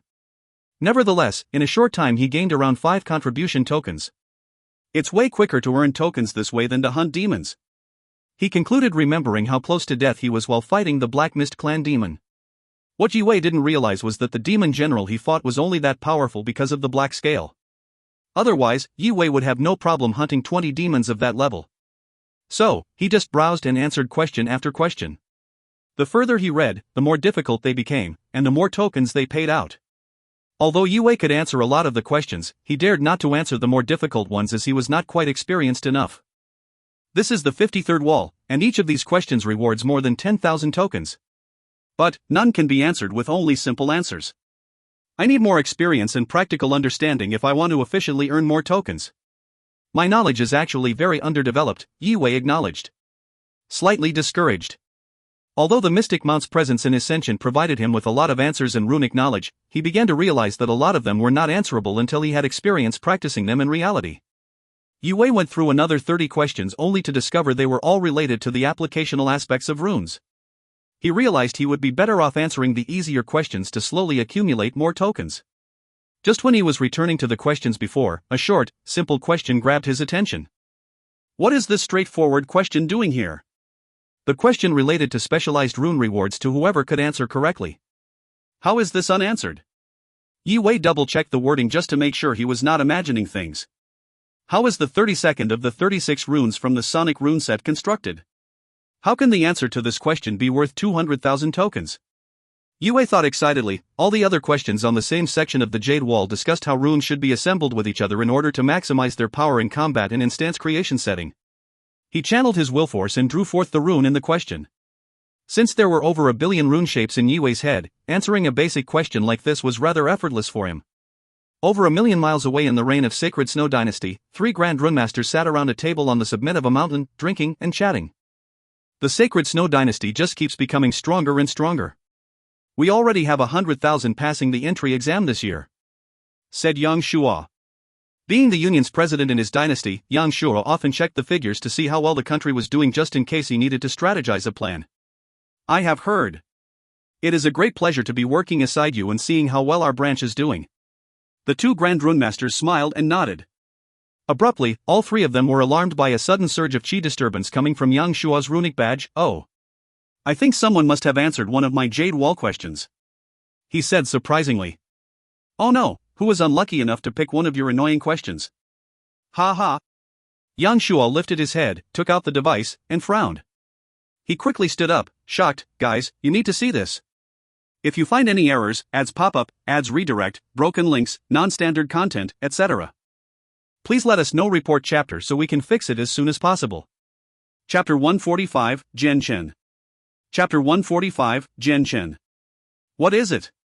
One of the Grand Runemasters asked, seeing a buoyant smile on Yang Shuo's face. Could it be the question regarding the specialized runes? Yes. Yang Shuo nodded heavily. As he was reading the answer, his voice broke from pure excitement. All 36 runes in the Sonic rune set are very powerful, but the set has been extinct since centuries ago. Recently, there has been a project to rediscover them. 35 of them were recovered by Grand Runemasters, but the 32nd rune of the set is still nowhere to be found. I think that rune holds the key to me being able to create the Sonic Lion Roar stance. The stance I have been working on for years. All the sources on the Sonic rune set the Grand Runemasters have read mention the elusive 32nd rune. None of the Grand Runemasters could find, so they eventually gave up, ending the project prematurely. This is it. It finally makes sense. Yang Shuo excitedly screamed after carefully inspected the rune Yi Wei drew just moments ago. He could imagine the rune's similarities and continuity with the rest of the set. Yang Shuo's heart ecstatically raced. He couldn't believe, after all, this time, the hardest of the 3 questions listed on the wall had been answered. Especially, the one answer he desperately needed to be answered but did not expect, let alone, be answered correctly. He was more than happy to pay out the 200,000 tokens for him. This was no problem. Ha! Maybe I should get in contact with this person. Wait, what? He's 16 years old? And he's a 3-star runemaster. His eyes bulged at the knowledge a 16-year-old 3-star runemaster answered his unanswerable question. Since he was the president of a branch, he could check the identity of individual members. A teenager. The other 2 Grand Runemasters dropped their jaws, exchanging a look of shock amongst themselves. Maybe he just got lucky and found the rune in his family's library. This genius of a kid is called Yi Wei. He passed with flying colors. So, I can see here. He didn't just randomly stumble upon the 53rd wall. Instead, he answered a few questions before this one. Usually only Grand Runemasters will browse this far, but still, I don't think luck played a part in this, Yang Zhuo said. Clearly, he was interested in Yi Wei and trying to deduce from the information he had. I always thought Zhou Dynasty was weak in comparison to us. Yang Zhuo memorized the young runemaster's name, hoping he would meet Yi Wei one day. Basking in blissful joy for earning 200,000 contribution tokens, Yue was completely clueless to how much he impressed a president of a powerful monarchy. Although he was still unable to afford everything that caught his eyes earlier on, the amount was very much impressive. The amount motivated Yue to save up for the most expensive items in the catalog instead of spending the tokens on something more affordable but less useful. I will pause now and take a break from answering questions. Wait, I have been here for 2 days, I should return now. Yue exclaimed, realizing how effortlessly he passed the time. After bidding farewell to Zhuo Ming, Yue left the Union branch and ran towards the Galaxy Academy. He remembered that South Star was scheduled to face Jotian Sword School today. As well, he knew for a fact if he was not present, South Star would not stand a chance. Though Jian Shen was not yet a God 7, it didn't mean he was not as strong as one. He just hadn't faced any of the 7 yet, therefore, he didn't have a chance to claim the title officially. Arriving at the meeting between the two schools, Yue felt an immense qi disturbance in Jian Shen's body. Jian Shen's qi level could easily equal that of Shi Han Tian's qi at full strength. This was why Yue looked forward to fighting with Jian Shen. After fighting 3 powerful opponents, he had learned a few new stances, improved in cultivation, and could not wait to use his new techniques in combat. While Yue was running to the tournament venue, contestants from all the 36 schools were vigorously competing with each other. On platform 2, Jian Shen of Zhoutian Sword School was wearing a simple white robe, as usual, standing in the middle of the amethyst platform, smiling at the South Star camp. Excuse me, by any chance, would any of you know where Brother Yi is and when will he be here? The tournament had already started an hour ago, and a lot of matches were even ending soon, but Jian Shen refused to start fighting. Jian Shen had yet to see Yue, and the rest of South Star was too weak to fight him. He was not willing to sabotage the good relationship between Jotian Sword School and South Star. He knew he could effortlessly destroy all of South Star's, so effortlessly, in fact, that would disgrace and embarrass himself. He would be more of a bully than a respectable fighter.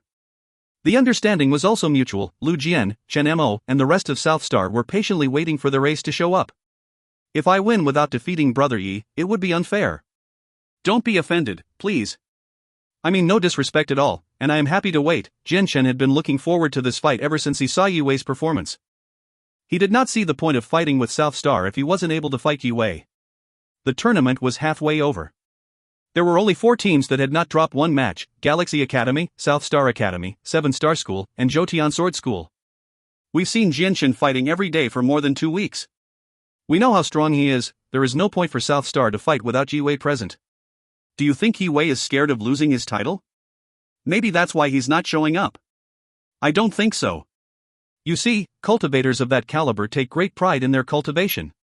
They are extremely competitive and will not cowardly skip a fight. We can just watch Galaxy fighting 7 Star before Yue shows up. I want to watch last year's champions ending 7 Star's winning streak. The young cultivators around Platform 2 were all curious and started to get impatient. Meanwhile, on the cloud platform, the influential people were looking at each other, confused and frustrated. I have not seen Yue for 2 days now. The Green Army generals looked unpleased and unimpressed because of Yue's absence. Generals, I recently heard some news from the Runemaster Union. 2 days ago, 2 cultivators just passed the entry exam and became Runmasters here in Ning City, the city lord stated calmly to the military personnel. So, what has that got to do with anything? One of the generals disdainfully replied back. The general despised talking about the Runemaster Union since the army often found themselves competing with the union recruiting new blood. Well, actually, it has everything to do with the South Star fight. One of those 2 youngsters who passed the exam is called Yue. Coincidentally, the city lord continued, grinning. Coincidentally? You mean, the Green Army generals narrowed their eyes and looked at each other. They understood what the city lord implied. Their conversation was interrupted by the noisy crowd below. How could this be? How did all 3 of them lose? The 3 strongest cultivators from Galaxy Academy just lost to a nobody from the 7 Star School. The fights took no time at all. What's the kid's name from 7 Star again? The whole crowd went wild as 3 of the God 7 were defeated within such a short time frame. I asked myself the same question, but that kid defeated them way too fast. I guess those 3 from Galaxy could not see his moves either. No wonder, they couldn't defend themselves properly. The ending result was entirely unexpected. Even the audience watching high up in the clouds did not foresee the outcome. They looked down at the dark-skinned Tu Fu Shang. The Dark Horse's moves were too fast for the young ones. However, the influential people saw Tu Fu Shang's power. They understood that such agility and strength came from a cultivation level over a 5-star condensed prime. Unfortunately for the trio of Galaxy Academy, who were by no means weak, they faced an opponent that significantly outclassed them. Nonetheless, both young and old were impressed by such a fight, whereas the City Lord and the generals of the Green Army realized they were looking at a youngster who would be able to rank high even in state stage. Tu Fu Sheng slowly stopped after sorely beating his opponents. Now, how did you three become God 7 again? Tu Fu Sheng chuckled, looking at his badly defeated opponents from afar. The defeated top 3 cultivators felt humiliated, resentment and bewilderment shone on their faces. None of them imagined themselves losing to this upstart, a newcomer with no past. It was not just his speed they could not match, it was also his strange fighting style that they could not have prepared for despite all their hard work. I will admit you fought well, but we will beat you next time, Feng said calmly, even in defeat. He then led his teammates away from the amethyst platform. Tu Fu Sheng looked towards platform 2, right into Jian Shen's eyes. Both their gaze intensified as they realized they were looking at each other. Moments after, he jumped down the platform and exited with swagger. Platform 2 remained quiet while crowds elsewhere screamed at the teams who were finishing their fight. Chen Mo decided to break the silence. Brother Jian, we appreciate your gesture, but we shouldn't make you wait any longer, let's. He was interrupted by the screaming of his schoolmates. He's back. Jolene, Xiaoning screamed, and the rest of South Star cheered. Looking towards the entrance, they saw a young man in green robe, his energy condensed into 2 feathered wings which flapped as he quickly headed towards platform 2. About time. Vice Principal Su impatiently and excitedly looked at the young man coming. Brother Yi, are you okay? After such a long wait, I started to worry about you. A heartfelt smile appeared on Jian Shen's chiseled face. He stood straight to show respect, greeted Yi Wei, and grabbed his beloved sword. Though Jian Shen appeared cold and insensitive, in actuality, he was caring and understanding, maybe too much so, and he just didn't know how adequately to express his emotions without seeming weak. Like Jian Shen, Yi Wei did not think about winning or losing, instead, he just wanted a good, competitive fight where he could learn from his opponent. The crowd became louder since this match would decide the second team that remained undefeated and possibly crown a new God 7. If you find any errors, ads pop up, ads redirect, broken links, non-standard content, etc., please let us know. Report chapter so we can fix it as soon as possible. Chapter 146, Zhou Tian Sword Notion. Chapter 146, Zhou Tian Sword Notion. Yi Wei and Jian Shen, smirking and standing in silence, faced one another on opposite ends of the circular platform, anticipating the formidable battle about to take place. Their presence rose and expanded as the anticipation grew in themselves and their audience. Jian Shen stood still, allowing his chi profile to increase. His razor-sharp chi rose towards the heavens, the only place which allowed such a bone-chilling breeze. As the chi wrapped around the platform and filled the arena, the onlookers shivered, thinking winter had come. In Yi Wei's eyes there flickered a flash of fear. He discovered his opponent's sword was made of runes. This meant Jian Shen's chi was powerful enough to keep the integrity of his runes for an extended period. Yi Wei emboldened his sentient, sending a rush of thick, immense will force throughout his body. He lifted his right hand and wrote a long sequence of runes, spraying a mercury-like texture in the air, mingling with Chen's icy chi. Brother Yi, I just want to let you know, I respect you greatly, but I will fight you with everything I have. My respect will not make me weak. There was an air of determination on Jian Shen's childish face. He slowly pointed his sword to the ground at a blunt angle. It sent waves of rippling runes in all directions. It's Zhou Tian Sword Notion. The audience on the clouds quickly recognized Jian Shen's technique. Zhou Tian Sword Notion was Jian Shiryu's signature move and defining attack. The technique imitated the positioning of 365 of the brightest stars in the sky, all centered around the sun. It contained an infinite amount of possible routes. No one could be certain of the attack's direction, and without certainty it almost impossible to defend against and escape unthinkable. It's amazing he learned this technique at such a young age. I can envision a bright future ahead of him already. The city lord exclaimed. He could not help but to admire young Jian Shen's achievement. The newcomers this year are incredible. The clouds higher-ups cheered and conjectured like they were the school kids again. Not every year did they see 3 young cultivators taking out God 7 as was done earlier. Moreover, it was even a rarer sight seeing all 3 aces of Galaxy Academy being taken out. Admirable young ones indeed. We will be replaced by them very soon from the looks of it.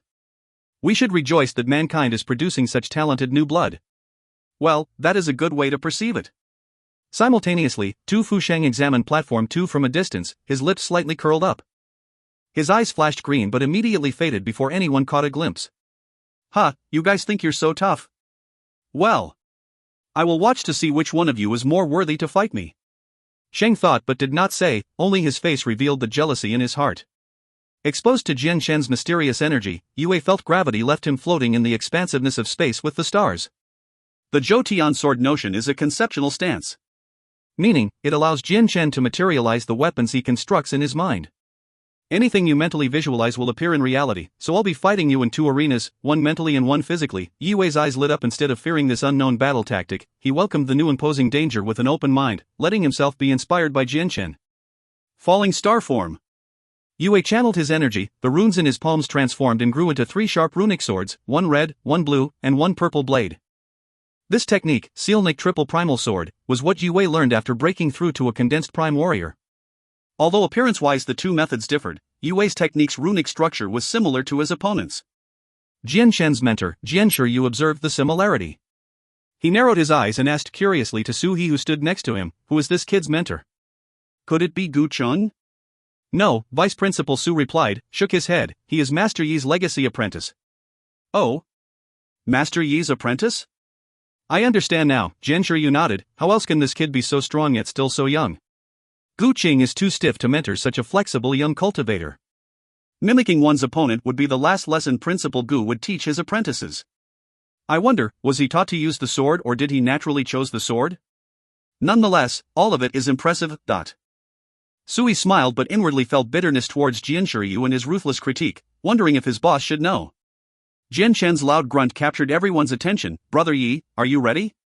He stared straight at Yue. His direct gaze briefly cast his opponent in a trace while the rune array near Jian Shen twinkled and spun around like an astral storm.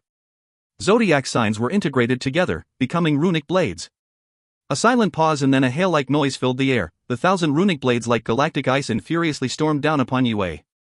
The fearsome chi blades crackled and broke on the platform, fracturing and marked it with a web of cracks resembling a giant spider web. Yue's gaze focused on his opponent.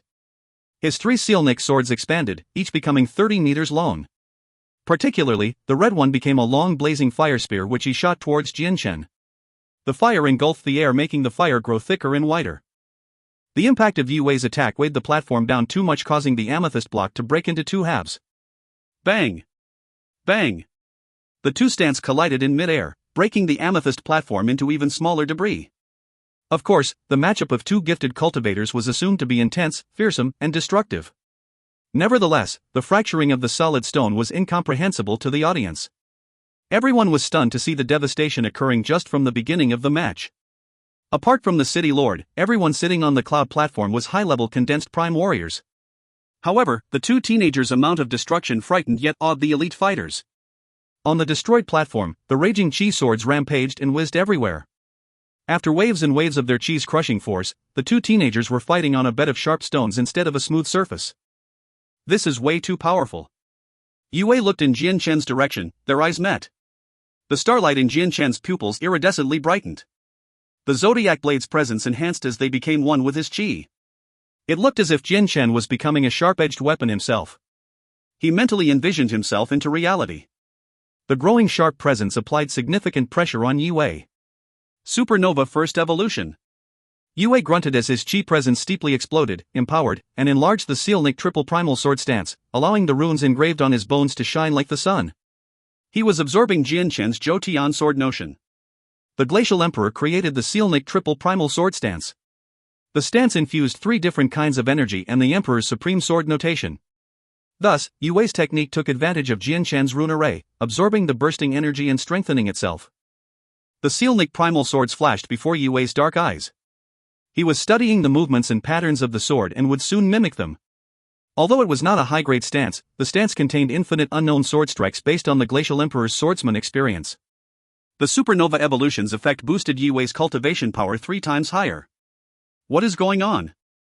Jian Shen discerningly frowned. He could feel his sword notion being slowly absorbed by Yue's Sealnik swords.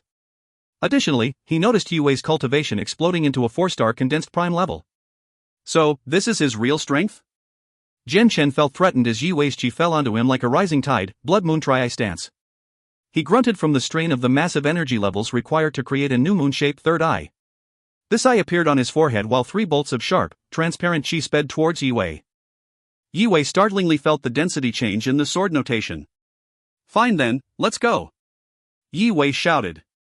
A majestic force wave emerged from the fusion of Yue's 3 Sealnik swords. The wave came rushing towards Jian Shen at an incredible speed.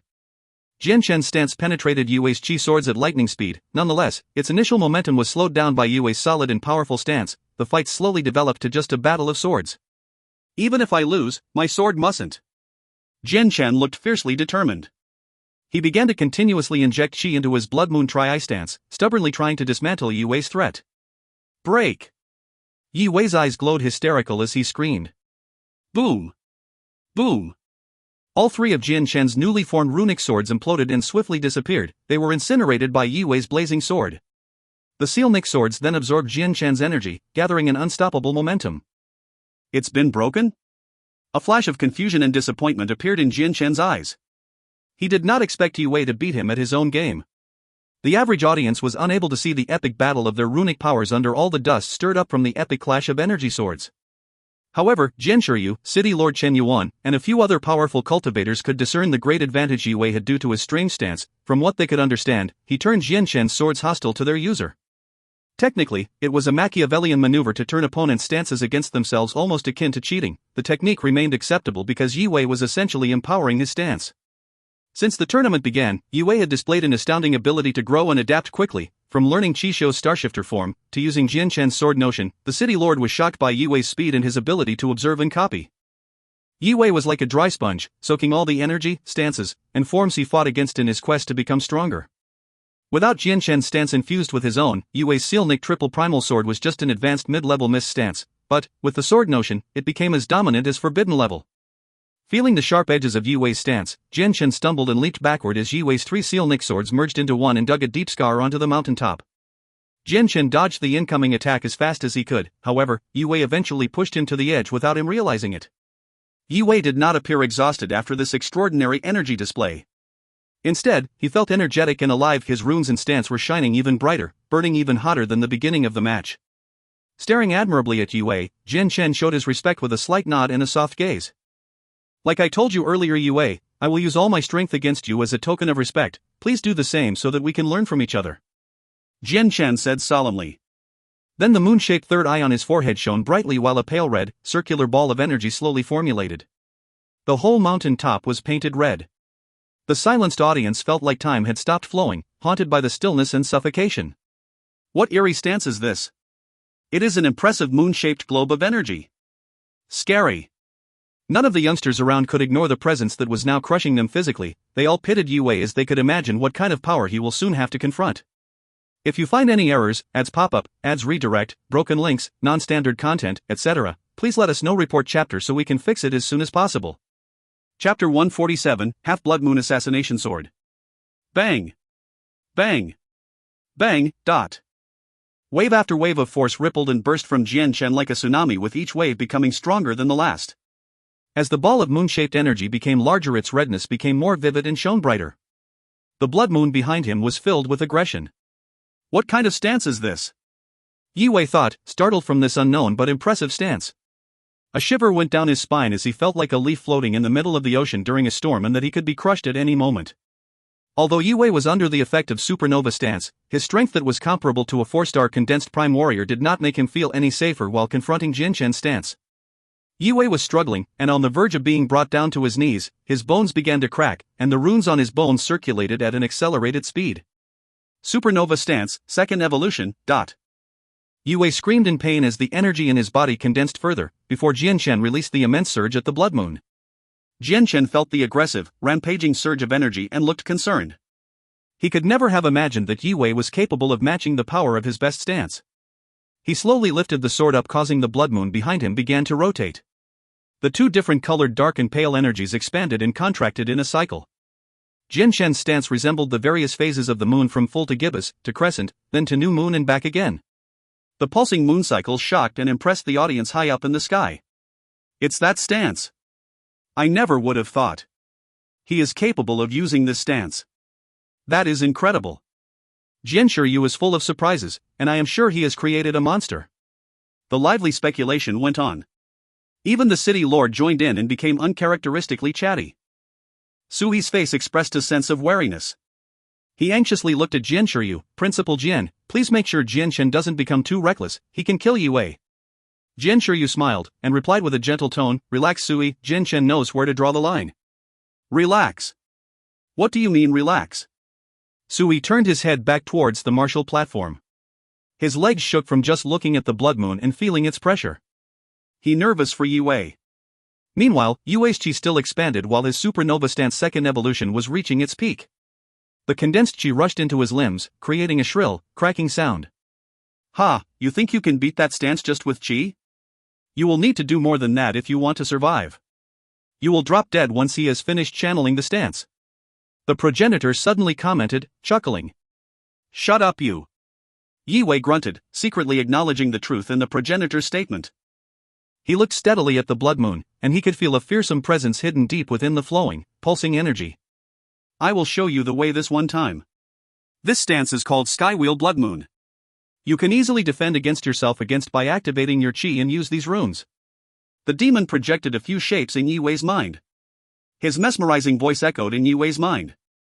Jian Shen pointed his sword towards the sun. Brother Yi, careful now, this is Blood Moon Assassination Sword. The sword master during his prime created it.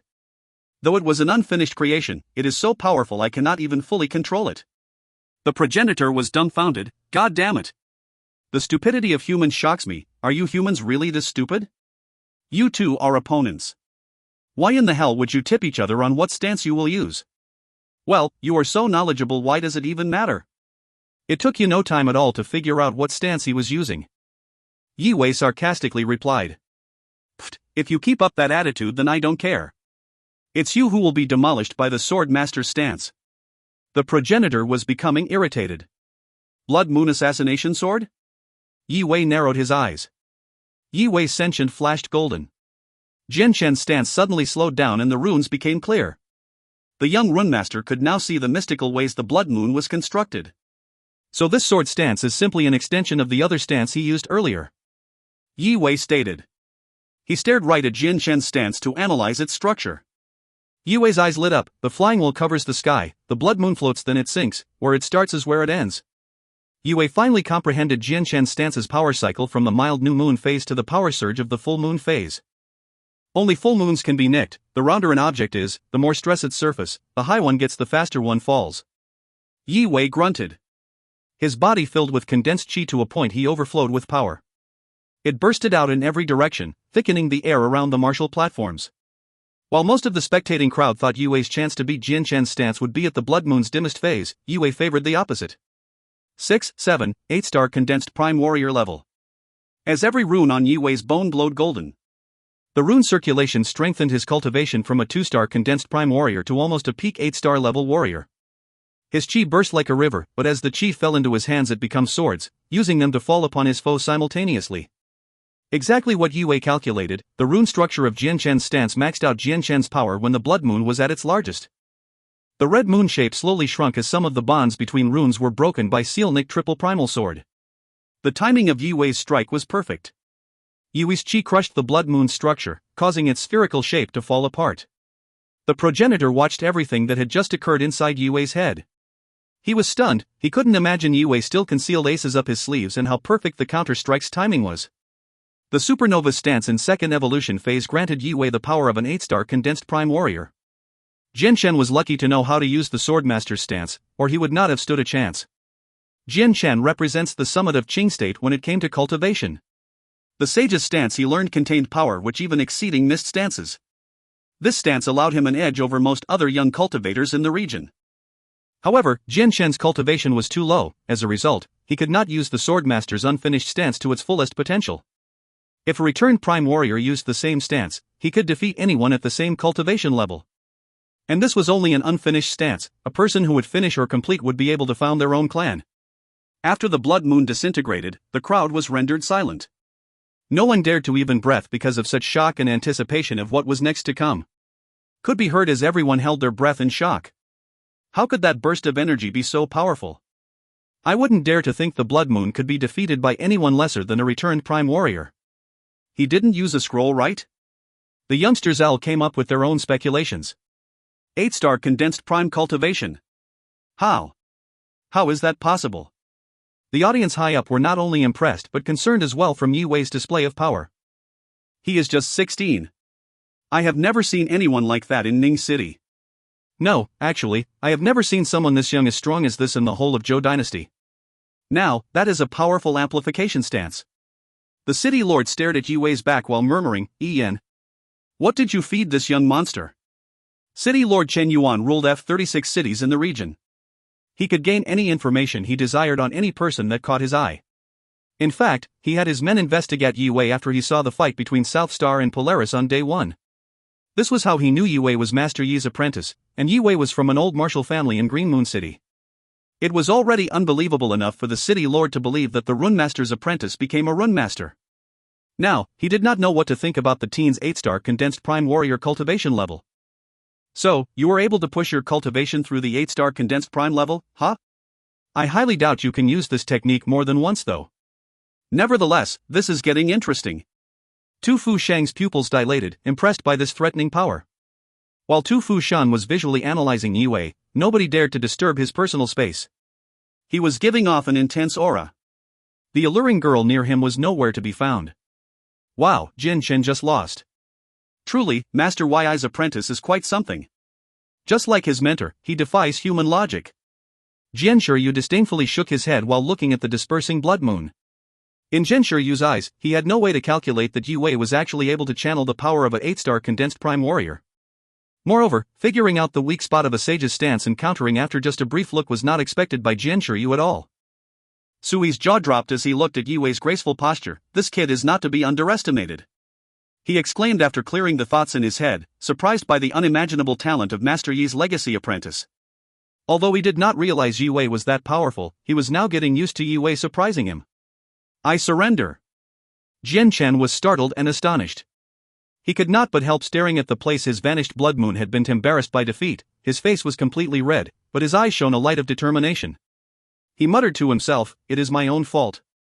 Ever since I was toddler, I have been learning this stance, and still after a decade I have not completed it. I must thank Brother Yi, he has helped me realize what my next step must be." To win or to lose was no longer important for Jian Chen. Though he felt heartbroken, he still looked graceful, his white robe was flowing in the air, and 2 faded lines of tears were on his cheeks.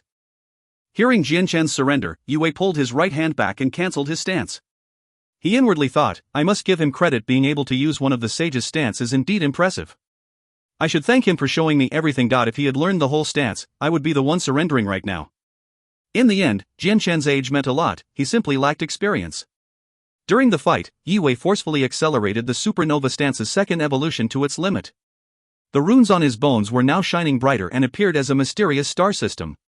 If you find any errors, ads pop up, ads redirect, broken links, non-standard content, etc., please let us know. Report chapter so we can fix it as soon as possible. Chapter 148, Zodiac Sword, Peerless Presence. Chapter 148, Zodiac Sword, Peerless Presence. When the blood moon disappeared entirely, Jian Chen's gaze grew calm again. Accepting his defeat, he wore a childish smile on his handsome face. Although I lost, I must thank Brother Yi for allowing me to see the defect in my stance. Now, I can figure out the next step to finalize the Swordmaster's stance, and that is more valuable than winning one match.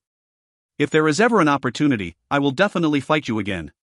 I hope you won't mind so that I can learn more from you. Jian Chen curled his lips up gently and said, "Ha ha ha. Definitely. I look forward to that moment. Let's reach the peak of our cultivation together." Yi Wei easily related to Jian Chen's eagerness. They smiled both openly, genuinely. Yi Wei and Jian Chen resembled real warriors who did not compete against each other but helped one another in a world dominated by demons and death on all sides. Yes, the peak of cultivation. Jian Chan's eyes lit up imagining what the peak of cultivation would be like. He looked at Yi Wei with great admiration. Yi Wei, we'll make it happen soon. Just you watch. Now, I will not fall behind any further. Yi Wei and Jian Chen exchanged smiles, bowed, and stepped away from what was left of the martial platform, officially completing the day's last fight. South Star is victorious again. Yi Wei dominates, and South Star keeps its winning streak. Wow! I could have never imagined the results of this year's tournament. Zhoutian Sword School lost, and even Galaxy Academy lost. Both of the undefeated teams of last year didn't even reach the top 10. It's hard to believe that this year's champion will either be South Star or 7 Star. Nonetheless, I do look forward to these two dark horses fighting each other. It will surely be exciting even though we haven't seen much of either school's big shots. I agree. Even though Yue only has fought a few times, every time he has outshone himself that even now I don't know how strong he is. On the other hand, Tu Fu Shang was just strange, everything, his fighting style, his maneuvers, his attitude. Just thinking about the South Star and Seven Stars matchup makes me shiver. It will surely be one of the best fights I have seen in my entire life. I totally agree. Actually, when will the fight take place? Although still shocked from Jin Chen and Yue's epic battle, everyone shifted their focus on the two remaining undefeated teams. This enthusiasm circulating in the audience extended all the way up to the cloud platform where most of the influential figures were now looking at City Lord Chen Yuan. When it came to the tournament schedule, no one truly knew the order. Your Highness, when will South Star be fighting Seven Star? Most of the elites were at the tournament just for the social aspect and recruitment.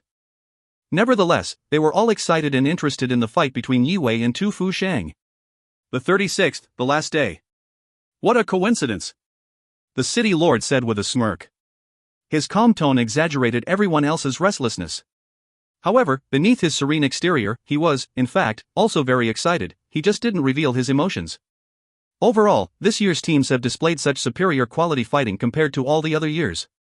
The four strongest teams, South Star, Seven Star, Jotian, and Galaxy, were able to place themselves into the top 10. In the next stage, the statewide tournament.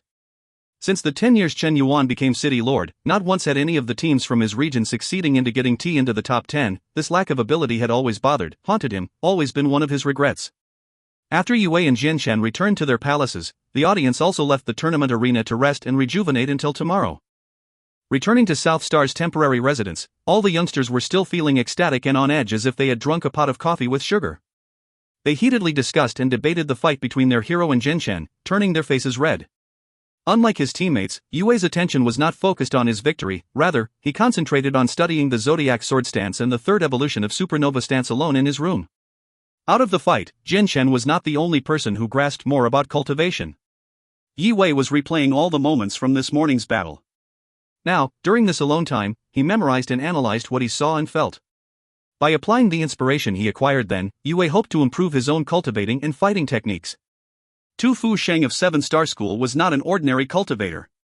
Yue easily felt this from the pressure emerging out of Tu Fei Shang on the few occasions they encountered each other. Because Yue could sense such unusual power and strength from Tu Fu Shang, his eagerness and competitiveness would not allow him to relax fully. Thus, Yue decided to dedicate his attention to the Zodiac Sword. Zodiac Sword Phase 1, Peerless Presence.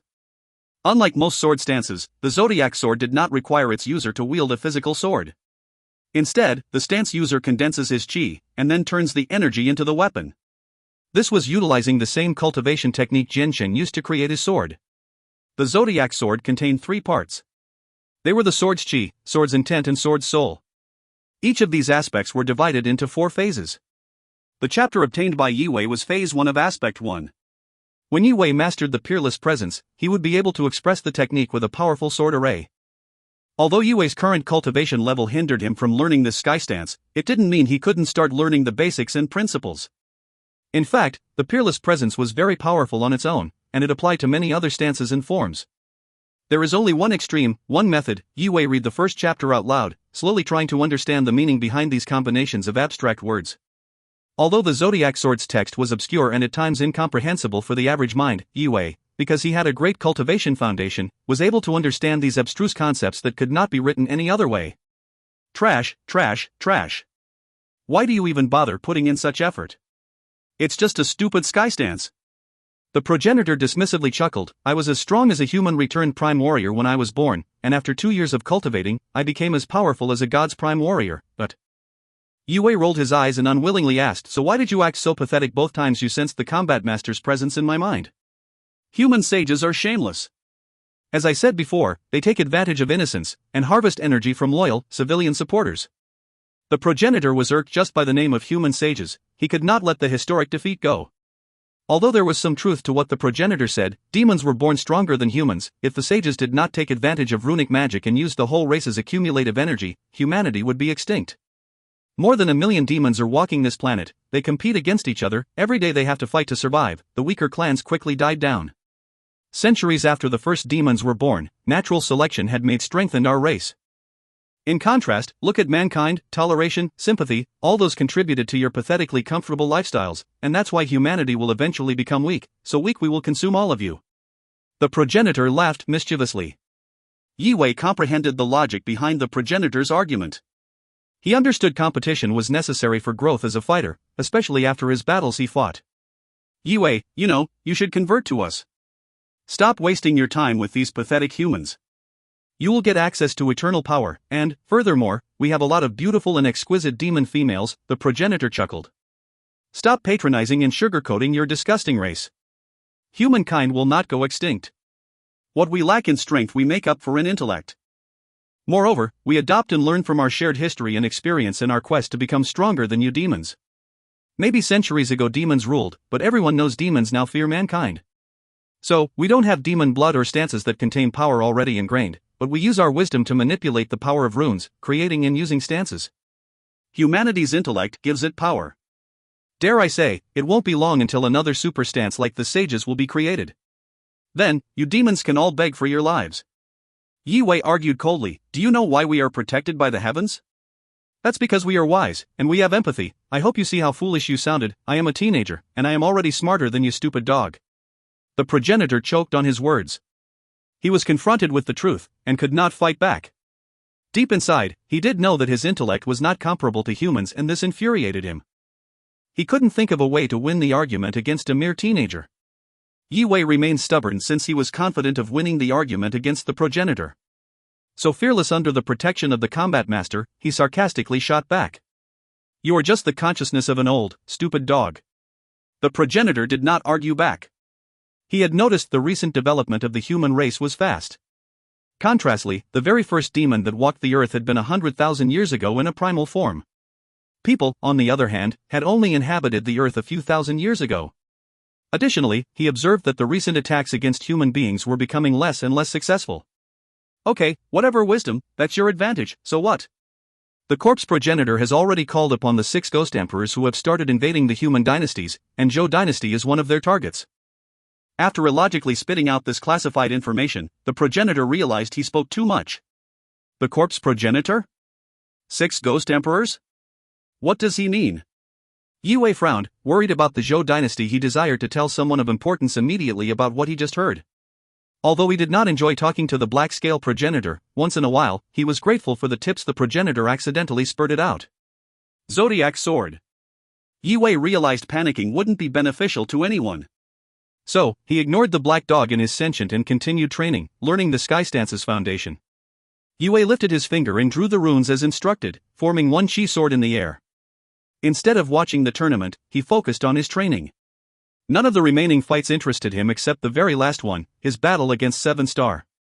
In the evening of the second day of training, Yi Wei was able to form 2 chi swords. Before the sunset on the third day, he was able to create 7 chi swords. Although the progress was slow, Yi Wei was nonetheless satisfied by the speed.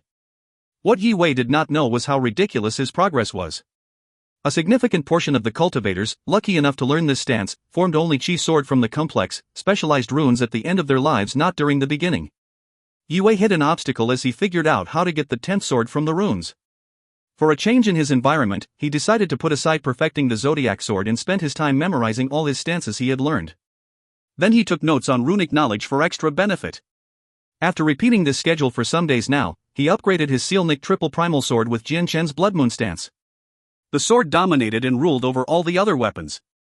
Thus the sword was the king over its subjective weapons, and Yi Wei finally comprehended why this was so. If you find any errors, ads pop up, ads redirect, broken links, non-standard content, etc., please let us know. Report chapter so we can fix it as soon as possible. Chapter 149, High-Level Mist Stance. Chapter 149, High-Level Mist Stance. The next opponents South Star Academy faced, after seeing the fight between Yi Wei and Zhoutian Sword School's Jian Chen, all surrendered. They didn't even try to fight, and therefore the public did not see Yi Wei on the martial platforms ever since the fight where he defeated the Blood Moon. Back at South Star's palace, Yi Wei sat alone in the courtyard for 7 days and 7 nights.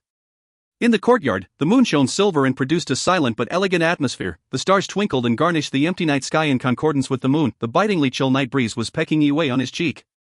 The slight drop of temperature touched him on the shoulder, and he slowly opened his eyes. The Glacial Emperor created the Sealnik 7 stances.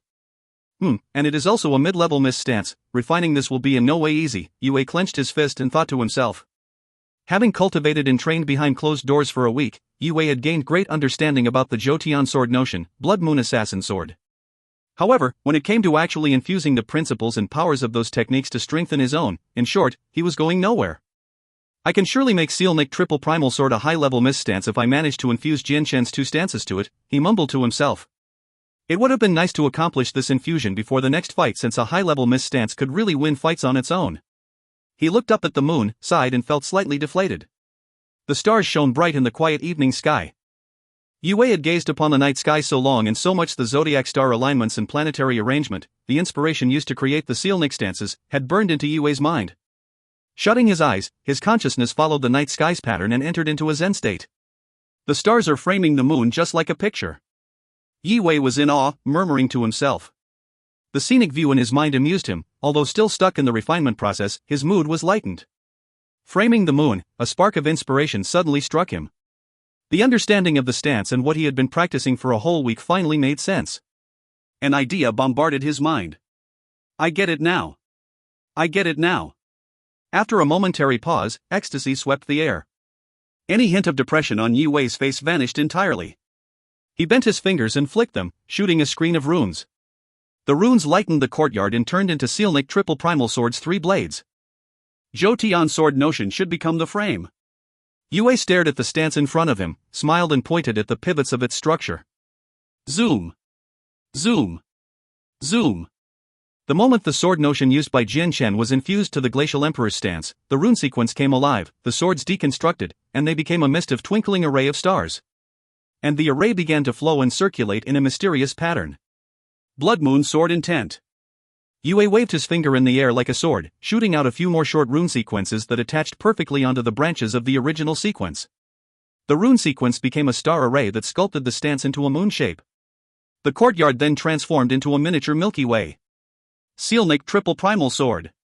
Yue gazed upon the downsized star array, once again activated the stance, transforming the runes into swords again. However, the force wave's frequency was completely different. It accelerated and pulsed like a newborn star. Jotian should be its new shape, Blood Moon its new soul, and the Sealnick sword as its new foundation. Yue intensely stared at the shapes in front of him. He grunted and stomped the ground. All 3 spectral blades vibrated in the air, they then all quickly merged together by the gravitational pull of the stars in the pattern's center. The runic blades integrated to become a 10 meters long ancient sword.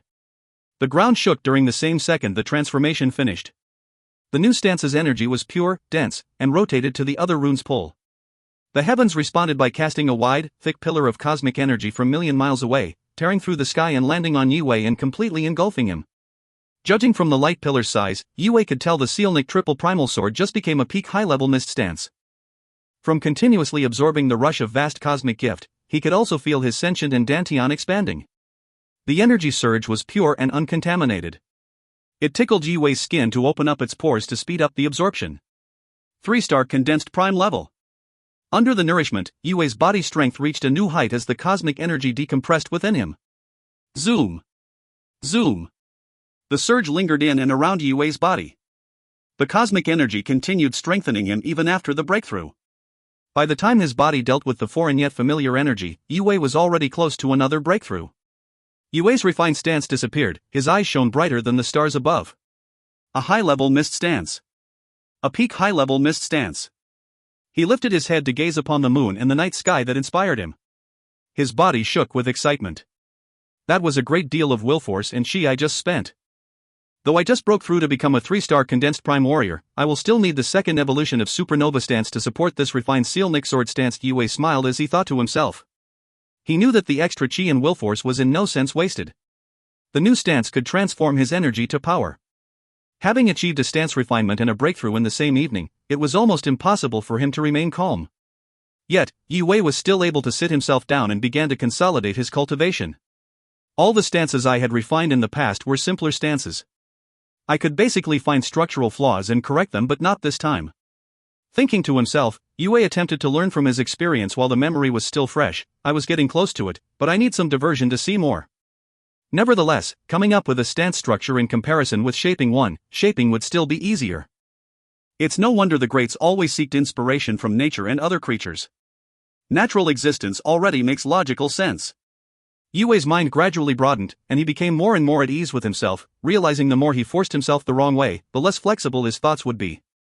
When Yue was quietly cultivating, a figure sneaked into the courtyard without a sound. "Who is it?" Yue shouted. His eyes fell onto a dark silhouette. His hostility evaporated as he recognized who the intruder was. The pure moonlight fell onto her as the night breeze pushed away a large cloud. The glossy purple hair reflected the moonlight like the surface of a peaceful pond. Her dress, as white as the moon itself, sculpted her body and transitioned seamlessly onto her pale, glittering skin. Her brows were graceful, her cheeks rosy, but her looks could not hide from anyone the loneliness displayed, loneliness that resembled the solitary North Star in the sky. It had been 3 years since Yue last seen this face. She now had the curves of a woman. The childlike features had faded and was replaced by an air of melancholy.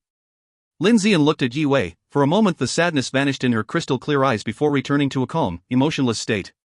She did picture their reunion, but it was a different experience than the moment. She could tell that the handsome young man had done a great deal of maturing, more than just the physical aspects. He had matured greatly in his life experience and cultivation. Zian, a shiver went down Yue's spine. He involuntarily stepped forward in sheer excitement. As he greeted the girl, he remembered his sleepless nights. Suddenly, he felt a wall of invisible force brewing in front of him like a storm. He realized this force was Lin Zian's qi, stopping him from getting any closer. Not only did Lin Zian's raging qi stop Yue from getting closer, it knocked him off balance, causing him to straddle backwards. He could feel her cultivation level was high, so high, he struggled to imagine how she achieved it in a mere 3 years. He understood their cultivation difference between them didn't get any smaller. For 3 years, Yue always longed for the day when he could be reunited with Lin Zian. Now the time actually came.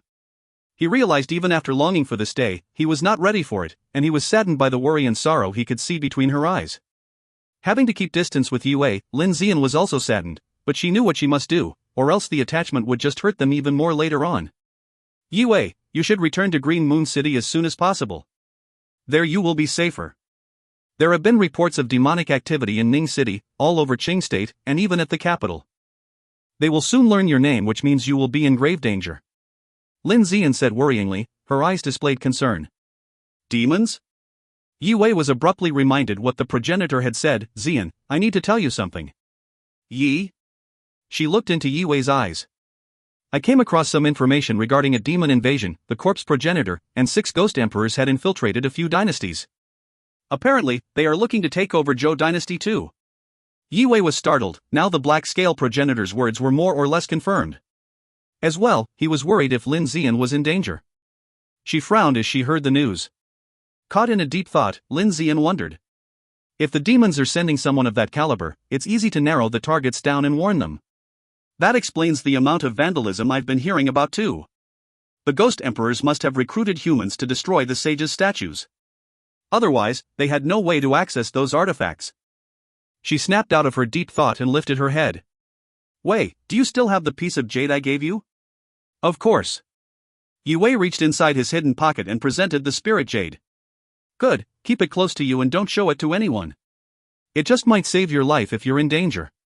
Please listen to me, return to Green Moon City, and meet with Master Yi as soon as possible. Li Zian looked wary, ready to bid her farewells, not sure when it will be the next time they would meet. Back to Green Moon City? Yue shook his head determinedly. What does that solve? I've chosen this path, I want to become stronger, and I cannot keep running. No matter what danger I might face. He lifted his head and looked at Lin Zian. You cannot be more incorrect if you think I am still the unreliable kid who always needed help from others. I have my goals and I am not afraid to pursue them. Yue. You don't understand what kind of enemies you will be facing. Some of them are above returned prime cultivation level. Lin Zian was becoming more emotional as she explained the reasons why she was concerned. Furthermore, your enemies will not only be demons, they have human associates too. You will not know who you can trust. Who is a friend and who is a foe will be indistinguishable. As I said, Zian, I will become stronger, partially because of you. To be good enough for you is my dream, it is my goal. It's too late for me to back down now. Yue smiled, but the bittersweetness lingered after his purposeful words. Lin Zian was touched and startled by Yue's heartfelt confession. Nevertheless, she could not decide on her feelings. She was tracking demons before she reached Ning City, and she unintentionally learned that Yue was taking part in the school tournament. She could not contain herself. She had to see Yue since he was one of the only people who made her feel the warmth of home. After 3 years, Yue grew up to become someone she was physically attracted to, which made it more important for her to cut ties. Lin Zian turned around and said decisively, "So be it, take care of yourself, and so long." Just as she was taking the first step away from him, Yue noticed a trail of blood beside her feet. "You are injured." "Why didn't you say?" "Why?" "Because it's none of your business." Lin Zian then disappeared into night. She left no trace of ever being there in the courtyard apart from the tiny bit of blood. Yue thought about chasing after her, but he gave up the idea seeing how quickly Lin Zian went away with the speed-enhancing stance he had no chance of matching. "Is that how you greet an old friend?" Ha! Yue felt an ache in his heart. The mental wounds suddenly hurt as much as if they were fresh. 3-star condensed prime level is not enough. I need to become a returned prime warrior at least. Yue angrily said to himself as he thought about the path before him. The demons and the possible plots from men he would encounter and confront. If you find any errors, ads pop-up, ads redirect, broken links, non-standard content, etc., please let us know. Report chapter so we can fix it as soon as possible. Chapter 150, Flesh and Bone. Chapter 150, Flesh and Bone. The sun rose from the east as dawn slowly rose the screen of darkness. The soft morning lights dyed the dark curtain of mist in the sky red, and the martial platforms glittered in the morning sun contrasted against the otherwise plain mountaintop. Today people were squeezing together under the platforms, and hair was flowing in the wind like grass in a field. Today there were more people watching on the cloud platform than even the first day of the tournament.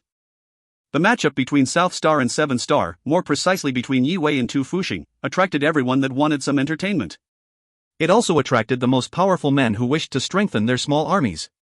It's such a rare occasion. I don't remember the last time when the first, second, and third place of the tournament were decided on the same day. I could barely sleep last night thinking about what could happen today. South Star Academy and 7 Star School are going to be fighting for the championship on Platform 1, whereas Jotian and Galaxy will have their showdown on Platform 2 to determine runner-up.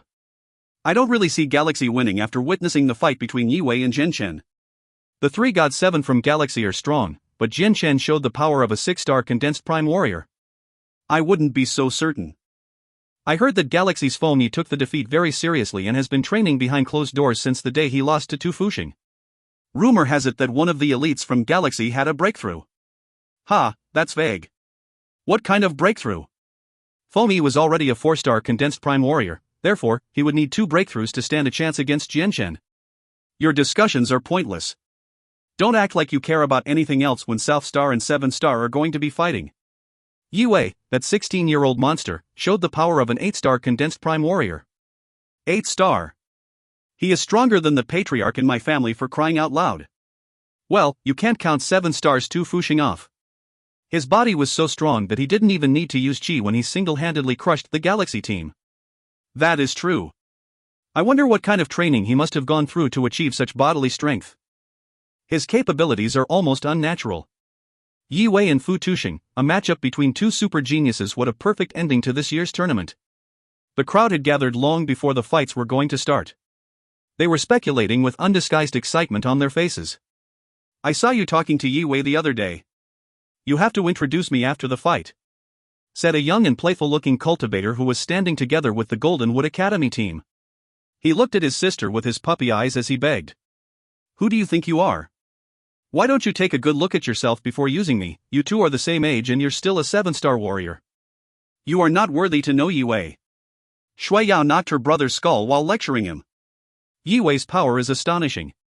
No wonder why he was chosen to be the Glacial Emperor's inheritor. She thought to herself while trying to remember all the extraordinary attacks he showed throughout the tournament. While thinking this, an air of solemnity was visible on her soft face. He is going to get so many offers from these families. She looked to the cloud platform with a smile, and maybe even the Green Army or the City Lord, who has Supreme Chen Feng's blood running through his veins. Under countless pairs of excited eyes, gazes of respect, Yue and the South Star team stepped onto Platform 1. They looked confident as Fu Tuxing led the 7-star school team on the opposite side. The rest of the teams were less eager to fight than these 2 top contestants. The City Lord made an announcement after all the teams reached their platforms to kickstart the 36th and last day of fights of this year's tournament. Brother Chen Yuan, between Yue and 7 Stars Fu Tuxing, who do you think will win? A bearded, rough-looking man in golden armor spoke enthusiastically as his sharp eyes swept across Platform 1. The bearded man from the military was returned Prime Warrior Commander Shi Qing. He came all the way from the Army's Qing State headquarters to attend the anticipated fight.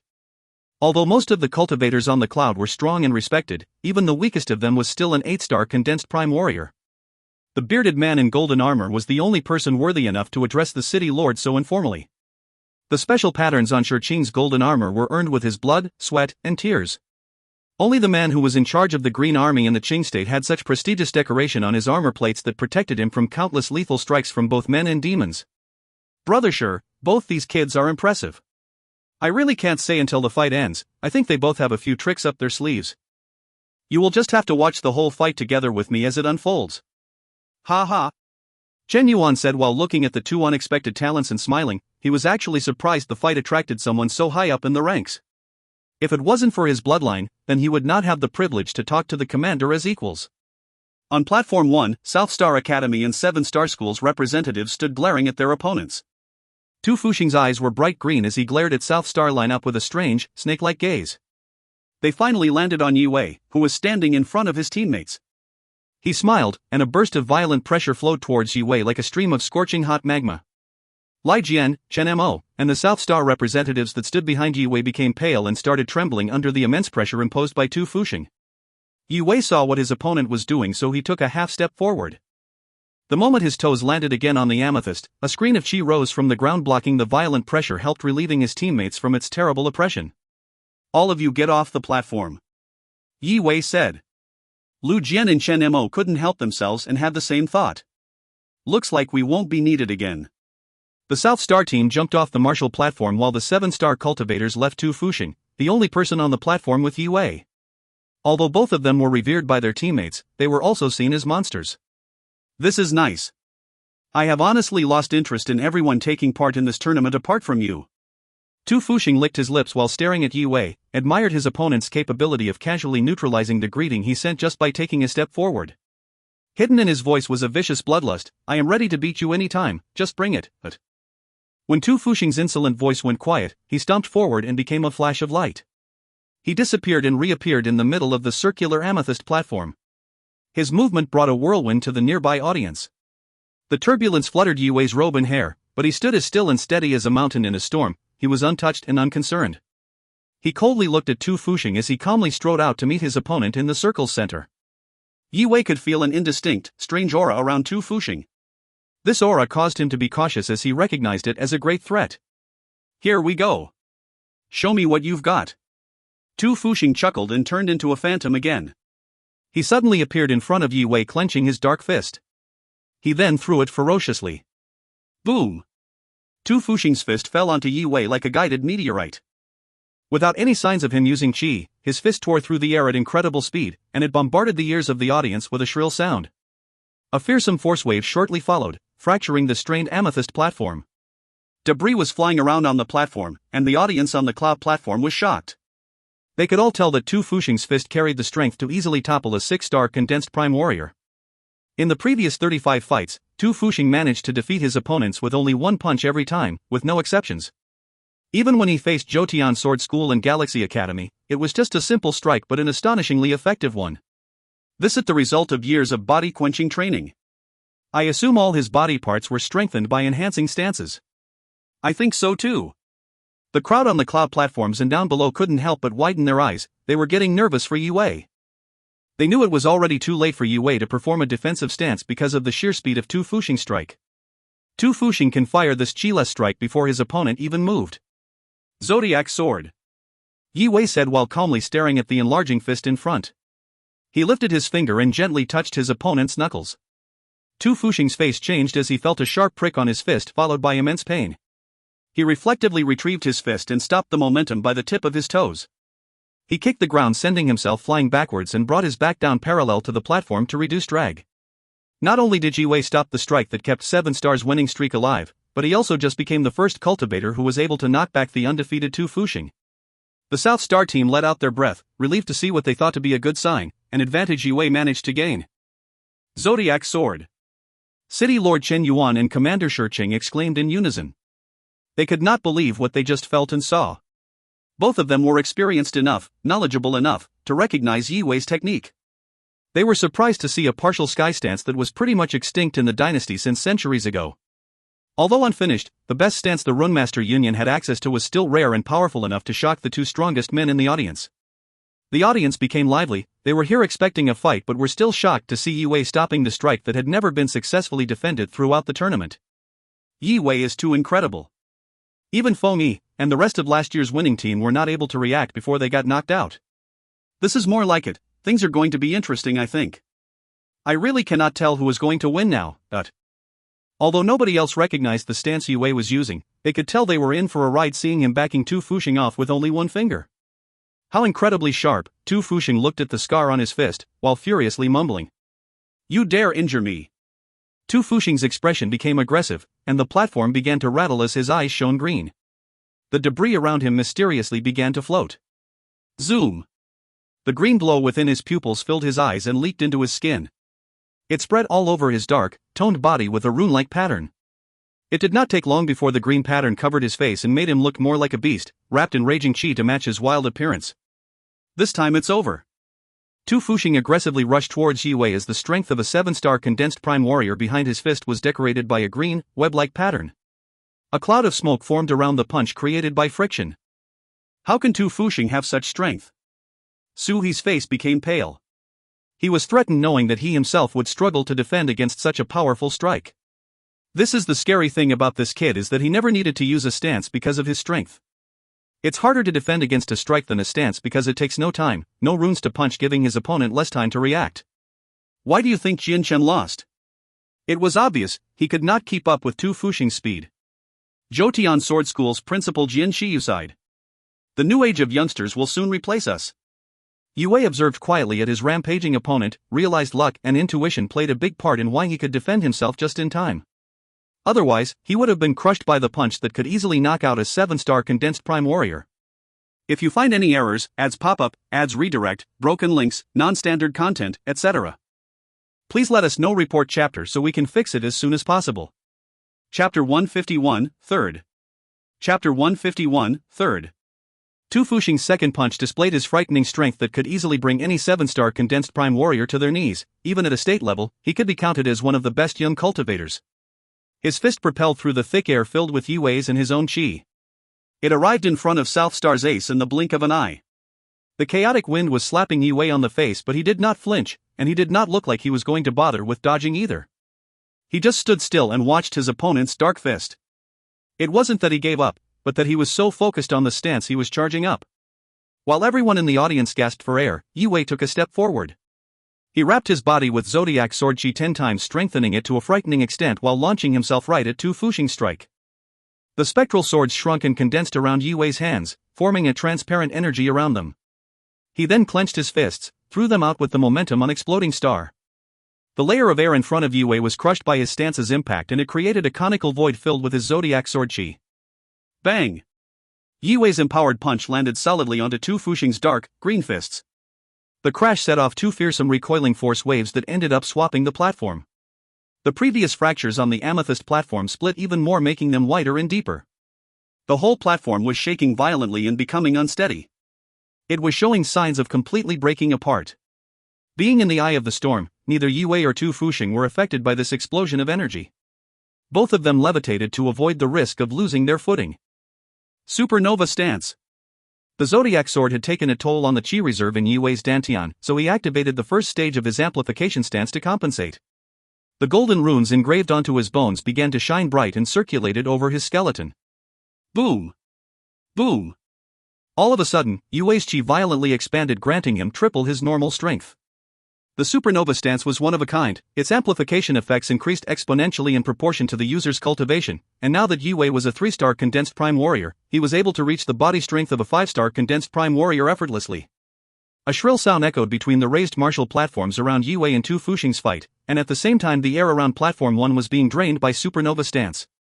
Benefit from the surge of amplified chi, the Zodiac Sword became harder and sharper, destroying the green pattern on Tu Fuxing's fist. The moment the green pattern broke, Tu Fuxing's bodily strength dropped rapidly. He was no longer a match for Yi Wei's sword chi. His dark skin was torn, revealing the bones of Tu Fuxing's knuckles. I want you dead. Tu Fuxing howled. The green glow in his eyes shone brighter, and the green pattern covering his body relit and expanded in all directions. Star blink steps. Moments before the green energy waves touched Yi Wei, a stream of energy resembling the Milky Way appeared under his feet.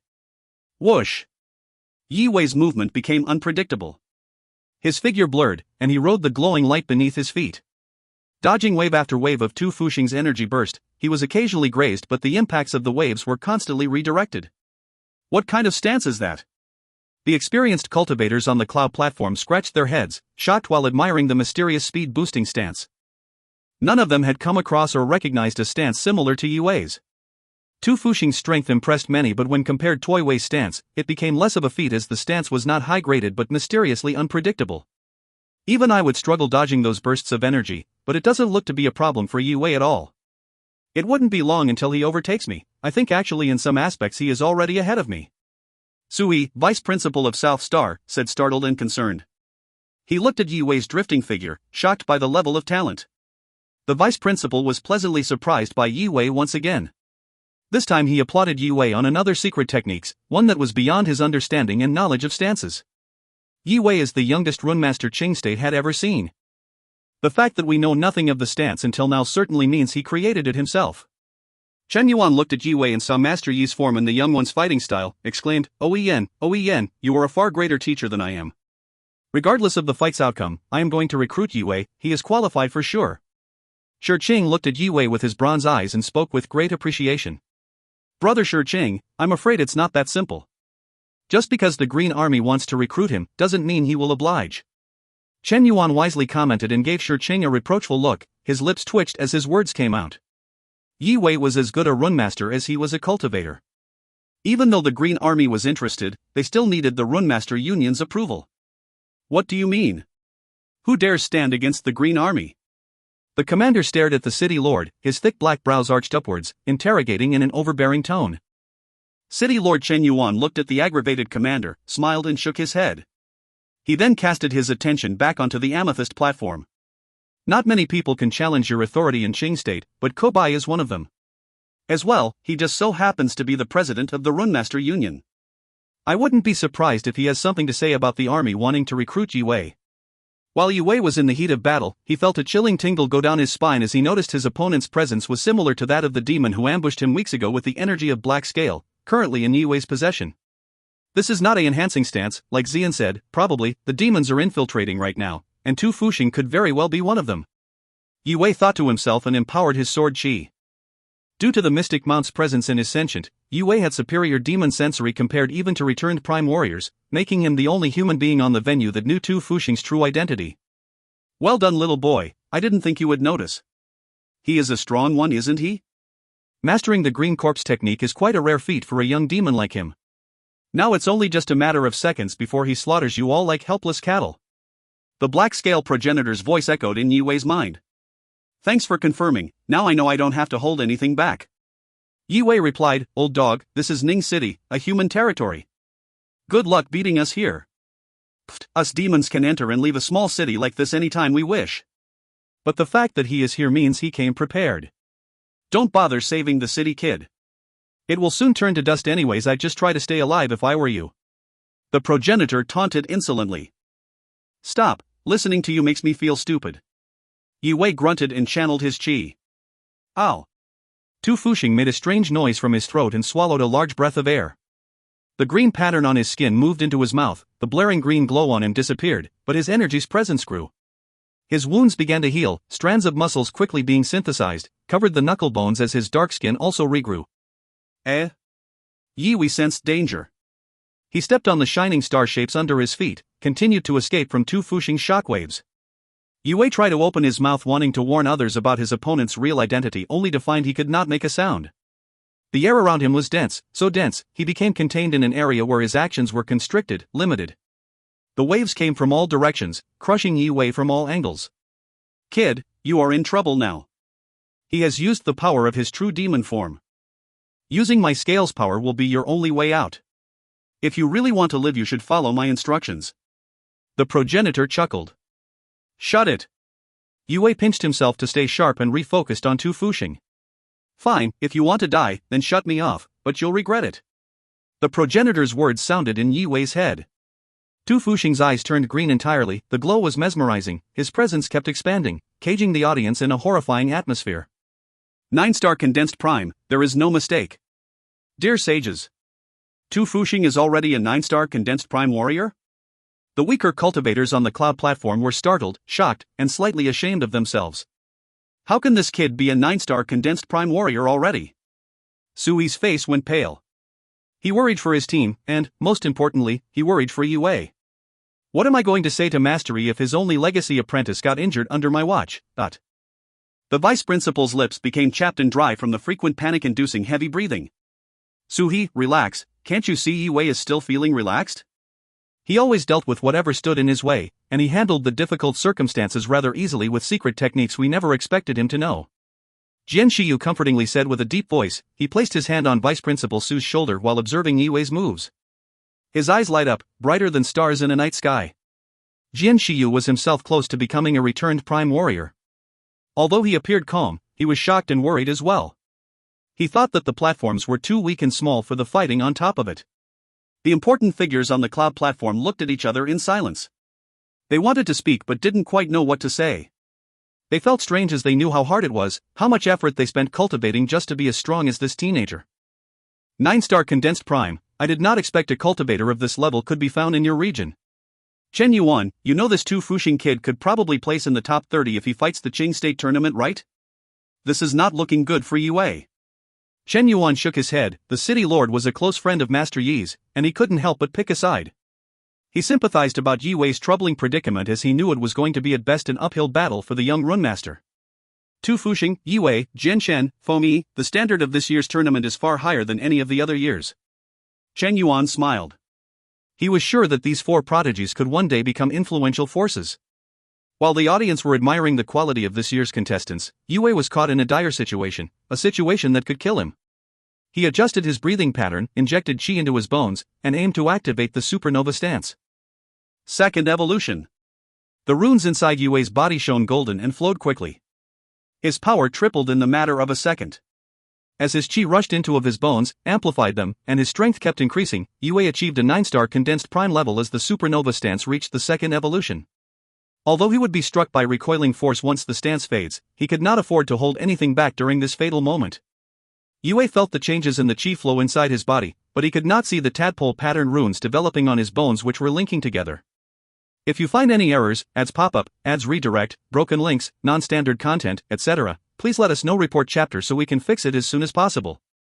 Chapter 152, Reveal. Chapter 152, Reveal. Yue and Tu Fuxing unevenly stood on the opposite edges of the bed of amethyst shards and debris. Both of them were releasing a significant amount of chi, and both at 9-star condensed prime warrior level. An amplification stance again. I want to see how long you can keep yourself at that level. Tu Fuxing glared at Yue. He stomped the ground and launched himself forward. Boom! Boom! Boom! Tu Fuxing punched in quick succession, dense like rain in a storm, aggressively tearing through layers of defensive chi towards Yue's heart with the intent to kill him. Peerless presence. Yue channeled his chi to keep his stance active. His gaze was cold, set on Tu Fuxing. He did not plan on dodging him. Instead, he wrapped his fist with the zodiac sword chi. Taking a step forward, he threw punches as he steadied his footing. Every strike had the sharpness and strength to cut through solid steel. Bang! Bang! Bang! The figures of the fighters looked like blurs of light, barely touching the bed of broken amethyst pieces.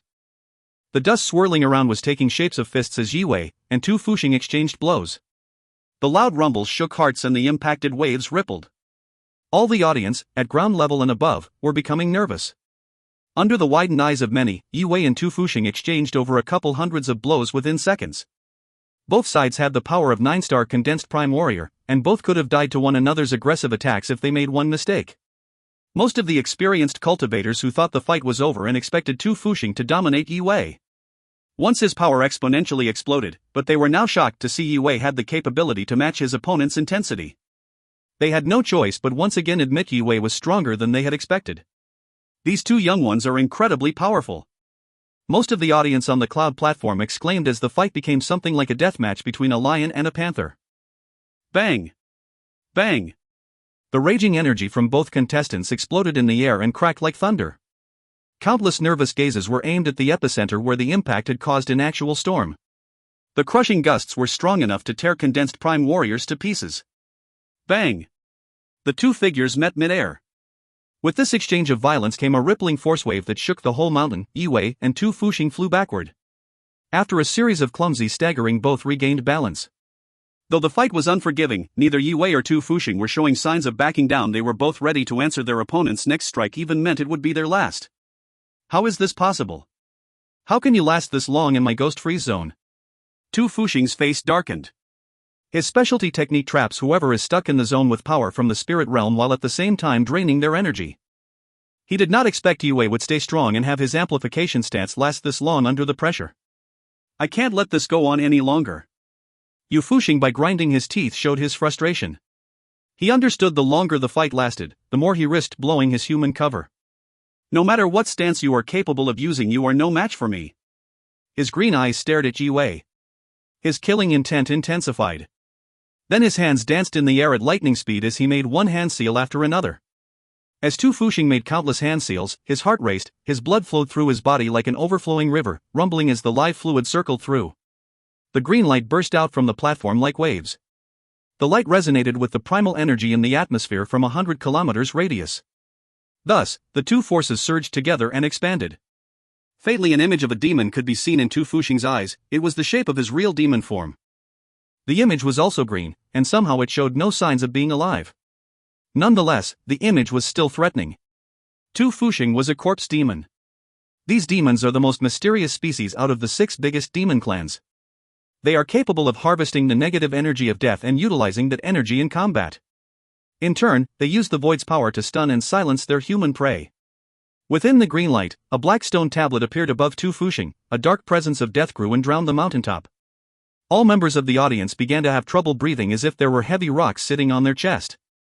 Yue, who was the closest to Tu Fuxing, felt a strange sensation. His body was becoming weightless, and it was becoming harder for him to think. His soul started drifting away. Yue consciousness then began to sway, his head became heavy, and it was increasingly hard for him to stay sharp. Damn it, Dot. Yue realized his situation was worsening, bit his tongue in hopes that the intense pain will wake himself up. However, it was proven to be useless. His eyelids were becoming heavier, and his consciousness was becoming blurrier. I can engulf mankind's souls, and you are too weak to get away from me. Now face your death, insolent human. Tu Fuxing smiled sinisterly.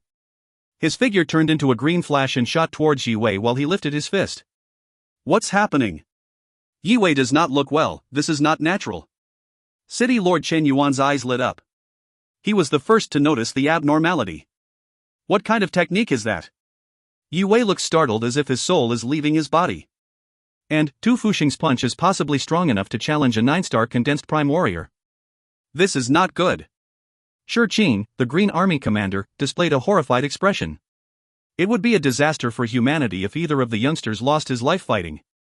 Ha ha ha. Die. Tu Fuxing radiated a green light. The black stone tablet above him rattled. His bloodthirsty smile made his appearance even more sinister. No. Yue's consciousness began to fade, but he was still able to analyze the situation he was in. He could see Tu Fuxing's fist closing in. With Tu Fuxing's soul constriction, Yue did not have the energy to channel his qi.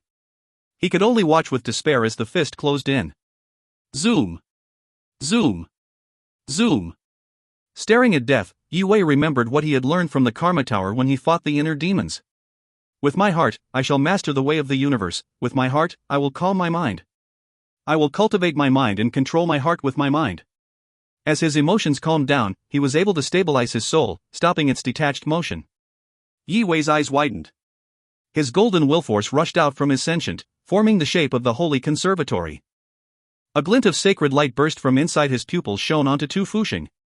Like the first light of the sun, the holy conservatory's bright golden light shone and replaced the dark, green energy Tu Fuxing spread all over the mountaintop. Beams of the golden light landed on Tu Fuxing's body and began to melt his skin and flesh. He squealed as the excruciating pain intensified, consuming him. Ever since Yue became a runemaster, his enchanted will force was a counter to demons, and this was the second time he had a chance to show it. Although Tu Fuxing's body was disintegrating, he did not back down. Rather, he continued advancing towards Yue with his menacing fist strike. Sealnik triple primal sword. Swoosh. Swoosh. When Tu Fuxing's fist was 3 inches away from Yue's head, a burst of runes stopped the sharp qi wave from hitting Yue's face. The runes began to flow. An array of stars appeared in front of Yue Wei's suppressed body. They intertwined to become a 10 meters long spectral sword. What Tu Fuxing thought to be his opponent's final moments, Yue Wei was able to activate the mid-level mist stance in its peak high-level, refined form. Yue Wei's will force and chi rushed out like a flash flood. Under the effect of the supernova second evolution, the Sealnik triple sword stance drained his resources regardless of his amplified cultivation. The spectral sword vibrated.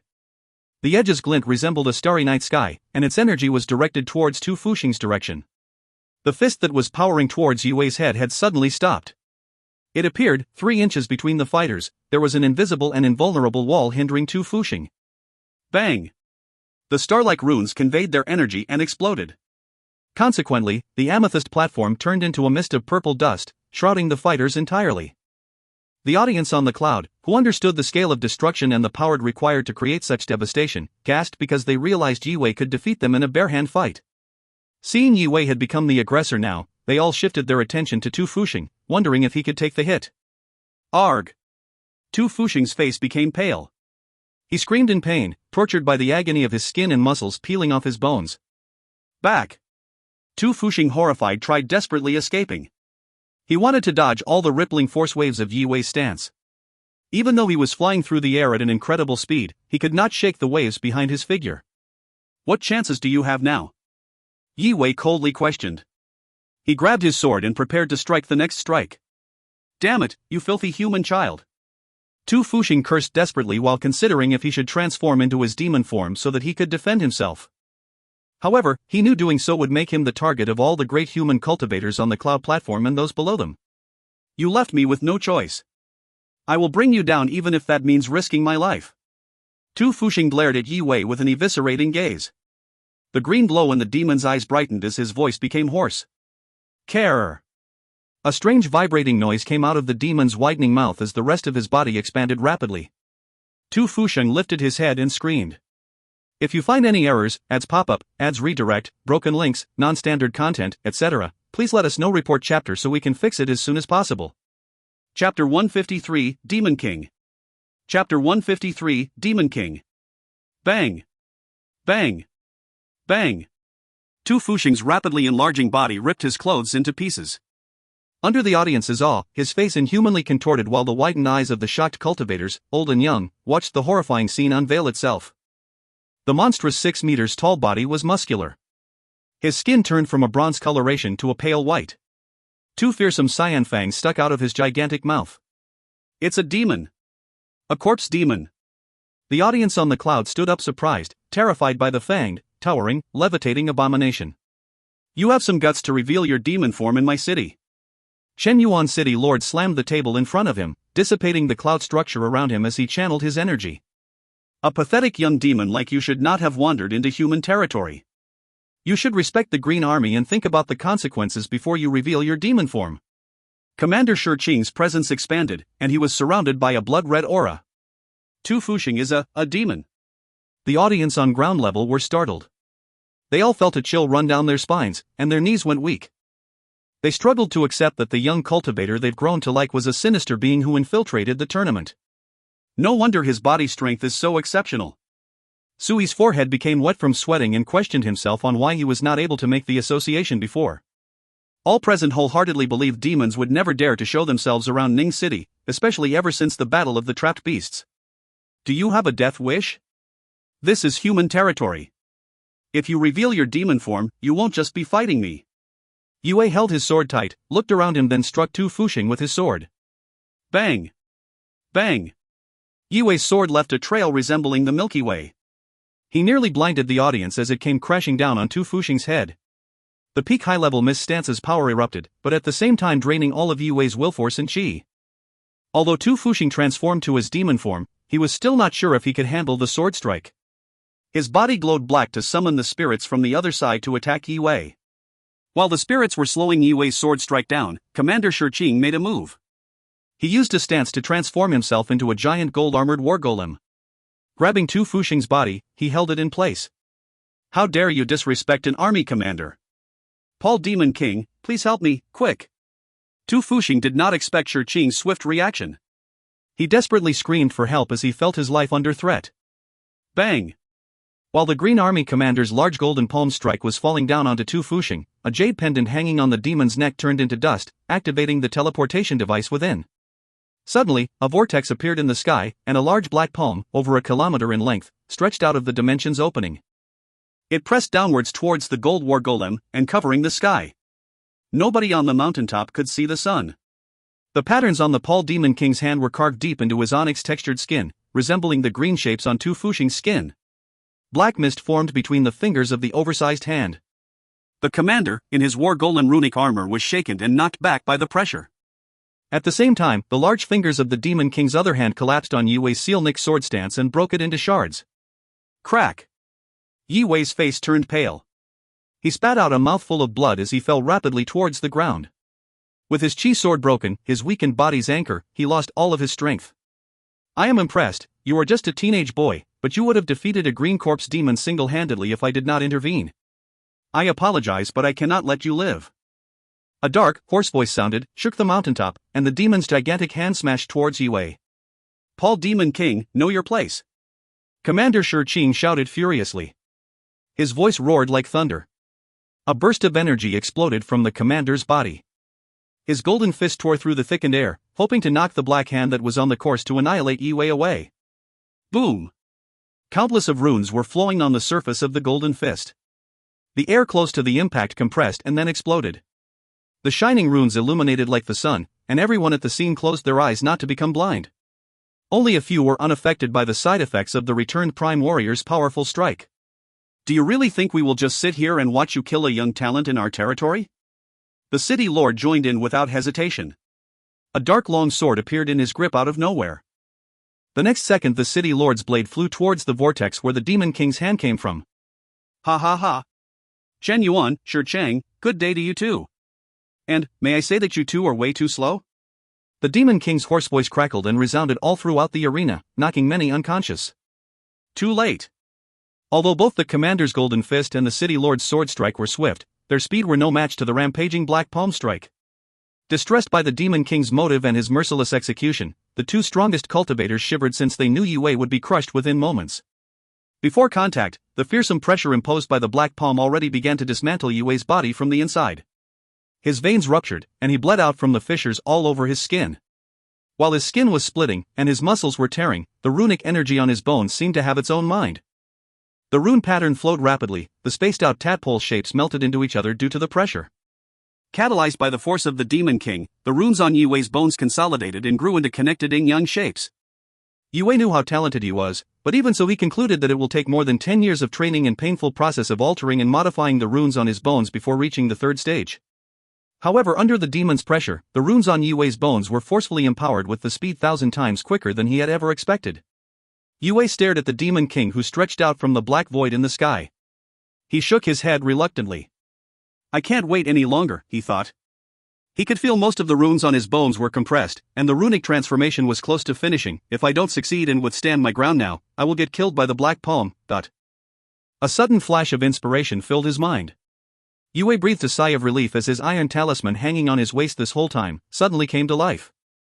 Its energy bursted out and became millions of strands of silver lights, filling all the space around him.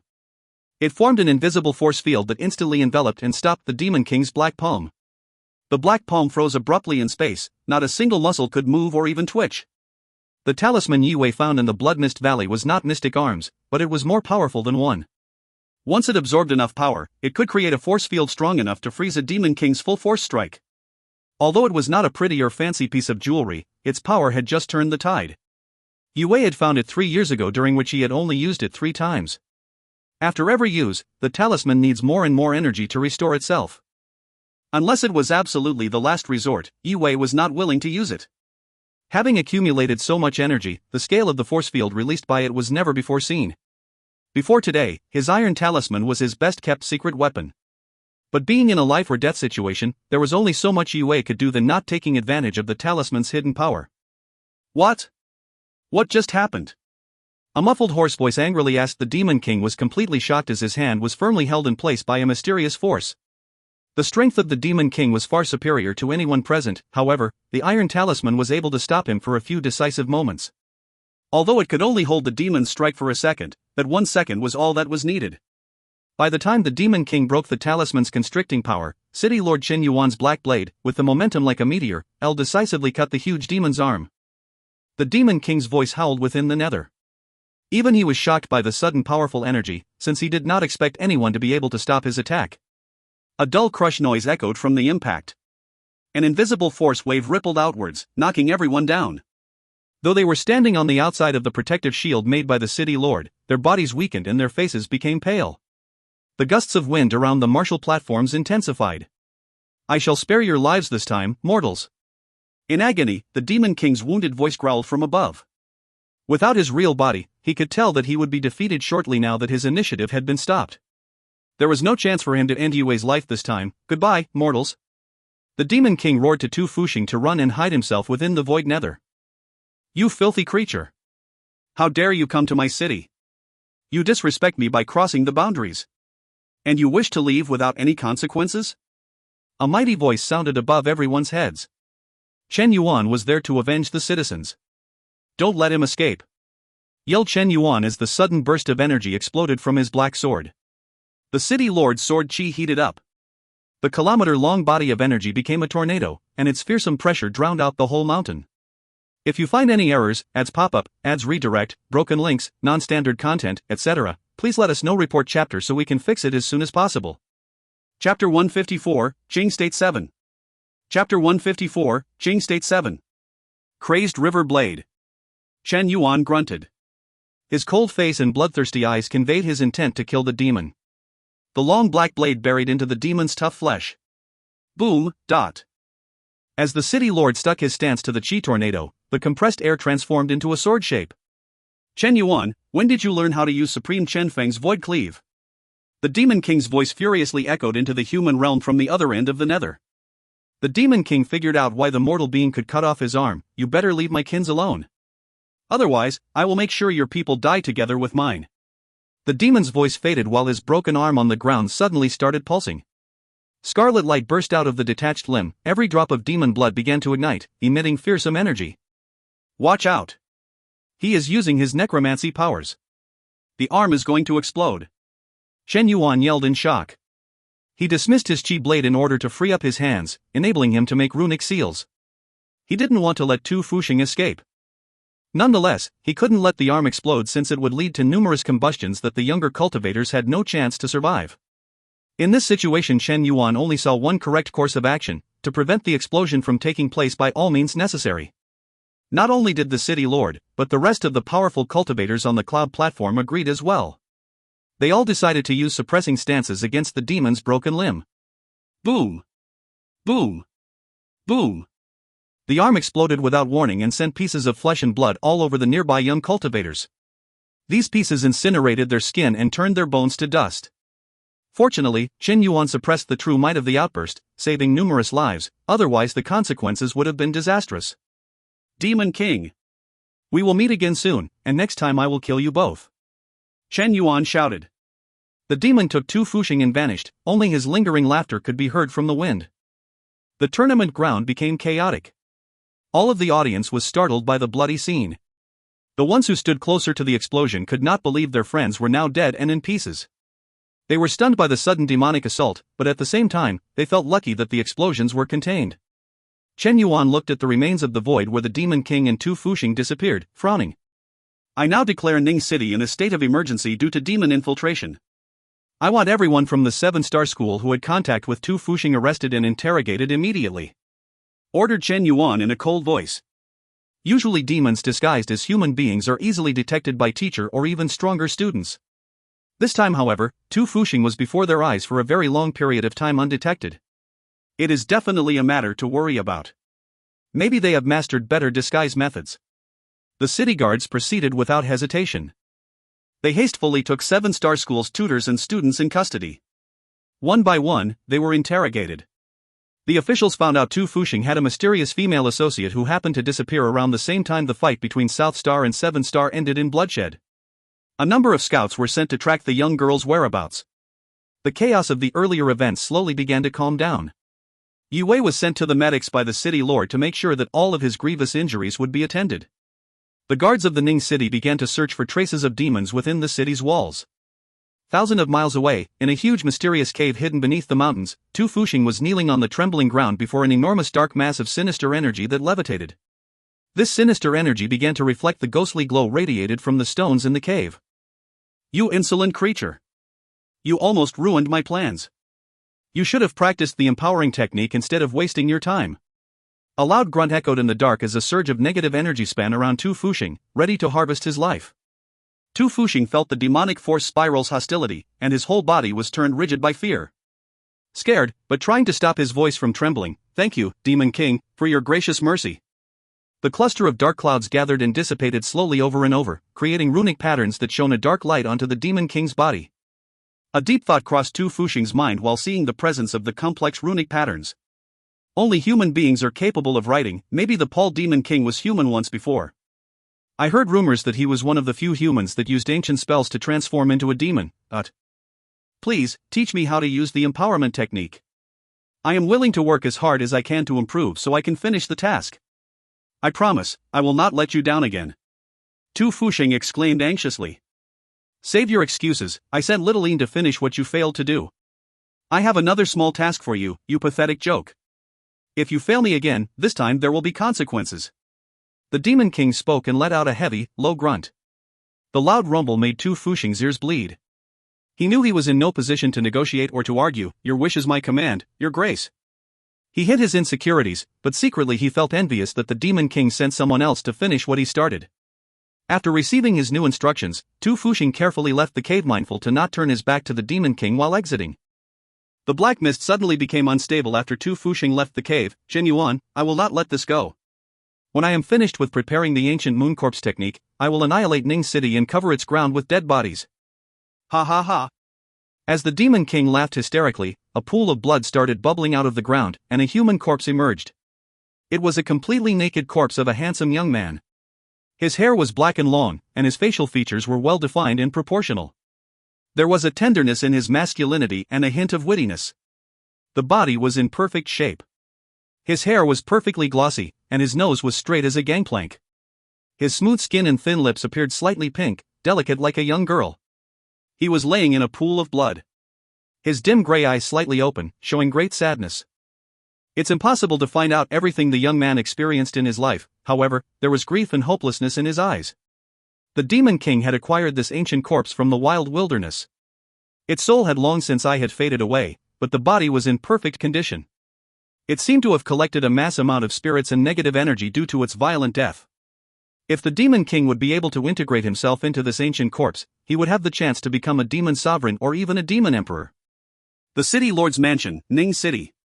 Gravely injured, Yue finally started to wake up after extensive care of several nurses. A slim, beautiful maid was hovering over Yue when he opened his eyes at last. Little one, are you awake? How do you feel? She worryingly asked she. Where am I? Yue asked in a weak, barely audible voice, staring blindly at the nurse. You are at the city lord's mansion. His Grace sent you here for us to attend your injuries. She smiled gently, still a bit worried about Yue's condition. Pictures of his memory started to appear in his mind. The Demon King and his mighty attacks, the talisman, how he was able to freeze the demon's arm, Shen Yuan's efforts of bravely fighting to defend the youngsters.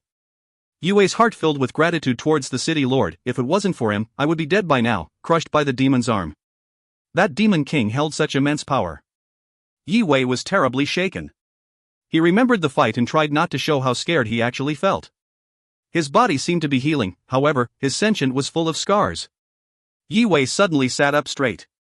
The blanket covering his body slipped, revealing his naked body. His cheeks flushed red and he hurried to cover himself up again. Seeing how embarrassed Yue was acting, the maids couldn't help but chuckle. Don't be shy, we have been taking care of you for days now. We have already seen everything, she said playfully. Hearing the words of the maid, Yue felt even more flustered. You can't be serious. Was I in coma for that long? He looked down at his completely naked body under the blanket to double-check. His cheeks now looked like a pair of tomatoes. Would you mind leaving the room for a moment so I can dress myself appropriately? Yue could still not get over his embarrassment. Yes sir, we will be on our way now. The prettiest of them spoke, bowed, and closed the door behind her after leaving Yue alone in the comfortable, spacious room. Yue took a deep breath. He was relieved as his eyes followed the beautiful maids out of the room. He was not at all comfortable with how the maid saw his naked body. He sighed and then began to check his body, only to discover his meridians were partially blocked and his sentient was cracked. All in all, he was not in good enough condition to cultivate or train. He took a few pills and began to nourish his body with the medicine's effect. After a few moments, he was feeling a lot better. However, his sentient injuries were still not resolved. Yue heard rapid footsteps from the outside while he was trying to cultivate. He wanted to get the best out from the pills. Led by City Lord Chen Yuan and Commander Shi Qing, a group of people burst into his room, including Sui, Chao Ning and other related personals. Yi Wei. How are you feeling? Chao Ning's concerned voices sounded from the door as he rushed in to see if his friend was recovering well. I'm alright. A few injuries, but nothing too serious. Yi Wei calmly answered. Ensuring, he sounded as energetic as he could. I did not expect Tu Fuxing to be an infiltrated demon. I don't think anyone understood this fact until the very last moment. It is our duty to protect all the citizens and guests of this city, and we failed. But I am glad that you are all right. Chen Yuan sighed sadly. Blaming himself for not noticing this demon invasion earlier, he handed a pill bottle to Yue. These are 2 Sunfire pills. They can heal injured meridians and provide a chi boost. I assume you might have some use for them. I owe my life to you and all the city protectors, as well as the people who looked after me here. I do not dare to accept any more gifts from you, Lord. Yue quickly replied, impressed by the extraordinary generosity of the city lord. Chen Yuan smiled, touched by Yue's modesty. It's only 2 pills. You have way more need for them right now than me. I would find it offensive if you didn't accept my gift, said the city lord. Only then, Yue bowed to Chen Yuan and accepted the valuable pills. Thank you so much for your help, but these are 2 Sunfire pills. My meridians will be able to heal and fully recover and perhaps even improve my cultivation. Nevertheless, the sentient injuries, there is nothing much I can do, but just to take it easy and slowly recuperate. The tournament is officially over. We finished first and even were granted a special reward from the city lord. Lord Chen Yuan awarded us a plaque with handwritten inscription, said Suhi, looking proudly at Yue. This was South Star Academy's best finish ever in the history of the school's participation in the tournament. Without Yue, they would have never had a chance. Our school was also rewarded with the prestigious college title in addition to a bunch of new stances, prizes and money. Southern Star will be able to provide so much more for their students. Yue nodded, and a smile grew larger on his face.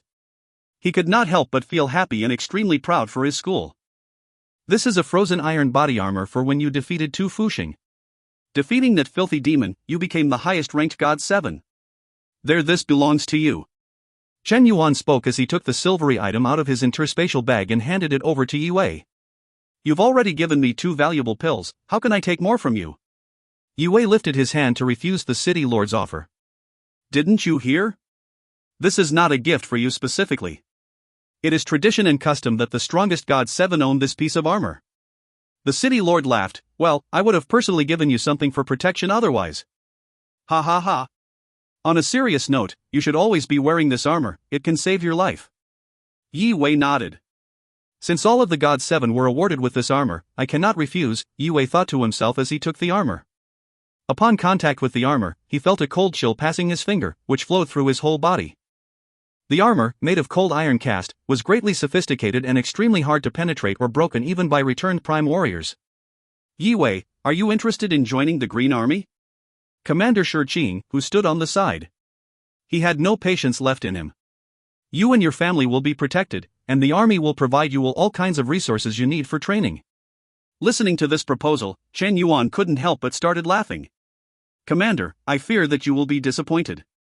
Yue has already joined Runemaster Union and is a 3-star Runemaster, approved to become one of the 7 new runes. Runemaster? God 7?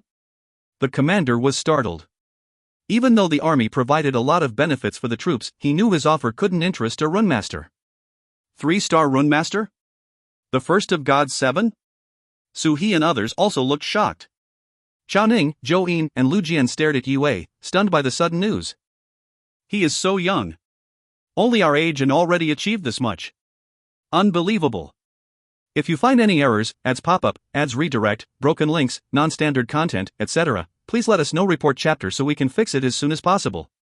Chapter 155, Vermilion Essence Runes. Chapter 155, Vermilion Essence Runes. Joanne understood Yi Wei was drifting further and further away from her. Nonetheless, she did not expect it to be so soon, to happen this quickly. She tried to remain positive and quietly wished Yi Wei the best in his future endeavors. Commander Shi was feeling slightly embarrassed. He rubbed his nose and said, "I've got another idea. We have a few special openings for honorable instructors. I personally know some runmasters who took the offer. You don't have to do a lot. Rather, you just have to come and tutor the troops now and then. We offer our instructors great wages and benefits too." Instructor? I am not sure.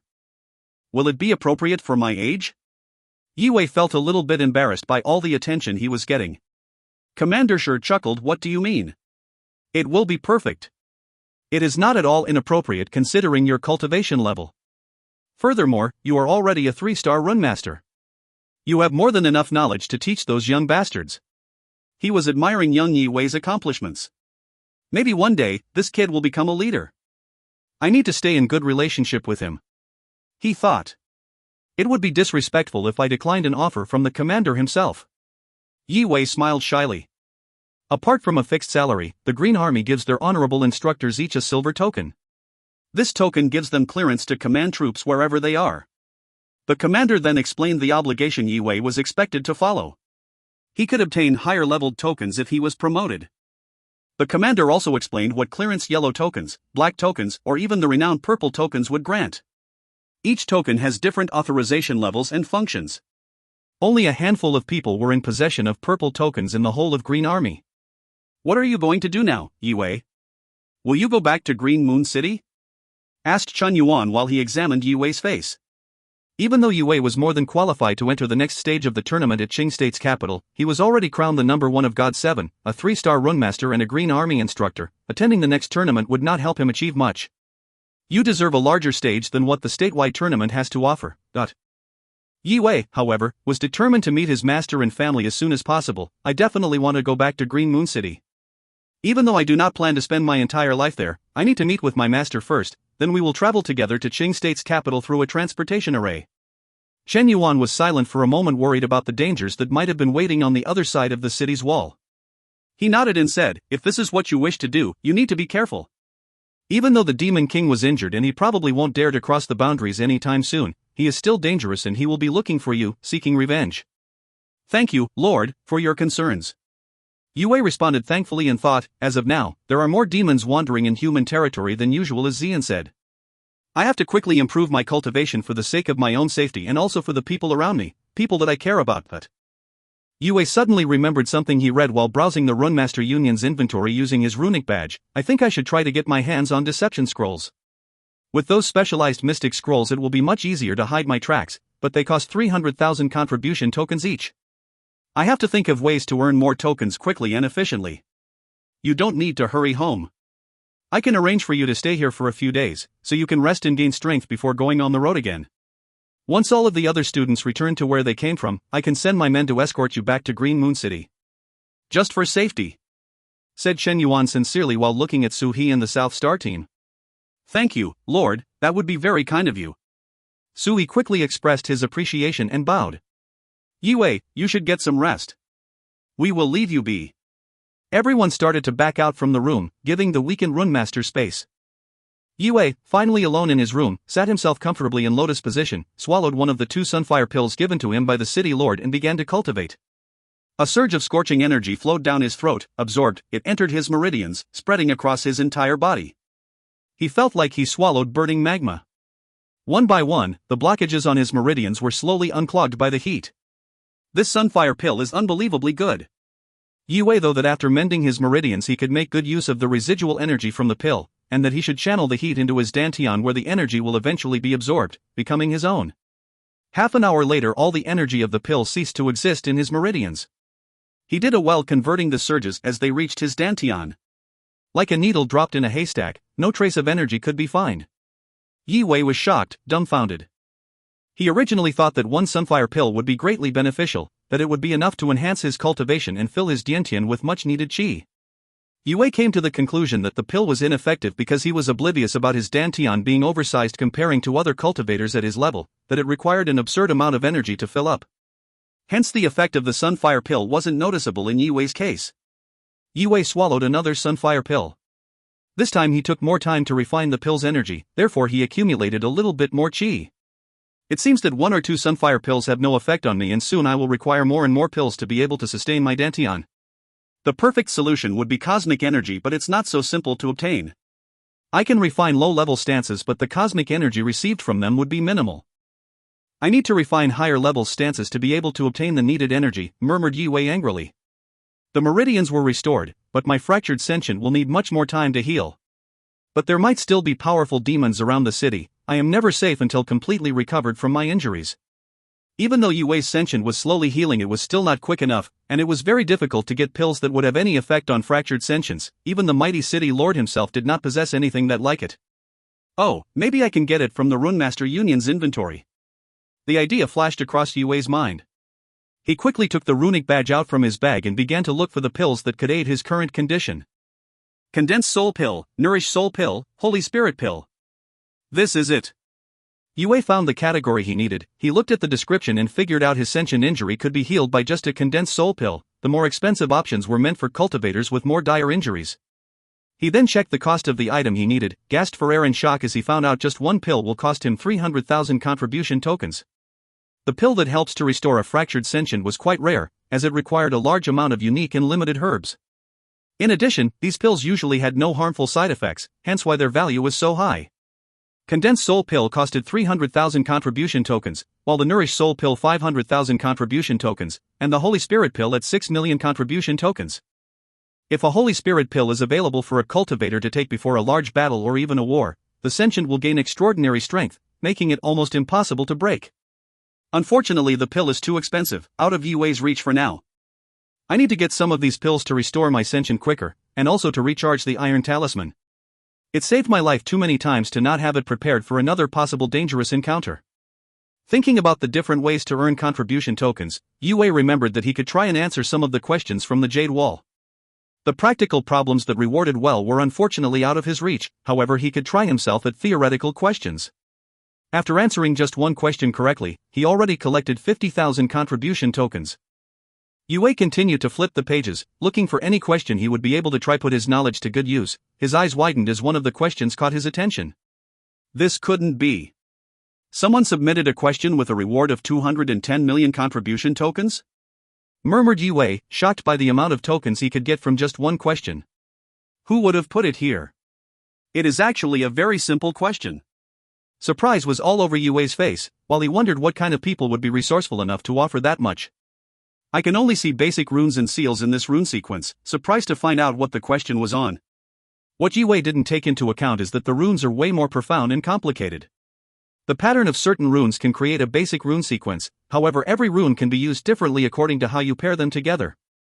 There were infinite amount of possibilities. To become a runemaster, one had to master the runic system and learn how to make stances, but to become a grand runemaster, runemasters would have to create their own runes. All runes as cultivators knew them, were created by sages and grand runemasters after years or even decades of research. Yue looked worryingly at the question, checked every word to make sure he read it correctly. In the ancient book of life, there were a total of 60,000 runes. What were the 7 vermilion essence runes mentioned in the volume? Prove your answer. If you find any errors, ads pop up, ads redirect, broken links, non-standard content, etc., please let us know. Report chapter so we can fix it as soon as possible. Chapter 156, The First Rune. Chapter 156, The First Rune. Yue frowned. Although the question seemed simple, he didn't know anything about the vermilion essence runes. After all, these 7 runes were created, named, and categorized in a system that he had minimal knowledge on. Rumors had it that the 7 vermilion essence runes were created by a prime while observing the Mystic Mountain. He was surrounded by demons but managed to escape. He was gravely injured in the battle and didn't survive, but before he took his last breath, he managed to write down the 7 vermilion essence runes, inspired by the demon's strength. The book he wrote in was the Ancient Book of Life, that kept record of more than 60,000 basic runes, contained more than 10 million pages with detailed description of each rune and respective sequence. Looking for just 7 runes in the sea of shapes was completely intangible task. It was known, though, that the power of these 7 essential runes were exceptional. They could greatly enhance any stance, thus making their significance truly remarkable, and therefore they meant a lot to the human race. I can read the whole volume from the badge, but I'm guessing it won't be simple to find 7 specific runes from the large collection. Yue stared at the image of the book on top of the runic badge, caught in a deep thought. I can receive 5 million contribution tokens just for finding the first essence rune and proving its existence. The second one will grant me 10 million contribution points. If I will be able to find them all, I can receive a total of 210 million contribution tokens. Yue was enthusiastic, but he was soon going to find out the difficulty of executing this task, having to isolate 7 runes from a pool of 60,000. The question had been listed on the 56th wall for 60 years now. There were many runemasters and grand runemasters that read the Book of Life every day for referencing purposes, who knew the existence of the question, but none of them was able to answer it. 7 vermilion essence runes, where are you? Yue's eyes were closed, dug deep into his mind. The mystic mount presence in his sentient meant that he had an enormous library of runes in his head, but they were not necessarily arranged nor named. Yue was not particularly looking to find all 7, he was just interested in getting enough tokens to heal his sentient, but the challenge itself was becoming interesting for him. The question is, how do I identify them? How am I going to differentiate them from the rest? Yue realized that it would take a lot of time and effort to study the runes, and even then he would struggle to answer the question without a clear definition. Maybe he left clues when he jotted the runes down. Yue kept flipping through the pages, tried to search for clues, imagining where the creator of the runes would place the, trying to think alike. The first of the 7. It shouldn't be too far back in the book, right? Unless he didn't want anyone to find it, Yue was getting frustrated, and decided to take a closer look at the beginning chapters. He never thought looking at runes would be such a confusing thing to do. Behind every existent rune there was an inspiration. They could be from other runes, nature, or even philosophy. Countless cultivators dedicated their life and wisdom on runes theory and its application. It was said that their effort, the stances and runes they created, would eventually become a part of enlarged mystic mount. In return, they would be given cosmic energy stored in the mountain that was now nowhere to be found. Few pages into the book, Yue was still struggling to identify anything even slightly related to what he was looking for. He could only find description and record of a lot of basic runes that were used for low-level spirit stances. Yue's hope was diminishing with the flip of each page. I cannot find anything. Yue thought sadly after looking through more than 700 runes.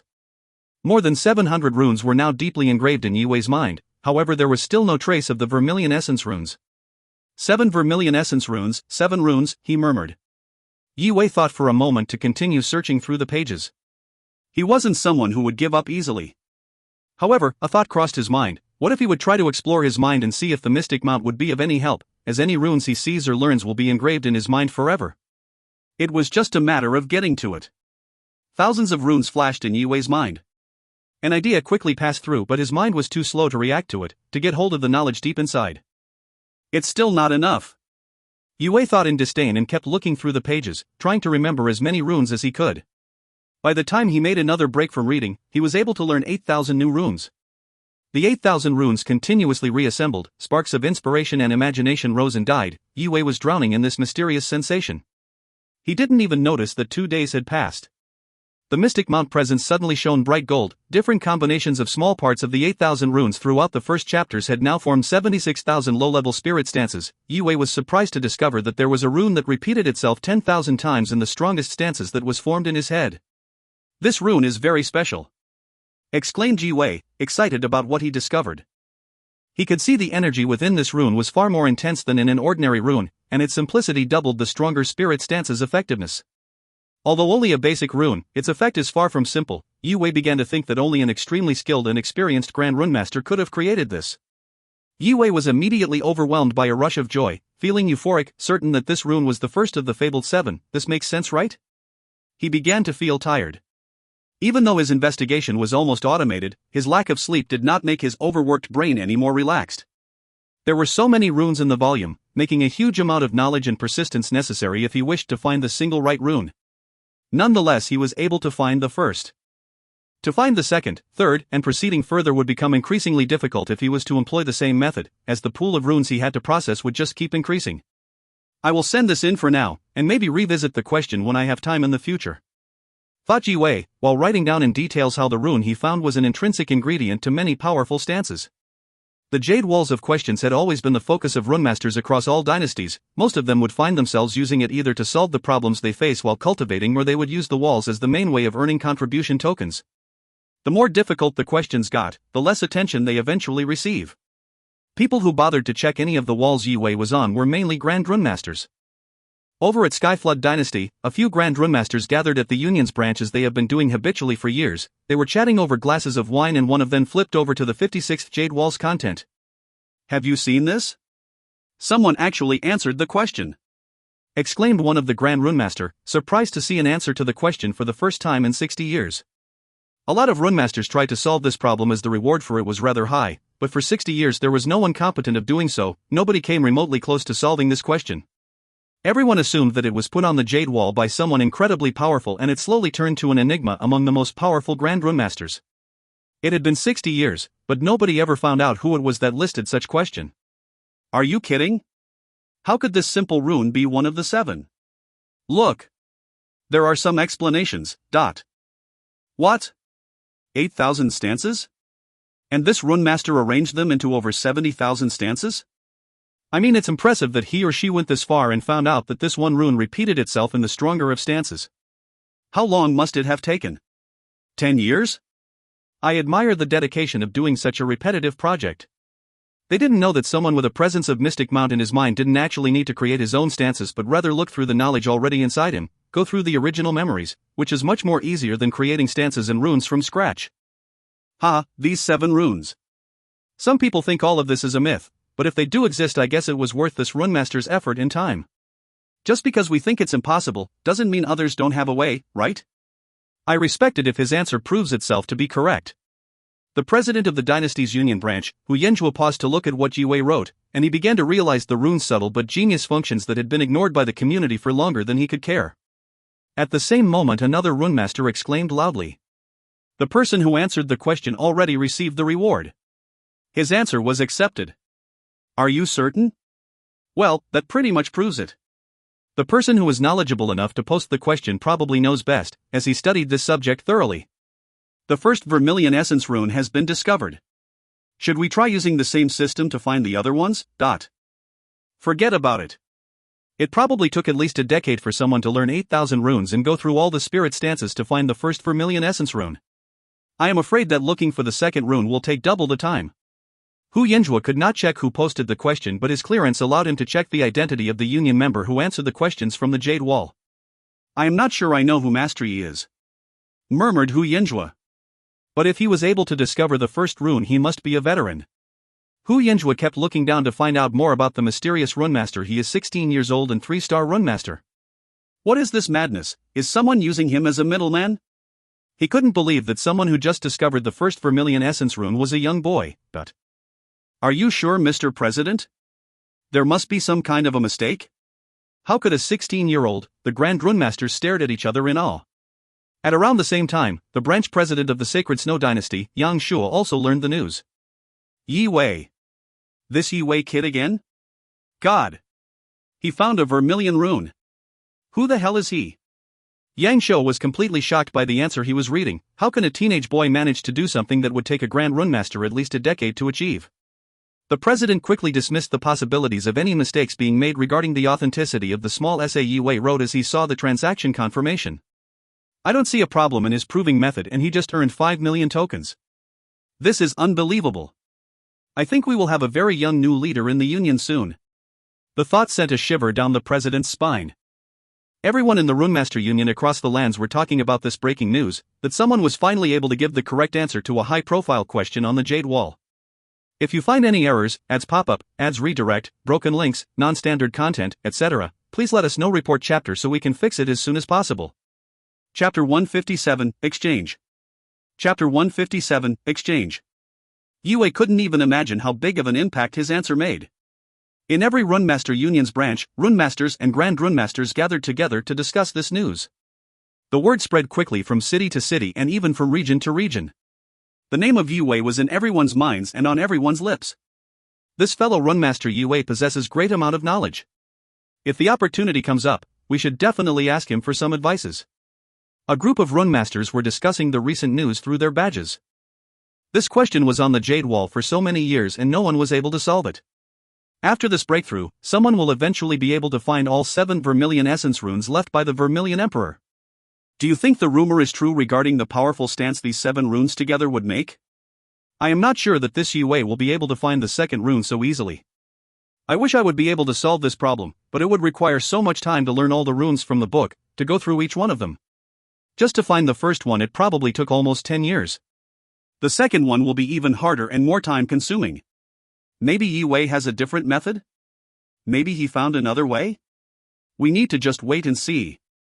Zhou Dynasty? That is like, the countryside? That is the last place I would expect to see a skilled runemaster. I heard that there are only a handful of Grand Runmasters are based there, but...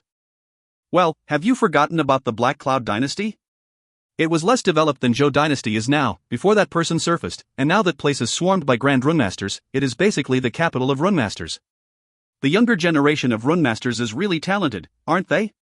Yi Wei was not aware of all the talks, confusion and excitement that were going on around his newfound fame and the answer submitted by him.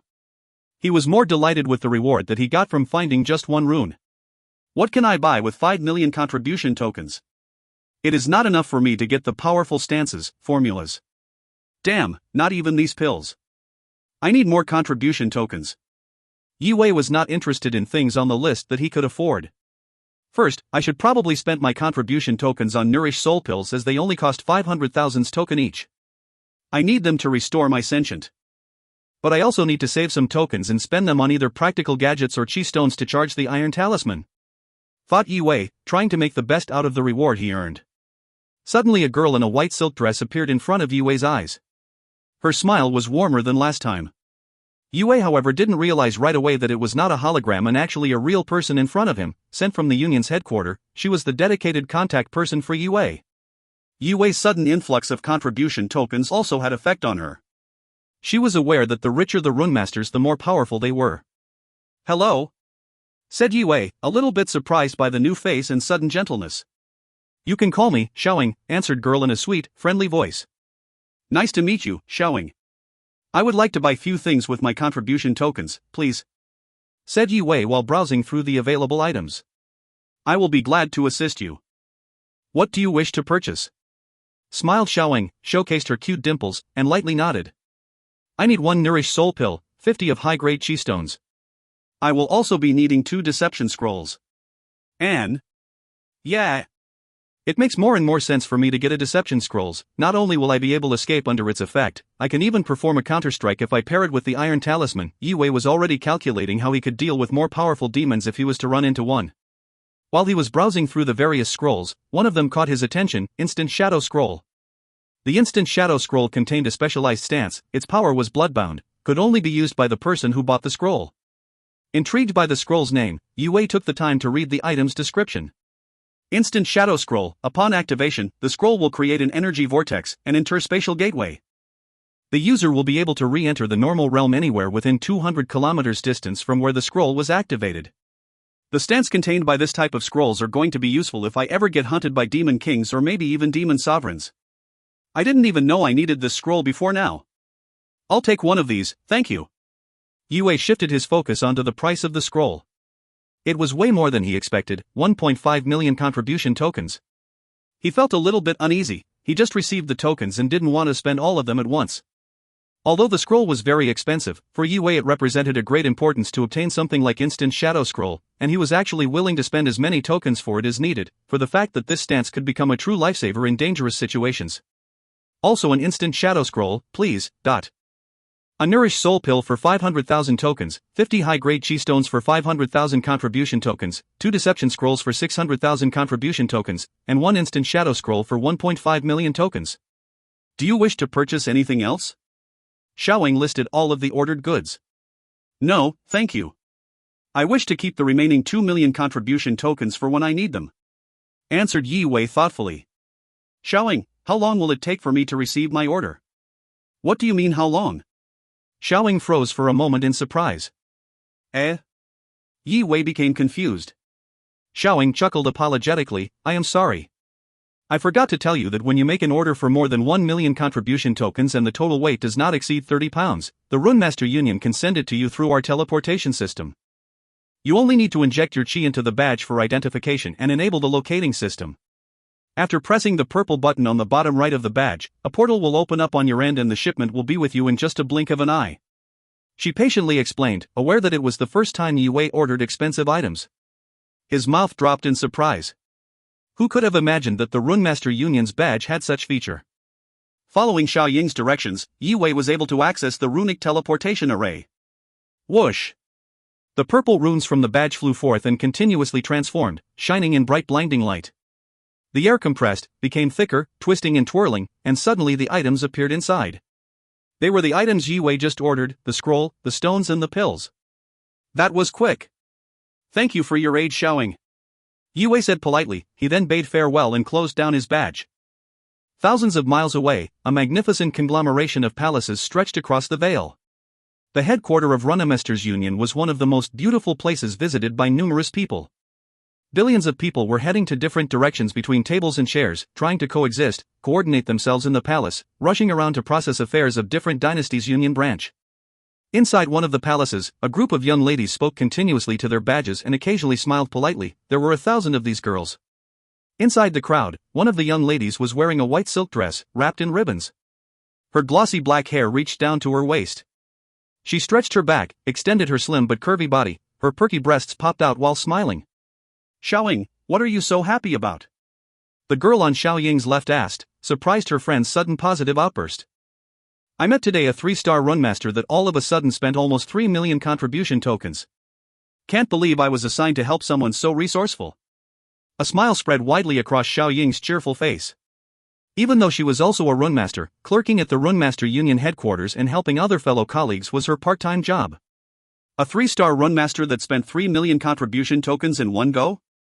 You are so lucky. The girl in green was struggling to keep her face straight from envy. And I was assigned to help a 7-star runmaster who doesn't spend more than 50,000 contribution tokens ever. Every trade with him takes at least half a day to complete. I wish I would be assigned to someone less boring than this, Can you imagine that he was only 16 years old? It was truly an amazing work shift. Xiaoying wrapped her slender arm around her friend in green with a smile. How do you feel about having lunch together? My treat. 16-year-old? 3-star runmaster? Isn't it the one everyone is talking about? Who was able to find the first vermilion rune essence? He is truly talented. What does he look like? Is he cute? The girls kept gossiping as they wiggled their way through the crowd. Xiaoying smiled shyly while being dragged out of the building by her friend. Meanwhile, at the city lord's mansion, Yi Wei went through all the items that he purchased, swallowed the Nourish Soul pill and began to cultivate. He needed to heal his sentient as soon as possible. There was no time to spare. The essence from the Nourish Soul pill slowly entered his system, spreading through his body, healing his sentient's injuries. As Yi Wei expected, the Nourish Soul pill mended, strengthened his sentience swiftly and effectively. The 500 contribution tokens were not wasted. I can feel how this is different to all other pills I have been taking, thought Yi Wei as he noticed that his cultivation was improving and his body was taking in the primal energy from the surroundings. After more than 2 hours of cultivation, Yi Wei finally felt fully recovered. He felt more powerful than before the fight with Tu Fuxing. Furthermore, the Mystic Mount's presence in his sentient also became stronger. The fatigue he felt after searching for the vermilion essence rune evaporated. Yi Wei was feeling refreshed and healed. Although feeling fresh, he decided to not spend his energy looking for the second rune, as he knew how difficult it will be and he needed all his strength for now. Yi Wei started recharging the iron talisman with the 50 chi stones that he just acquired. The grooves on the iron talisman slowly lit up, as more and more chi was consumed by it under Yi Wei's guidance. The amount of chi required to charge the talisman fully increased after every discharge. This is the 4th time I charged the talisman and I don't think I will be able to charge it without using these high-grade chi stones. They are quite expensive and difficult to find, and even then one high-grade chi stone only fills in 2 or 3 grooves. I need to be more careful with this.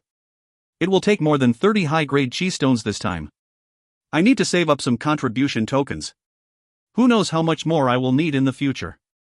If you find any errors, ads pop-up, ads redirect, broken links, non-standard content, etc., please let us know. Report chapter so we can fix it as soon as possible. Chapter 158, Lu Family, Cheng State.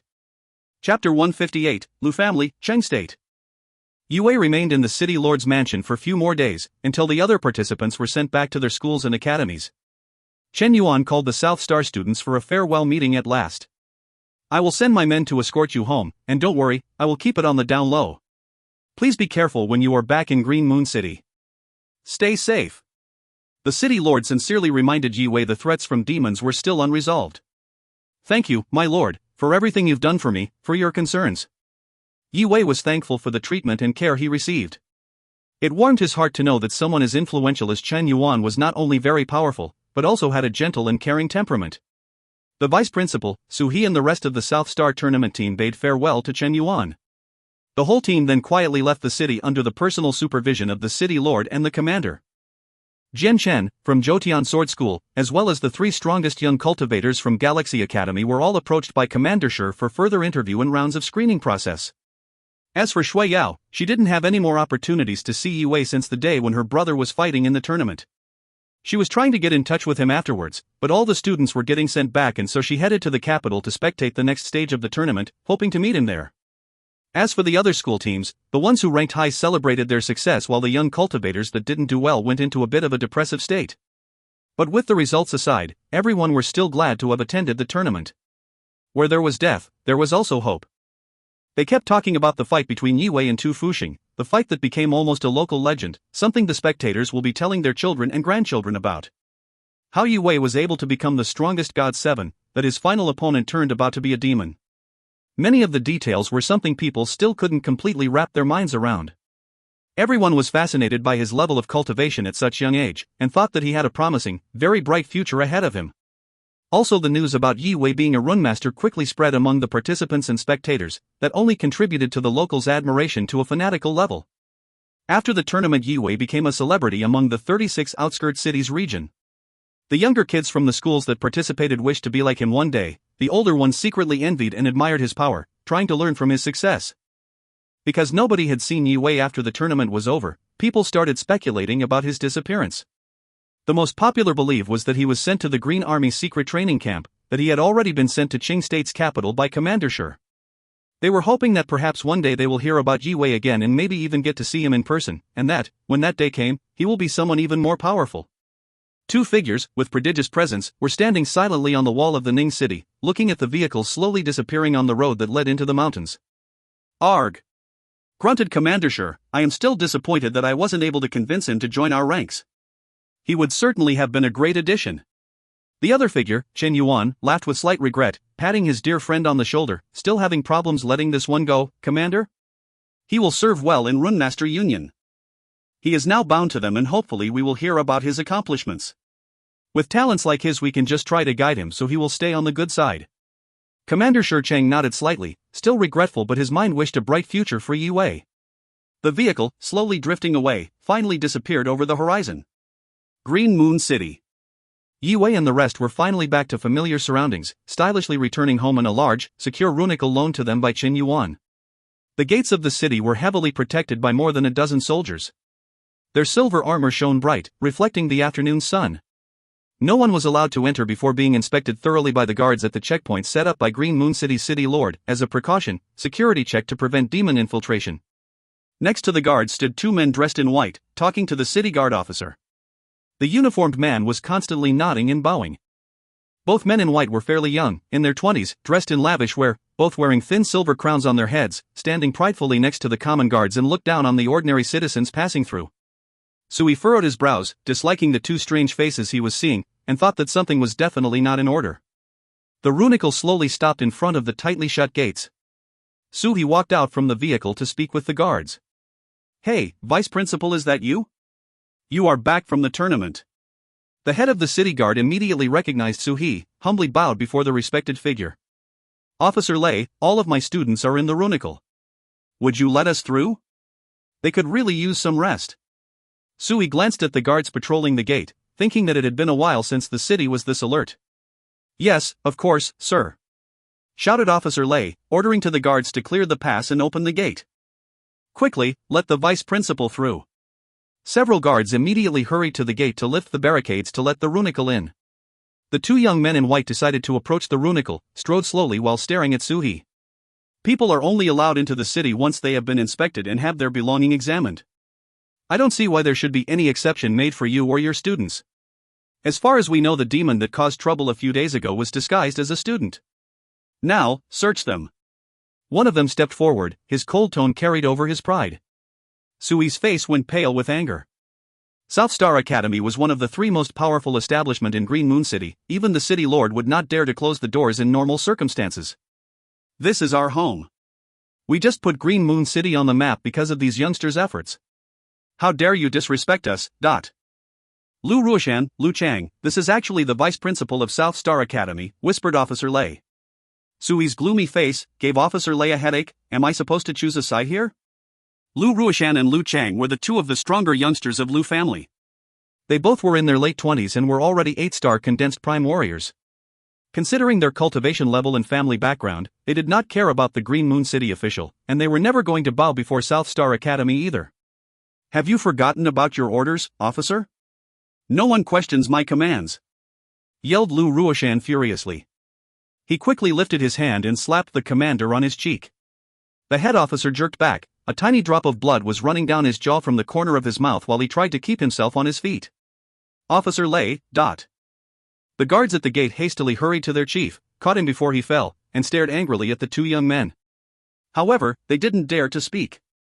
The Lu's strength was intimidating, the guards didn't dare provoking them.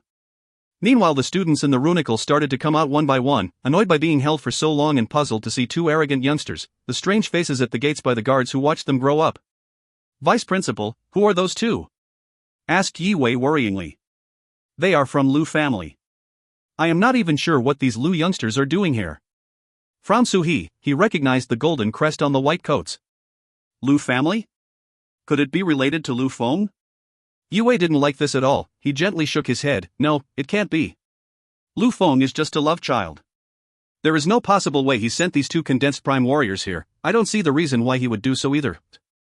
All of a sudden, Lu Chang shouted arrogantly, our elders gave us orders. Green Moon City had been taken over by our family. Everyone who wishes to enter or exit must have their identity confirmed and recorded. If you do not open the Runicle right now, we will have to enter by force. Green Moon City had been taken over? Yi Wei frowned. He couldn't believe what he was hearing. What interest has the Lu family in this city? His chest ached as a bad feeling overtook his body. What have happened while I was away? I can vouch for everyone in this Runicle, they are all my students. As I said, we just returned from Ning City. They left with me to participate in the tournament and now they are back.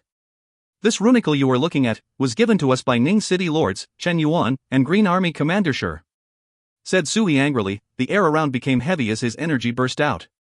The 8-star condensed prime warrior's wrath turned the barricade into dust. Recognized Commander Shi's and Chen Yuan's names, the Lu youngsters' eyes flashed with a trace of fear, but they were able to recompose themselves quickly. Commander Shi is not here and he has no jurisdiction to overrule my family's authority here in Green Moon City. Lu Ruoshan and Lu Chang took a step forward simultaneously. The pressure of two 8-star condensed prime warriors merged together, bursted towards Suhi. Vice Principal Su, we were ordered to act upon a misconduct. Don't make us use force. The vibration of their voices echoed, shook the city walls and fluttered the vice principal's robe. Sui's face suddenly became paler. He didn't think that these youngsters would be a match to him. They looked so young, but both were actually 8-star condensed prime warriors. He could not defeat either of them separately and it was not easier having to fight them at the same time. Sui was forced to step back, puzzled and surprised to see that such powerful youngsters guarded the city. Only one thought was currently in his head. What have happened here? Seeing that Sui was having trouble standing against these two Lu family youngsters, Yi Wei walked out from the Runicle and used his enchanted will force to relieve the pressure that was suppressing the vice principal. Being one of the Lus does not give you any privileges here in Green Moon City. Grunted Yi Wei through his teeth, staring coldly at the white-robed cultivators. How dare you? A kid dares speaking to us, Lus, in this tone? Fine, I am now officially suspecting you, are a demon? On your knees. Don't resist or we will kill you on this very spot. Lu Ruoshan's bloodthirsty gaze was casted onto Yi Wei's face. They couldn't sense Yi Wei's cultivation level, so they didn't know how strong he actually was. All they saw was a 16-year-old boy spitting bold insults at them. These Lu youngsters are acting like the city belongs to them. Yi Wei narrowed his eyes and clenched his hand in fists. I can't get rid of you but I can surely teach you two a lesson. You are in Green Moon City right now and here in Green Moon City, dogs wear muzzles. As Yi Wei spoke, a star-like array appeared underneath his feet. He rode the wave of energy and turned into a flash. In a blink of an eye, Yi Wei emerged in front of Lu Ruoshan and Lu Chang. His zodiac sword chi was already on their necks before they could react. The sharp chi swords were in a threatening position. They both knew their heads will be cut off if they were to move even just an inch. Fear suddenly dominated the youngsters, horror in their eyes as they stared at Yi Wei, and didn't dare to blink. They never expected a 16-year-old to be so strong, especially after they couldn't sense any chi disturbance from him. Yue just displayed the speed and strength of someone much stronger than an average 8-star condensed prime warrior. Besides, Lu Ruoshan seriously underestimated his enemy, not prepared to his powerful attack, and they were now on a teenager's leash, with drops of cold sweat on his forehead. But Lu Ruoshan and Lu Chang are both 8-star condensed prime warriors. Even so, they lost to this boy. This kid is terrifyingly strong, exclaimed Officer Lei, looking over shocked faces of the guards. If you find any errors, ads pop-up, ads redirect, broken links, non-standard content, etc., please let us know. Report chapter so we can fix it as soon as possible. Chapter 159, Forgotten Treasure. Chapter 159, Forgotten Treasure. Lu Chang kept his head completely still, rolled his eyes down and saw Yue's chi sword on his neck. He gulped, nervous, tried to sound as calm as possible. Kid, don't make a mistake. We are from the Lu family. Think twice before you accidentally end your own life. Lu Chang and Lu Ruoshan were slightly scared, but they have not been challenged enough throughout the entirety of their lives to feel too threatened. Oh, is that so? Now, please, define the word mistake for me. Yue said coldly in Lu Duo's ears. He pressed his sword chi harder onto their necks. The blood they were so proud of began to run down their necks. If Yue was to apply more pressure, both Lu's heads would be cut off clean. This kid is out of his mind. Lu Ruoshan's face turned ashen, shocked to buy the young boy that was powerful enough to kill him. He might not be bluffing. How could anyone become that strong without powerful and influential family behind him? Knowing better than to throw his life away, Lu Ruoshan took a deep breath and spoke reluctantly. It's our fault, we should have known better than to be disrespectful. Lu Chang, on his side, lowered his head too, refusing to let himself die young. Yue grunted as he saw the two softening up, and slowly deactivated the stance, thinking, killing these two won't do me any good. Instead, it might just bring trouble upon my family. Officer Lei rubbed the blood off the corner of his lips and ordered the soldiers to tidy up the mess. Vice Principal, please. He gave Yue a good, respectful look, then turned his focus onto Sui. We are leaving. Sui looked over at Yue and Lu's duo, returned into the runicle, and they began to move through the city gate. All the students that were completely silent while watching the fight unrolling started to talk all at once, curious about what just happened. Why would the Lu family send people to Green Moon City? What happened? The Lu family is so obnoxious. Talking like if they owned the city. Lu Jian and a few students in the team were members of martial families. They were wary, listening while the other talked, sensed that something bad had happened while they were away and that they needed to hurry back to their families in case the Lus were indeed planning to take over. Yue's heart fell into his feet. What if the Lu family is actually looking to take over our ancestral land at North Hill Bay? Do they plan on controlling the entire city now? What the hell had happened in here? Lu Ruoshan and Lu Chang were slowly recovering from the shock as they watched the runicle drive into the city. Lu Chang's eyes flashed with anger. So we just let them go like this? He wiped blood off his neck, still slightly startled and also overwhelmed by rage. What do you have in mind? Lu Ruoshan looked curiously at his brother. We need to let the elders know about this. They will be able to deal with this kid without any problem, said Lu Chang, infuriated. Lu Ruoshan shook his head in disagreement. No. You are not thinking straight. The elders are busy as they are. They barely have time to eat. Besides, it was just a teenage boy. How do you think we will look in our family's eyes when they find out about this? If you really want to kill the boy, we need to plan it carefully and make it look like an accident to not provoke anyone. After hearing Lu Ruoshan's sinister sharing, the anger in Lu Chang's eyes slowly subsided. He couldn't deny his brother's words. Even though they were offended by Yue's actions, they would need to not act hot-headed. Meanwhile, Yue had entered the city together with Su He and the rest of his team. Vice Principal, I need to get back to my family as soon as possible. I hope you don't mind if I leave you here. Su He nodded solidly. He too felt that he had important matters in need of his immediate attention back in South Star. If the Lu family really took over the city, I need to rush back to school now. If you or your family need anything, you can find me there. South Star will never be under their jurisdiction and we will do anything to protect our students. Yue was now one of the most valuable students of South Star, and Su He was aware of it.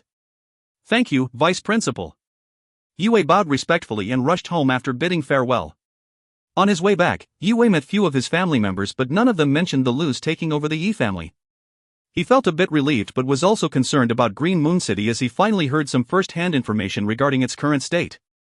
From the information he was able to gather, the Lu family entered the city shortly after Yue left for the tournament, and even the Green Moon City Lord did not have enough influence to say no to a family as powerful as the Lus.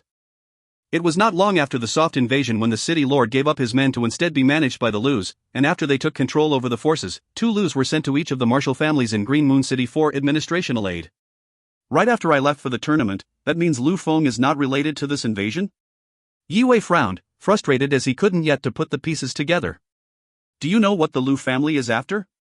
Asked Yue while looking at the group of young Yes with an interrogating gaze. We really don't know, they all shook their head, dazed. I heard that Lu family requested few people from each martial family to help them search for something in the mountains all around Green Moon City, but no one could work out what it is they were looking for. They are searching for something? Yue frowned, is it related to the North Hill Bay? Lu Feng must have discovered something 3 years ago. There was nothing special about that plot of land though, as far as the family knows it's just where our ancestors were buried. But if Lu Feng knew that something was hidden at North Hill Bay, why didn't he tell his family? If my theory is correct, what is hidden in North Hill Bay is very valuable, so much that Lu Feng is not willing to give it up for the Lu family's recognition. Everything is pointing towards the ancestral land. That's where I should investigate. Yue arrived at the Yi mansion while still in a deep thought. After nearly tripping on the doorframe he realized he was home. He ran straight into the hall, looking for his parents or anyone he could talk to. The family's butler was the first one to notice Yue as he entered the hall. Yue is back. Hearing the old butler, Yi Jingqing stood up abruptly, a smile of joy spread across his face. Little Wei. You are finally back. Grandpa. It's so good to see you again. Exclaimed Yue walking into the room happy to see the patriarch healthy and well. Only moments after he recognized another figure standing on the side. Yue froze for a second then quickly bowed. Master Yi. Master Yi chuckled and smiled back at him, his eyes full of love. Good to see that you are back alive and healthy. Master Yi had spent 3 years training Yue. During that time they became as close as family. He sent Yue to take the Runemaster test not expecting Yue to pass. He thought his apprentice could benefit from failure, could learn how to be patient. He was worried when he let Yue leave to participate in the tournament, and although he knew his apprentice will make him proud, he could never imagine how much Yue would accomplish. A 3-star Runemaster, one of the 7 new runes in God 7. It was a great honor to be the mentor of someone like Yue. There was so much Yue wanted to tell his granddad and Master Yi, but he was also impatient, could not wait to see his parents again.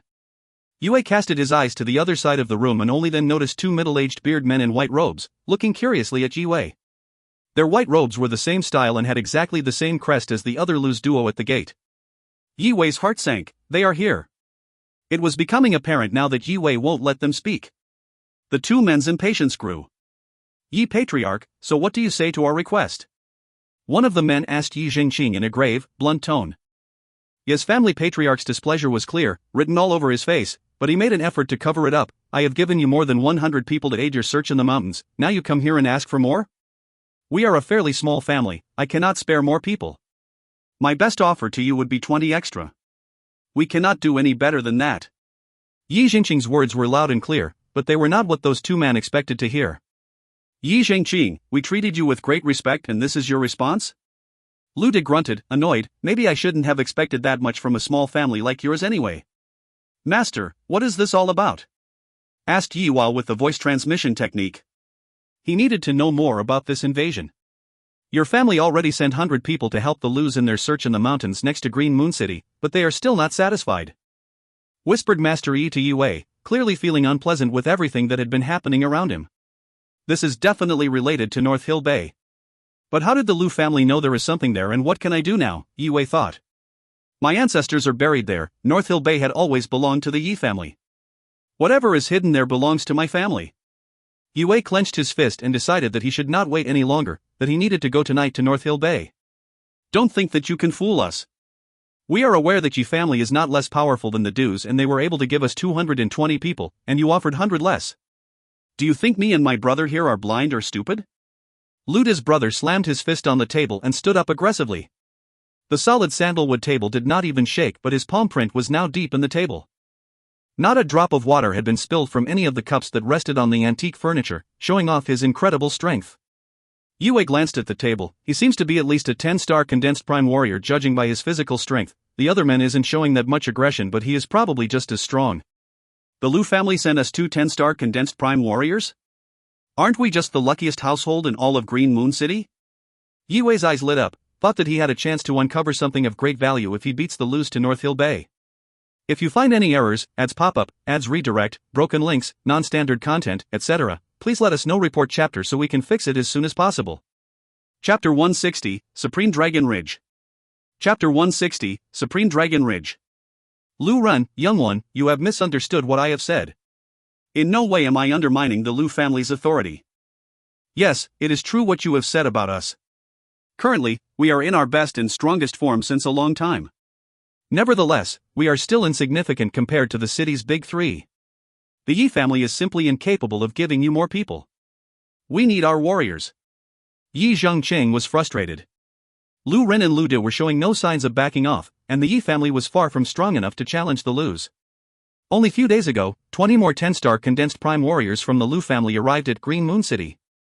The latest addition of 2 returned prime warriors of the Lu family quickly established themselves in the city. So much so, Yi Patriarch knew better than to anger them. Mr. Patriarch, we are just following orders. This is not easy for us at all. Please, understand. I am sorry we have to be this pushy. Lu De explained. Both Lu Ren and Lu De were 10-star condensed prime warrior. One of them acted tough while the other acted considerate. Their tactics appeared to be persuasive in the most subtle, suggestive way. Do you realize that the rest of the top 10 families other than yours were able to send 200 warriors to help us with our project? Yi Zhengqing, please, don't say one thing and do the other. I don't care for your excuses. If you don't have 200 men by noon tomorrow, my brother and I will show no mercy. Lu Ren stared coldly at Yi Zhengqing. He threatened him even though they knew the Yes were running a tight ship. It was most likely than not the Yi family was unable to provide that many men. I am still too weak. Yi Wei angrily thought. He clenched his fists angrily, feeling helpless. Yi Wei was powerless before the Lu family. I still cannot protect my family from them. There are too many of them in the city, and they all seem incredibly strong. Yet, I cannot just sit here and let them humiliate my family. Sir, we really do not have that many warriors in the Yi family. The best we can do is to send 30 more men. 150 is a nice, round number, and it is the best we can offer. Please understand the situation we are in. Yi Wei slowly lifted his head. He looked at the 2 Lu family 10-star condensed prime warriors. Lu De narrowed his eyes in response. He tried analyzing the cocky teenager who stood in front of him. Please consider my words even though I am young. Yi Wei sincerely spoke as he took out the Runemaster badge and flashed it to the 2 Lus. 3-star Runemaster? Lu Ren was stunned. This boy looks not a day older than 16, but he is already a Runemaster? The men didn't really care about a 3-star Runemaster, it was not enough to surprise them. However, achieving that position at Yi Wei's age was definitely something extraordinary. I think the Yes are trying their best. Will you two just be reasonable? The older Runemaster in the hall looked at the 2 Lus and commented. Okay then, if you say so, Master Yi. Fine, 150 it is. Lu De smirked, then thought to himself, where did all these Runmasters come from? A teenaged one and the old one. We were told by the elders, specifically, not to mess with Master Yi. This is a bit of a sticky situation. Lu Ren thought again. Thank you for your flexibility. Now, would you like to stay here and have dinner with us? Yi Zhengqing made a polite hand gesture, planning to get closer and see if he could get some useful information from the brothers. Thank you for the offer, but there are other things that need our attention. Lu De and Lu Ren stood up simultaneously. They took another look at Yi Wei, so they could recognize his face later on. Not long after the negotiation, they left the mansion. They hurried to report to their family elders that the Yi family had a 16-year-old 3-star Runmaster. Yi Patriarch felt relieved as he watched Lu Ren and Lu De leaving his family's mansion. The news about Yi Wei's accomplishments quickly spread across the mansion, and the family held a great feast in his honor. After dinner, when everyone went back to their rooms to get ready to sleep, Yi Wei quietly snuck out of the window. He wanted to look at the mountains and valleys, which spread wide outside the city. North Hill Bay. He murmured to himself as he casted his gaze afar. Standing on top of the oldest tree in the city, he saw distant mountains across the river, bathed in moonlight. North Hill Bay was a large wasteland full of rugged rocks on the further side of the riverbank. When was I last there? 10, maybe? Yi Wei gazed upon his family's ancestral land from a distance. I would like to know what hidden treasure the Lus are searching for, especially since they want to take over an entire city just to uncover it. Yi Wei muttered to himself while shivering in the chilly night wind. Even though Yi Wei stood on the tip of a tree during a windy night, he was steady as a mountain. His recently improved chi and will force made him agile, strong, and balanced. If our family records are correct, we did have a supreme warrior in the founding generations of us. If there will be any treasure hidden in North Hill Bay, there is a large possibility the treasure would be related to that specific great-great-great-great-granddad of mine. The blood of a supreme contained mysterious power. It was an inherited power, similar to Ning City's city lord who was the descendant of a supreme. Although the power has been diluted, lost in following generations, Chen Yuan was still able to use that power to do what a lot of people his generation thought impossible. The power of the Supreme's blood had faded through generations without any worthy young cultivators being able to discover the extraordinary potential hidden within their blood. This was partially the reason why the Yi family began to decline centuries ago. The knowledge about the Supreme Warrior had as well been forgotten through generations. No one was able to put the Supreme's teaching to use. There was no way Yue could have known about this, but after his sentient began to host the Mystic Mount, he spent a great amount of time researching more about his family's lineage and how the mysterious book ended up in their possession. He started to suspect a connection between the mysterious volume and their fabled ancestor. The Lu family spent many resources investigating what could be hidden at North Hill Bay. Even if this has nothing to do with the fabled Yi Supreme, this could be a great discovery. Yue shook his head to stop himself from getting too deep into his own mind.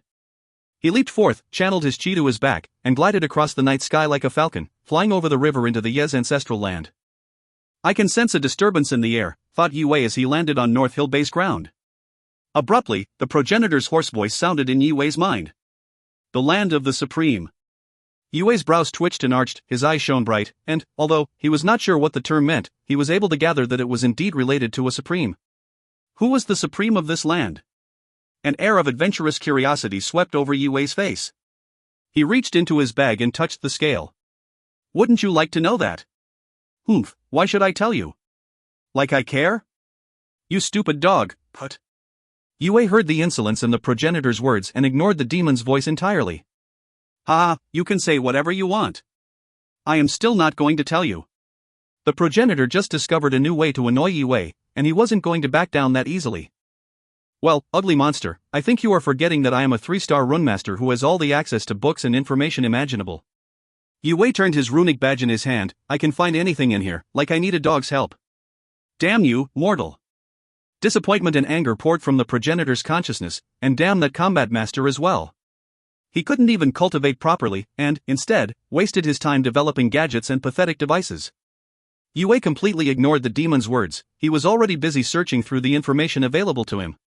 Most of the information was free, but some runemaster needed to pay contribution tokens to acquire it. The information Yue was looking for costed only 1,000 tokens. It's good that I saved some contribution tokens. This is cheap. That's what I thought. Yue exclaimed. He was in shock after reading the information which confirmed his intuition. He looked down at North Hill Bay's mountain range, a range that pertained to him. The passages read. When a Supreme dies, his flesh becomes soil and his spine becomes rocks. Sometimes a Supreme's death can give birth to mountains. These mountains are often charged with concentrated primal energy. After a millennia, these agglomeration of mountains will become Supreme Dragon Ridge. There are 3 parts to each Dragon Ridge, the Drakehead, Draketersel, and Draketail. A Draketail contains runic arrays. Formed naturally, they are able to absorb primal energy from the skies and the earth and store the land's essence distributed within the Dragon Ridge. The Draketersel is the longest part of the ridge. It stretches over 1,000 kilometers. Nourished by the Supreme's residual energy, the soil and rocks are often denser, catalyzing the process of formation of rocks and minerals crystals. Chi stones and primal minerals are abundant within these mountains. Furthermore, materials needed for the crafting of soul weapons, like ancestor gold and purple gold, are harvested exclusively from these mountains. Emperor jades can also be found, but they are much rarer. But Emperor jades are not available in common markets and can't be bought from ordinary traders. They cost as much as sky stances do. Yue switched his focus from the text projected to the mountain range around North Hill Bay. He felt euphoric as he traced the mountain's ridge with his eyes.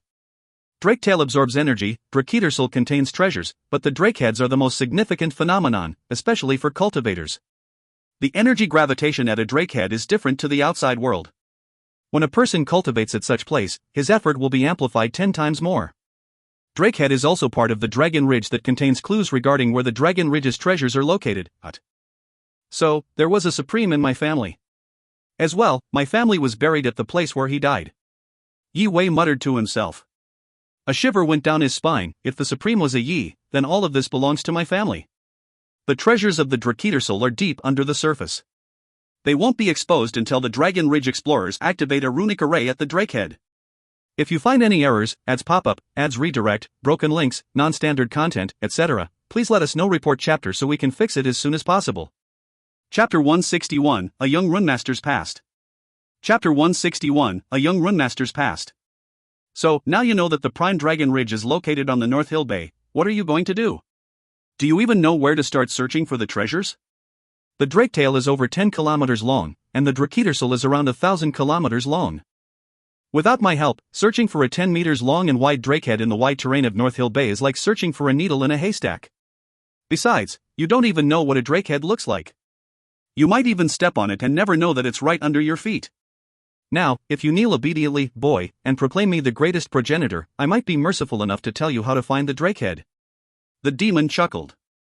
He definitely had an edge up on Yue this time since he possessed the knowledge the young runemaster desired so badly.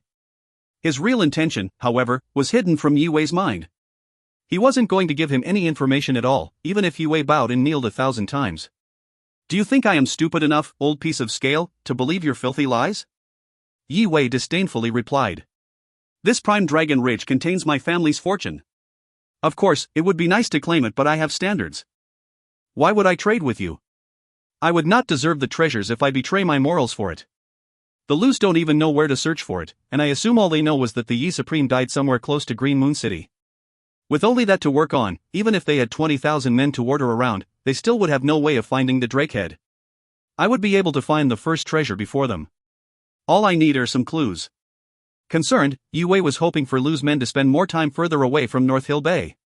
The more time they spend away from here, the more time there is for me to look around freely.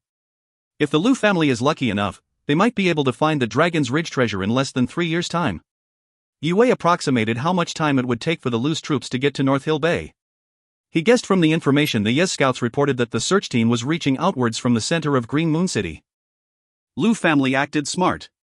They didn't send their own troops to Green Moon City, instead they were being cautious and sly by controlling the martial families of the city and used their resources to search for the treasures, thus other rivaling families in the region would not be alarmed. Another advantage of such devious methods was the Lus did not have to spend their resources on the search. If they were lucky enough to find the Drakehead in a decade, the only losers would be the martial families in Green Moon City. The Green Moon City's martial families would have wasted all the efforts and resources and would not even get a share of the treasure. On the other hand, the Lus, having control over the Supreme Dragon Ridge's treasures, would become a superpower, even rivaling Zhou Dynasty's 3 royal families. I sense some strong disturbances originating from a distant. I guess it doesn't hurt to try. Yue thought as he sat in the lotus position. He gently closed his eyes and started to absorb primal energy using his falling star formula, tried to figure out the precise direction where the energy came from. While the energy was going through his meridians, suddenly a runic lotus slowly appeared between his brow without his notice. He did not realize the combat master left him the lotus. Without Yue knowing, the effect of his falling star form was amplified and acted as an antenna. The pull of his formula reached further with the lotus at the vortex's center. The vortex grew and spun slowly. Before, the falling star form was only a cultivating formula, but, now, it was reacting to the small energy disturbances of the Supreme Dragon Ridge with the aid of the golden lotus. Yue suddenly opened his eyes and curiously looked to the left. There is an energy surge coming from that direction. The Supreme Dragon Ridge was a Yes flesh and bones, and the falling star form was also created centuries ago by a powerful Yi. Although the disturbance was minimal due to the distance it originated from, it somehow resonated with the technique Yue used. The Supreme Dragon Ridge might be left by my ancestor, and I was using our family's formula. People always said ancestral land is the best place to cultivate. Yue uttered to himself. He stood up abruptly, thinking he might be onto something. Yue, slightly shaking under the night breeze, leaped to his left-hand side and sat down again a few hundred meters. He sat down again and activated the falling star formula. He felt a slight disturbance in the air and on the ground around him. The power of the disturbance seems to be stronger at this spot. Yue smiled and opened his eyes. In the faint moonlight, Yue started to follow the trace of energy, kept himself on the move, sat down every 100 feet and utilizing the formula to investigate, to be able to sense the directions of the strange energy source. This kid won't find anything. Absolutely no one is capable of detecting the energy fluctuation of a Supreme Dragon Ridge. The progenitor thought. The Dragon Ridge's energy disturbance is subtle, there is no way anyone under the God's prime cultivation be able to sense it. Yue was moving slowly but methodically, following the energy trace and getting closer and closer towards the drake head. He did not know he was heading to the right direction, but the demon in his head did. The progenitor felt more surprised. Although Yue was still far from the drake head, with each of Yue's stops, it became apparent to the ancient demon that he was being brought closer and close to the exact spot where a supreme died. 6 hours passed and the sky slowly lit golden pink as the sun was rising over the horizon. The progenitor was flabbergasted by Yue's progress, and could actually feel that the energy of the drakehead was now only 10 kilometers away. With such speed and determination, this kid will reach the drakehead in less than 2 hours. How can this be possible? The demon was deeply shocked. How can this kid sense the energy of the dragon ridge from so far away? What the progenitor didn't know was that the Supreme's blood deep within the mountains was resonating to the energy through the dragon's ridge, guiding and aiding Yue in his quest. The blood of his ancestors was also in Yue's veins. Although the blood's power had been diluted through time and generations, it was recognized and respected by the land itself now that it was amplified by the combat master's gift and the original falling star form. The energy fluctuation is getting stronger. I can almost feel the power of this land boiling under my feet. Yue had no idea how shocked the demon was, but he was happy that the demon kept himself quiet as he didn't need any distraction now he needed to execute precise detective work. If my theory is right, judging by the energy I sense, the drakehead is not very far away from here. Exclaimed, energized, Yue looked excitedly at the rising sun. I shall carry on. It was becoming easier and easier to follow the energy as Yue got closer and closer to the source of the land's energy. Meanwhile, 10 kilometers away, Lu Feng slowly opened his eyes. He sat on the side of a 100-meter wide pond, in the lotus position. With this speed, I shall break through to become a 5-star condensed prime warrior. Lu Feng smiled, satisfied, stood up and looked at the sky as it was quickly lit bright. This place is mine, I don't care if I am one of the Lus, he mumbled to himself furiously. Mom, just wait a little longer, give me 3 years, when I become more influential and powerful I will make the Lus pay for the humiliation they made you endure. I will make them suffer 10, no, 100 times worse than what they made you go through. Lu Feng's gaze turned evil, he stomped the ground, became a flash of light, headed straight to Green Moon City. 5 years ago, when Lu Feng found out that he was a bastard, he felt ashamed and closed himself up. The very evening he learned the truth regarding his past and his heritage, he ran out into the rain, to the wilderness north of Green Moon City. He alone wandered into the forests and ended up at a pond close to North Hill Bay, where he cried the whole evening to let out his frustration. The moonlight and heavy drops of rain were his only company. Lu Feng found comfort in the company of the peaceful nature. Ever since then, he habitually came to the forest, to the wilderland of North Hill Bay, whenever he felt down, whenever he was bullied, mocked because of his identity. He began to meditate and cultivate by the pond. The more time he got to spend by the pond, when he noticed that he was cultivating much quickly than his usual speed, that's when he decided to cultivate at the spot whenever he got the time to. He was able to come by the pond every day, to cultivate. Day after day, year after year, Lu Feng had been training by the drakehead for the entirety of 5 years. Lu Feng then did some research. Although he had no luck to finding out exactly what was so special about the pond, he was not going to share the special piece of land to anyone else, which is why he used his influence as a runemaster's apprentice, looked to rake over North Hill Bay. The Yes are getting stronger, and the Lus have surely stumbled upon some history records and found out something regarding this place, thought Lu Feng. I have to be extra careful and cover my tracks well. Hopefully I will be able to somehow distract them and drive them away from the pond. If you find any errors, ads pop up, ads redirect, broken links, non-standard content, etc., please let us know. Report chapter so we can fix it as soon as possible. Chapter 162, Cultivate. Chapter 162, Cultivate. Not long after Lu Feng's departure, a figure flew past the woods and appeared right next to the pond. This should be it. The warm morning sunlight kissed Yue on his cheeks. He panted for air and stared at the small pool of water. A glimmer of joy shone from his eyes, as his heart raced. If I train next to the drakehead, my cultivating speed will increase 10 times quicker. Yue, still excited, remembered what he had read about the Supreme Dragon Ridge. More than 10 times the speed, so if I stay here to train and cultivate for the next 2 weeks. No, not even that. If I train here for the next 10 days, I will surely break through to a 4-star condensed prime warrior. Yue explained to himself. He clenched his fists tightly. Although he knew there was no time to waste, he was, nonetheless, too excited to even move. This will be the perfect proof. Under normal circumstances, with my talent, even with no shortage of resources, it would take me more than 4 months to break through as of now. However, I will see very soon if this place really is what I think it is. The progenitor saw all of it through Yue's eyes, confused, shocked, and a little angered. Yue was able to find the drakehead so effortlessly. It can't be luck. There is no luck on earth that can lead a man to a drakehead just in one night. What else is this kid hiding? He must have some secret methods. Secrets that could benefit even me. The progenitor had no idea that the Supreme's blood flowed in Yue's veins, and that Yue subconsciously used the Supreme's formula. Kid, how did you find this place? The progenitor was insatiably curious. He had never witnessed such effective detective work. Go on, tell me. I will even reward you with a sky stance. We can even do a heavenly oath, I promise. I will not cheat you in any way. The black scale progenitor was one of the most powerful beings. It was a rarity something interested him at all. However, with Yue, the progenitor was willing to gift a powerful creation of his own in exchange of as many of the boy's secrets he could discover. I do not care for your stupid stances. The fact that you want to know means that I am not going to tell. Yue replied coldly, unmoved. Yue was obliviously toying with the progenitor. Although he was able to find the pond, he was far from knowledgeable enough to explain how his detection system's intricate workings led him to where he was. Yue was just following the disturbance of qi in the surrounding area and went to the direction where it felt the strongest. He did not know why and how the drakehead's qi disturbance resonated with his own. You disrespectful idiot. If you keep up with that attitude, I will tear you into pieces.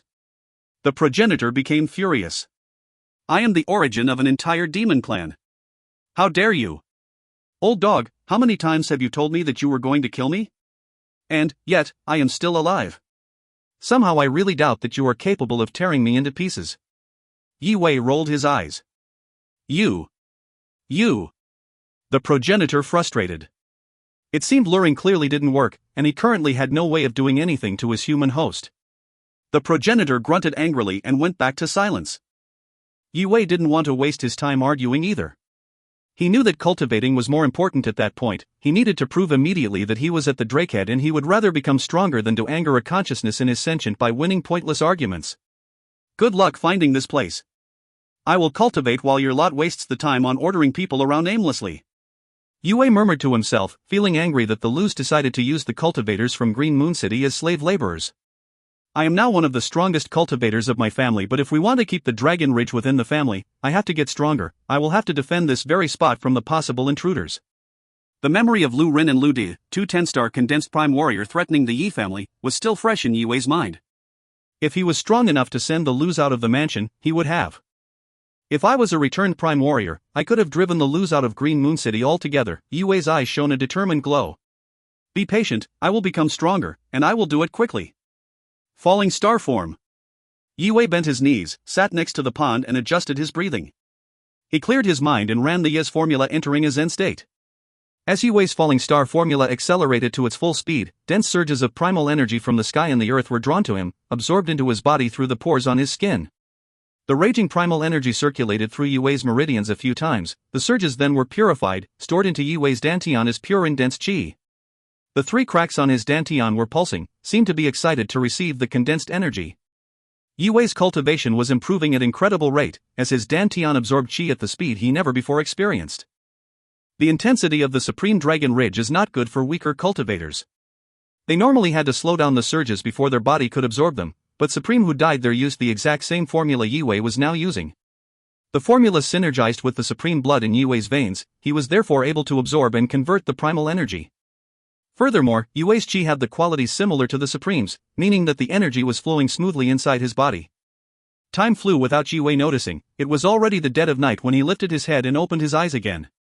He was already seeing bright stars hung in the night sky. He took a deep breath. He could feel the atmosphere was heavier than usual because of the busy qi flow around the area. Yue only spent one day cultivating at the place, what he thought was a drakehead, and his dantian was already filled up. As his dantian became full, there was little point to absorb any more energy before the qi in his dantian had been consolidated. This is certainly the drakehead. It was only one day of cultivating and my dantian felt as full as if I had been cultivating continuously for half a month. Yue's excited eyes stared at the moon's reflection on the pond's calm surface. He slowly stretched his back and limbs. The ancestral graveyard is close by. My ancestors must have established this area as the family's resting place after the Supreme's death. After muttering to himself, Yue's figure became a blur, ghostly under the pale moonlight. He leaped onto the tip of a tree erected next to the Drakehead Pond and overlooked the terrain, the mountain range he knew like the back of his hand. No Lu will take charge of this if I live. None of you will even get to know about this place under my watch, I swear. I, the kin of a supreme, has now officially rediscovered my ancestors' treasure. It has been forgotten, but it was nonetheless left here by a Yi, and now it belongs to one. Yi Wei was infuriated just thinking about the loose plots. There is no time to waste. His foot pressed against the tree's tip, rode the rebound of the tough tree truck. Yi Wei launched his body back to Green Moon City's direction, ready to return to the Yi mansion and plan the defense to detail. Yi Wei was not going to interfere with the Lu's search, but now that he knew what was at stake and where the Drakehead was, he was not going to stand on the side while the Lu's men wandered into North Hill Bay. Although it was unlikely for them to find the pond, he was still ready to take precautions in order to avoid it from happening. Yi Wei finally left the pond. Few hours passed before a dark figure slowly and carefully approached. The person hidden under the black robe was Lu Feng. Once again he came back to his favorite spot to cultivate, to become stronger, to get a little bit closer to his dream of avenging his mother. Lu Feng was only 22 years old and he already achieved more than any ordinary cultivator could even hope for. A 2-star runmaster, a 4-star condensed prime warrior, he was far ahead of everyone his age because of the exceptional effort he put into cultivating. Cultivator's chi is very limited and Lu Feng spent most of his chi on learning more runes and more stances, which contributed to his early rise as a runmaster. This was without any doubt's benefit of having discovered such powerful cultivation spot. The fact that training efficiency was higher at the Drakehead meant that Lu Feng's great efforts were multiplied, which resulted in his cultivation level being more advanced than most of the cultivators his own age. Lu Feng discovered the Drakehead out of pure coincidence. Yi Wei was guided here by his ancestors' blood. Both of them found the point of interest, but neither of them were aware the other's knowledge of the pond's power. Next morning, 150 men gathered at the Yi mansion. All of them warriors, foundation of the Yi family.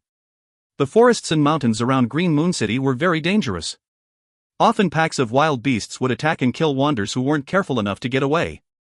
In order to ensure his people's safety, Yi Zhengqing had his grandson, Yi Zhong, leading the force.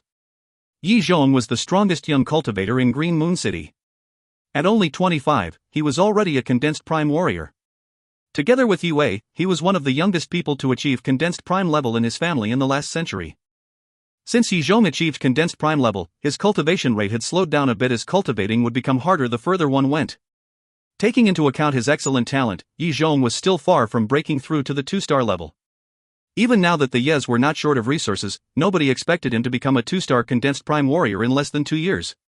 In the end, when it came to cultivating, resources were not everything. Sentient strength's importance accounted for more, as it was directly proportional to how fast one could absorb, purify, and consolidate primal energy. Ironically, the only way to strengthen one's sentient was to cultivate. Zhong, these men are the family's elite, the family's foundation. Whatever happens in the wild, you are still these men's leader. You have to stay strong and consider their safety even under stress. Yi Zhengqing patted his grandson on the shoulder and advised solemnly. Grandpa, please don't worry, I will not let our men put their lives at risk for the Lus at any point of the expedition. Yi Zhong nodded determinedly. His eyes lingered on the 150 cultivators and made sure everyone heard his words. Grandpa, I would like to go with cousin Zhong. Yi Wei stepped forward and said out of the blue. You should stay here and keep cultivating. Yi Zhengqing hesitated, then shook his head. I am sorry, Wei, but I can't have you both risking your lives. Yi Wei understood the patriarch's intentions, softened and did not bother arguing. Be safe.